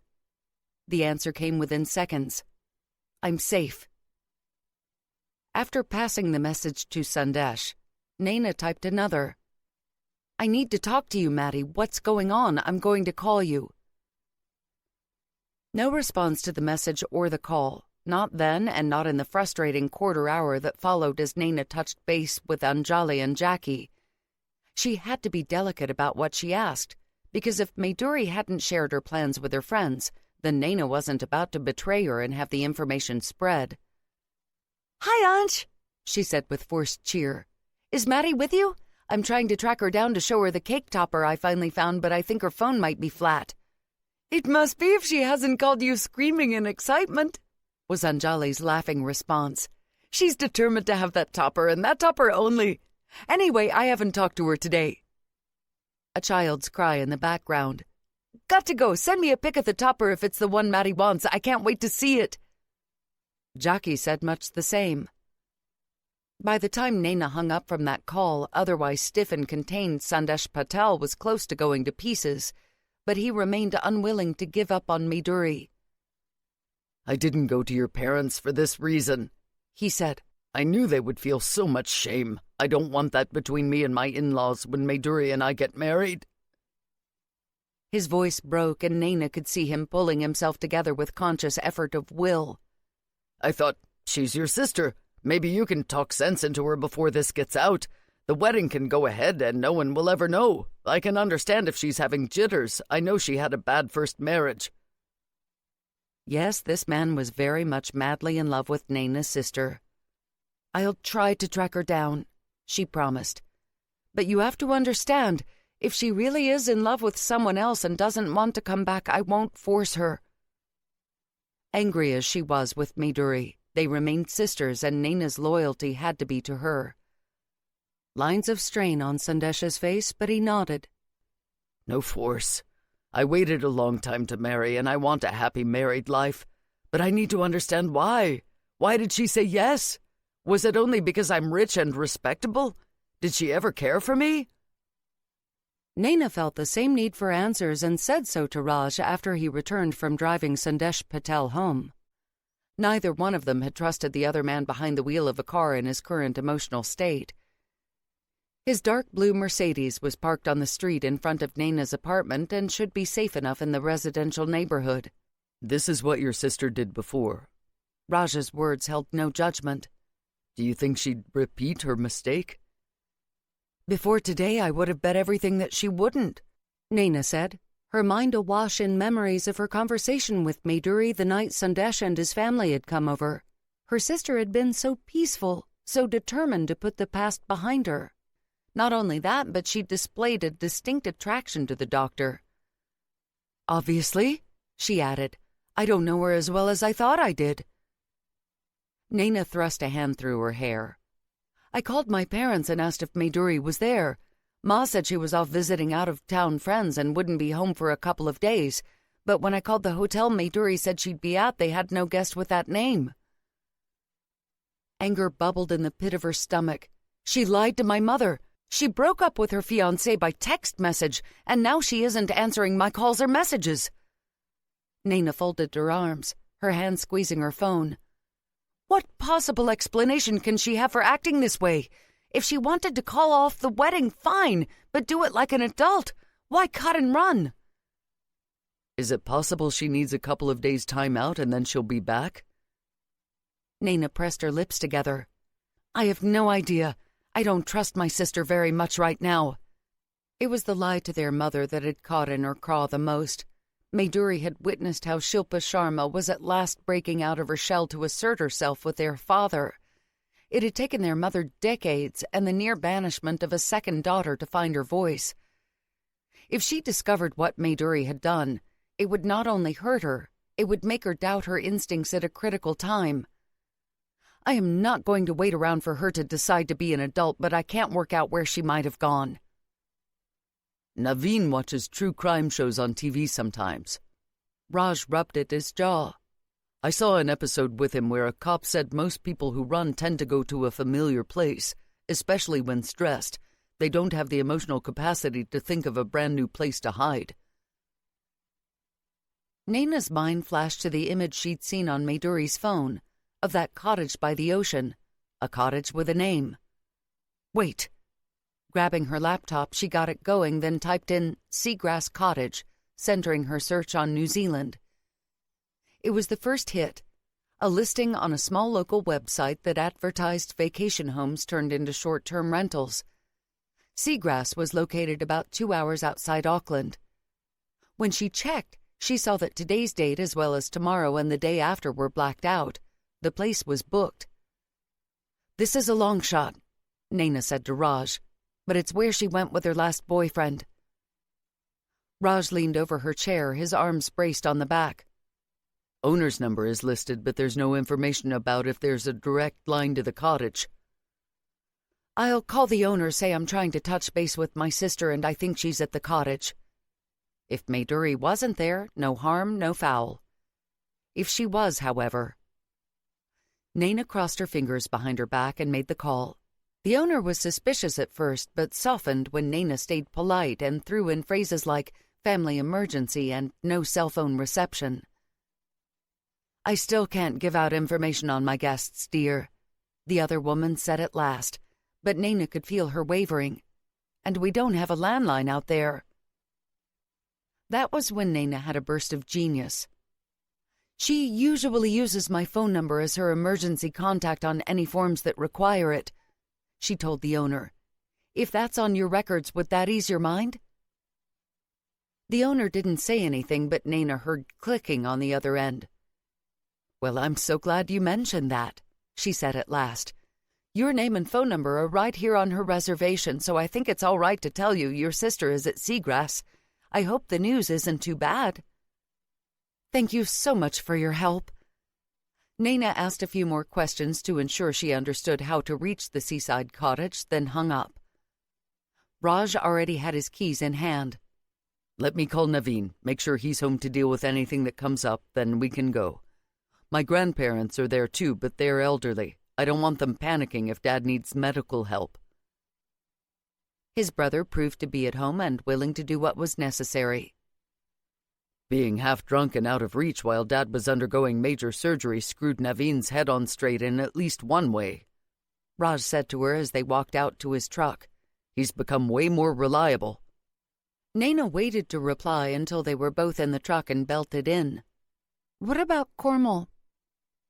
Despite her strong negative reaction to the other woman the first time they'd met, after learning of Naveen's partying ways, Nayna had come to have a certain sympathy for Cornwall. It couldn't have been fun for a young bride to spend endless weekends alone while her husband hung out with the boys. No wonder Cornwall had started going out to parties of her own. It didn't excuse her abrasive and often unkind nature, but it gave Nayna insight into the reason she might have become that way. "Hard to tell," Raj said. "Cornwall's been picking up extra shifts at work, so I haven't seen her much." "I guess their relationship is their private business," Nayna said. "I wish I could say that about Mayduri and Dr. Patel and Mayduri's lover, but this has the potential to devastate my parents and grandmother." Aji had been bragging about her granddaughter's upcoming nuptials ever since the engagement. "I can't sit by and do nothing." And if the news got out, it would reflect badly on her too. More, it would create gossip about the Sens and whether their son was marrying into a family with bad blood. Nayna's hands curled into fists on her thighs. 45. Seagrass Tears. In full fury when she got out of the truck 2 hours later, Nayna strode down the sandy path to the cottage without waiting for Raj. The cottage was picturesque, surrounded by the waving seagrasses of its name, as well as other foliage designed to survive the salt-water-laced winds that came off the ocean that crashed gently to shore on her right side. She was about to knock on the door when something made her look to the water. And there was Mayduri, sitting on the sand in the dark, her knees tucked up under her chin and her arms wrapped around her legs. Her hair flew back in the sea winds, knotted and wild. She looked so very alone that Nayna's anger broke under the power of the love she felt for her mixed-up, beautiful mess of a sister. "Will you wait here?" she asked Raj, who'd caught up to her. A nod. "I'll see if there's anyone else in the cottage." Leaving him to the task, she took off her shoes and socks and left them on the edge of the sand. That sand was soft and sparkling between her toes when she started the short walk to Mayduri, the grains yet warm from the sun. But the sea air carried enough of a chill that she regretted not bringing a cardigan. Taking a seat beside Mayduri, who looked at her with a devastated face, her beauty buried under shadows and darkness, Nayna just opened her arms. Her sister fell into them, wrapping her own arms tight around Nayna and sobbing. She tried to speak, but her words were unintelligible. Nayna just held her, stroked her back, and waited. Finally, when she'd cried herself out, Mayduri raised her head and, voice tear-rough, said, "Sorry about the mascara stains. I'll survive." She wiped her thumbs under her sister's eyes. "Are you truly in love with someone else?" Fisting her hand in the sand, Mayduri watched it slide through her fingers. "I was stupid," she said. "Bailey messaged me. I hadn't bothered to tell him about the engagement, and he asked if I wanted to come out here for a good time." Nayna frowned. "You hadn't seen him until all this?" Avoiding the question, Mayduri said, "We were never serious, only friends with benefits." Her lips twisted. "I don't know if we were actually friends either, or just bed buddies." Nayna didn't interrupt, though she was unable to see how a text from an ex had led to Mayduri breaking up her engagement. "After he messaged, I called him and I told him about Sandesh." Another fistful of sand, Mayduri watching the grains fall with too much attention. "And Bailey, he was jealous. I don't know." A shrug. "I went to him, and we had a night together." "Was that last night?" Nayna asked, a bad feeling in the pit of her stomach. Mayduri shook her head. "It was 2 weeks ago," she admitted, shame writ large on her features. "Maddie." Her sister kicked at the sand, squeezed her eyes shut, then opened them again. "Other than when we drove here, I only saw him 2 more times." She began to draw in the sand. "He's always been charming and funny and full of ideas, and Sandesh, he's so staid, so solid. I thought those were the things you liked about him." "I got blinded, Nayna." Mayduri drew a heart in the sand, and in that heart she wrote M loves S. "The shiny and the sparkly, that's who I am. No substance at all." Frowning, Nayna took her sister's hand. "Those aren't your words. Who said that to you?" Who'd been so cruel to her sister. "Vinod emailed me. Can you believe it?" Huge, tear-drenched eyes. "He heard I was getting married and wanted to congratulate me. I saw his name in my inbox, and all at once I had his voice in my head, screaming at me for being useless and stupid. And I thought of how smart Sandesh is, and my chest went all hot and painful, and then Bailey got in touch." So help her, Nayna would punch Vinod if he ever had the misfortune to appear in her path. "Maddie, you can't let that bastard destroy your future. You make Sandesh laugh, and I've never ever seen him do that with anyone else. You give a joy to his life that he never before had. That's a gift." Mayduri's lower lip trembled. "Ma and Pa will never forgive me for this." "They don't know," Nayna told her sister. "Sandesh came to me." 2 more tears leaked out from Mayduri's eyes. "Do you think he could ever forgive me?" Nayna considered her words with care. "I think that man would forgive you almost anything," she said quietly. "But if this wasn't a one-off mistake you made because of how Vinod hurt you in the past, If you aren't sure you can be faithful to him, you need to walk away." She held her sister's eyes, no give in her voice this time because they were talking about a good man's happiness. "He's not the kind of man who would bounce back, do you understand? He's 48 years old, and this is the first time he's fallen in love. It's probably going to be the only time." Her sister swallowed hard, her voice shaky. "I need help, don't I? Like from a counselor or someone?" "Yes, Maddie, I think so." Nayna's heart squeezed at seeing the depth of the wounds on Mayduri's psyche. That her sister had also caused wounds on others, that didn't negate her own hurts. "I think the one thing Sandesh knows how to be," she told her sister, "is loyal. But don't break him, Mayduri, because I really think you could." Her sister began to cry again, and Nayna took her into her arms. This time, however, it was short, and then Mayduri leaned her head against Nayna's shoulder and said, "I kicked Bailey out an hour after we arrived. He'd spent that entire hour chatting about how now that I was free, we would have fun like before. No strings, no drama." A self-mocking laugh. All the panic and confusion in my head suddenly cleared. I saw past the flash and the charm, and I saw the immature boy within, and I realized what I'd given up when I left Sandesh. A shudder. What should I do? Should I call him? Her gaze begged Nayna for an answer. Nayna thought of the distraught man at her door, the way he'd gone so painfully quiet by the time Raj took him home. Yes, put his mind at rest, tell him you're coming back, and ask him to book a hotel room. Mayduri's head jerked up, nearly clipping Nayna on the chin. "What?" "I think you two need time alone." Nayna smoothed Mayduri's hair back from her face. "Tell him to make sure the hotel room isn't within surveillance reach of an auntie. Pick an obscure bed and breakfast, maybe." "He's really old-fashioned, Ninu, like the guys in those books you like." "I know, but he's also heartbroken right now," Nayna pointed out. "If you want this to work, you need to be honest with him, tell him everything. And you need to forge a bond with him that's as honest. I don't mean sex necessarily. I mean being together, just you two." Mayduri's lower lip trembled again, tears filling her eyes. "What if he tosses me away afterward?" As her last husband had done, as her own parents had done when she hadn't acted as they wanted. Nayna's eyes stung.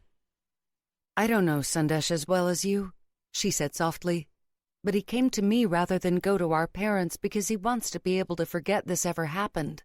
That doesn't mean he couldn't turn out to be a bastard, and if he does, you call me and I'll get you out. But maybe it means he's willing to try." It took 10 more minutes of gentle encouragement before Mayduri picked up the phone and called her fiancé.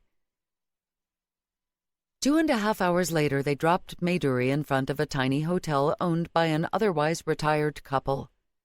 Located approximately 40 minutes from central Auckland and to the west of the city, it was private, with small rooms, but had access to walking paths through native forest.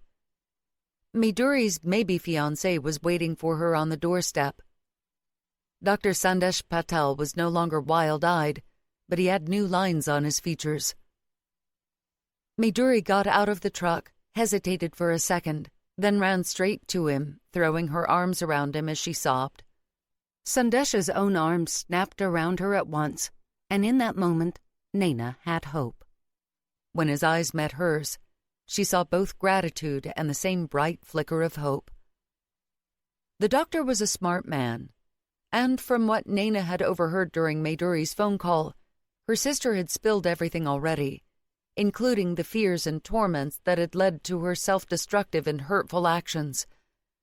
That he held Mayduri so close now told Nayna he loved her, enough to forgive, enough to give her the safety and stability she needed. Leaving the two, she got back in the truck with Raj. "Nayna," Raj said 10 minutes later. "You're sure?" Her skin chilled. She knew at once what he was asking and why. "I'm sure," she said, emotion raw in her voice. "I want to marry you, Raj. I'm not Mayduri. I'm not mixed up and worried about my choice." Raj nodded, but they didn't speak the entire rest of the way to her place. His father's illness and their resulting decision to marry, Nayna realized with a numbness in her cheeks, would always lie between them. It didn't make any difference what she said. Raj would have to spend a lifetime knowing that his wife hadn't come to him on her own, free of all outside interference. Nayna didn't know how to fix that. Once inside her place, Raj took her face into his hands and kissed her until he was her breath, his body her only anchor in a tumbling universe. Nayna didn't remember taking off her clothes or stripping him of his, but his big body was moving over her, branding her, all silken skin and heat. She moved with him, her hands clawing at his back and her voice throaty as she whispered his name. He stroked her, caressed her, pushed her over the edge not once but twice, and in all that time he didn't speak. Raj and Nayna, they'd lost each other in the silence. 46. The Villainous Strikes. Raj got home late that Monday after a hard day at the site, his body heavy with tiredness. Despite that, he planned to shower, then go see Nayna. He hadn't been able to go to her on Sunday, having already promised his grandparents he'd take them to visit various friends, and he hated how they'd left things. Mayuri's actions, her hesitation, it had stirred everything up again, and he'd let it get to him. He wasn't scared Nayna would run. She was too honest and loyal a woman to do that to him. But did she want to run? That was the worry that had blindsided him all over again, and it was his fucking problem. He had to get over it or he'd be responsible for the ruination of his marriage. After locking his truck, he decided to look in on his parents. He found them in the main lounge, watching their favorite drama. His father was looking encouragingly hale and hearty, though his recovery would be a long process. They waved him in when he arrived, their expressions solemn. Then, for the first time in memory, they turned off the drama in the middle and asked him to sit. Chest suddenly cold, Raj took a seat across from them. "What is it?" he asked, keeping an ear open for the rest of the household. He had a gut feeling this was a private discussion he didn't want anyone else to overhear. "Son," his father said, "I hope this is all wrong information, but Cormel has a friend, and this friend said she saw Mayuri holding hands with another man on the beach." For God's sake, that beach had been on the edge of nowhere. "Where is Cormel?" He had to initiate damage control, stop his sister-in-law and her friend from spreading the news. The resulting gossip and whispers would hurt too many people, most of all his Nayna. Your brother took her out. His mother, always the diplomat, didn't add anything further, but it was obvious to Raj that his parents had made the suggestion and Naveen had taken the hint. "There's no problem," Raj said. "Sandesh and Mayuri are together right now." His mother put a hand to her chest and exhaled. "Oh, I'm happy to hear that. I was worrying so much about Shilpa and Gorev." A shake of her head. "Your Nayna is a lovely girl. Her sister, though. But it's all fine, and we can focus on the wedding again." Raj looked from one parent to the other, his chest yet cold. "What if everyone finds out?" he asked. "What if Cormel spreads the gossip?" "That girl won't say a word." His mother's voice, sterner than he'd heard it since he was 10 and decided to climb up to the roof. "I told her not to say a word because this is about family and we don't bring down family." Rising to his feet, Raj lifted her up off her feet and gave her a huge kiss on the cheek. "Thank you, Ma, Dad." He knew his father would have been right there backing his mother. His father smiled and waved off his words. "Turn on the TV, Geeta. We can catch up." "Raj, your Aji made your favorite green pumpkin curry," his mother called out as his father went for the remote. "You better eat some or you know she'll singe your ears." He could just hear his grandmother's voice. "Oh, my food is no longer good enough for Mr. Big Construction Boss. I see. Now you only eat in fancy restaurants. And to think I went to the vegetable store especially to get this for you. How quickly children forget what we do for them." His lips curved. I'll raid the kitchen after my shower. Leaving his parents watching their show, he headed out the back door and toward his flat. He decided to call Nayna along the way, relay the Cormel situation, and that it had been handled by his mother. The phone rang and rang on the other end without an answer. He left a voicemail, then sent her a text. At the last minute, he attached a picture of his chest from back when they'd first been flirting. Nayna could never resist replying to those, not even if she was mad at him. But when he left the shower 10 minutes later, his phone remained dark. Telling himself not to worry, she was probably finishing up some work and had her phone on silent, he got dressed and walked up to the kitchen of the main house. Despite the name, pumpkin curry, as his grandmother made it, had no curry powder in it. The unripe young pumpkin was washed, then cut and cored without removing the thin green skin, before being gently sautéed until it softened. Other than a tiny bit of oil to brown the onions at the start of the process, the only other things involved were fresh chopped chili, crushed garlic, fenugreek seeds, and mustard seeds. It was a simple dish to be eaten with rice or roti, and one Raj had always loved. But when he entered the kitchen, it was to the sound of a furious conversation in the main lounge. Not shouting, just hissed and angry voices.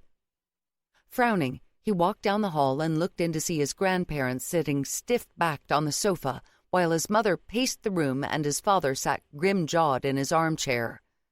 Cormel stood behind his grandparents, Naveen beside her.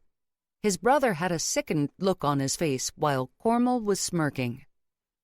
What's going on? Raj's voice brought everything to a halt. Your grandparents didn't understand the situation, his mother said at last. The cold returned. Tell me. Cormel spoke to us, his grandfather said, his voice as stern as always, as stern as the lines on the dark brown of his skin. She told us how disgracefully your betrothed sister is acting. Raj couldn't look at either his brother or his wife. He wasn't in enough control. How the fuck had Naveen let this happen? And why would Cormel go out of her way to throw dirt on Nayna? Dad, he said quietly, why isn't Nayna answering my phone calls? His father's eyes snapped, nothing of weakness in him. Ma and Pitaji and Cormel went to her and told her about that new contract you're vying for, the multi-million-dollar one with Hari Shankar. Hari Shankar was a major developer, the project on offer enough to triple their turnover. What's that got to do with anything? Raj asked, utterly in the dark. You know how conservative Hari is, his father reminded him. Your grandparents told Nayna that we'd lose all hope of gaining the contract if it came out that your future sister-in-law was going around with other men. Worse, they said Hari would spread it around that we aren't the right kind of family to do business with and we'd lose everything. It was as if he was living in the 19th century. Hari Shankar didn't become a multimillionaire developer by caring about his contractors' personal lives. Outside of his visits to the temple and pious weekly prayer meetings, the man was a ruthless shark. He wants the best and most cost-effective build, full stop. Yes, I know, son, his father continued, his jaw set in a way Raj had rarely seen.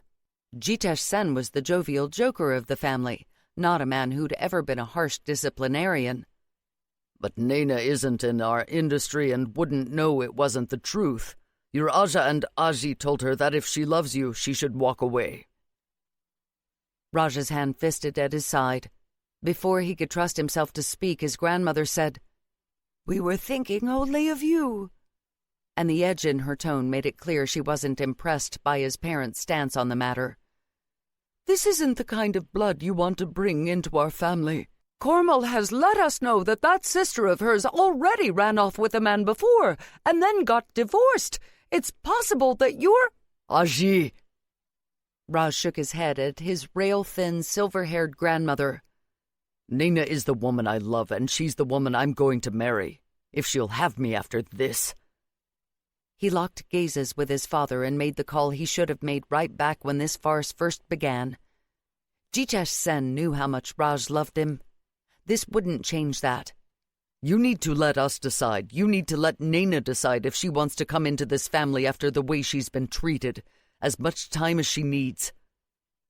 His father gave a solemn nod, his features stricken.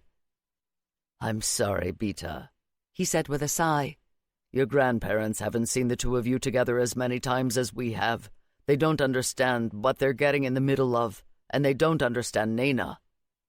Well, his Aji said, if that woman comes into this family, then you can forget about me. I'll be moving in with Dhiraj and his wife. If that's the decision you want to make, Aji, Raj said, well aware that his grandmother was used to getting her way by throwing down ultimatums. He also knew she loved him. Despite her often antiquated ideas, she'd never once brought up his adoption. As far as she was concerned, he was her eldest grandchild, and he loved her for that, but he would never give up Nayna for her. I would have liked you in my life and in the lives of my children, but if you want to walk away, that's your prerogative. Then he left to find his Nayna. He was pulling out of the drive when he realized he didn't know where to go. The first place he tried was her apartment, but no one responded to his knock. When he checked with her neighbor, the old man told him that Nayna had been home, had visitors, then left. I was hoping she'd come back soon, make me some of that chai and help me download my emails, he said with a denture-white grin. Nicest neighbor I've ever had. After leaving Nayna's place, Raj swung by her office, but the villa was also shut up. And when he drove by her parents' place, he saw no sign of her green Mini. Gut in knots, he called Sailor. Sail, do you know if Nayna is with Issa? No, Issa and I are out of town visiting Issa's sister. Everything okay? Yeah, Raj said, squeezing the steering wheel. Have a nice time.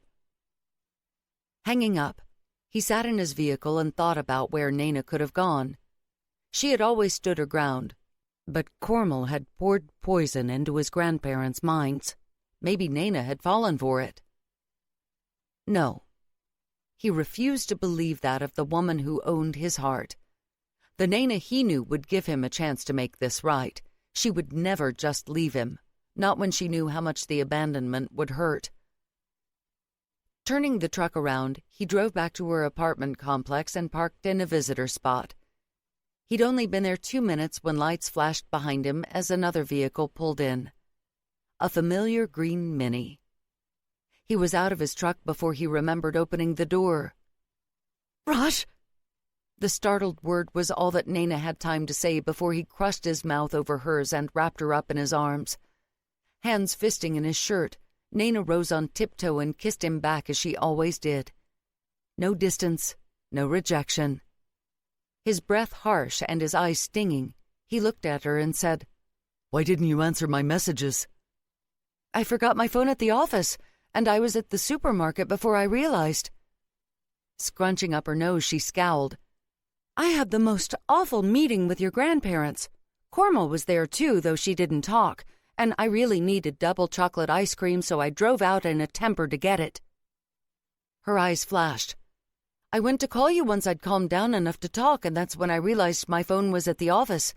I'd already bought the ice cream by then, so I came back here to put it in the freezer before driving to the office. Gripping the back of her neck, he pressed his forehead to her own. My grandparents, what they said. If you wanted to get rid of me, Nayna interrupted, you'd do it yourself to my face.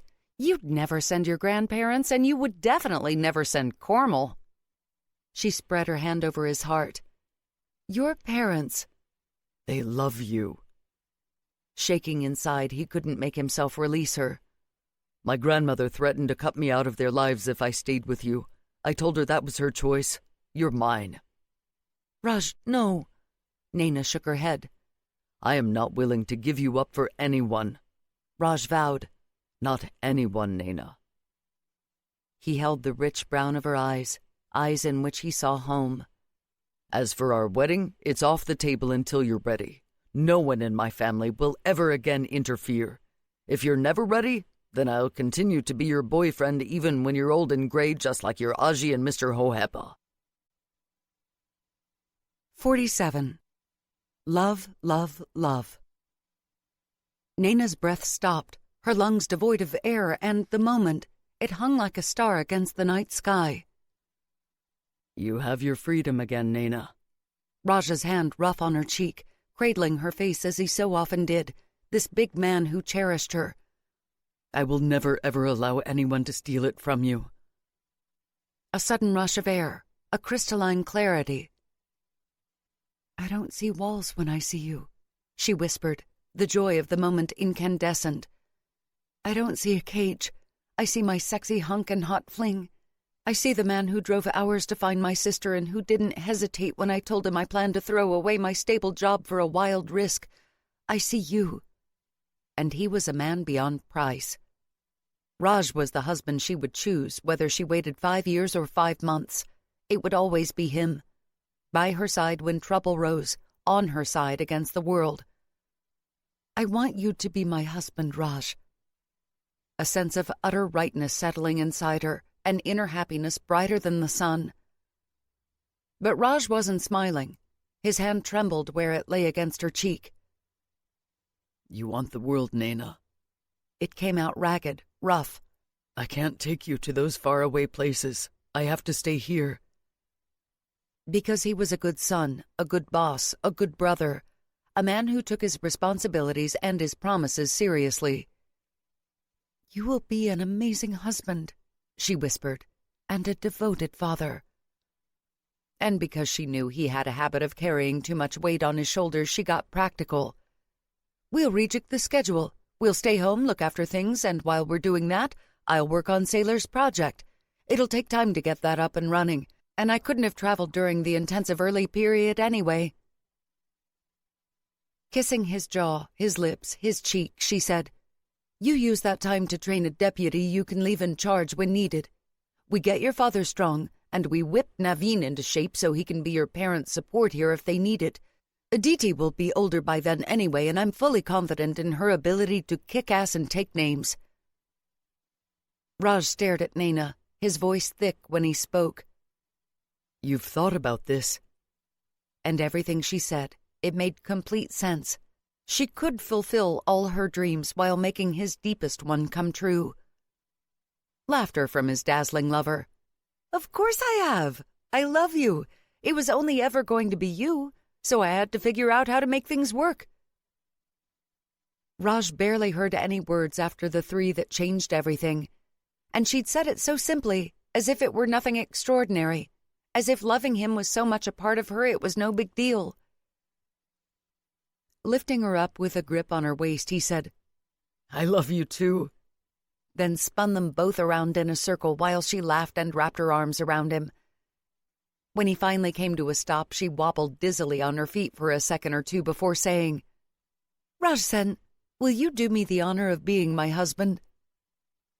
Feeling young in a way he'd never done, Raj replied as solemnly, Yes, Nayna Sharma, I will. Then he asked her to wait while he jogged to his truck. When he returned with a small black twist tie, she laughed but held out her hand. He wrapped the twist tie around her ring finger with care, then bent to kiss the back of her hand. A placeholder until you tell me what ring you want. Having a sister had taught him that jewelry was serious business, and Nayna would be wearing that ring for the rest of her life. She'd agreed to wear his ring. He'd get her anyone she wanted. Eyes dancing, she pretended to admire his creation. Very avant-garde. Joy bursting out of his pores, he could do nothing but kiss her laughing mouth. He didn't even care when a camera flash went off. I expect an invitation to the wedding. Nayna's elderly neighbor lowered his camera and surreptitiously wiped away a tear. I'll put this in a frame for you. Laughing, Nayna leaned in to kiss Raj again. And it was all so fucking perfect, with the stars in the sky and the moon peeking through the trees and Nayna's hair all tumbled around her and her taste in his mouth. When she suddenly pulled back with a squeak, he said, What? Ice cream! Wrenching open her car door, she picked up the grocery bag and peeked inside. Not melted yet. He waited while she ran upstairs and passed the bag to her neighbor to keep in his freezer for her. No, Nayna said after Mr. Franklin had gone inside and she was back in Raj's arms. Let's go fix this mess your evil sister-in-law's made. A scowl, I knew it had to be her stirring things.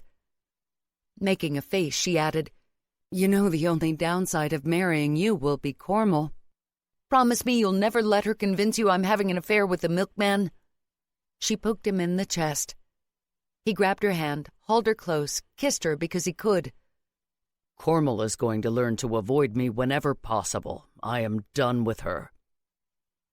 He'd had sympathy for his sister-in-law because of Naveen's antics, but this was beyond anything he could ever forgive. "And I know you'd hold out for the plumber."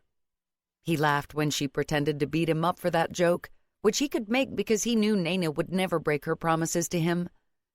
Nayna Sharma's flaw was that she loved too much and too deeply, and Raj was lucky enough to be loved by her. It was a gift he would never take for granted. "Come on, Mr. Funny, we have to vanquish a villain." Once in the truck, she said, "Afterward, we'll come back and have ice cream." Raj's hands tightened on the steering wheel as his heart expanded to fill his entire body. Nayna was putting on her seatbelt, but shot him a questioning smile when he didn't immediately pull out. Unable to explain what her simple everyday words had meant to him, he just ran his knuckles over her cheek before heading out. All that time, his heart continued to grow and grow, because Nayna had chosen to be his, 100% in, of her own free will, their futures entwined.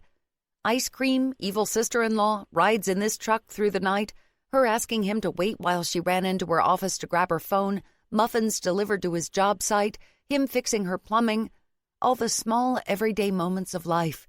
They'd have them together. 48. Vanquish your foes. Use blackmail as required. Nayna hesitated a little when she and Raj walked hand in hand into his parents' lounge. Not only were his parents there, so were his grandparents, as well as Naveen and Cornwall. All of them silent and stiff as they watched a documentary on television. No one talking, 100 angry thoughts unsaid. Jitesh Sen was the first to see them in the doorway. His face lit up. "Geeta," he said, "look." Her smile luminous, Sangeeta Sen turned off the television and rose. "You sit," she ordered her healing husband when he went to get out of his armchair. Then she came over and cupped Nayna's face in her hands, a kiss on each cheek, then a hug, whispered words in her ear. "He will love you always. My Raj doesn't change his mind about the people he loves." Nayna's eyes burned. Nodding as the older woman pulled away, she swallowed the knot in her throat. Raj hugged his mother. After that, he and Nayna went to greet his father. When they announced their engagement was back on, Jitesh and Sangeeta burned with joy. But Raj still had something to say, this time to his grandparents. "We'll be getting married," he told the older couple. "Whether you want to be a part of our lives is up to you." "Hold on there, Raj," his grandfather said, waving his cane. "Would you truly cut off your family for this girl?" "If you force me to," Raj said, utter resolve in his tone. "Well, I suppose you know her much better than we do. If she makes you act like this, she must be some kind of woman indeed." He thumped his cane on the ground. "Kushla, I'm too old to get into a feud with my eldest son and his son, and you know you don't like Diraj's flashy new wife." Raj's grandmother sniffed. "Well," she said to Nayna, "I hope you don't think this means you'll always get your own way in this family." Nayna wove her fingers through Raj's. "My future husband is a stubborn man. I think we'll be having a few disagreements." Raj scowled down at her, but she laughed and leaned her body against him. When he looked at his grandparents again, he saw his grandmother's face had softened. She wasn't a bad person underneath the stern demeanor. She'd be all right once she got to know Nayna. "I was just looking out for the family." Cornwall's voice cut through the warmth, a serrated razor. Raj didn't trust himself to speak. Thankfully, he didn't have to. Nayna bristled. "Since when does looking out for the family mean being vicious and destructive?" Cornwall stood, her entire body rigid. "You can't speak to me like that." "Sure I can," Nayna said, calm but unbending. "You gave me that right when you poked your nose into my business." Temper in her eyes. You can't sow seeds of pain and anger between Raj and me or with his parents. But if you try, I will kick your posterior all the way back to the hole you crawled out of." Raj was attempting not to smile. His grandfather wasn't even doing that much. He had a full-out grin on his face. "Kushla, this one is like you." His grandmother sniffed again. "At least she knows how to be loyal." What, she's perfect and I'm not? Jesus, Cormal, let it go. Naveen sounded tired. "I asked Cormal for a divorce," he announced to the room. "That's why she did it." Cormal turned on her husband, all fury and wet eyes. "Why does she get to have the happiness?" Pointing at Nayna. "Why can't you love me like Raj loves her? What is so wrong with me that you have to go out night after night without me?" Naveen stared at her, stricken. "There's nothing wrong with you," he said.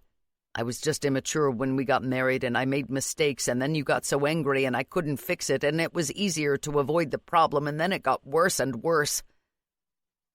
Thrusting both hands in his hair, he stared at his wife. "I don't know what went wrong with us, Kay, but you know it's gone wrong." Tears rolled down Cormal's cheeks. "I loved you so much. And for your information, I never cheated, not even when handsome rich men hit on me while my husband wasn't around." Naveen swallowed. "I didn't either. I wanted you to be jealous, so I pretended." Nayna's fingers squeezed Raj's. When he angled his head down toward her, she whispered, "Masala picture, complete with dramatic reconciliation. Aditi is going to be so mad she missed this." Raj would always be angry at Cormal on some level. That type of breach of trust wasn't forgivable in his book. But when his brother got up and took her into his arms, he silently wished them luck. "Drama's fine for the movies, but loving you every day works better for me." Nayna's eyes welled up. Pretending to punch him on the arm, she said, "Ditto." "I think we need some privacy." That was Naveen, about to lead Cormal out of the room. "Wait!" Raj's mother stood up again. "First, I wish you both all the luck in mending your marriage. I've only ever wanted happiness for you."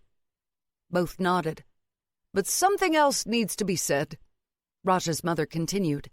"I was too angry before to do it. I've calmed down, but I still cannot believe our daughter-in-law would disrespect us by going to my in-laws after we specifically made our feelings on the matter clear."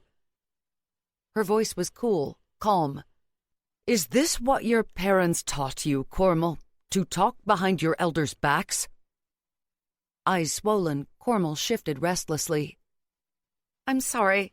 I was angry and sad and I struck out." She swallowed hard. "I won't ever do it again." "No, you won't," Sangeeta Sen said, a tone in her voice that had Raj paying intense attention. "I wish I could trust you to keep your word, but just as Naveen has to win back the faith of his family, that's a trust you will have to earn. Until then, I'll just say one word. Tavayuni." Cormal went sheet white under the brown of her skin, swaying on her feet. Naveen grabbed her before she fainted, held her upright. In the silence that followed, Raj's father scratched at his head and said, "Isn't that the island off the coast of Vanua Levu?" No one answered.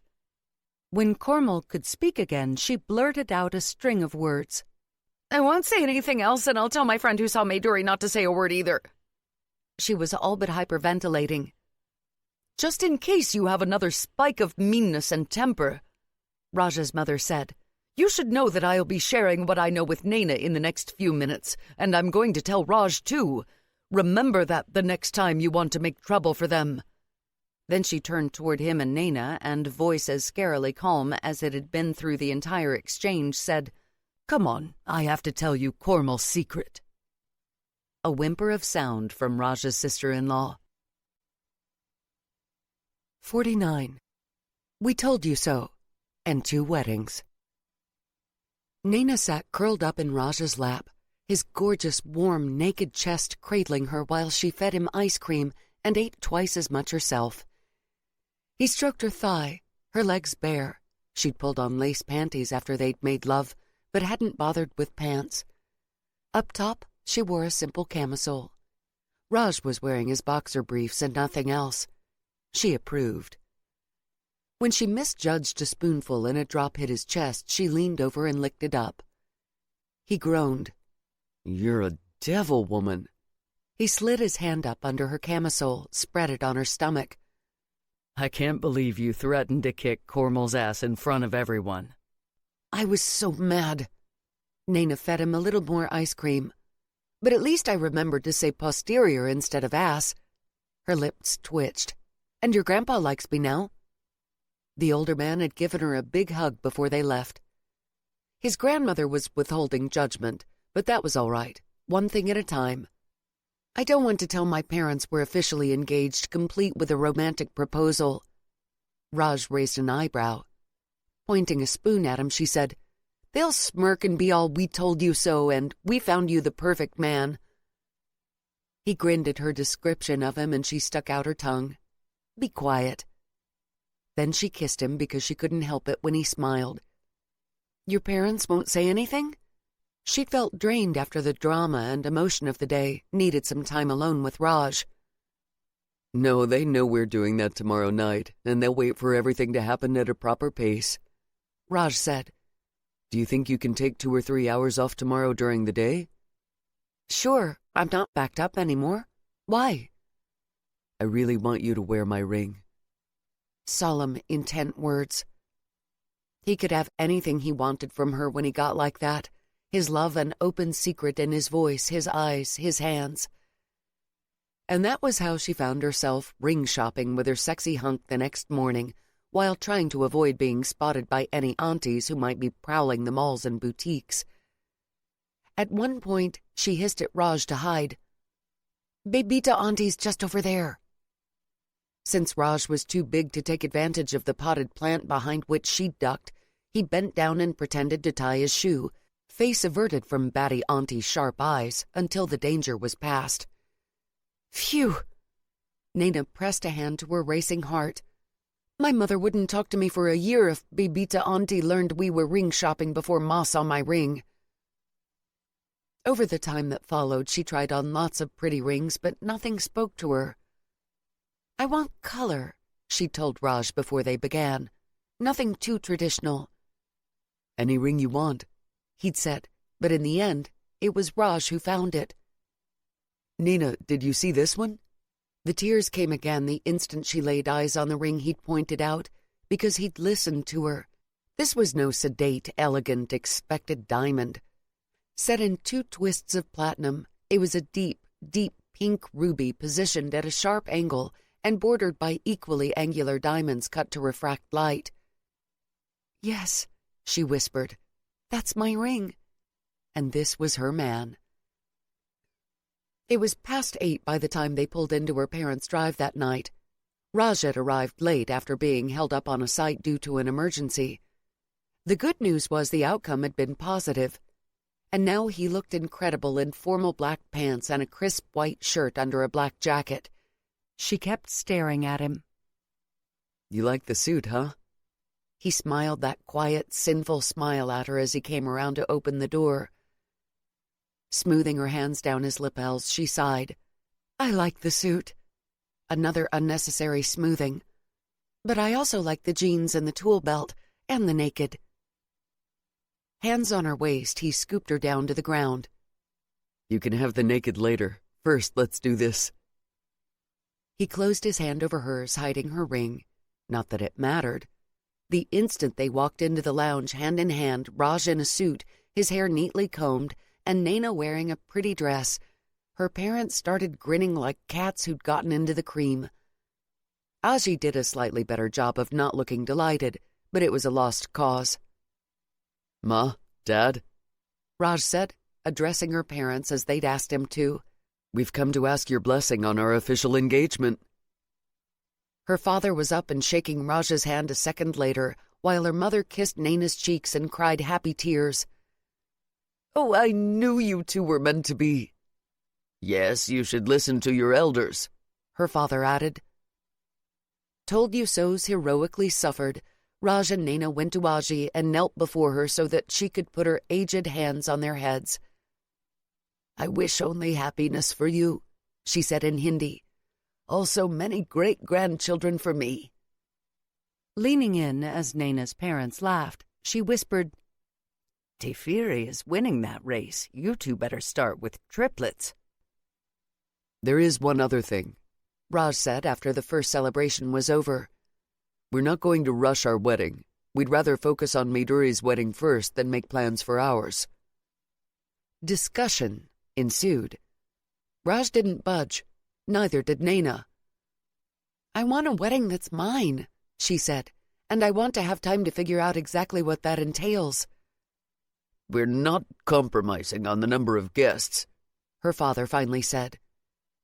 No, Nayna, Beta. Her mother held up a hand before she could argue. You can have the wedding on the date you choose, and we'll do it how you and Raj want, but we've waited a long time for this. We plan to invite everyone we know. Nayna glanced at Raj. He gave her a best offer we're going to get look, and they both nodded. Deal. Exactly 2 weeks later, Nayna kissed her sister goodbye at the airport. A giggly Maiduri, Mendi on her hands from her wedding the Saturday past, waved until she and her equally delighted husband were out of sight. She'd made Nayna promise to involve her in all the wedding preparations for her and Raj's wedding. There was no question but that Maiduri and Sandesh would be flying back for it in 6 months' time. I don't think I've recovered from your sister's wedding yet, Raj murmured as they walked out to his truck. Her parents walked ahead. Aji had said her goodbyes at home, plenty of tears included. Tell me about it. Nayna's feet ached still from all the running around she'd done pre-wedding. But she got her dream wedding, complete with glittering chandeliers, that enormous waterfall cake with the perfect topper, and arriving by Rolls-Royce, and that makes me happy. Raj squeezed her hand, which she'd slipped into his. Her hands, too, bore Mendi designs from during the lead-up to Maiduri's wedding. I want this, she said, lifting her hand so he could see the red-brown lines of the delicate work. You can have whatever you want, Raj said before pausing. Except for a giant ice sculpture that begins to melt halfway through, almost causing a flood. Nayna burst out laughing at the memory of how Raj and Sailor had sprung into action to avert disaster. The poor melting swan, in danger of imminent decapitation, had been whisked away with alacrity to provide the children running around outside with a source of much laughter and fun. Did Issa tell you anything about her and Sailor's plans? They're thinking a beach wedding. Nayna drank in the sunshine outside. She gets this funny, sweet smile when she talks about it. I think the two of them must have had an important moment on a beach. Issa had never told Nayna what, and Nayna understood. Some things were to be held close to the heart, shared with only one other person. Having reached the truck, Nayna got into the back with her mom while her father got in the front passenger seat. The four of them talked easily as Raj drove her parents home. We have to finish packing for the cruise today, her mother said. Up ahead, Nayna saw her father wince at the idea of a cruise, but he didn't say a word. Nayna had to fight to keep a grin off her face. It was about time her mother got her own way in their plans. It's a week, isn't it? 8 days, Shilpa Sharma sighed. I need the rest and for someone else to cook and do the cleaning and the laundry. I love Maiduri, but she was a bridezilla. Then Nayna's well-behaved mother made claws with her hands as if pretending to be a marauding bridal monster. Nayna laughed so hard that she cried, and so did her mother. In the rearview mirror, Raja's eyes were bright. Her father was actually grinning. Life, Nayna thought with a smile, was good. It only got better as the months passed. Nayna was a bridesmaid at Issa's wedding alongside Issa's sister Katie, and Raj was a groomsman alongside 2 of Sailor's brothers and a +1. That +1 was Harlow. Sailor's older brother, Gabriel, stood as best man. The sea crashed ashore beyond the wedding party while sand glimmered around them, the sunshine bright. Color cascaded from the flowers in Issa's hair and in the clothing of her guests. Sailor wore a crisp black suit with a white shirt and a blue tie that matched the brilliant hue of his eyes, and the ribbon tied around Issa's living bouquet. That bouquet featured astonishing, lovely succulents and had been created by Issa's soon-to-be husband. Raj and Sailor plus his brothers had, together, built a temporary wooden aisle and wedding platform, all of it in a sand-washed wood that appeared aged by the sea itself. Issa had made the request, and Nayna knew why. Katie was incredibly sure-footed on her prosthetic legs, but Nayna knew she'd been stressing about messing up Issa's wedding by tripping on the sand. It was also why they were wearing shoes rather than going barefoot. Even on this most important day, Issa thought of her teenage sister's happiness along with her own. As it was, the aisle and platform had turned out exquisite. The men had outdone themselves by putting up 4 posts and connecting them at the top. That had provided the understructure for gauzy curtains and cascades of white flowers. Issa and Nayna had done a lot of the decoration with Katie and, surprisingly enough, the dragon. With the wedding taking place on the edge of sunset, glass lanterns sat on the sand around the wedding platform, the candles within glowing softly. The seats for the guests were placed on either side of the aisle, simple wicker chairs with flowers woven into the backs. Many of the heavily muscled rugby players in attendance had given the chairs a serious side-eye before gingerly taking their places. "You look so beautiful," Nayna said to her best friend as she fussed over Issa's halter-neck dress with lace detailing. Issa's red hair blazed against the rich cream of it. The lower half of the dress was flowy and floaty, while the upper half was as delicate and pretty as spun sugar. Face glowing from within, an inner peace in Issa's eyes that Nayna had never before seen, her best friend said, "I'm so ready to marry him." As Nayna stepped out with Katie, the two of them dressed in lovely, simple dresses of sea blue, she felt the same certainty about Raj. He was hers and she was his, and they'd have their adventures together. His eyes caught hers as she walked up, and the intense look he shot her was unabashed in its appreciation. Beside her, Katie giggled. Nayna shared a smiling glance with her before the two of them took their places on the platform, ready to watch Nayna's best friend walk up the aisle.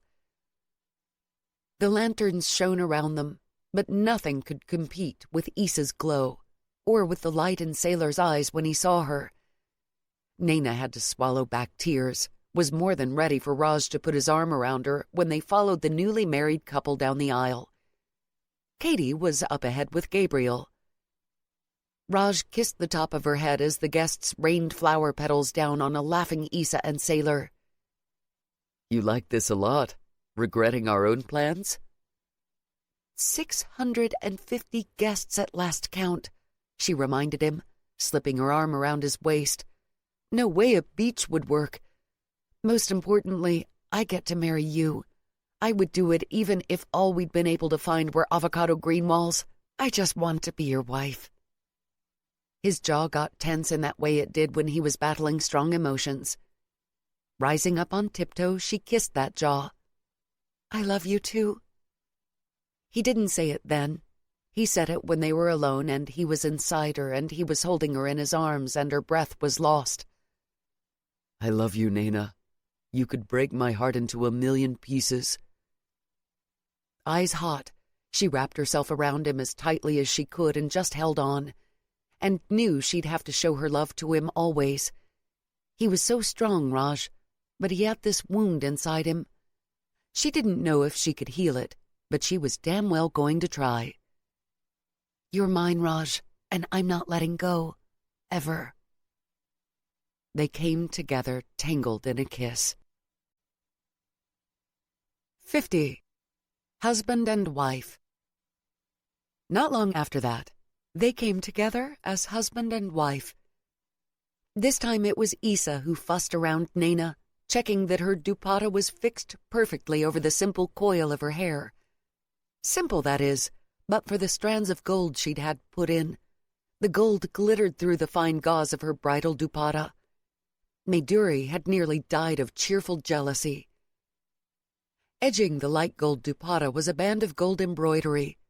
Her skirt was a deep pink with intricate gold embroidery, her fitted top matched, complete with borders at the bottoms and at the edges of the short sleeves. Her jewelry was the same that Maiduri had worn, their mother's and grandmother's pieces, along with additions that were gifts from Maiduri and Isa, and Raj's ring on her finger, all things that meant something to her. "You look like an Indian princess," Isa whispered, her eyes dancing. They both laughed at the memory of the 7 teaspoons of sugar with which she'd punished Raj. "He keeps threatening to get me back for that." "Nayna, Meri Bitia." Placing a hand on her head, her grandmother gave her one last kiss before walking out to make her way to her seat at the front table, right next to Mr. Hohepa. Nayna's parents told everyone he was Aji's good friend. The youngsters' bemusement caused the 2 elders huge amounts of glee. "Girls, it's almost time." Nayna's mother bustled in, resplendent in a deep aquamarine sari with white beading. She fixed Nayna's necklace, then turned to make sure Isa's dupatta was securely pinned. Her best friend was dressed in a half-sari, the color a redhead flattering vivid purple accented with blues, golds, and even a strip of green on the hem of the skirt. The dupatta, which picked up the accent colors, was made of netting and tucked in a way that complemented Isa's curvy form. She wore jewelry matched to the outfit, and hidden under her long skirt were pretty heeled sandals. Mendi designs marked her palms. Maiduri bustled in then, gorgeous in vibrant yellow. "Come on, Isa, it's time!" She grabbed Isa's hand, but Nayna's best friend turned around to smile at her one more time. "I'm so happy for you, Nayna." Then the music was playing, and Maiduri and Isa and the other younger members of the family were dancing down the open-air aisle under the soft darkness of dusk, all of them laughing as they pulled off an upbeat Bollywood dance number that had the guests on their feet, singing and dancing along. Someone whistled, and a friend of Raj's beat out a rhythm on a tabla set up in one corner for just this purpose. Children ran out from the crowd to join in and were joyously welcomed. Aditi, on the groom's side, technically shouldn't have been in the group, but she was the one who'd choreographed the entire thing after Nayna told her what she wanted, and no way was she about to miss the big event. And this was Nayna and Raj's wedding, with their rules. Dressed in an outfit of shimmering cobalt blue edged with intricate silver, her dupatta silver with a lacy silver pattern, Raj's baby sister danced down alongside the others. Maiduri had learned the steps while in her lounge in London, while several of Nayna's Fiji resident cousins had got together at an aunt's house to do the same. The rehearsal yesterday had them all in hysterics, but they were in fine form today. Nayna, able to see them from her hiding spot, grinned. Yes, this was her and Raj's wedding, nothing solemn or stiff about it. Her parents paraded far more elegantly up the aisle, both with huge smiles on their faces. Raj's family, Aditi excepted, was already with him on the wedding pavilion built on the grass of the huge piece of land they'd managed to borrow, thanks to Raj's friendship with the owner. It was gorgeous, with mature trees all around the edges. Huge wooden buckets overflowing with cheerful flowers dotted the landscape, and fairy lights strung across the area created a twinkling ceiling. The wedding pavilion was raised so all their guests could see the ceremony. Rather than glitz, they'd gone for wild and joyous. The structure was a creamy white, but waterfalls of colorful silk fabric dropped from the roof in fairy tale abundance to tumble over the edges of the pavilion. Velvet-covered cushions and a thick Turkish rug finished off the decadent space. People sat at tables dressed with more bright silks and centerpieces that were a spill of floral joy. The small sparkly bags filled with snacks to tide people over through the beginning of the ceremony had been Maiduri's idea. Waitstaff would soon begin circulating with more substantial eats. Her parents and Raj's had insisted on paying for the ridiculously huge wedding, complete with catering. She and Raj had the feeling they were hoping for payback in the form of grandchildren. Smiling inside at the idea of making babies with Raj, she took a deep breath and got ready. Her escort was made up of brothers, younger male cousins all spiffed up in colorful sherwanis for the occasion and trying to be adult and serious. Nayna had to fight the urge to pinch their cheeks and hug them close. Her entrance music began. Though hundreds of people stood watching her move up toward Raj, the wedding garland in her hands, he was the only one she saw. And then he was standing across from her, and he was bending so she could place the garland over his head, and she was wearing the one he'd put over her head, and the ceremony had begun. She knew it took a long time, but every time she glanced at Raj, he'd give her the smile that was just for her, and it was perfect. Their parents tried to glare at them to behave and be solemn, but their lips kept tugging up. Even the pandit just sighed and shook his head as he said, "Young people these days," and continued the ceremony. During the part where the two of them were hidden under a heavily embroidered cloth so they were invisible to others, Nayna blew Raj a kiss, and he fleetingly touched his thumb to her lower lip. After which they had to behave and do what they were supposed to under the cloth, which was for Raj to put sindoor, vermilion powder, in the center part of her hair. He did it with a gentle touch. The rest of the ceremony passed by in joy after joy, but Nayna was never so glad as when she collapsed in bed with Raj that night. They'd managed to convince their parents to do away with the custom of fetching the bride back. Lying on his back beside her, wearing only his formal pants, Raj lifted up her hand and traced the lines of mehndi down her arm. "There's a secret hidden in the design somewhere on my body." Mehndi patterns covered her arms past the elbow, her feet, and her legs up to her calves. He continued to lazily trace the lines. "What?" "Your name." A glance at her. "Really?" "Yep." His eyes narrowed, determination on his features. "I'm going to find it." She ended up naked and sated and delighted as a result of his hunt. It was after midnight when he finally said, "There," and pressed a kiss to the crook of her elbow. Nayna sighed, tugged him up so she could cuddle in his arms, and fell fast asleep in the embrace of the husband who'd always been meant to be hers. 51. 7 years later. Arav glanced over from his position in the pack on Raj's back. "Ma, look!" Nayna followed his small finger to see a colorful tropical parrot. "Good spotting." She took a photograph, then plucked at her t-shirt. "I never realized marinating in my own sweat was a thing," she said to her husband. The heavens opened up as if on cue, the warm rain washing away the sweat before disappearing as quickly as it had come. Her hand locked with Raj's by now. Nayna laughed along with him and their son. 3-year-old Arav was as used to going with the flow as he was to trying strange new foods. "It'll dry soon enough," said the man who was her everything. "I think you're steaming already." "It's funny because it's not even a joke." She reached up to ruffle their baby's wet hair. "Hungry?" When Arav nodded, she dug out a kid-friendly fruit bar from her pack, unwrapped it, and passed it over. The three of them continued on along the path in one of Indonesia's dense forests. It was far from their first adventure. They'd begun small only a year into their marriage, a couple of days here and there exploring their own backyard. New Zealand was a land full of chances for wonder and excitement. It had helped that Naveen and Cormal, ensconced in their own home and weirdly happy considering their past, had slowly become reliable members of the family.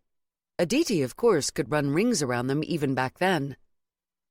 Then Raja's deputy had graduated his training and they'd been able to take off for a week at a time. Not more because Sailor's company was growing like crazy, and Nayna, as its chief financial officer, was working insane hours.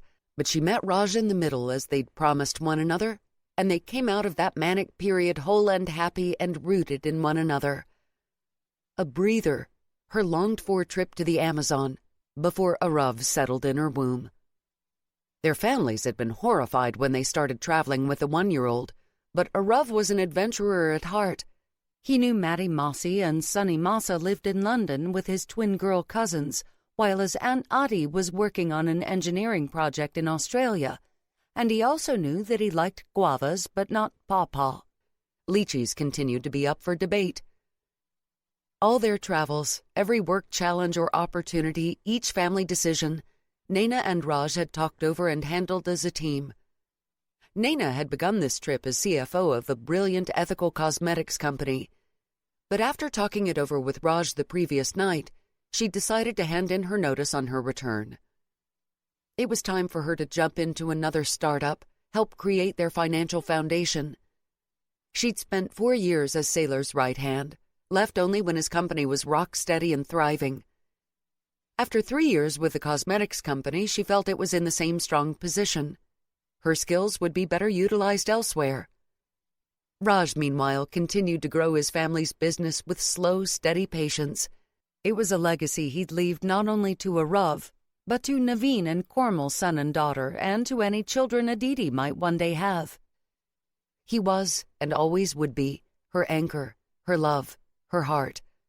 "What are you thinking, Nayna with a Sundar Nayna?" asked her gorgeous husband, who sent her half-naked selfies when she was least expecting them. "That Mr. Darcy has nothing on Raj Sen." Rising on tiptoe, she kissed him to the sound of their son's laughter. "I love our happily ever after, and I love you." "And me," Arav cried. "And you," Nayna confirmed for their smiling baby. Her man with the dark eyes full of intensity smiled, and his gaze held no shadows, no hollows, no whispers of pain. All she saw was love so deep and true that Nayna knew it would be there for her. Always.